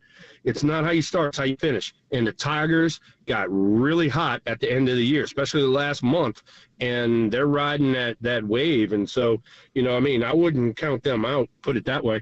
Another thing, too, is the Padres, man. They had the best record in the second half in the National League. So, those two teams right there are going to be tough because they've been, balls to the wall since the All-Star break. Shohei Ohtani has just had a remarkable season. And it's funny because people say we may have witnessed the best season in our lifetime. And I'm thinking, it's a great season, but Copes and I have talked about this. I'm curious how you feel about it. How do you feel about saying that? And maybe even a guy that's going to win, he's going to win the MVP. That doesn't bring a glove to the yard. He doesn't have a mitt, Will. Yeah, no, I'm with you. And look, he is going to win the MVP. Yep. And he is the face of MLB, him and Judge. And Judge is going to win it on the AL side. Those guys are the faces of MLB. So, they're going to treat him as such. For me, you guys know it because you even just said it, Tom. Yep. I mean, it's like, dude, you got to play every day. I mean, you can't just show up and I'm a hitter. It's like, find a way to get in the outfield or play first base or whatever it might be, So I'm not a big give it to a DH guy, but he definitely deserves it with the first ever 50-50 season. No, it's been incredible. I just want to get your thoughts on Bobby Witt Jr. because he kind of gets passed over when we talk about Ohtani, Judge, all that. Bobby Witt Jr. was incredible this year. I mean, he's so much fun to watch. Power, speed, plays a premium defensive position. I'm just curious if you've seen him a lot this year. What are your thoughts on him? I love Bobby Witt Jr. I played with his dad, not only on the Olympic team, but I played with his dad for 5 years in Texas. And I knew Bobby when he was a little bitty tyke. And, to see him grow up and be the major leaguer that he is, it is awesome to see.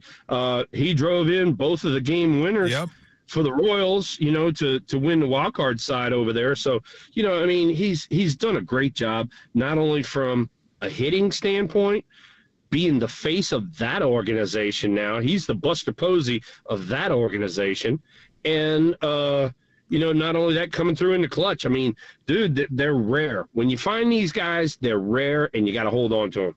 Just curious, completely off topic, but since we're speaking Royals, I know you guys were a little different era, but did you know George Brett much? I did know George. I knew George pretty well. Did you really? I mean, you guys were two of my favorites watching you guys play. I just loved him. I didn't get a chance to watch him play, but I hate the Yankees, so it's fun to watch them go up against the Yankees, those great Royals team. He just seems like a really kind of cool, down-to-earth guy. I saw that 2-hour doc they did on him. It was on MLB Network. I mean, what'd you take away from knowing George? The one thing that I took away from knowing George is how special of a hitter he was. To win, a batting title in 3 different decades. Yeah. That's something that's not going to happen again. I can tell you that right now. And then also, being with one team for your whole, career and being the face of Kansas City, unbelievable. And I love George. Matter of fact, I've told several people my idols growing up were George Brett and Mike Schmidt. And so, one was left-handed, one was right-handed, both of them third baseman, even though I was left-handed. But, team leaders, homers, RBIs, drove in runs, and those guys right there were special in my life. And getting to know George, he is as good a person as I always thought he would be. Now, what are your thoughts on the passing of Pete Rose? And did you ever get a chance to know him? Oh, my God. All right, so here's the story about Pete Rose. So I'm a rookie. Pete Rose is player manager of the Reds, and he gets on first base, and we were just chatting it up. And he goes, hey, would you like to go to dinner tonight? And I'm like shocked. I'm like, yes, sir. And he said, I'll send a limo for you. I'm like, a limo? I'm like, just tell me where to meet you, that kind of thing. And so sure enough, he sends a limo and we go to dinner, and he wanted to know about Barry Larkin, who was my roommate on the Olympic team. And he wanted to know what kind of person he was, what kind of player he was. You think he's going to be a major leaguer, blah, blah, blah, blah, blah. And, I must have gave him all the right answers, because not too long later, they called up Barry Larkin, and now you got another Hall of Famer with a Cincinnati Red uniform. So, that's my Pete Rose story. Why he is not in the Hall of Fame is a freaking travesty. Yes. Travesty. You're talking about a guy, all right? Check this one out. You have to have 200 hits for 21 straight years, and you're still going to be 56 hits shy of Pete's record. All right? That's amazing. That's a record that's not going to be broken ever, because first off, nobody's going to get 200 hits at all. I mean, because these guys don't play enough to get 200 hits. That's first off. And then to do it for 20 plus years, oh my God, what a hitter. All I can tell you is he ought to be in the Hall of Fame. And if Rob Manfred would ever step up and be a man, he'd let him in. Well, we always appreciate it. Tell Burns you said hi. Tell him to give me a buzz one of these days. He's like, he went AWOL on me. Well, definitely. He said he enjoys coming on with you guys. No, I know. We love Burns. Before you go, Will, one more thing. I probably know the answer. Who you rooting, Padres or Dodgers? It ain't the Dodgers. Enemy of my enemy is my friend, at least for this series, right? Hey, there you go. Hey, look, I'm on TikTok, with Burnsy, effing up the Dodgers as much as I can, and I'm still that way. I was taught to hate blue when I played, and I still hate blue. You and me both. Did you ever think you'd be on TikTok? Is that unbelievable or what? I'm not a huge social media dude. I had to get on Twitter because the Giants wanted me to do it when they were retiring my jersey and all that. But I don't do the TikToks and all that. But all my friends forward the stuff to me, and I think it's hysterical. It is classic. It's good videos, you guys. Yeah. Yeah, Burns and I got on the podcast last night, and I went on a few different rants, so I know that there's going to be some new TikToks coming out. There will be. Stay tuned for TikTok extraordinaire Will Clark, dude. Will, great to talk to you, man. We'll talk to you soon. Hey, guys, y'all have a great afternoon, and let's get these Giants in the right direction. It'd be fun to see, and I know the fan base wants it. I'm just letting you know from Will Clark's standpoint, I don't like to lose. I've never liked to lose. I've only been on one losing team my whole life, and I am looking forward to seeing some winning in a San Francisco Giant uniform. Hell yeah, Will. There you go. Good deal. Thanks, Will. All right, guys. Y'all be good. Man, be good. Good deal. The great Will Clark, number 22. You missed any of that. Check that out, KNBR.com on the KNBR. Dude's like a minute in for the most massive S-bomb. Really, I'm just going to be blunt. Will Clark, an absolute legend, and he is pissed when guys are not hitting 300. Tolbert and Copes with you on a Thursday afternoon. A lot of fun with Will Clark. Make sure you check that out. John Dickinson joined us from Hawaii to give us an update on Warrior training camp, and we are still going to catch up with 49er head coach Kyle Shanahan for his weekly conversation. We'll do that in about 10 to 15 minutes. Keep it locked right here for 49ers head coach Kyle Shanahan coming up on the Sports Leader.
Tolbert and Copes is live tomorrow in the East Bay. Come by Almanac Brewing in Alameda from 2 to 6. We'll have our live show on KNBR and YouTube, plus our Twitch channels on The Sports Leader.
Tolbert and Copes. Tolbert and Copes. Now continue. Follow us on Twitter at KNBR. This is KNBR 104.5 and 680. The sports leader.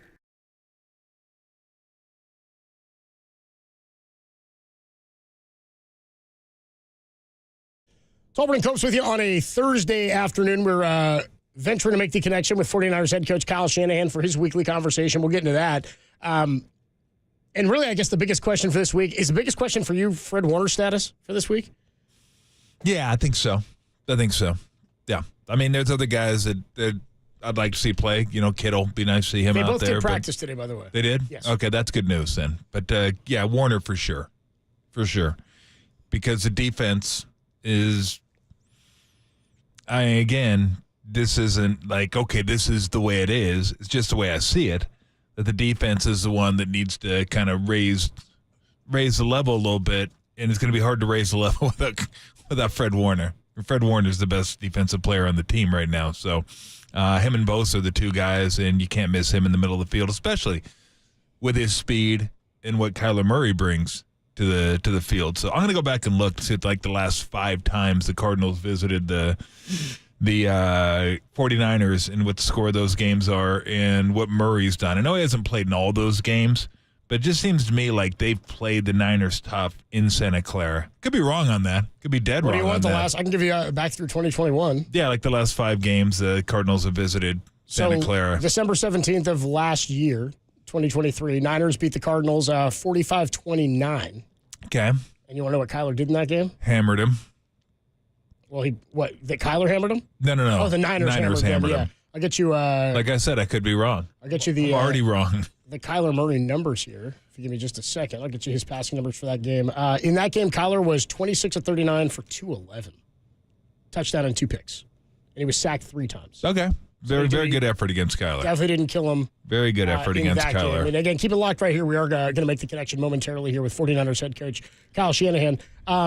Prior to that, in October of last year, October 1st, about a year ago exactly, Niners won that one 35-16. Niners have won 4 straight against the Cardinals, by the way. See, like I said, I could be wrong. January 8th of 2023, 2 seasons ago, 38-13. Okay. In San Francisco, or at Levi Stadium in Santa Clara. Okay. And we've made the connection with 49ers head coach Kyle Shanahan. Why don't we open up the coach show? Faithful to him, it's not just a team, it's family. I appreciate everyone in here. Love you guys. Yes, sir! Here's the head coach of your 49ers, Kyle Shanahan. You got a chance to do something this year, man. With Tolbert and Copes on KNBR 104.5 and 680, the sports leader. Time for our weekly conversation with the head coach of the 49ers, Kyle Shanahan. What's up, Kyle? What's up, Coach? Not much, guys. How you guys doing? Tremendous. You staying cool down there? Staying hydrated? I am, man. They've been hyping it up all week. I didn't know if we'd be able to get through today, but we got through it. Whew. It's been warm up here. I'm sure it's like I got to be pushing triple digits down there, I would think. It's got to be close. Yesterday seemed worse. Today seemed a little bit better. I felt a little bit of breeze today, but it's definitely the worst I've had in my 8 years here. But my son's high school game got canceled today because of heat, which just kind of blew my mind. Can't believe the game got canceled over it. But anything over 86 now, everybody, you got to make sure it's not quite like it was when you were playing or when I was playing. No, I got an argument with my son. He told me that I was crazy that people practiced and played over 86 because all he knows is here, and I'm like, dude, it was never under 100 when we were at Texas throughout college or when I was at Tampa Bay or in Houston. It was always like that. But you are a product of your environment, and so I'm dying out there today, to tell you the truth. It gets pretty hot. Yeah, I felt like my range, like my degrees I'm comfortable in, can shrink over time. Like I'm pretty good, 82 to 70 right now. I got about a 12-degree window. It's like The Price is Right. We get to try to fit it in that green window. That's my window, about 12 degrees. Anything outside of that, it gets a little dicey after that. No, you get spoiled with the perfect weather out here.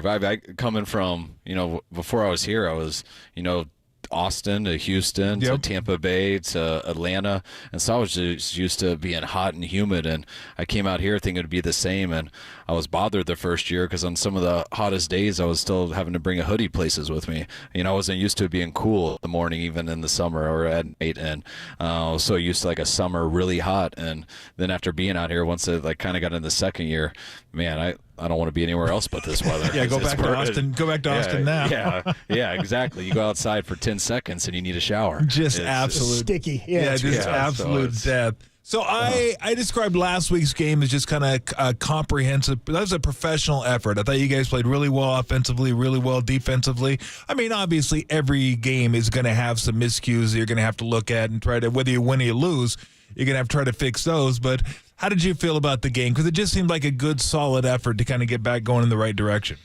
Yeah, I mean, I was happy with our effort. I was happy with, obviously the end result. I was really happy with our defense. I thought, they kind of answered the bell, challenged them a little bit the night before with some things, and I thought they came out and really stood up to the challenge and played a hell of a game.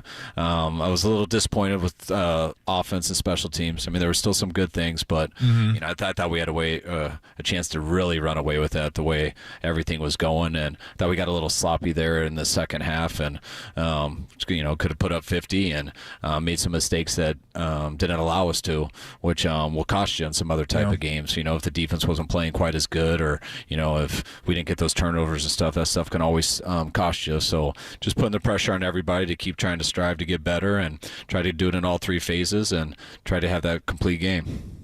Talking to 49ers head coach Kyle Shanahan with us on the UMA guest line for his weekly conversation. We were talking the other day about what looks different about Brock this year, just what he's added to his game this year that we hadn't seen in the past. And I wouldn't say this isn't there, but we're seeing more and more of his ability to run and extend plays where he's tough to bring down in the backfield. I guess a two-part question is, would you agree that we're seeing more of that from him this year? And then the other part is, what does it tell you about how his game has developed? I think you are seeing more of it. I think some of that's a coincidence. I think when you're going against Minnesota, going against the Rams, going against New England, you're going against some of the biggest three-man rush, softer zone teams in the NFL. And we've had three of those in our 4 games. So I think that's had a little bit to do with it. But, you go back to the playoffs last year, we're not going to the Super Bowl if Brock can't move the chains with his legs on a few of those third downs. That's what kind of got us over the hump in both of those 2 playoff games. And it's something that he did in college a lot also. So I think it's, he gets more uncomfortable with it. He usually does it at the right time. There's a couple that, he got out of there a little too quick when he could have had a couple guys. But in that first drive, there was 2 third downs that he moved the chains with his legs where they weren't there. And when you start doing that stuff, they don't believe it at first. But when you keep doing it, and he's done it here a number of weeks, it starts to adjust teams' coverages, and they realize they can't just sit back and guard everybody. They got to come up there and stop him also if he's going to make them pay. And usually it kind of ends up going full circle with all that stuff. The more he rushes, eventually they'll stop him, and that opens up other people. And then you keep hitting other people for a while, and then they got to drop back and cover all them, and then he goes to his other option of running. So you got to have every tool as a quarterback to win over a long time, and Brock does have that stuff. I would be way out of my depth if I even tried to grade an offensive line. All I know is when the running back runs for a lot of yards, most of that is due to the offensive line, or if the quarterback throws for a lot of yards, that's the offensive line giving him really good protection in a lot of cases. So I wouldn't know how to grade him. How have you graded him out the first few games here? How have they looked to you? I think our O-line's playing well. There's nobody there's no unit on our team that I don't think can do better. Mm-hmm. But I do think that they're doing a good job. They open up really good lanes for us, in the run game. When we are passing, I think they're keeping guys off of Brock. They're, especially with the 3-man rushes. You can't block. Everyone thinks you should be able to block a 3-man rush forever, but to be able to sit there and hold those guys to allow Brock to look down the field for so long, and then to allow him to escape, they're doing a really good job with it. And a lot of guys only have like a 2-second clock, and they're starting to need like a 5-second clock with it. And I think they've gotten better each week. I think Trent had his best game last Sunday, just getting back into football shape and everything. And I thought a couple guys struggled there versus the Rams, but they bounced back big time versus the Patriots. And I think all in all, it's been a pretty good year so far. You know that's what you'd say if you're an announcer. Oh, how can you let him sack him? A three-man rush. What are you doing? That's just a given. I used to think some people I've had three-man rushes were where the most sacks came. Really? Because nobody was open.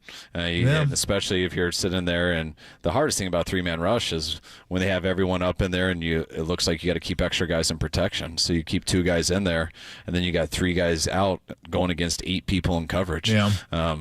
Good luck designing many plays where it's 3 on 8. And when that happens, the quarterback looks for so long, and he gets to the last guy, and he's covered, and then he gets hit. So that's what's been really good about Brock and our O-line. They've been able to block for a while, and Brock doesn't just sit there like a statue. When no one is there, he doesn't hesitate, and he's so competitive that he is breaking to move the chains with his legs, but he's also the whole time keeping his eyes downfield, hoping someone will come up and try to stop him so he can throw it over the top of him. 2 guys who had been out of practice yesterday, and then I saw they were back today, Fred Warner and George Kittle. How are they trending for this weekend? Both, neither practiced today. They were out there for walkthrough and stuff. So, I mean, still not sure yet. They haven't been good enough to go today, which is never fun. So hopefully they'll get better here over the next couple days. But there are 2 guys that, if they don't practice, there's still 2 guys who can definitely play on Sunday. So hopefully they'll get there.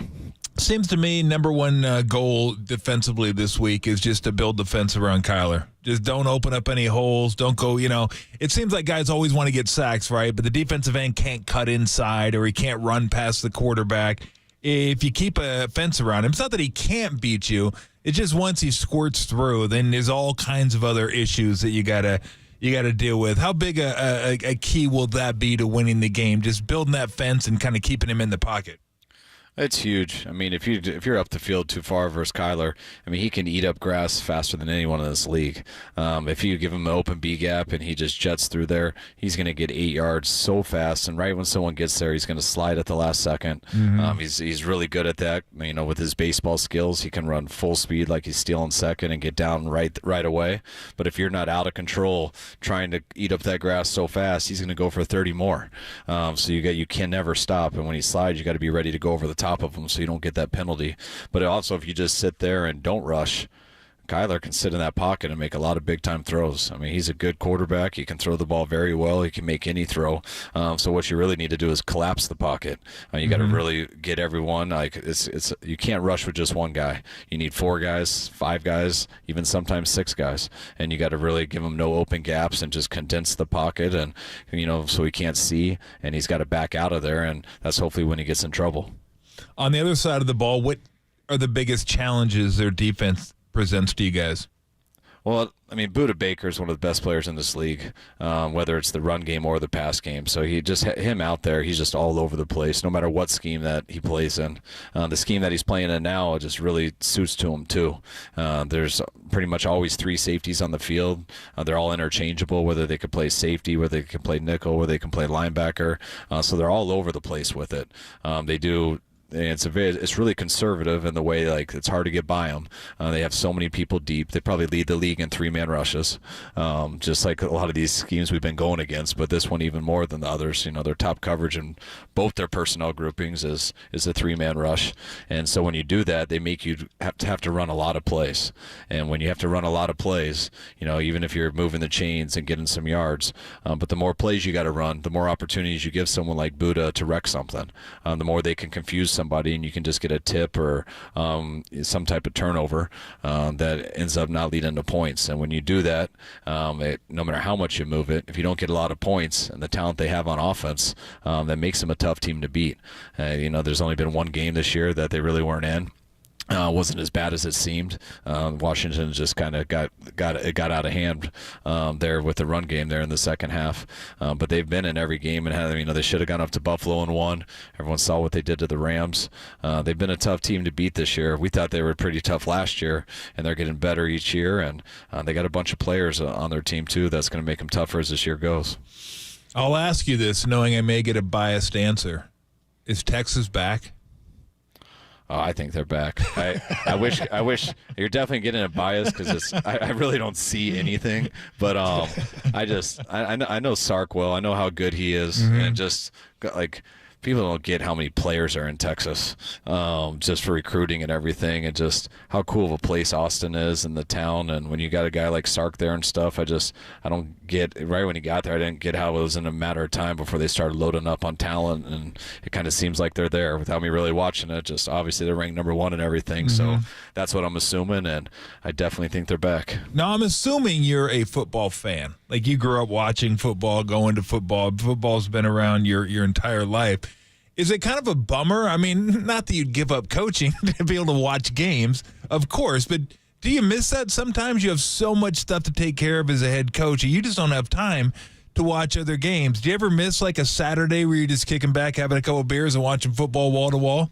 Oh, you have no idea. I talk about that all the time. Like, I mean, all I did growing up was my whole Saturday was watching college football, and my whole Sunday was sitting next to my mom watching all the NFL. Yep. Or I'd be going to my dad's games if it was a home game. So that's all I've done my whole life, and I can't tell you how jealous I am sometimes when I'm driving into the stadium, usually like about 5 to 6 hours before the game, and I'm just looking at everyone just sitting there tailgating, playing cornhole, drinking, cooking, everyone just relaxed, having the time of their life as long as we do good. And I'm just like, man, that looks fun. But but I guarantee after one weekend of doing it, I would miss this more. But I'm sure you would. Yeah, no, I love football, and I enjoy when I get a chance to go to a high school game on a Friday night. So I love the atmosphere of football games. Well, I'll make sure I have enough fun for both of us on Saturday. Have a couple beers too.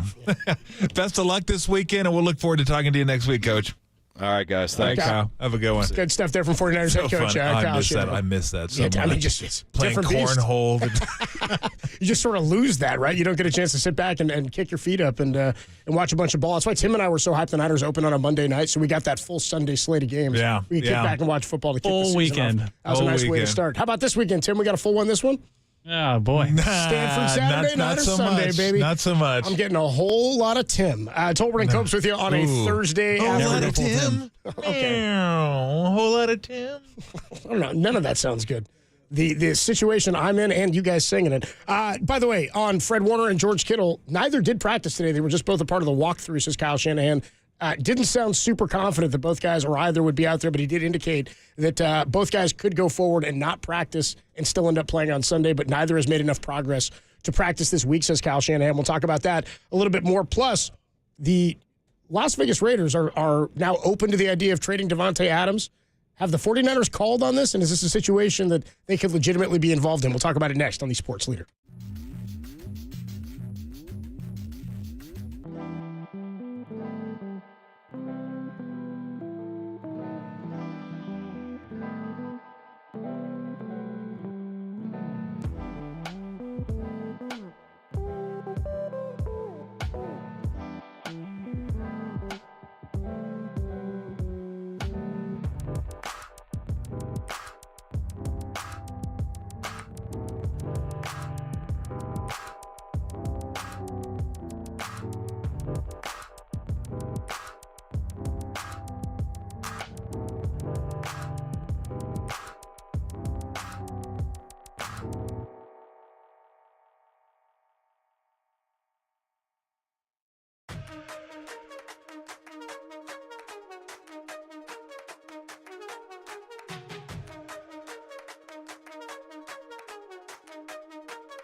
Missed an interview or want to hear it again? Catch them all at knbr.com/podcasts. You're tuned in to Tolbert and Copes on KNBR 104.5 and 680, the sports leader. Two guys who had been out of practice yesterday, and then I saw they were back today, Fred Warner and George Kittle. How are they trending for this weekend? Both, neither practiced today. They were out there for walkthrough and stuff. So, I mean, still not sure yet. They haven't been good enough to go today, which is never fun. So hopefully they'll get better here over the next couple days. But there are two guys that, if they don't practice, there's still two guys who can definitely play on Sunday. So hopefully they'll get there.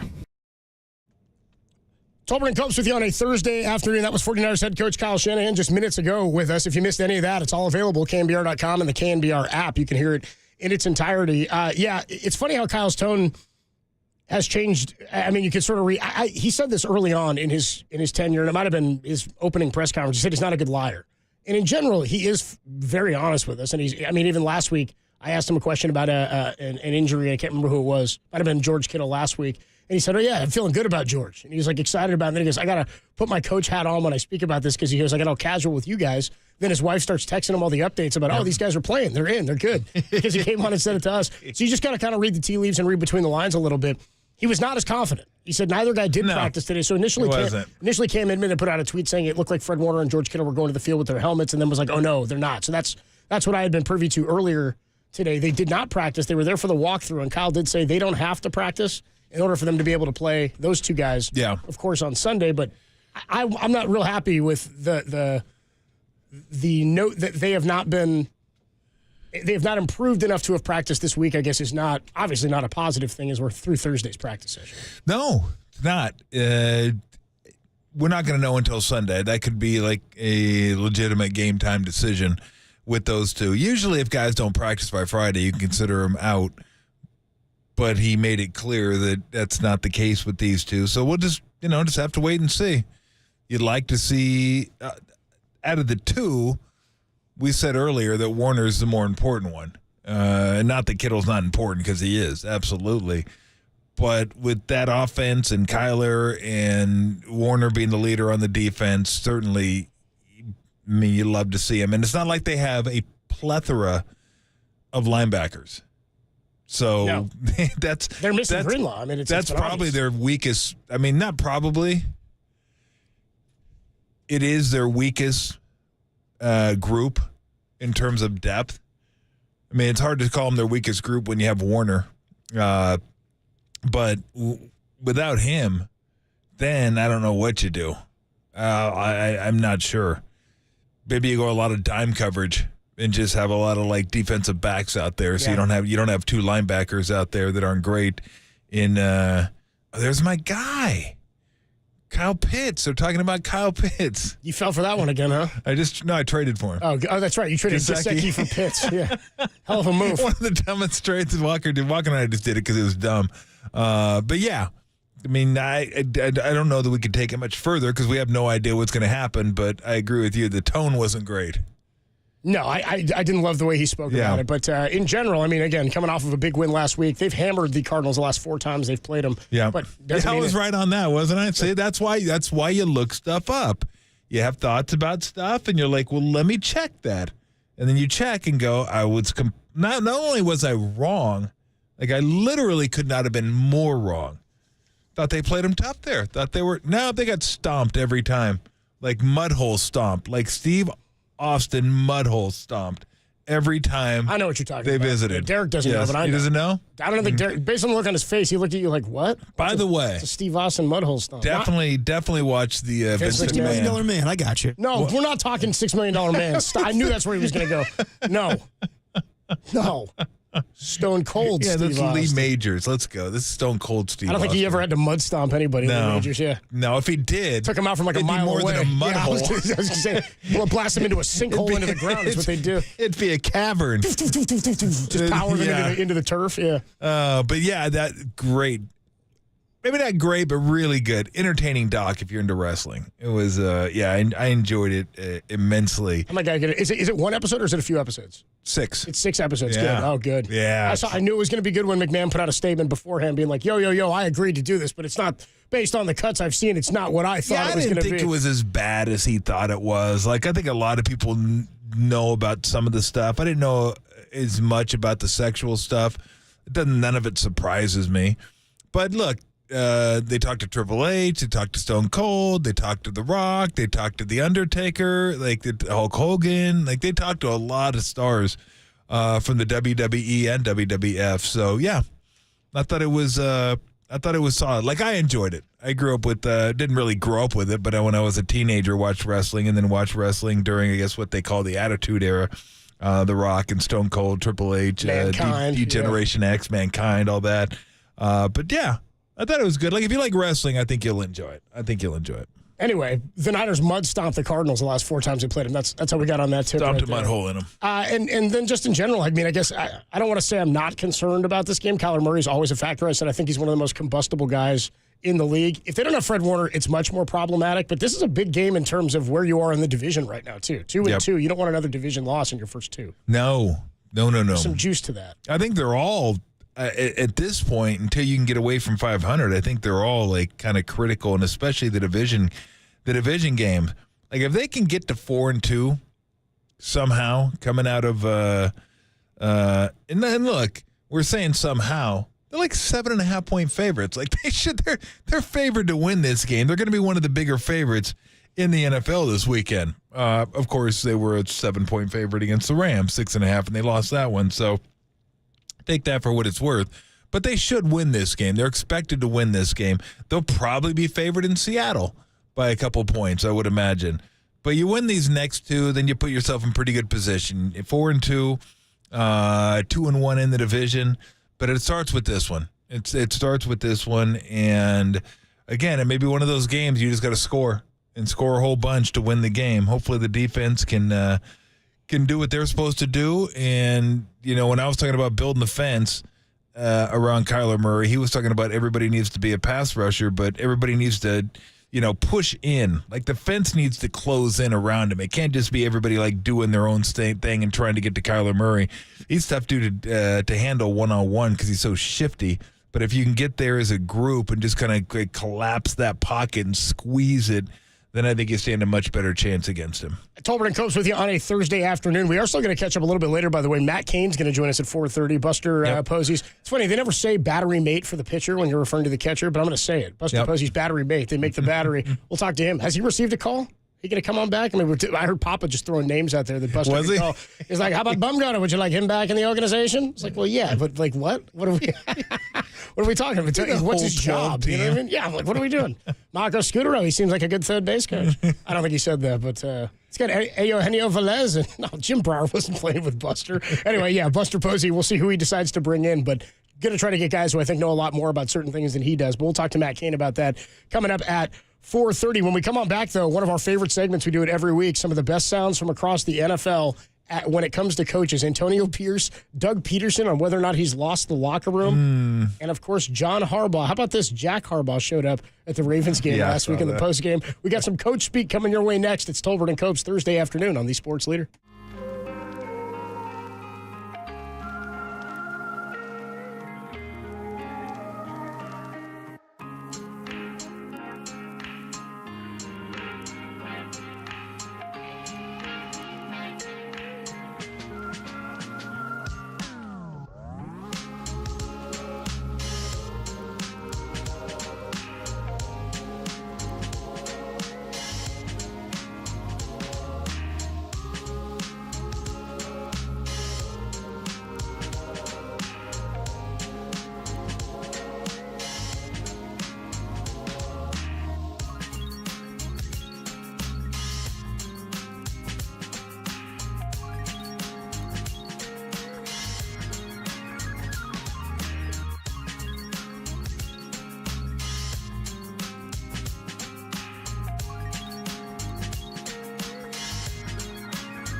KNBR is going back to Hawaii. The contest runs for 2 weeks starting this Monday. Once the contest starts, we'll qualify people 3 times a day. 10 grand prize trips will be awarded and announced on October 21st. Tune in all week long for the details and your chance to win a round-trip airfare on Hawaiian Airlines and 5 nights on the Big Island, courtesy of the Sports Leader.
Tolbert and Copes continue live from the KNBR Casino Matrix Progressive Jackpot Studios. Casino Matrix, Progressive Jackpots are here. Where are you? Just drop in. Please play responsibly. 1-800-GAMBLER. We know there are several teams interested. Obviously, a couple of those old quarterbacks are. We know that Aaron Rodgers and the New York Jets are for sure interested. They're one of the teams that called in the offseason. The New Orleans Saints in the past have called about potentially trading for Devontae. Last year, when everyone thought he was going to be traded, they're one of the teams as well. Pittsburgh Steelers have been in the market for a receiver. Wouldn't be surprised if they are in the mix. The Baltimore Ravens always looking for a receiver. Would be a tighter cap fit, but certainly something they could make that work. 49ers have yet to activate Ricky Pearsall, their rookie. Would be another one to potentially consider. They are going to have a market. It sounds like the Raiders, Mike, are going to want a lot, and they should. Davante Adams is a very, very good player suddenly available in the middle of the season. That was Ian Rappaport of the NFL Network saying after we found out Davante would prefer to be traded. That was the phrasing. Do you want to be here? I'd prefer to be traded. Davante Adams of the Raiders requesting a trade earlier this week. Mike Silver had a good piece in the Chronicle about it today, and there's talk now that I was wondering this yesterday when there was news that he became available. Would John Lynch pick up the phone and ask and just see what's going on? He's called about every other top available player, it seems, that's become available in the last couple of years, especially via trade. Khalil Mack was one. Obviously, Christian McCaffrey. They've called on just about everybody just to see what it would take, and I think that's the mark of a good GM, always looking to improve and just to see what it would cost to go get something like that. Mike Silver posed that he said Ayuk for Devontae Adams. Who says no? And he said, I'm being facetious because he said, well, there's a lot of people that would say no, namely the 49ers and the Raiders. Yeah. And he said, but Brandon Ayuk, who's known to change his opinion about where he wants to play once or 12 times, is maybe a thing that you could do. He said the other issue here is that if Devontae Adams were to be traded for, you'd probably have to restructure his deal in order to make that thing work. So again, this is something that's out there, but it's becoming a topic of conversation. Something that Derek points out, and I'm of this mindset too, it's kind of like Giants and Dodgers. Would the Raiders ever make a trade with the Niners anyway? And would the Niners ever make a trade with the Raiders? That's what I mean. Would they get if you gave me the choice in a lineup, in a fantasy draft, and whatever for my team, and I got to pick and build my receiving core, yeah, I would take Devontae over Brandon Ayuk. But that's not really the name of the game right now. Look, this to me isn't even worth exploring because it's just they're not going to do it. It is not going, and I wouldn't do it. Like, I know people are wondering about Ayuk's mindset, and is he being a little pissy, and is he, like, just grow up a little bit and stop your tantrums, and let's wait until we get to halfway through the season, and he's going to be fine. He will be fine. He will play fine. He will start putting up numbers. I have no doubt about that. I really don't. You don't do what he did last year and then become like just a half-ass wide receiver, so to speak. So I'm not in any mindset in any way thinking, okay, let's see if we can move him now that we went through all the things to sign him. Let's see if we can move him. Now, like, if he's not happy at the end of the year, then you always can have those discussions. But the obvious one is New York, right? Rodgers. Get those two back together. New Orleans is the other one because he knows the quarterbacks. With Carr. Yep. Yeah, I mean, he can go to either or, both Hall of Fame quarterbacks. The other one is Dallas that they're throwing out right now. Dallas said they're not interested, though. According to reports, they're not even going to think about it. They just paid CeeDee Lamb. They just paid Dak. They do have the reason they've been floated out there too is I think they have the cap space to make it work. Yep. As Dallas, but they also would like to use some of that cap space. I think with some of the contracts they have coming up.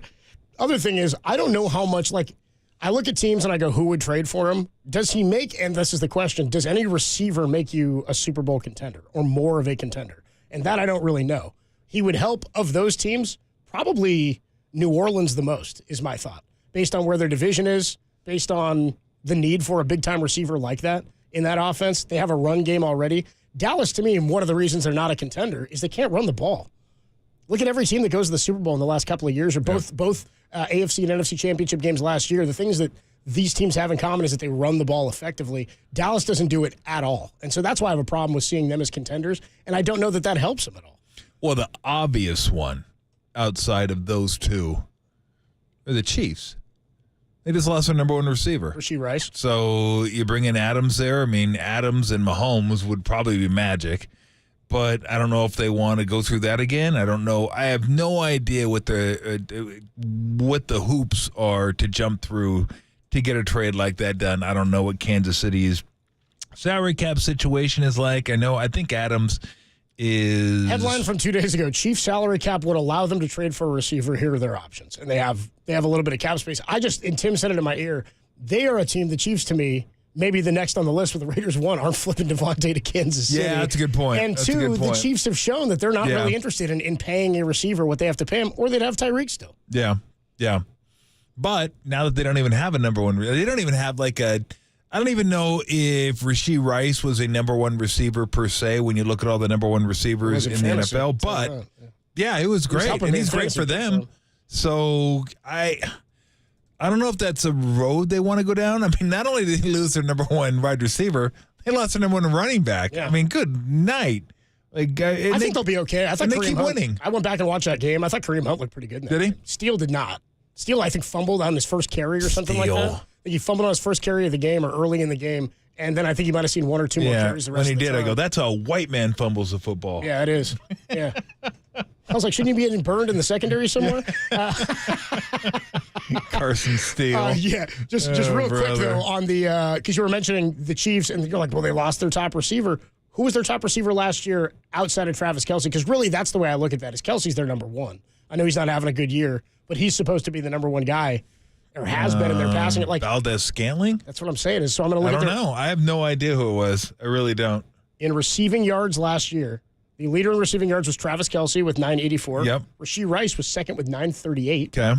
Right after that, Justin Watson, 460. After that, Marquez Valdez-Scantling at 315, Noah Gray at 305. Yeah. So they were winning, and again, a lot of it was what they were able to do with Isaiah Pacheco, too. He was great at the end of the year, but they're not going. What do you got, Derek?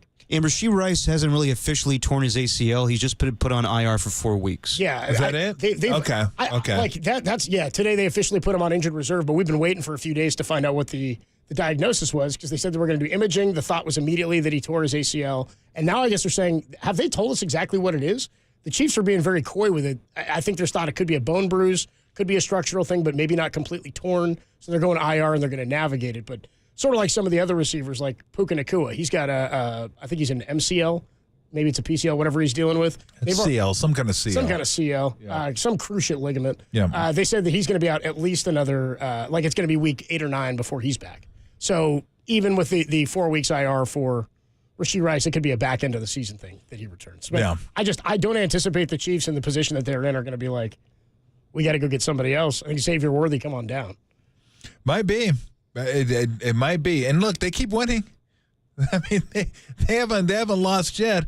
I mean, the question is now that Rice is out, is Kelce capable of stepping up at this point? Because some have questioned whether he came into camp in shape. Legitimate with all the stuff he has going on during the offseason. He's popping up in TV shows now. He's in commercials. You can't move a commercial without seeing both or one of the Kelce brothers. Can't do it. It's incredible. I saw a Cheerios commercial yesterday. And I really like the Kelce brothers, but I'm about done with it. Oh, it's a little much. It's like please. Like who are you, Jenny McCarthy? Like, dude, yeah. Tim said in the studio he's looking up this. Is it that Cheerios commercial where he's shoveling Cheerios into Jason Kelce's something about soup, like laying on a rug. Soup laying on a rug. Yes. That's no, thank you. Speaking of bowel movements. Yeah. Thank you. Well, to your point, though, about the receiving, Tom, do you remember a couple of years ago in the AFC Championship, it was the Chiefs and the Bengals, and do you remember you and I were like, dude, Mahomes completed a pass to a guy late in that game, and we didn't even know who he was. Didn't know who he was. I'm trying to find which guy that was. Didn't know who he was. 'Cause we laughed at it. It wasn't Sky Moore, was it? Nope, wasn't Sky Moore. No, but it was somebody else, and we were like, I don't even know who the hell that guy is. If you go through that box score of the Bengals game, I'll know him when as soon as I say it, I'll know it. Yeah. Yeah, but it wasn't Sky Moore.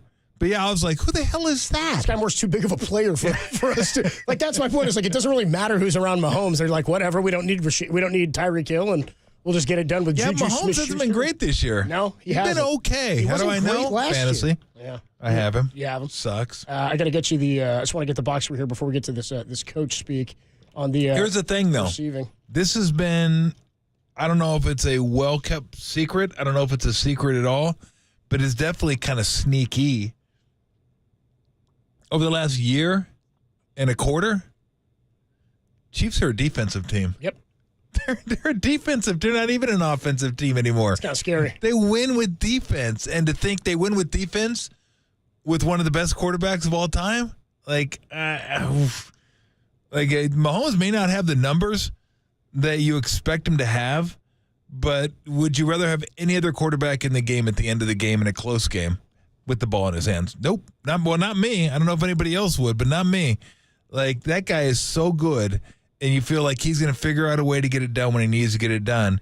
And the defense not only keeps him in the game, the defense is winning games for him. Like, the defense has been fantastic. Defense was fantastic last year. Defense has been fantastic this year. So that's why you look at the Chiefs and go, man, it's going to be really tough to beat them because the defense is really good, and you still have Mahomes. No matter what the offensive numbers say, no matter what the stats say, they have Mahomes. You don't. All right, I think I got the guy. You ready? Okay, yeah. 1 catch, 13 yards. Yep, that was him. Marcus Kemp. That was him. You remember that was him. Marcus Kemp. I remember the catch. It was up the right sideline. Yep. And he picks up the first down. It was a huge first down late in the game, and you and I were like, who the hell are the Chiefs running out here on key third downs, like, dude? what? Who is that guy? Yeah, that was. I thought it. I thought it was right seam, instead of right sideline. Maybe it was right seam. But we have the right. We're both envisioning the same. But we know exactly what time of the game it was because late in the game. I was like, it's late in the game. This is like a crucial situation. They threw to Marcus Kemp. Bro, he had zero catches. Marcus Kemp? 0 catches in the regular season that year, played in 3 games. The previous season in 21, 1 catch. The previous season in 20, 1 catch. He had 2 career catches entering that game. Still only has 2 career catches and that one in the playoffs, dude. That's incredible. So, no, Devontae's not going to the Chiefs for a multitude of reasons. Why would you when you got Marcus Kemp just hanging in the wings? All right, so on that tip, we do this every week throughout the football season. We get great sound from different coaches, especially when they're going back and forth with media and reporters, and guys are stepping in it. They're making mistakes. Why don't we open up the segment we like to call Coach Speak? When NFL coaches speak, we listen. And I just think it's difficult to box without sparring. I couldn't get free coffee? It's football season. Most players play football in football season. This is Coach Speak with Tolbert and Copes on the Sports Leader. Most players play football in football season.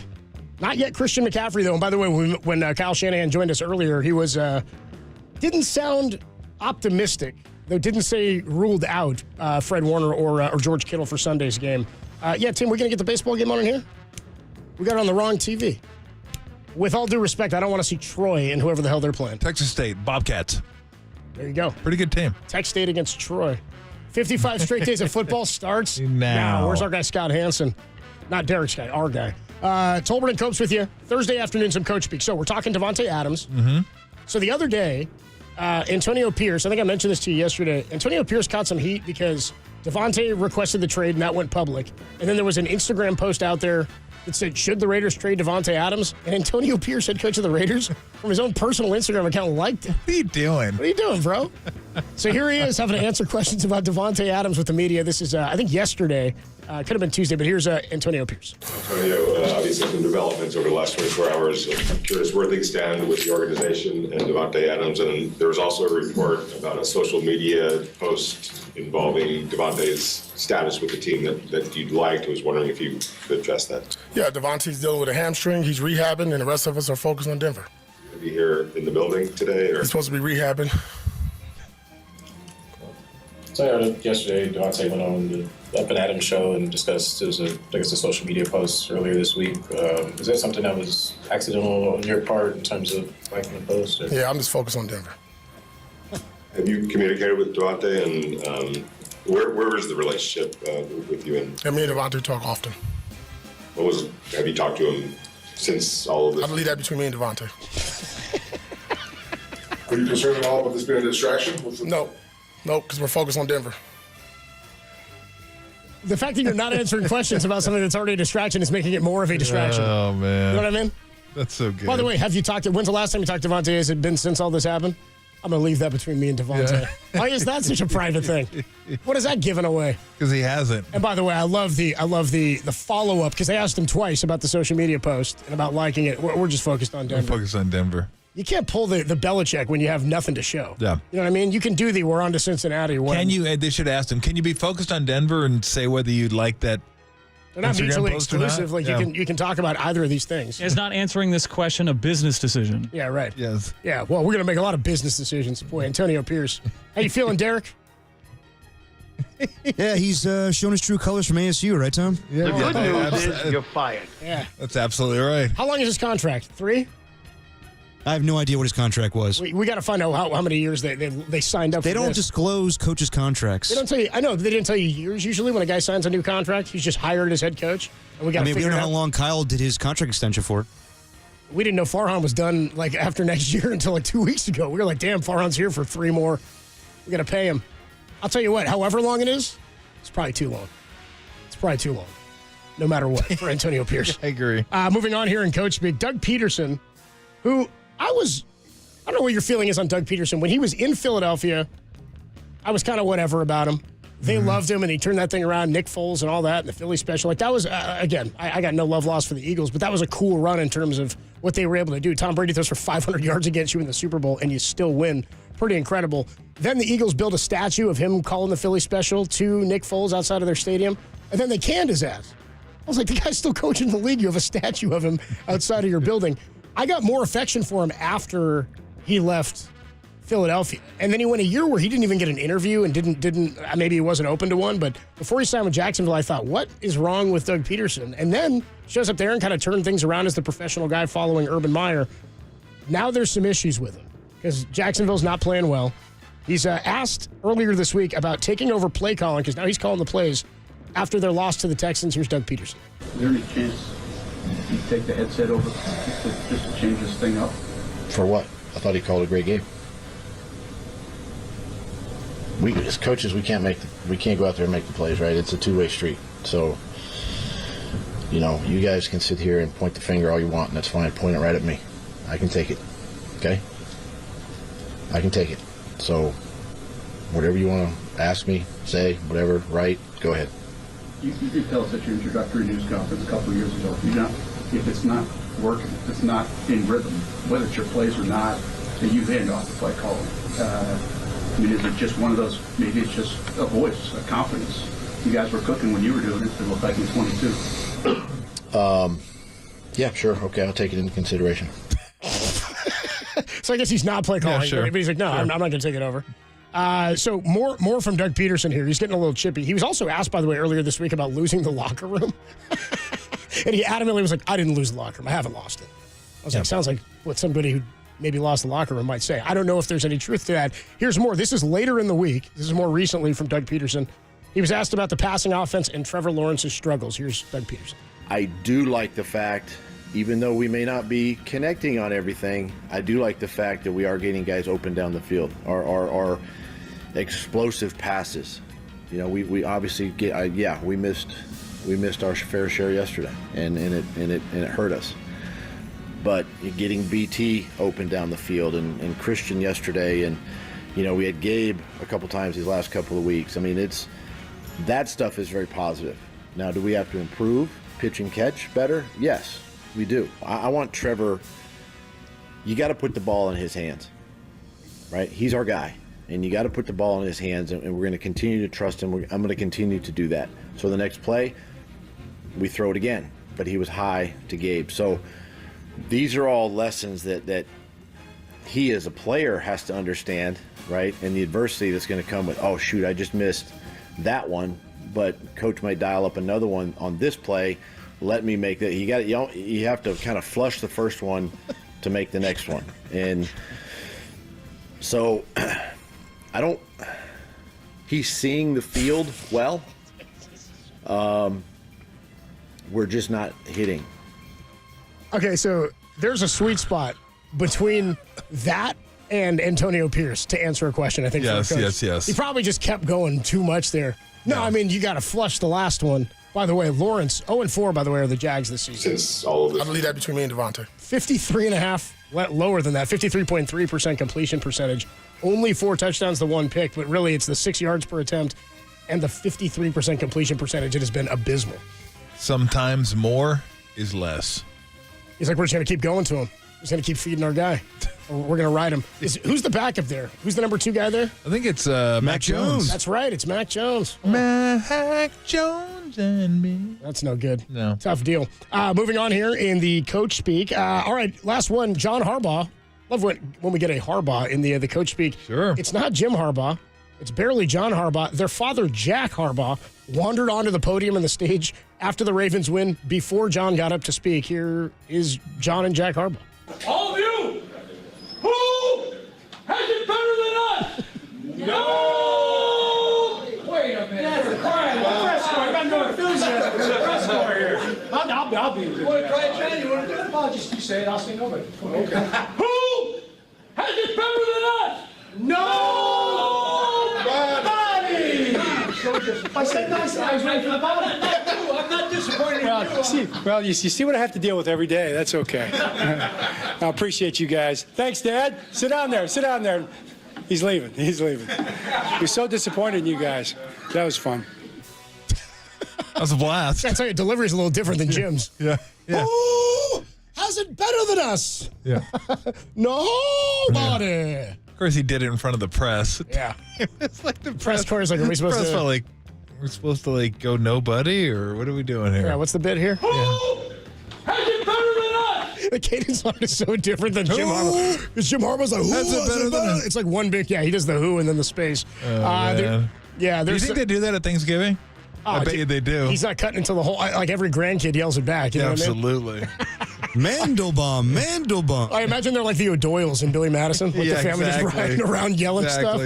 I've got a feeling your whole family's going down. But right now, I got to study as they drive their van off that cliff. Tolbert and Combs with you on a Thursday afternoon. Matt Cain is going to join us at 4:30. We had some great conversations earlier. If you get a chance to go back and hear Kyle Shanahan on the podcast and the website, and Will Clark was an absolute blast to talk to. A lot of fun. I'm just going to be blunt. That was a minute into the segment. Just dropped a fat S-bomb on us. How about this? Fred Warner, for all the great month that he's had, 2 interceptions, 2 forced fumbles. I mean, I don't know that you'd say the Niners would be worse than 2-2 without him. They were almost 3-1 because of some of his play, especially in that Vikings game. He is not the defensive player of the month in the NFC. We'll talk about it next, only here on the Sports Leader.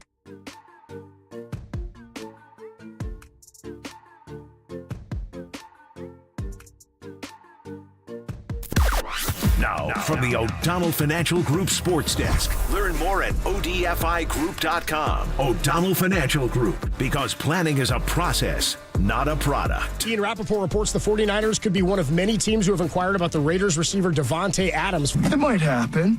Yeah, and monkeys might fly out of my butt. For all your 49er news, keep it locked on your home of 49er football for the last 20 seasons. KNBR, the sports leader.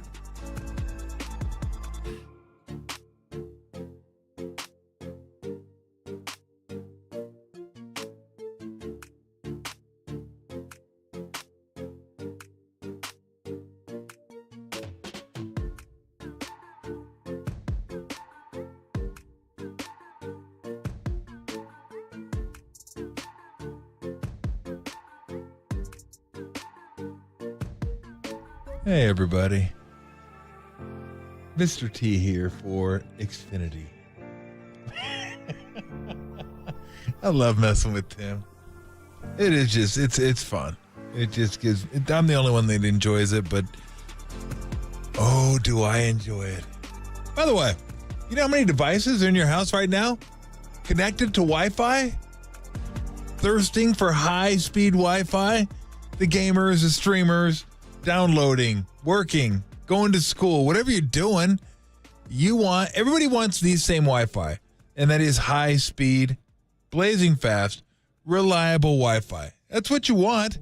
That's what everyone deserves. And with Xfinity, you'll get it.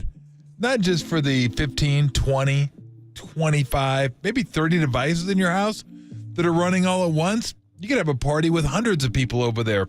You'll be fine. How do I know? Because Xfinity's engineered their gateways to handle hundreds of connected devices. Hundreds. Now through October 10th, get Xfinity Gig Internet for $20 a month for 2 years with no annual contract when you add Xfinity Mobile with unlimited data. And ask how to get an eligible free 5G phone. Visit Xfinity.com, call 1-800-XFINITY, or visit an Xfinity store today. Xfinity, bring on the good stuff. Restrictions apply. Requires paperless billing and auto pay with stored bank account. Taxes and fees extra. Gig Wi-Fi requires Xfinity Gateway. Xfinity Mobile requires Xfinity Internet. After promo, regular rates apply. Actual speeds vary. You love sports, you love high def, you love blazing fast, reliable Wi-Fi that everyone can benefit from? You will love Xfinity.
They're Tolbert and Copes, and they're back on The Sports Leader. Find us on Insta at KNBR on Instagram. This is KNBR 104.5 at 680.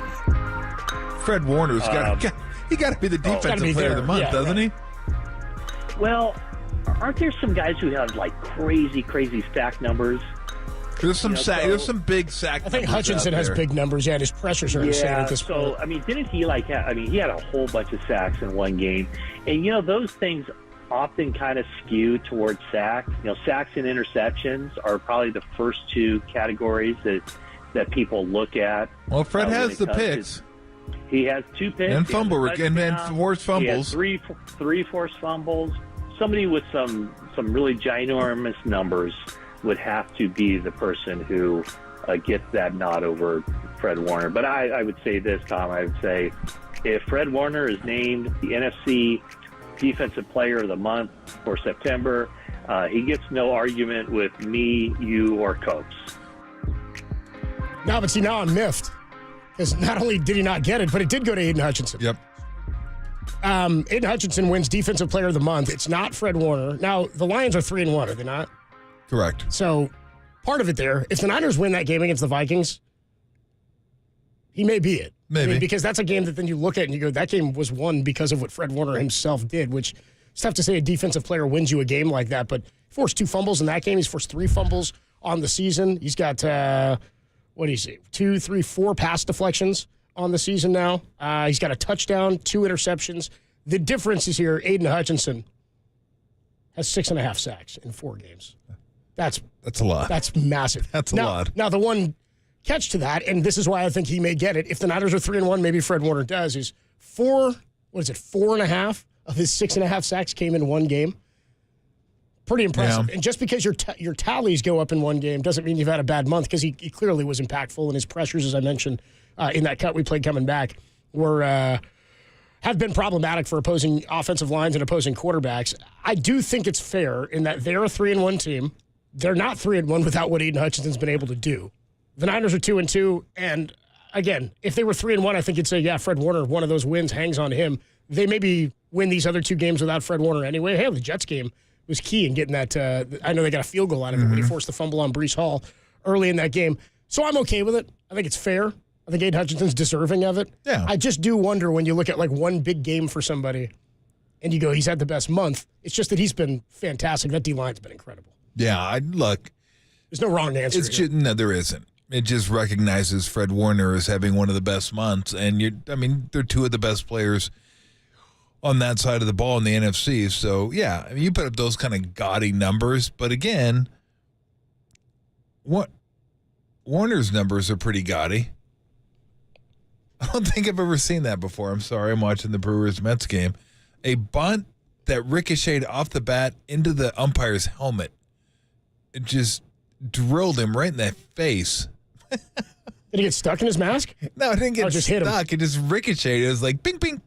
It was like off the bat, I was like, what the hell did that hit? And he's rocking the old school mask, too. Yeah. That might have rattled his head a little bit. I don't know that I've seen that one before. That was, but he's right back in there. I don't know who that is behind home plate. I can check my site. I have a site that I can check umpires because I like to know who's behind home plate for overs, unders sometimes. So, well, you got to pay attention to that when Patrick Bailey's back there, he steals more strikes. Like, they do those umpire grades now at the end of the game, like how many strikes missed and balls that were called strikes. Patrick Bailey, messes that up for umpires, I've seen, because he steals more strikes on the outside and on the bottom of the zone than anybody else. Yeah. So he'll skew their ratings because it'll look like he called 15 balls strikes that were balls. But it's just because Patrick Bailey's like, nah, I made you think that. Yep. I waved my wand. Vic Carapazza behind the plate. Vic Carapazza. There you go. We are underway, by the way, for Game 3, the only Game 3, Milwaukee and the Mets, the 3 against the 6. And the winner has a date with the Phillies, right? The Phils, the fighting Phils. We get Mets-Phillies. That would be pretty sweet. Mets-Phillies, Padres-Dodgers be pretty sick National League playoffs. Yeah.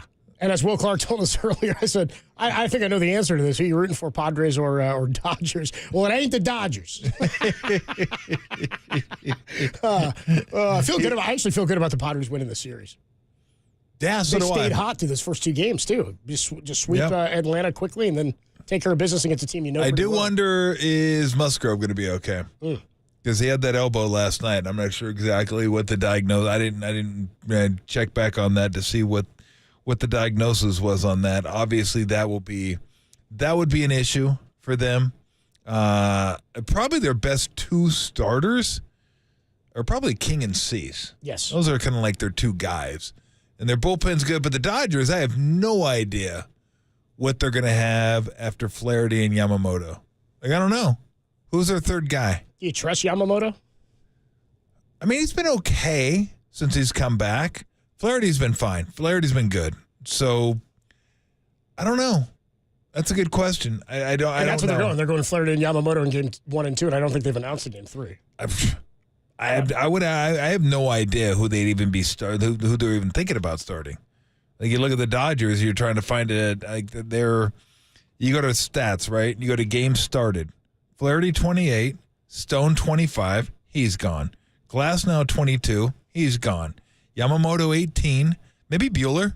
I guess Buehler, probably Game 3. He's not been good. Just kind of I don't know what happened. At best. He got hurt, but he's been terrible. So I'm guessing that's what it would be. Knack started 12 games. Gone. Buehler on the season 1-6 with a 5.38. Yeah. Bummer. Yeah. I think he's been okay recently.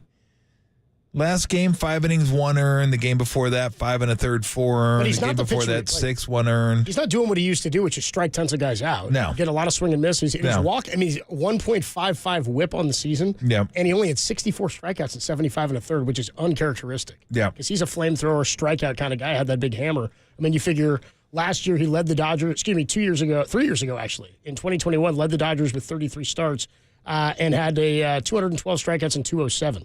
So his strikeout numbers have dipped in the last 2 years, ever since coming back. Not the same pitcher. He doesn't throw at the same velocity. Now, his last start was 5 innings against the Padres.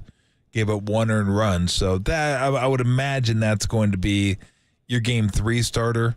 Just checking on Yamamoto, what his game logs are. He actually ended up with pretty good numbers on the season. Like a 1-1 whip. I think he had an ERA of 3 even, struck out 100+ in 90 innings or something like that. Now, September, he didn't pitch a lot. 4, 3, and 5 is what his innings were. And against Chicago, 4 innings, 1 earned. Atlanta, 4 innings, no earned. Colorado, 3 innings, 4 earned. And then Colorado again, 5 innings, 2 earned. So he pitched, 16 innings over the course of September and gave up 7 earned runs, 4 in one game. So, yeah, I don't know exactly what to expect from him. Again, Flaherty's been good. Flaherty's been really good for him. But he's going to see Darvish in game 2, by the way. Yeah, is he? It's Cease and Darvish. Cease and Darvish, okay. For the Padres, yeah. Yeah, so I'm looking forward to that one. That's gonna be a lot of fun. I mean, Petco gets rocking this time of year, and look, it's the Dodgers, and I'm hoping it's the Mets. I mean, I like the Brewers. It'd just be fun to see 2 division matchups again in the division. I mean, I root for everything. I root against New York whenever I can, so I can't root for the Mets. But I wouldn't mind seeing the Mets in the Phillies. Because just the intensity of Philadelphia and New York, I mean, that's really, really enticing. It'll have more intensity. Has some juice to it, yeah. Than the Padres Dodgers, just because it's East Coast, it's Phillies, it's Mets. But that's a good one too. That's turned into a pretty good rivalry, the Padres and the Dodgers. So, I mean, not quite as much in the American League, but the National League should have some bite to it, especially if the Mets advance. Don't tell George Brett. George Brett's going to be up there in the box, pissed off watching the Yankees. I know, there's no doubt he will. You don't want to see the pinstripes and coffee. No, he does not. Happy about that. He does not. Pissed off. So, Dylan Cease against Yamamoto is game 1, and that goes down on Saturday. And then game 2 is Sunday, 5:03. First pitch, Yu Darvish against Jack Flaherty. We'll take a quick break. We caught up with Will Clark earlier, talked about Buster Posey and the situation with him being president of baseball ops. I told you Greg Pop was throwing out names. What do you think? Is Vogie going to be the new director of pitching? I don't know if he threw that out there, but he did mention some names. Just making up stuff. Let's just see what job is Matt Cain going to have next year. We'll talk to him about it next. Matt Cain joins us on The Sports Leader. Hey, what's going on, everybody? Adam Copeland here. My good friend Steve Moskowitz hanging out on the line. And Steve, there's a lot of common problems with taxes that we talk about, and one of the most common, or 2 of them, are unfiled tax returns and having to pay them, but maybe not being able to. What do people do?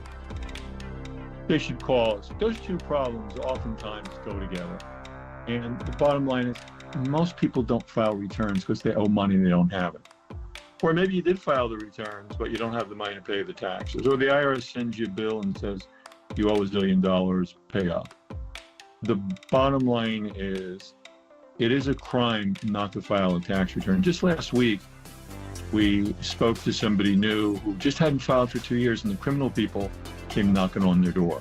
You don't want a criminal agent knocking on your door. You don't want a civil agent knocking on your door either. The bottom line is, even if you don't have the money to pay, that's okay. We want to make a deal for you. The bottom line is, whether you haven't filed the return, or you owe money and you can't pay it, or both, just call us. We have a free consultation. We'll tell you everything about your case, and then we'll offer to do everything for you. The only thing you have to do for your free consultation is pick up the phone and say, hey, Steve, get me out of this mess.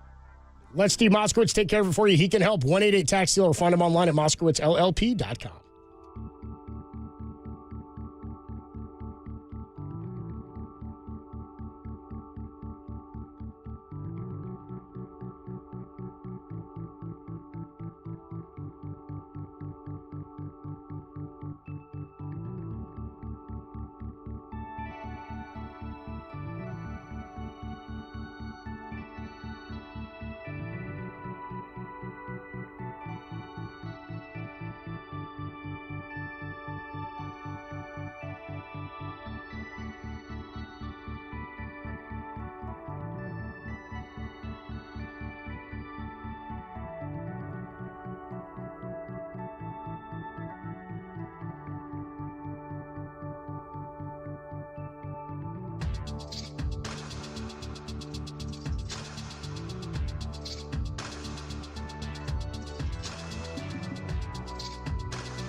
Catch KNBR at your crib on your Amazon Echo smart speaker. Now back to Tolbert and Copes on KNBR 104.5 and 680, the sports leader. Tolbert and Copes with you Thursday afternoon. Had a fun show so far. Talked to John Dickinson in Hawaii. Get your Warriors updates on training camp. Will Clark, the Thrill, stopped by at 2:50, and always an entertaining conversation with him. And we spoke to head coach Kyle Shanahan, all available on KNBR.com and the app. And our next guest joins us courtesy of the UMA guest line. 3-time world champion, longtime San Francisco Giant, one of my all-time favorites. Matt Cain joins us. What's up, Matt? How are you, man? Doing all right. Just hanging out. How long is that going to last? I mean, aren't you working for Buster? Is that happening soon? What role are you taking? No, I'm still working out, a nice big contract with him. So we'll see if I can push him past spring training and see if we can really just, penny pitch him to death. Good deal, Make man. him work for it. Good deal. So, tell me, what was your reaction when you saw that? I mean, I don't know when you found out, if you found out when we all knew or if you knew in advance, but tell us how you found out, what you think about it. No, I found out probably just after you guys. So no, I didn't have any idea that was something that was on his radar. But the more that I sat there and thought about it after hearing about it, I mean, it's a perfect spot for him, I think. I mean, he does a tremendous job of being able to, be able to work both sides of the game. He's obviously the physical side, but he's always had the mentality to really methodically think his way through things. So I think this will be really good for him. Somebody came up with this, Matt. They said we were assigning roles for former players, and somebody came up for Lincecum, the director of agriculture. He could take care of all the grass. I guess that's where we're going, huh? Yeah, right. That's right. That's where we went, Matt. Yeah. We already went there. Oh, okay. The train's All right. moving. Yeah. Well, I mean, where I guess where do the other where do the rest of us fall? I have no idea. That was the only one I got through that I thought was pretty appropriate. Yeah. I'm not sure. I was figuring then maybe Bumgarner would be the hitting coach. I was going to say Bumgarner with the rodeo somewhere. Like if you have any horses or something like that, maybe Bumgarner. I don't even know how to put that into like what that could be as far as a team, like baseball terminology or something. No. But it would definitely be something having to do with rodeo. Yeah, don't think you can follow that one up. No, I can't. Like the director of agriculture just seemed to work. That one was absolutely perfect. What jumped out to you as far as Buster as a teammate? Because I'm with you. I thought this seemed to fit him. Like this seems to be a job that if he wanted to do, he could do because he was a collaborator. He was a guy that was serious about what he did. He was prepared. He was buttoned up, like all the things you would hope a guy in his position would be. Right, exactly. I mean, he, we always kind of pictured him, being a manager, and he decided, well, I'm just going to skip that and just go right to the top.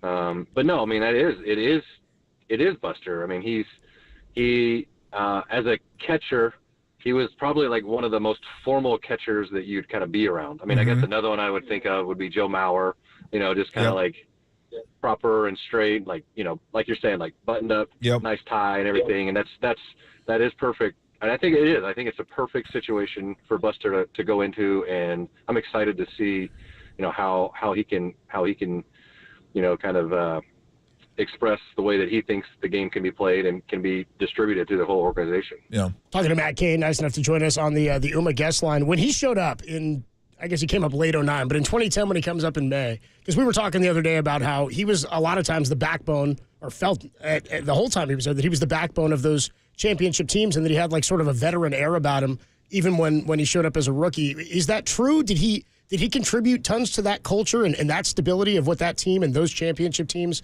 needed to be? I guess we're looking at how culture is built from within the clubhouse, but also from how it can start upstairs with him now. Yeah, he did. I mean, and that's where he did a great job of being that quiet leader from really the beginning when he was able to have that starting role. He just kind of did his job, not just kind of, but he really did his job, and he earned everybody's respect. He didn't come in trying to say he was, this and that, some big signing pick and all that stuff. Even when we tried to call him out in spring training, he just was like, hey, you know what? A team they're invested their money and their faith into me, and I'm going to show you and prove to you that, hey, I'm as good as what they say, and probably even better. So he really put his money's where his mouth is. Or not mouth, sorry. He just put his ability where everybody had already invested into him. So he's That's just what he does. Mm-hmm. How long did it take for you to trust him behind home plate, to say, you know what, whatever he puts down, I got it? Not long at all. I mean, I had him a couple times in spring training. I threw to him, and then I think I might have actually been one of his first games, and had total confidence in him. And maybe it's just his demeanor. You know, he just carried himself like he knew what he was doing, and maybe he didn't, but it sure made me feel like it. I'm just curious, just off subject, would you have used, if you could have, would you have used the pitch comm? You know what? Yes, I actually would have. I would have loved to be able to use it, because I'm pretty sure everybody had my signs towards the end of my career, or I was just in my own head. Yeah. So yes, I really, really wish I had it. Talking about kid on the Umaguesa. I actually talked to Buster shortly after he'd retired and PitchCom had come out. He said that he told me in an interview we did that he had actually suggested something like that a couple of years before, because it was becoming problematic, and he said it could speed up the game and it'll be able to keep some of that stuff behind the scenes. I also always liked the idea of there being guys who had that skill on the bench to be able to pick up either something that was tipped from a pitcher or a sign stolen from another team, and that element's just kind of gone now. Yeah, I know. That's kind of the sad part, or, you know, that's kind of the part that we don't get to see anymore. And that's where, sadly, it got too far. Guys were taking it way too far with all the technology, and it did. I mean, it was an art. Guys would sit there and try to pick guys apart, figure out what they can do. And I mean, you can still try to do it when people are pitching and hitting and stuff like that. But, you know, the art of sign stealing, it was fun. You know, and you could have an advantage that way. So it was sad that it went to, you know, where it went. Is there a sense, because I always talk about hitters, like kind of getting inside their own heads. I never really thought about it from a pitching standpoint, but is there a certain sense of paranoia sometimes when guys are hitting you, like overthinking from a pitching standpoint? Like, do they have my signs? What am I doing? Am I flaring my glove? Am I bringing my knee up higher? Like, can you get inside I'm guessing you can get inside your head as a pitcher. Oh no, you definitely can. And plus, like, and once you've realized that you've started to tip or you've done something and somebody else has like pointed out to you, it's kind of hard not to ever not do it again. Yeah. You know, they say like once a tipper, always a tipper, and we probably all do it in some ways. It just depends on if it's actually noticeable. But yeah, I mean, you easily can. And it's like it was almost too difficult to come up with too many different sequences that weren't, you know, trying to fry your brain out there to do, you know, to try to do different sequences when you're calling signs. You only run out of so many options, you know. Matt Cain with us. A few more minutes here on the Uma guest line. Are you paying attention to the baseball playoffs right now? Just a little bit. I mean, I saw, like San Diego. Yeah. And it seems like everybody's kind of upsetting everybody right now, but I mean, not San Diego, but yes, a little bit, but not a ton. Yeah, I guess my question is, because we saw you guys do this. I saw a highlight yesterday of Brandon Crawford hitting the grand slam in Pittsburgh and silencing the crowd. And I've always thought that baseball teams that get hot at the end are the scariest ones in the playoffs, not even the ones that were juggernauts and leading their division the entire way through. What are your feelings on, maybe as a pitcher, it's a little bit different. I think for hitters, it's maybe a risk of rust versus rest, but I don't like the buys. I don't like the teams get a bye and have to wait, because baseball's a game where you can just kind of go cold. We saw that last year where the teams that played in the wild card round just kind of rolled through the division series. Right. Yeah. And it can happen that way. So yeah, you do. I'm not sure, because you do see it to where it's like, okay, is the rest benefiting you or is the rest hurting you? You're not exactly sure. I mean, I guess we did the same thing in 2012 is where we had to play every game. And I know we went into playing the Tigers when they had a bunch of days off because they swept them. So we were on momentum, but I mean, they were also rested and high. So it's hard to say exactly, but I mean, it's the playoffs. You really just don't know what's going to happen. And I think that's what does make any playoff series in any sport, you know, makes it fun. So if we were to catch you watching a sporting event, no, we obviously know you're a baseball player. What sport would that be? What sport are you most likely, if you're going to just sit down and watch a game, what sport is that? I mean, Smash Ball is huge now on like ESPN 10, right? Smash Ball. No, I love watching race cars. So auto. Really? You know, anything like Formula One. You know, the WEC series, kind of the IMSA stuff, and that they kind of bounce between those and golf, and it's because it's kind of brainless and you can fall asleep to it. But I have gotten into watching the Niners play. So it's been really fun. Dude, nothing like a Sunday afternoon nap, dude, in the final round of a tournament. Like when you're watching golf, that sun hits you on the couch and you sort of doze off. You wake up and it's still going. It's one of my favorite feelings. One of my favorite feelings. Nothing better than that. So nice. You mentioned that you guys all thought Buster could be a manager. And I was joking with you about does he offer you a job? But there are guys who are tied to the organization still. I know Vogelsong's doing stuff, and Ishikawa's been around for a long time. Are there other guys that when on those championship teams, along with you and Buster, that you guys ever thought of or that you've thought back on and thought he could be a good coach, or there's a role for that guy somewhere? Or who are the other guys that are around? I'm just, not that Buster would reach out, I'm just curious. Yeah, I mean, I think Vogie's a great one. Lopez is a good one. Contos is a good one. The Ishikawa, I think, would be really good. Trying to think of other guys. It's kind of hard, kind of blanking on some of them, but there's a huge list of guys I think that'd be really, really, really good to have back in the organization to be able to help out. They would, I think, enjoy those positions, and that could benefit from it, and Mike Burrell is, I think, a really good guy to be able to teach, and he was. I mean, he knows how to translate the game to guys. All right, who are the least likely guys that would be interested in doing something like this? Like, I would, just off the top of my head, Matt, I would say Lincecum, because he's just doing his own thing, and Wilson. Although people don't know, Wilson's like really smart. Like, I found that out interviewing him every single week. Like, he's a really, really sharp guy. I just figured he probably wouldn't have the interest in doing something like that. Are there guys you look at, and if they did do it, you'd be like, wow, I never saw that one coming?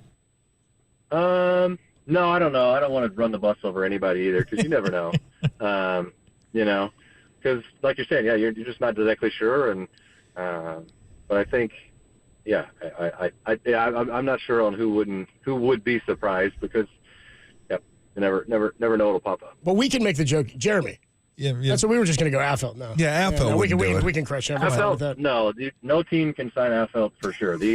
He's blackballed from everybody. You don't mind running the bus over him? No. He lives under the bus. Yeah, well, that's a good point. That's a really good point. Didn't think about that. Yeah. Matt, we appreciate the time, man. Fun catching up, dude. And we can't wait to see you at spring training as one of the special assistants. I imagine you got to dust off some cleats. Just keep your eyes out. All right, bro. Hope you get that big deal you're looking for, too. We'll talk to you soon. Man. Thanks, Matt. All right. Man, have a good one. Good deal there from Matt Cain. Fun guest today. JD from Hawaii. Will Clark, a great conversation. Make sure you catch that just so you get to hear Will say this. Right, Tim? Oh, come on. Really, I'm just going to be blunt. Great line from Will. Kyle Shanahan with an update on Fred Warner and George Kittle. They did not practice today. They were involved in the walkthrough, but says they both, even not practicing this week, could end up playing on Sunday, but he didn't sound all that optimistic in talking about those two guys, and a good convo there with Matt Cain. Didn't want to drive the bus over anybody except Jeremy Affeldt. We'll take a quick break, and we come on back. Look out! Now that Buster is the top executive in San Francisco, which Bay Area executive is under the most pressure right now? Is it Buster Posey? Is it John Lynch? Or is it Mike Dunleavy Jr.? We'll talk about it next on The Sports Leader.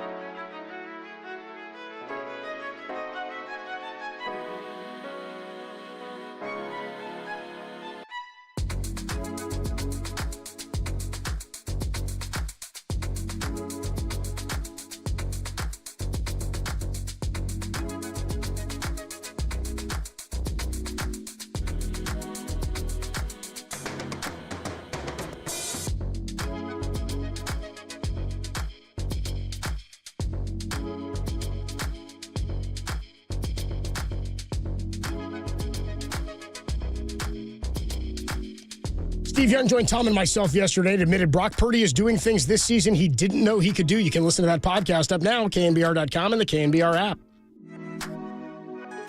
Hey, what's going on, everybody? Adam Copeland here for Underdog Fantasy. That's right. Thursday Night Football is back, which means you got one more opportunity. And actually, by the way, 55 straight days starting now of football until the day before Thanksgiving. You can get in on the action daily with college, NFL, whatever your heart desires. Over 1 million fans across 33 states got in on the game last year by making picks on Underdog. And you can, too. And you can win up to 1,000 times your money just by choosing higher or lower on your favorite player stats like touchdowns, passing yards, and more. Making picks on Underdog is straightforward. Signing up is even easier. Just head to Underdog's simple-to-use mobile app or to UnderdogFantasy.com and sign up with promo code KNBR. And Underdog will give you a free pick to use on your first cash pick'em entry plus $1,000 in bonus cash when you deposit. Again, Underdog Fantasy, promo code KNBR to claim your new customer special of a free pick and your deposit offer. You must be 18 or older and present in a state where Underdog Fantasy operates. Terms apply. Concern with your play, call 1-800-GAMBLER or visit www.ncpgambling.org.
Tolbert and Copes continue live from the KNBR Casino Matrix Progressive Jackpot Studios. Casino Matrix, Progressive Jackpots are here. Where are you? Just drop in. Please play responsibly. 1-800-GAMBLER.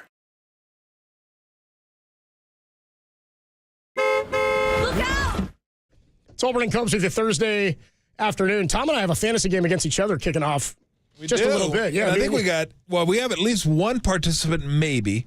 I might have Kyle Pitts. You have anybody in this game? I don't think I have anybody going. Actually, You know what? Hold on. I may have somebody against you. Fourth and long, and you and Derek are going head-to-head in the KNBR League. Tim and Derek are, I should say. The free Gruden Fantasy League is what we're looking at. Yes. No, I don't think I have anybody going tonight. Okay.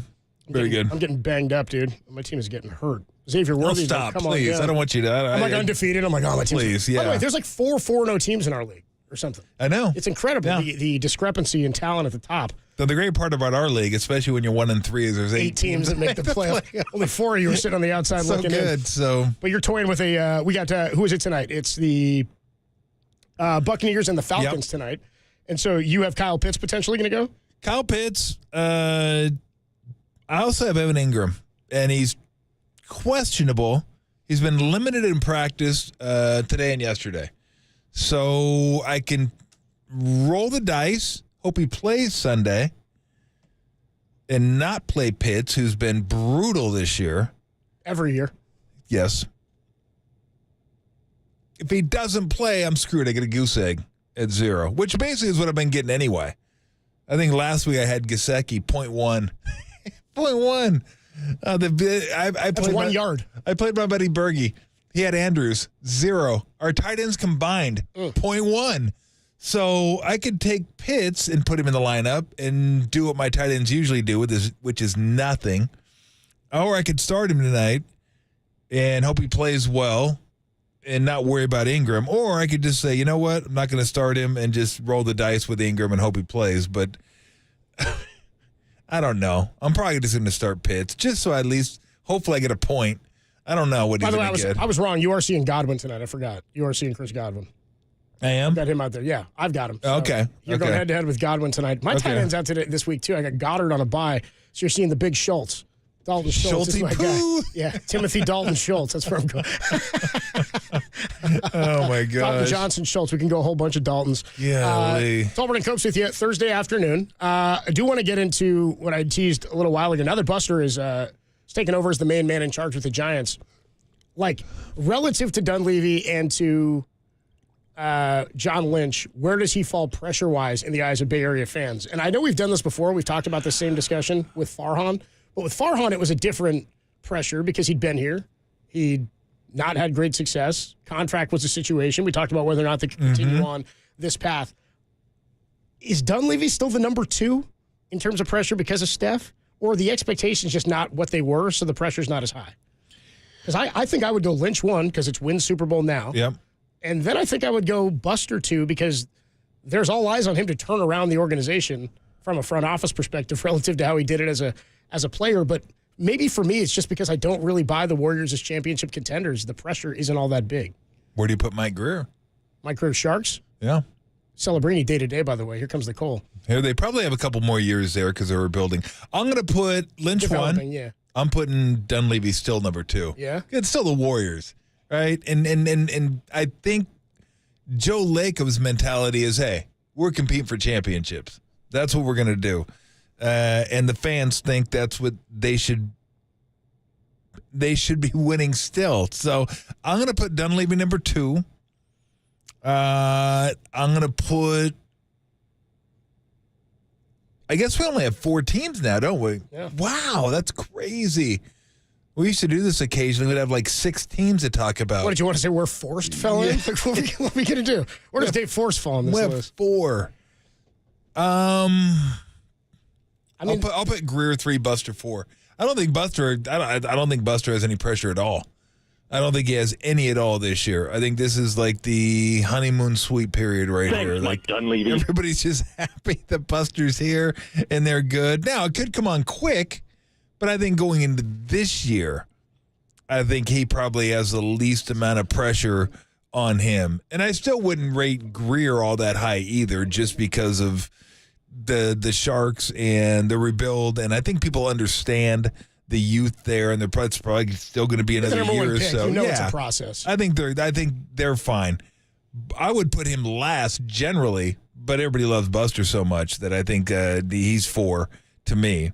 Lynch, I agree, absolutely number 1, and Dunleavy number 2. That's the way I'd have it. What's interesting is when we did this pressure thing before, there was only one guy on the list that we were like, this guy's job could be in jeopardy, and that was Farhan. Yep. And didn't execute, and that's what happened. To your point, though, about Dunleavy, it is still the Warriors.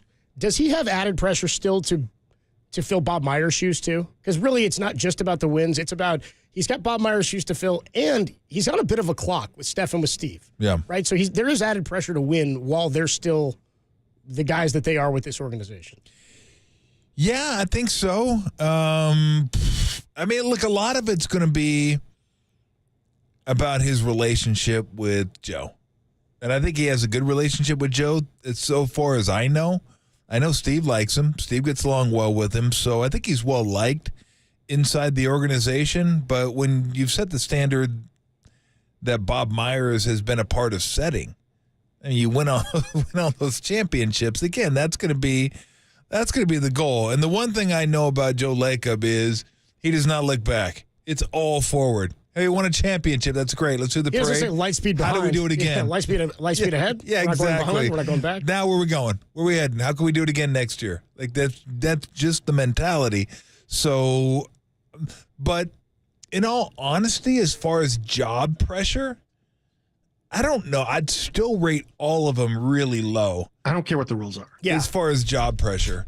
John Lynch isn't going Job anywhere. security's fine. Yeah, exactly. It's just the pressure of the success of each team. Like, what are you looking at? That's the way I looked at it. John Lynch is far and away the number one because of where they are now. Absolutely. And he may be number one after this season. Yeah. Because of whatever happens this year, if it's win the Super Bowl and the Niners were to go do that this year, you'd walk into next year going, okay, well, how do they retool? How do they restructure some of this thing? You got to get Brock Purdy's contract done. You got to make sure you can keep talent on the roster. Was it a good idea to give Ayuk that contract? There's going to be stuff that comes in hindsight, too. When guys have been with the team for so long, then you start looking at things that didn't go well and what the domino effects were. But for the most part, John Lynch has been everything I want in my football GM. You want a guy who's aggressive. You want him to call on all the top players when they're available. You want him to wheel and deal. You want him to make sure they get their guys paid. And they've done just about all of that, including adding some free agents to places that they needed, guys like Javon Hargrave, who we didn't think were even feasible. It wasn't going to be feasible to get a guy like that here. And now he's done for the year, of course, but I think whether win or lose this year for John Lynch, he enters next year with maybe as much pressure, if not more. Yeah. Now, you flip that around to coaches. Yep. Who has the most pressure on them coaching-wise? Okay, so we're going Kyle. Yep. Melvin. Steve. Melvin. And Warsofsky, the coach of the Sharks, I didn't even really know. I knew he was an assistant under Quinn, but I don't really know where he came from. But I would put him last. Yeah. Because he's first year. And you're rebuilding. Yep. And you're rebuilding. So you're good. I'd put Steve third just because you win 4 championships, you buy that kind of equity. You're good.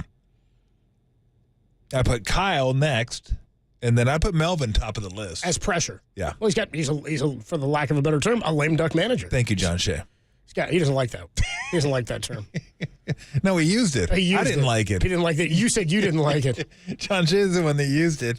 I mean, it's accurate. You can't argue with that. And really, I look at the Bob Melvin final year here, and again, a little bit different in ties to the organization, in the respect around the game. Like Buster could look at him and say, "That's my guy anyway. I like that." But let's see what happens this year, and then we'll go from there. But to me, it's not dissimilar to the situation Joe Lacob walked into. And Bob Myers, I guess he was already here when they picked Steve after Mark Jackson was here. They'd had a level of success, and they wanted to get their own guy in. And I can never fault a new owner for doing something like that as long as you make the right choice. Obviously, they did. But I do wonder where Buster Posey's going to go with that. After this year, do you pick up that option? Do you negotiate beyond? And maybe it has a lot to do with how this season plays out, or he's just getting his bearings right now before making that decision. Because you also maybe want to make sure you have that stability after a season in. Right, I think they want to know who their guy is going forward. No doubt about it. So, I think Melvin is under that pressure, but I also think that, like Mark Jackson, it's just going to kind of be up to whatever the ownership or Buster decides he wants to do after next year. Yeah. Well, you look at it, too, from a fan standpoint.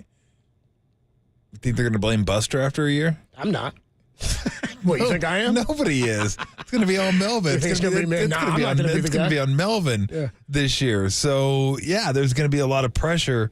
And look, I think when we say pressure, there's always pressure on managers to go out there and win and GMs to perform. I mean, I don't think there's any doubt about that. But in my mind, when I look at it, like he's the only one out of the 4 we mentioned, 4 GMs, 4 coaches, that if things break wrong, he could not have a job next year. Melvin, you mean? Yes. I don't think there's any chance. There's no way Kyle Shanahan does not have a job next year with the 49ers. There's no way Steve just got extended. No chance Steve doesn't have a job next year, and there's probably no chance Warsofsky doesn't have a job. I mean, it's a rebuilding team, first-year coach. They're not going to yank him after 1 year. So you know what there's a high chance of that I should let you and the listeners, What's and that? specifically Nicole V, Beetlejuice, if she's listening out there. Head coach Warsofsky's going to join us next week. Go Sharks. Yes, he head is. coach joins Yes, us next he week is. right here on KNBR. And I think Will Smith is going to join us next week, too. Not the lefty. The catcher? No, The actor? Not the catcher. Not the actor. Not the lefty.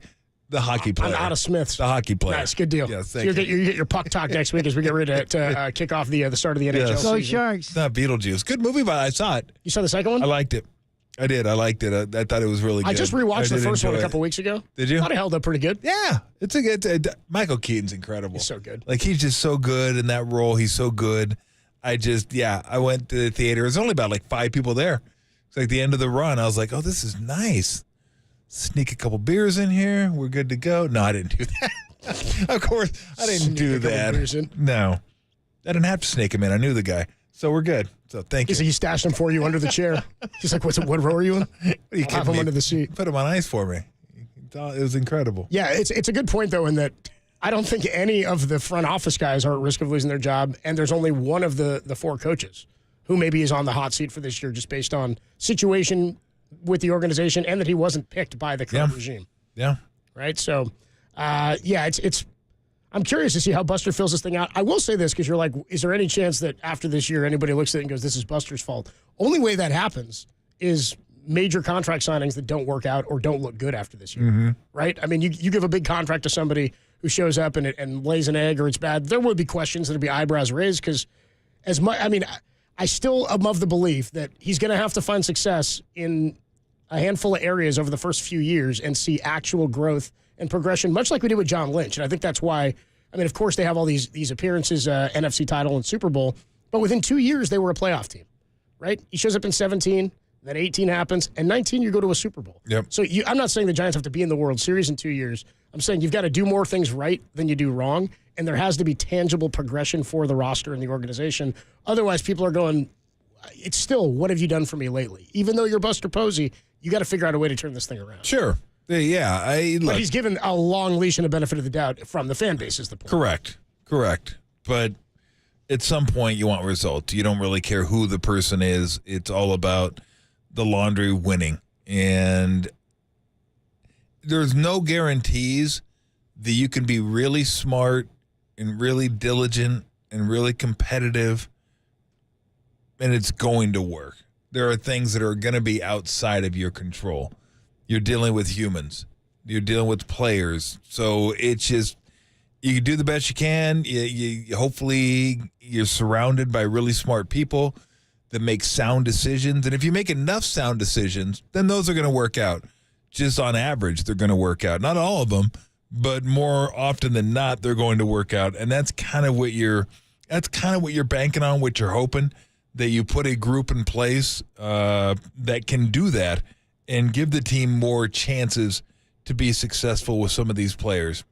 Like, again, if, let's say Eldridge hits and he's like a stud,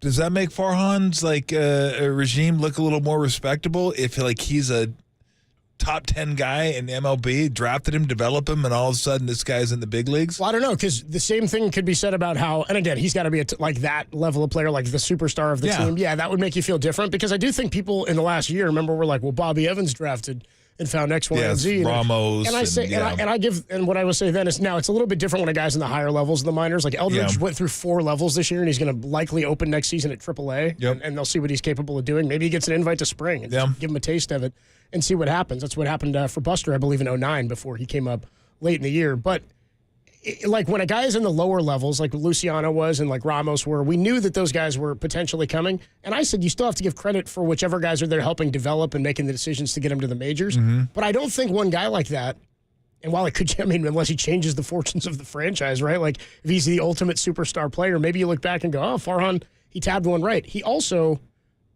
missed on a couple of first-round picks early on, right? Hunter Bishop was a miss. Who was the other pitcher they took? I can't even remember. The kid from Mississippi State or Mississippi. Oh, Bednar? Yeah, Will Bednar. Okay. Yeah, there's another one. 2 big first-round picks that you missed on. So, again, it's not a perfect science, and I don't think we're going to change our scope based on who comes up from Farhan's regime on what it was. That's just kind of where I am. 808 KNBR. Let's go to Dwayne. Dwayne's in Stockton. Oh, dude, is this your Dwayne? Wait a minute, I didn't know I had a Dwayne. Yeah, this is Tom's Dwayne in Stockton. On Lynch and Hey, no, man, I'm gonna be good. I'm gonna be good. I'm gonna be good today, man. I promise. What you got, Dwayne? Hey, here's my thing, man. You know, I'm not a Shanahan fan, man. I've been following this for too long, and it's always going to be Lynch and Shanahan at this point, especially after paying those guys who didn't win the Super Bowl like they did. So as far as I'm concerned, yeah, they've got a lot of pressure. Shanahan, in my eyes, if they lose another NFC championship or if they lose another Super Bowl, man, now you're grouping them with Marv Levy and the Buffalo Bills. So how you keep your job after that, bro? If he proves it one more time that he can't finish, then I'm not sure how you keep him, unless you're not standing on business and it's something personal, right? Now, also, I would say there's a little more pressure on Buster Posey than people would think. Now, people love him, bro. Everybody loves Buster Posey, but if they run out another 500 team next year, then what did they do? You know, if they run out another 500 team, they might as well have kept Farhan. So I think the guy they need to go get is Bregman. If I'm not wrong, I think Alex Bregman is a free agent. He is. I think they just signed a third baseman, though, didn't they? Yeah. Did they? Who was that? Chapman got the extension.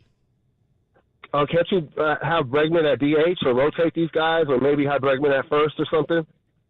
I've never seen him play first. I don't know that he couldn't, but I've never seen him play. And it's for he ain't really first. hitting anymore either. Yeah, I would think if you just signed a first baseman for $25 million, you're probably not signing another one for $25 million. Well, here's the other thing is about and then Eldridge. switching his position. I would imagine that Buster would have the same, and this is a good philosophy to have. Farhan said to us, and he said to the media, their plan was not, at least going into the offseason, to block Bryce Eldridge. So I don't think, I think Pete Alonso might be out there. Like, there's some guys who maybe you'd be intrigued by. Alonso's interesting because a DH is a possibility for that. Now, if it's a true DH, I don't want Bregman as my DH. He's a 230 hitter. No. And the guys, I think he benefits you more when he's playing. Look, the chances of them signing Bregman are 0.0. They're the same as Blutarski's grade point average. There's not a chance. I would like to say I'll quit if they sign Bregman, but then I might have to quit. And so I'm not going to do that. Again, don't make bets that there's no upside to, except for being right. I was right. Look at me. What's the downside? I don't know. You got to eat cow crap. Well, who was that guy who said Tim and I had one a couple weeks ago, a tweet that guy said, if K-State loses to BYU, I'll shove a burrito up my ass.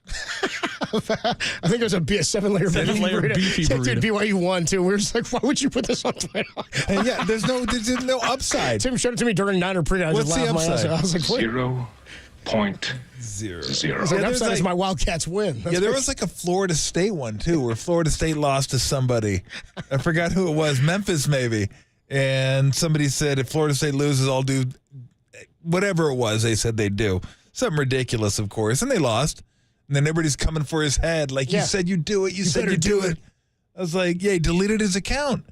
I'm like, what? Don't do something where there's no there's only downside. That's it. I mean, you're just trying to get everybody to look at me. Look at what I'm saying. They're going to win, or I'm going to stick 3 plums up my ass. Like, so what do you get if you win? Like, I mean, do you get to watch somebody else put plums up their butt? What is it? Like him, we're on to Kansas. No, the Sunflower Showdown next week. No, I don't get nothing. Just move on. I know stuff up the ass as well as anybody. There you go. All I do is lose. Like, that's it. If I lose, then I got a punishment. And what do you get when you win? Nothing. There's the day, I said I was going to win and I won. That's all I get. Like, I don't get that. I don't get it at all. Makes no sense to me. I got Bregman at 1,100 career games played. Not one of them at short or first base. I mean. Okay, there you go. Not one. So there's your response. Let's go out to Brian in Napa. Brian in Napa, you're on the Sports Leader on the pressure of some of these GMs and coaches. What's up, man? Talking about pressure after that call. Wow. Hey, so Buster got 3 years to make something happen. Is he the kind of guy that's going to let Melvin choose the starting lineup every day? Or, I mean, Buster seems like a guy who likes to control all the variables. So is he really going to let someone else make the decisions that's going to give him a career? And I would imagine that Buster's the fact that we know he's already reached out to Brian Sabian for advice on some of this stuff and advising him. I would imagine, and I can't remember who we spoke to yesterday or maybe it was a few days ago, saying that Buster is more of the line. He's kind of a blend between what the older generation was and what this new generation was, is now, where he played for Gabe Kapler 3 years ago, right? Like, he's seen the PitchCom stuff kind of evolve. He was here at the cutting edge of where analytics was becoming part of the game and where the Giants kind of became the stale team. I think he's going to have to be a guy to find success that delegates a lot of the work that has to be done. I don't think he's going to call shots from his booth. I think he's going to put guys in position to allow them to run the team in the way that the teams were run when he gets to choose his own lineup in San Diego. Did Bob Melvin get to? Yeah, was Melvin choosing the lineups in San Diego? I know that he had a back and forth and problems with the general manager there, and their friend AJ Preller there. So I don't know that he was getting all that choice. And again, I don't know to what extent managers are not writing lineups in baseball. I think that's a more broad assumption about the way things are going than an actual reality. I'd imagine that there's a lot of input that comes from more places than there used to be, where it was just the manager. But I really don't think Buster's going to be a meddler.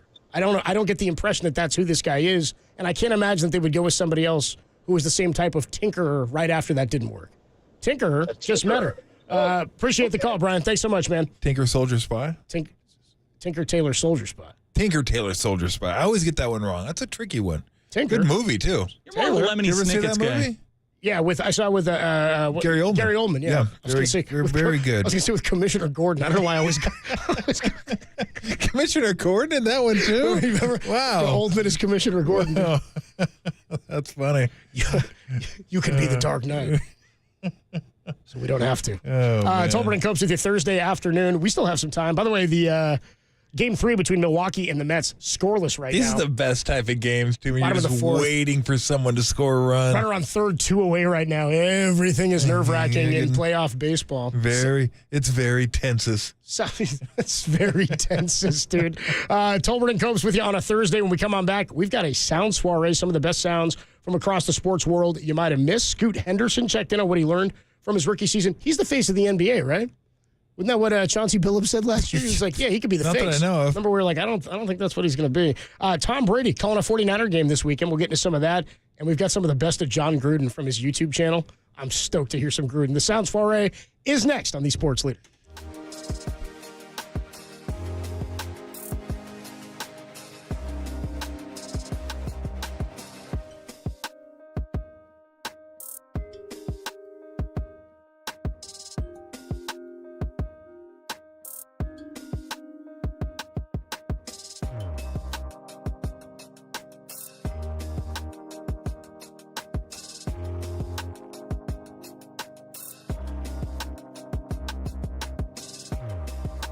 Tolbert and Copes is live tomorrow in the East Bay. Come by Almanac Brewing in Alameda from 2 to 6. We'll have our live show on KNBR and YouTube, plus our Twitch channels on The Sports Leader.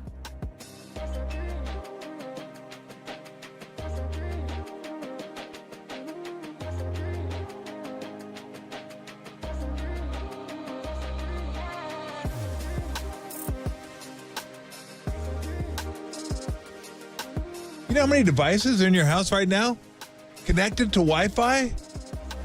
Thirsting for high-speed Wi-Fi? The gamers, the streamers, downloading, working, going to school, whatever you're doing, everybody wants the same Wi-Fi, and that is high-speed, blazing fast, reliable Wi-Fi. That's what you want. That's what everyone deserves. And with Xfinity, you'll get it. Not just for the 15, 20, 25, maybe 30 devices in your house that are running all at once. You could have a party with hundreds of people over there. You'll be fine. How do I know? Because Xfinity's engineered their gateways to handle hundreds of connected devices. Hundreds. Now through October 10th, get Xfinity Gig Internet for $20 a month for 2 years with no annual contract when you add Xfinity Mobile with unlimited data. And ask how to get an eligible free 5G phone. Visit Xfinity.com, call 1-800-XFINITY, or visit an Xfinity store today. Xfinity, bring on the good stuff. Restrictions apply. Requires paperless billing and auto pay with stored bank account. Taxes and fees extra. Gig Wi-Fi requires Xfinity Gateway. Xfinity Mobile requires Xfinity Internet. After promo, regular rates apply. Actual speeds vary. You love sports, you love high def. You love blazing fast, reliable Wi-Fi that everyone can benefit from? You will love Xfinity.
This is Tolbert & Co.'s Sound Soiree. No, I've whipped up this nasty little soiree.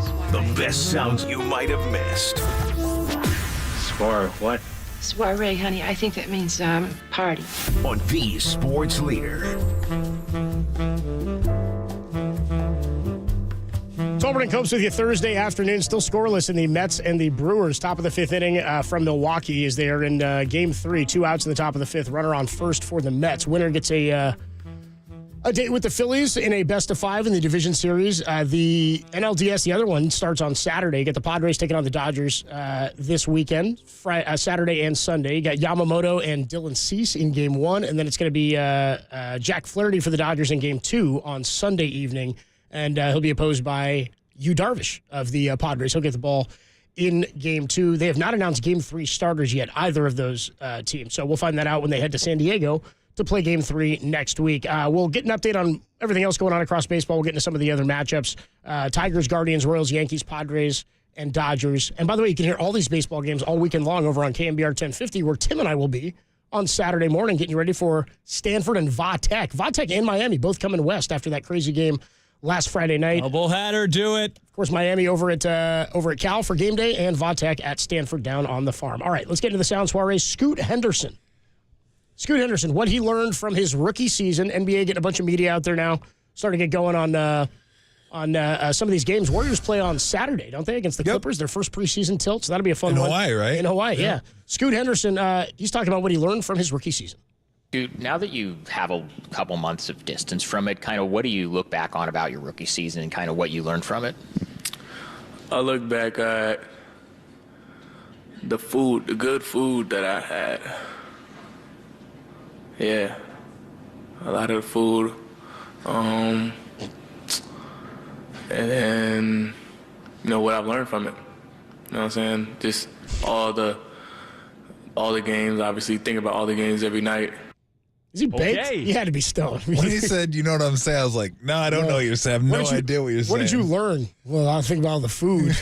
It's like, Man, what? that food was incredible. Talking about. That was, all right. Bigger crickets there, the media for Scoot Henderson, or Matt Cain when Tom asked him about Tim Lincecum? Yeah. Probably Matt Cain and Tim Lincecum. That one felt pretty flat. He's like, we're going there, huh? And he waited a long time, too. He did. I was like, do we still have you, Matt? 4.5 seconds. 4.5 seconds. He's hung you out to dry. He said, I gave you a going laugh, there. I but go, he wasn't there. I told him, no, we went there. We've already gone there. We're moving on now. Oh, brother. Tolbert and Cobes with you Thursday afternoon, moving on here in the Sound Soiree. So Tom Brady is, of course, calling games now. He's going to call the Niner game this weekend. He called the Eagles and the Bucs last week, and he responds to Baker Mayfield's comments during the game. Here you go. He's Tom Brady. Said, quote, they wanted me to come in, be myself, bring the joy back to football for guys who weren't having as much fun. It's funny because you've made this environment for me very stressful up here in the booth, so I understand where he's coming from. Do you feel it? No. Feel the stress? No. Well, I was going to say, I thought stressful was not having Super Bowl rings. So there was a mindset of a champion that I took to work every day. This wasn't daycare. If I wanted to have fun, I was going to go to Disneyland with my kids. Yeah, so as you were saying, yeah, so that's you feel like I feel like there's more in there to say. There's a way to approach this game, and it's that with the right mindset and try to push each other outside of our comfort zone. And great teammates do that. You come in, I have someone like Gronkowski, I have someone like Evans. There's high expectations for us. We got to make sure we go out there and deliver. The competitive juice is still flowing, still in there. I love no it. apologies. I don't really think there was any more to say. I think he said it all. He just cracked him, and he was getting ready to move on. Like, look, if you want to come in here and grab ass, then go ahead. I'm here to win championships, and that's the mindset I have. That was pretty good. I feel like there's more in there to say. Nah, he said it. I got the gist of it. I didn't need any more. No. I love the fact though that Burkhart's like, okay. Well, you're back to the game. Okay, 3rd and 8. Here we go. Oh man, that was pretty good though. What I would say is, it's funny because he goes, yeah, if I wanted to have fun, I would go to Disneyland with my kids. And I was like, well, you had fun and you went to Disney World like 7 different times, bro. Like you did that all the time, was win the Super Bowl and go to Disney World. That's fun. Yeah. I don't know, Tom, a little bitter, huh? No, a little bitter. So all right. All right, so John Gruden has a YouTube channel. We were talking about it yesterday, and Derek said he's a maniac on it, right? Like he's breaking down tape, he's getting sweaty, and he's doing his own thing now. He's like the Gruden's, what they used to call that? When he did the Gruden camp. Is that what he called it? Grinders? No, but was that it what called? it was? Gruden Grinders? It was called quarterback camp. That's Yeah, what it was right? just simple, like Gruden's quarterback camp or something. Yeah, he was just like, he would credit people. When he was on Monday Night Football, that's when he did the grinders. I'm going to tell you something, man. This guy can play football for my team any day, man. I'm going to tell you that right now. I don't care how much football he talks. My favorite thing ever is still in the America's game after the Bucs won the championship, and he's talking about Bon Jovi. He's like, I look up, I'm on the end of on the field there. I look up and Bon Jovi singing "It's My Life," and I go, "This is one hell of a day now." He's like, "I won a bowl, and I got Bon Jovi up here singing." So we got some of the best of John Gruden's new YouTube channel. Oh, this is gonna be great. Have some fun. You know why I'm so sweaty? God, I've been watching Jaden Daniels on film. That's it. I just sit here watching Jaden Daniels, and I start sweating. My heart starts beating. Watching him run around, this guy's freaking awesome. I love running backs. I've always loved running backs. That's why week 1 made me feel so nicey. I mean, I'm watching Joe Mixon carry the ball 30 times for 159 yards and a touchdown. Got me feeling nicey.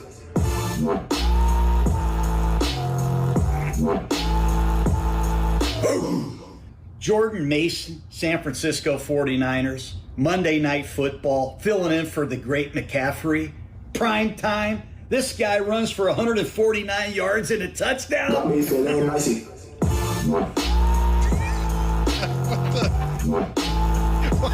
What is going on? Keep it going, running backs. Woo! Pretty good. Pretty good. I want to see some of this. I'm trying to find some of the video of it. I got to see what he looks like when he's doing this. He sounds maniacal. That's hysterical. He's out of his mind. Hysterical there from John Gruden. Tolbert and Copes on a Thursday. Moving on. You know why I'm so sweaty? Jordan Mason. Stephen A. Smith. Oh, man. Stephen A. Smith went on a rant about why Pete Rose should be in the Hall of Fame. I can't imagine this is good. Here we go. Here's Stephen A. People People make mistakes. Murderers have been let off quicker than Pete Rose has. And baseball want to sit up there with its high and mighty hypocritical selves and literally denigrate this man. In 2016, he got a in 1999, he got a standing ovation. Remember that, doggy, in Atlanta during the World Series? Remember that? They gave him a standing ovation. The American public said, bump all that.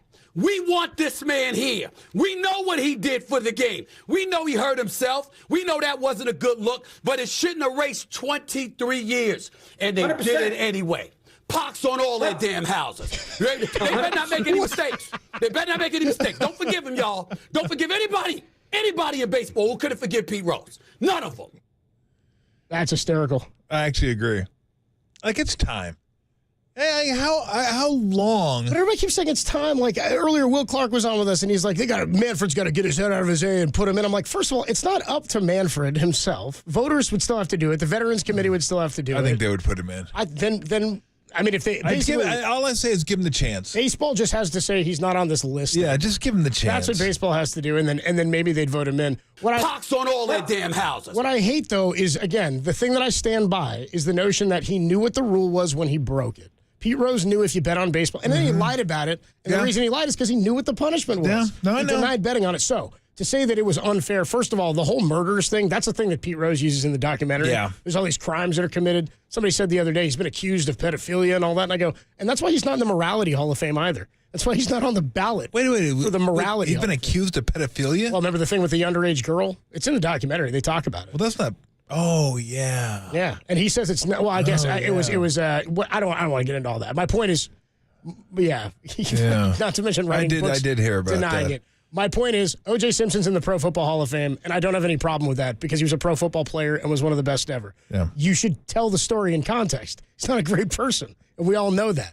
That said, to compare like criminals to what Pete Rose did, I'm like, right, we're not putting Pete Rose in jail. No. We're not saying he's been rotten in a cell. We're saying... No, that's a dumb comparison. It's a dumb comparison. The other thing is, like, put him in now. Murderers have been let off. Everybody's like, put him in now. I'm like, you don't have to, like... You don't have to roll the body up to the to the Hall of Fame to, like, verify that he doesn't have to accept the nomination, you know? They decide to do it. They'll do it in the summertime when they do it. I don't know why there for a second my brain short-circuited because I told you I'm a little off today. When you said pedophilia, I thought you said necrophilia, and I was like, well, I never heard of that one before. That was an interesting one. Well, no, I'm serious. That's what I thought I heard. Tom's like, I didn't hear that one. Yeah, I heard the pedophilia, but not the necrophilia. When did he do that one? When did he do that one? Let's just get off of this, huh? Why don't we just get out of this entirely? How about we just stop? But I do hate that argument. I do also hate the argument that, well, hey, they're all in bed with the gambling outfits now. Nothing to do with it. You still can't bet on baseball. If you play or if you're in baseball, you can't bet on baseball. If you're in basketball, you can't bet on basketball. If you're in football, you can't bet on football. You can't bet on the sport you're in, period. Doesn't matter. You just can't do it. You can bet on other sports now where you couldn't, but you can't bet, and that's what got him in trouble, and the fact that he would not. I wonder how it would have worked out for him if immediately he would have said, yeah, you know what, this is what I did. This is everything that I did. I wonder, and he would have, whatever, not counseling, because he was always going to be a gambler. And I get that. I've always gambled. So he was never going to quit gambling, even though he said his documentary is quitting after the Super Bowl, the Rams-Bengals. I still don't buy it, that he was quitting. But I wonder if that would have made a difference one way or the other. Because, man, he would not let that go. And then he admitted to it. And then it was like, yeah, but I didn't bet on our team. Then he did bet on his. And so it was like that's what I mean. Everything he said was a lie, time after time after time after time. And I'm like, this is why he lied, because he knew what the ban was. You can almost expect that from people that gamble. Going to Vegas, how'd you do? Well, if they say they won, they probably lost. If they say they won big, they probably won, but not that big. And if they say they lost a lot more than they say they lost. That's just the way it works. So if I tell you I lost $500, like, assume it was probably triple that. Or maybe more. So now I'm going to have to factor that in and tell you I lost 150. So then you'll say it's 500. But then I would like probably triple that and then triple it again. Pox on all their damn houses. Pox on all their damn houses. It's good. That's pretty good. One more here in the sound soiree. Dikembe Mutombo also passed away on Monday. Yeah, The great R.I.P. Dikembe. Good piece of sound here. This is from 2015. Dan Lebitard and Bomani Jones. They're asking Alonzo Mourning a story about Mutombo's past. So here's Alonzo Mourning on Dikembe Mutombo from back in 2015. Dikembe, he denied it very strongly, very ferociously, but there's this story of Dikembe back in the glory days of walking into a nightclub. Who wants to sex Mutombo? Who wants to sex Mutombo? You've heard it. You've heard it, haven't you? Is the story true? We need to know if the story is true. You've heard it before. That's a confirmation. That is a confirmation. So how did you, the first time that you heard him say, who wants to sex Mutombo? What did you think the first time you heard him say that? You were confirming the story. No, just get to that. Like the first time you heard it. How hard did you laugh the first time you heard him say, who wants to sex Mutombo? How did y'all hear about this, man? I'm just saying. The first time you hear that, what do you think when you hear the man say, who wants to sex Mutombo? Whatever. No comment, man. No comment. That was his pickup line, yeah. And it worked. It worked, too. They're all just howling, dude. And it worked. It worked, too. I've heard that story before, too. Who wants to sex Mutombo?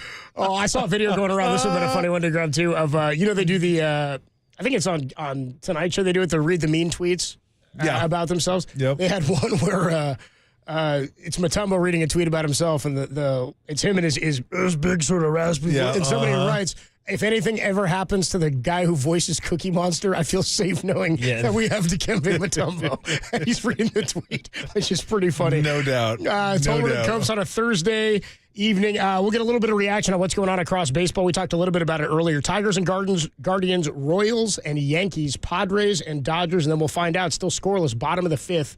Right now in Milwaukee in Game 3 between the Mets and the Phillies. Winner is going to take on, Mets and the Brewers. Winner is going to take on the Phillies in the division series. We'll get a little bit on baseball. We also got a football game that just kicked off, I think, a few minutes ago as well. The Buccaneers and the Falcons. We got a score already. We'll talk about that when we come on back. And then we got some soup. Tolbert and Copes on the Sports Leader. If anything ever happens to the guy that does the voice of Cookie Monster, I can sleep at night knowing we have Dikembe Mutombo as a backup.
Tolbert and Copes continue live from the KNBR Casino Matrix Progressive Jackpot Studios. Casino Matrix, Progressive Jackpots are here. Where are you? Just drop in. Please play responsibly. 1-800-GAMBLER. Pox on all their damn houses.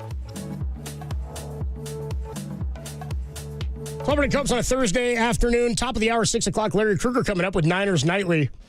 We already have a score, by the way, in the Falcons and the Buccaneers game, 7-7 in the first quarter. Kirk Cousins hit Drake London for a touchdown to go up 7-0. And then, was it Mike Evans threw a pass? Who caught that touchdown pass? Oh, he caught it. It was a 2-yard catch. I'm sorry, my mistake. Mike Evans, a 2-yard touchdown reception. And your guy, Kyle Pitts, did you start him? Mm-hmm. Already has a 32-yard catch in the game as well. I don't like that. Yep. I do. That's probably all he'll get, but that's okay. He's already got 4.2 points. That's more than he usually gets. That's more than you were hoping to get out of that. Absolutely. You've already exceeded expectations. I feel like it's a win. We're like, good. Good deal. We are still scoreless. Tyler McGill's still on the hill for the he just came in, actually. He's on the hill now for the Brewers. I was going to say it for the Mets, former Met McGill. And they've got one out now in the top of the 6th, still scoreless in this one. Offense been quiet so far for the most part throughout the postseason. Did this game have the highest scoring affair in Game 1 or this series? I want to say the Mets blew up in Game 1. Am I wrong? What was that, 5-4 maybe? I thought they had 7. Maybe I'm wrong. Maybe it was, or 8. Bottom line is, offense has not been great so The far. National League has scored more than the American League. Yes. The Mets the Padres last night won 5-4. But yeah, there's been, the Royals scored 3 runs and took the first 2 from the Orioles. That was 3-1 composite. What was the Tigers? That was like, 2-1 and 5-2, something like that is what it was. Yeah, the runs have been hard to come by, especially in the American League. But yeah, the playoffs so far this year hasn't been a lot of, there hasn't been that many games, so it's a really, really, really small sample size. You would think if you're going to see some runs, you'd see it in the Dodger-Padres series. But me and my buddy looked at the totals for the first round, the first games of the first round. I thought we were like back in '84. It was like 6.5. Yeah. 6.5. 7. It was 7 and 6.5 yesterday in the Padres game. I think it dropped to 6.5. It's like we can't even get an 8. There's no 8s out. So, yeah, I would beware if you're taking overs, because I like to go overs, but the way it's going right now with these playoffs, man, and they're going to be more willing to use their bullpens earlier on. It's going to be tough. It might be tough scoring some runs. Like here and there, you're probably going to get some high-scoring games, I would think, especially if the Mets roll on. Mets-Phillies would probably be. That's the one team, and they obviously went under a number of times this year, but boy, you want to talk about not wanting to watch a game? Bet an under in Philly. Disaster. And watch it. The ball flies. It's in that not fun watching. And they hit bombs. Yeah, you just gotta bet it brutal. and go watch other games. Yeah, get out of and the just check a couple hours later and see how you're doing, because that's just not a fun watch. Here comes Schwarber. Here comes Harper. Here comes Braum. Castellanos. It's just no, not a lot of fun. Yeah.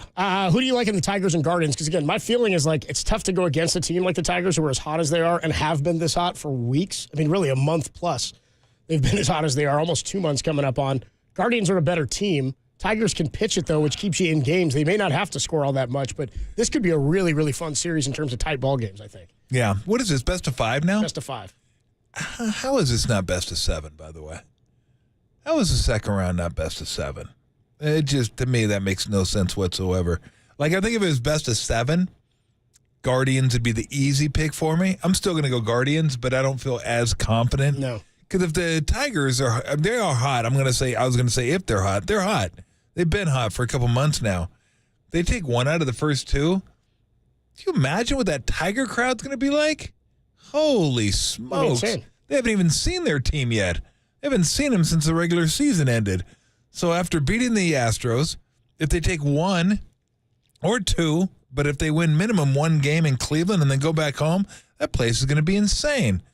I'll still go Guardians, but I think it's more 50-50 than anything. I give the Tigers a really good shot at that. So do I, because it's a division matchup too. Royals. When's Scooble going to be able to pitch, I wonder? Is he through game 1? Yeah, maybe game 2 or 3. He might be able to throw game 2 if he threw game 1 on Tuesday. Yeah, right. So Wednesday, Thursday, Friday, Saturday. Saturday is game 1, right? Yep. So you might be able to pitch Sunday. You might be able to pitch Sunday. You might be able to pitch Sunday. That dude's good. He is really good.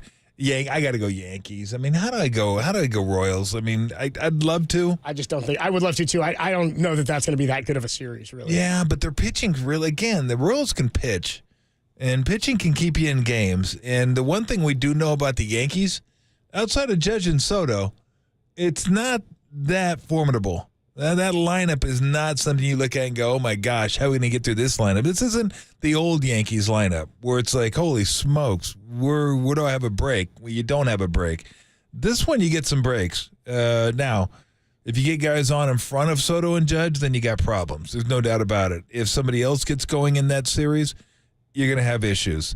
But, we'll see. Cole's been pitching pretty well lately. Gil, Cortez, I got to go Yankees, though. Yankees have home field. I think Yankees can score more. But that one, you know what? I'll give the Tigers a better chance to win their series, but I'm not going to completely discount the Royals because of their pitching. Again, they're really good. You look at their stats, team-wide stats, they're right up there with the Mariners. The Mariners had the best staff and the best pitching in the majors this year. Royals are pretty close, so I'll give the Royals a shot at that one, but Yankees sound right to me. Yeah, me too. Padres and Dodgers. Padres. I'm going Padres in that one too, Padres. just because of how hot they are and the talent they have. Yeah. It's like the Tigers if they had the roster that you knew was already capable of being good. Padres caught fire at the right time, best record in the second half of baseball. They have better numbers against the Dodgers head-to-head this year in just about every offensive and defensive category, and I just don't trust the Dodger pitching. I really don't. Yeah. They've struggled all year, and this has been a problem for them the last couple of years, having enough starters to get through the postseason. 8-5 this year against the Dodgers. Was it last year they beat him in the playoffs or 2 years ago? It was 2 years ago. Was it 2 years ago? So they're not intimidated by him. No. They don't care. It's like Dodgers, whatever. It's a great rivalry. Petco's going to be going crazy. And I picked them to win the World Series just because I don't think they have a weakness. I think they got a good lineup. They got a nice middle of the order in that lineup. They got a good rotation and again a fantastic back end of the bullpen. So I don't know that they have a weakness. The Dodgers are definitely more top heavy than them. The Dodgers are, I mean, they're more top heavy than any team out there. They're like Morgana. That's how top heavy they are. Stop. I mean, like Dolly Parton. That's how top heavy the Dodgers That's what I was going to go with. I was like, I don't want to disrespect Dolly, but I love Dolly. Dolly's one of the coolest characters. Some famous titles, Mr. Connery. Famous titles. How do you not love Dolly Parton? Even though you don't love her music, you can't help but love Dolly Parton. Yeah, absolutely. But I got to go Padres. I just think deeper, maybe more well-rounded. So, I don't know. And I want to see him win, too. I mean, I don't have any love for the Padres, but it's the Dodgers. F them. Nice. Like Will Clark said. And then to us earlier when I asked who would win, who he was rooting for, Dodgers or Padres, it ain't the Dodgers. It's like, yeah, we know, Will. Just wanted to hear you say it. So that's the Padres. It's funny to hear you say so it's the Pods. My enemy is my Dodgers. Good deal. Who's got a better shot at knocking out Philly? Brewers or Mets? I'm going to say Mets. I'm going to go the way they've been rolling. Yeah, they've been hot, but too. they got to get by this game first. We're looking at 0-0 bottom 6. So, but I don't know, that whole familiarity with the NL East, and I don't know how they did against the Phillies this year. I'm not really sure. But I'll go Mets because they've been rolling, too. They've been playing some good ball. They're just kind of a fun story. Like, I like watching them play. I just can't root for them because they're New York. Like I said, anything with New York in front of it, I'm not rooting for. Period. Just not going to happen. I don't even care if it's the Rangers or Islanders. I'm not rooting for them. So I would like to see him play the Phillies because I think it'd be a really fun series. I think it'd be a really electric series. And I like the Brewers, too. Like, I like rooting for the smaller teams this time of year. It's fun rooting for Kansas City and Detroit and Milwaukee. So I wouldn't mind seeing Milwaukee go on. Jackson Chourio is really, really fun to watch play. There's no doubt about it. But I'm gonna say, I'm gonna say the Mets. They have the best shot. I actually think the Phillies win that series. But again, I agree. I'm still sort of rankled by the amount of time you get off from the bye. I mean, they haven't played since last Sunday. Right? No, I know. It's a week off while these other teams have been playing. Yep. And in the playoff mindset and mode. So I like the Phillies over whoever they would play, but I do think the Mets have the better shot at winning that series. Tolbert and Copes on a Thursday, still scoreless in the bottom of the 6th inning, and we do have a Thursday night football game going on. Bucks and Falcons tied at 7. When we come on back, we'll get a little soup du jour, and then we'll hand it over to Larry Krueger at 6 o'clock, only here on the Sports Leader.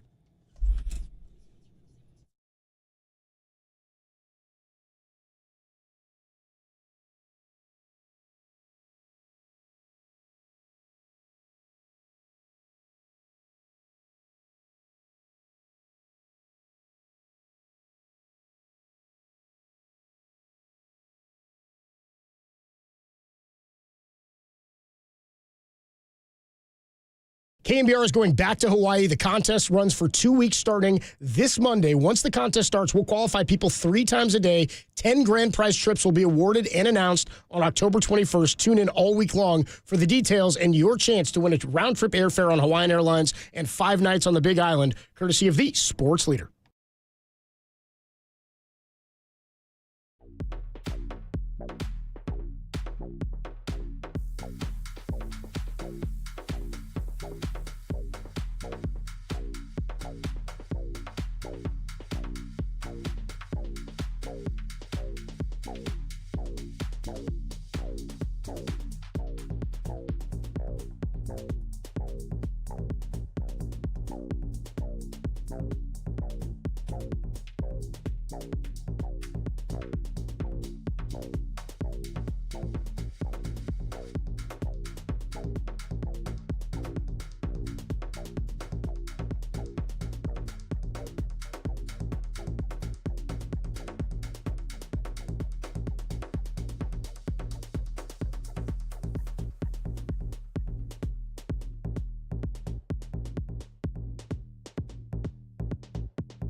Excuse me, Flo? It's that time of day. What is the soup du jour? It's the soup of the day. Tolbert and Cope's Soup du Jour. That sounds good. I'll have that. All right, we'll get a couple quick soups for you. One that we've had for a little while. We haven't gotten to. This is just somebody's name that we found interesting. What's the name, you ask? How interesting could it be? Is Marijuana Pepsi interesting enough for you? That's the name? Her name is Marijuana Pepsi. Marijuana Pepsi? That's right. And like spelled marijuana and Pepsi the brand. Pepsi. But doesn't smoke, doesn't drink soda. Or alcohol. There you go. So her mom named her that because she said this name will take you around the world. I'm not sure if it's taken her around the world. I'm not sure where it's taken her. Believe it or not only is she... Her name's Marijuana Pepsi Van Dyke, by the way. Not an alcoholic, not a pothead. Yeah. She also has a PhD. So she went the other route. She went and got a PhD. She is... God, I had it here. Circled. What does she do? There it is. PhD in higher educational leadership. Works at the Community College of Baltimore County. Instead of Michael. No way. Why should I change? He's the one who sucks. And a founder of Action as Empowerment Center for Change. So she is definitely making a difference. You're making a difference. So you look at her name, you're like, that's kind of weird. You're a PhD. You got a PhD. You're a doctor. You're doing stuff. You're going to change your name? She said, nope, I have no intention of changing my name. She said, quote, I won't answer to a different name to appease someone who's clearly in their head about what they think it means to call me my own name. Exactly. It's a problem, but it's not my problem, she said. And then they went on, they asked her about her name and smoking and drinking. She said, people don't believe me when I say I've never smoked weed because, quote, there's no way someone who's called marijuana isn't a smoker. I do get hit up by marijuana companies, but I wouldn't do anything with them unless it was centered around education. Then she says, quote, I get high on life. I love marijuana centered around education. Like, if it only makes sense, it's got to make sense, though. It's got to be centered around education. For the kids, yeah. That's beautiful. Marijuana Pepsi for the kids. Story, this comes from Philadelphia. A man was arrested for trying to carry an illegal substance onto a plane. Tried to carry some meth onto a plane. Can't do that, right, Tim? Now, when I'm thinking... Yeah, it's against the law. Of taking a substance, let's say marijuana, cocaine, meth, whatever. Well, there's one place you think. The cocaine train. You got that. Yeah. But if I'm not going... not throwing it in the trunk. No, if I'm not going the anal insertion, I'm going to go with a shoe. Or maybe I'll put it in... where I keep my my headphones, I put it in there a little bit. Where else could I put it? Maybe, I don't know. Maybe I have an empty cologne bottle or something. I can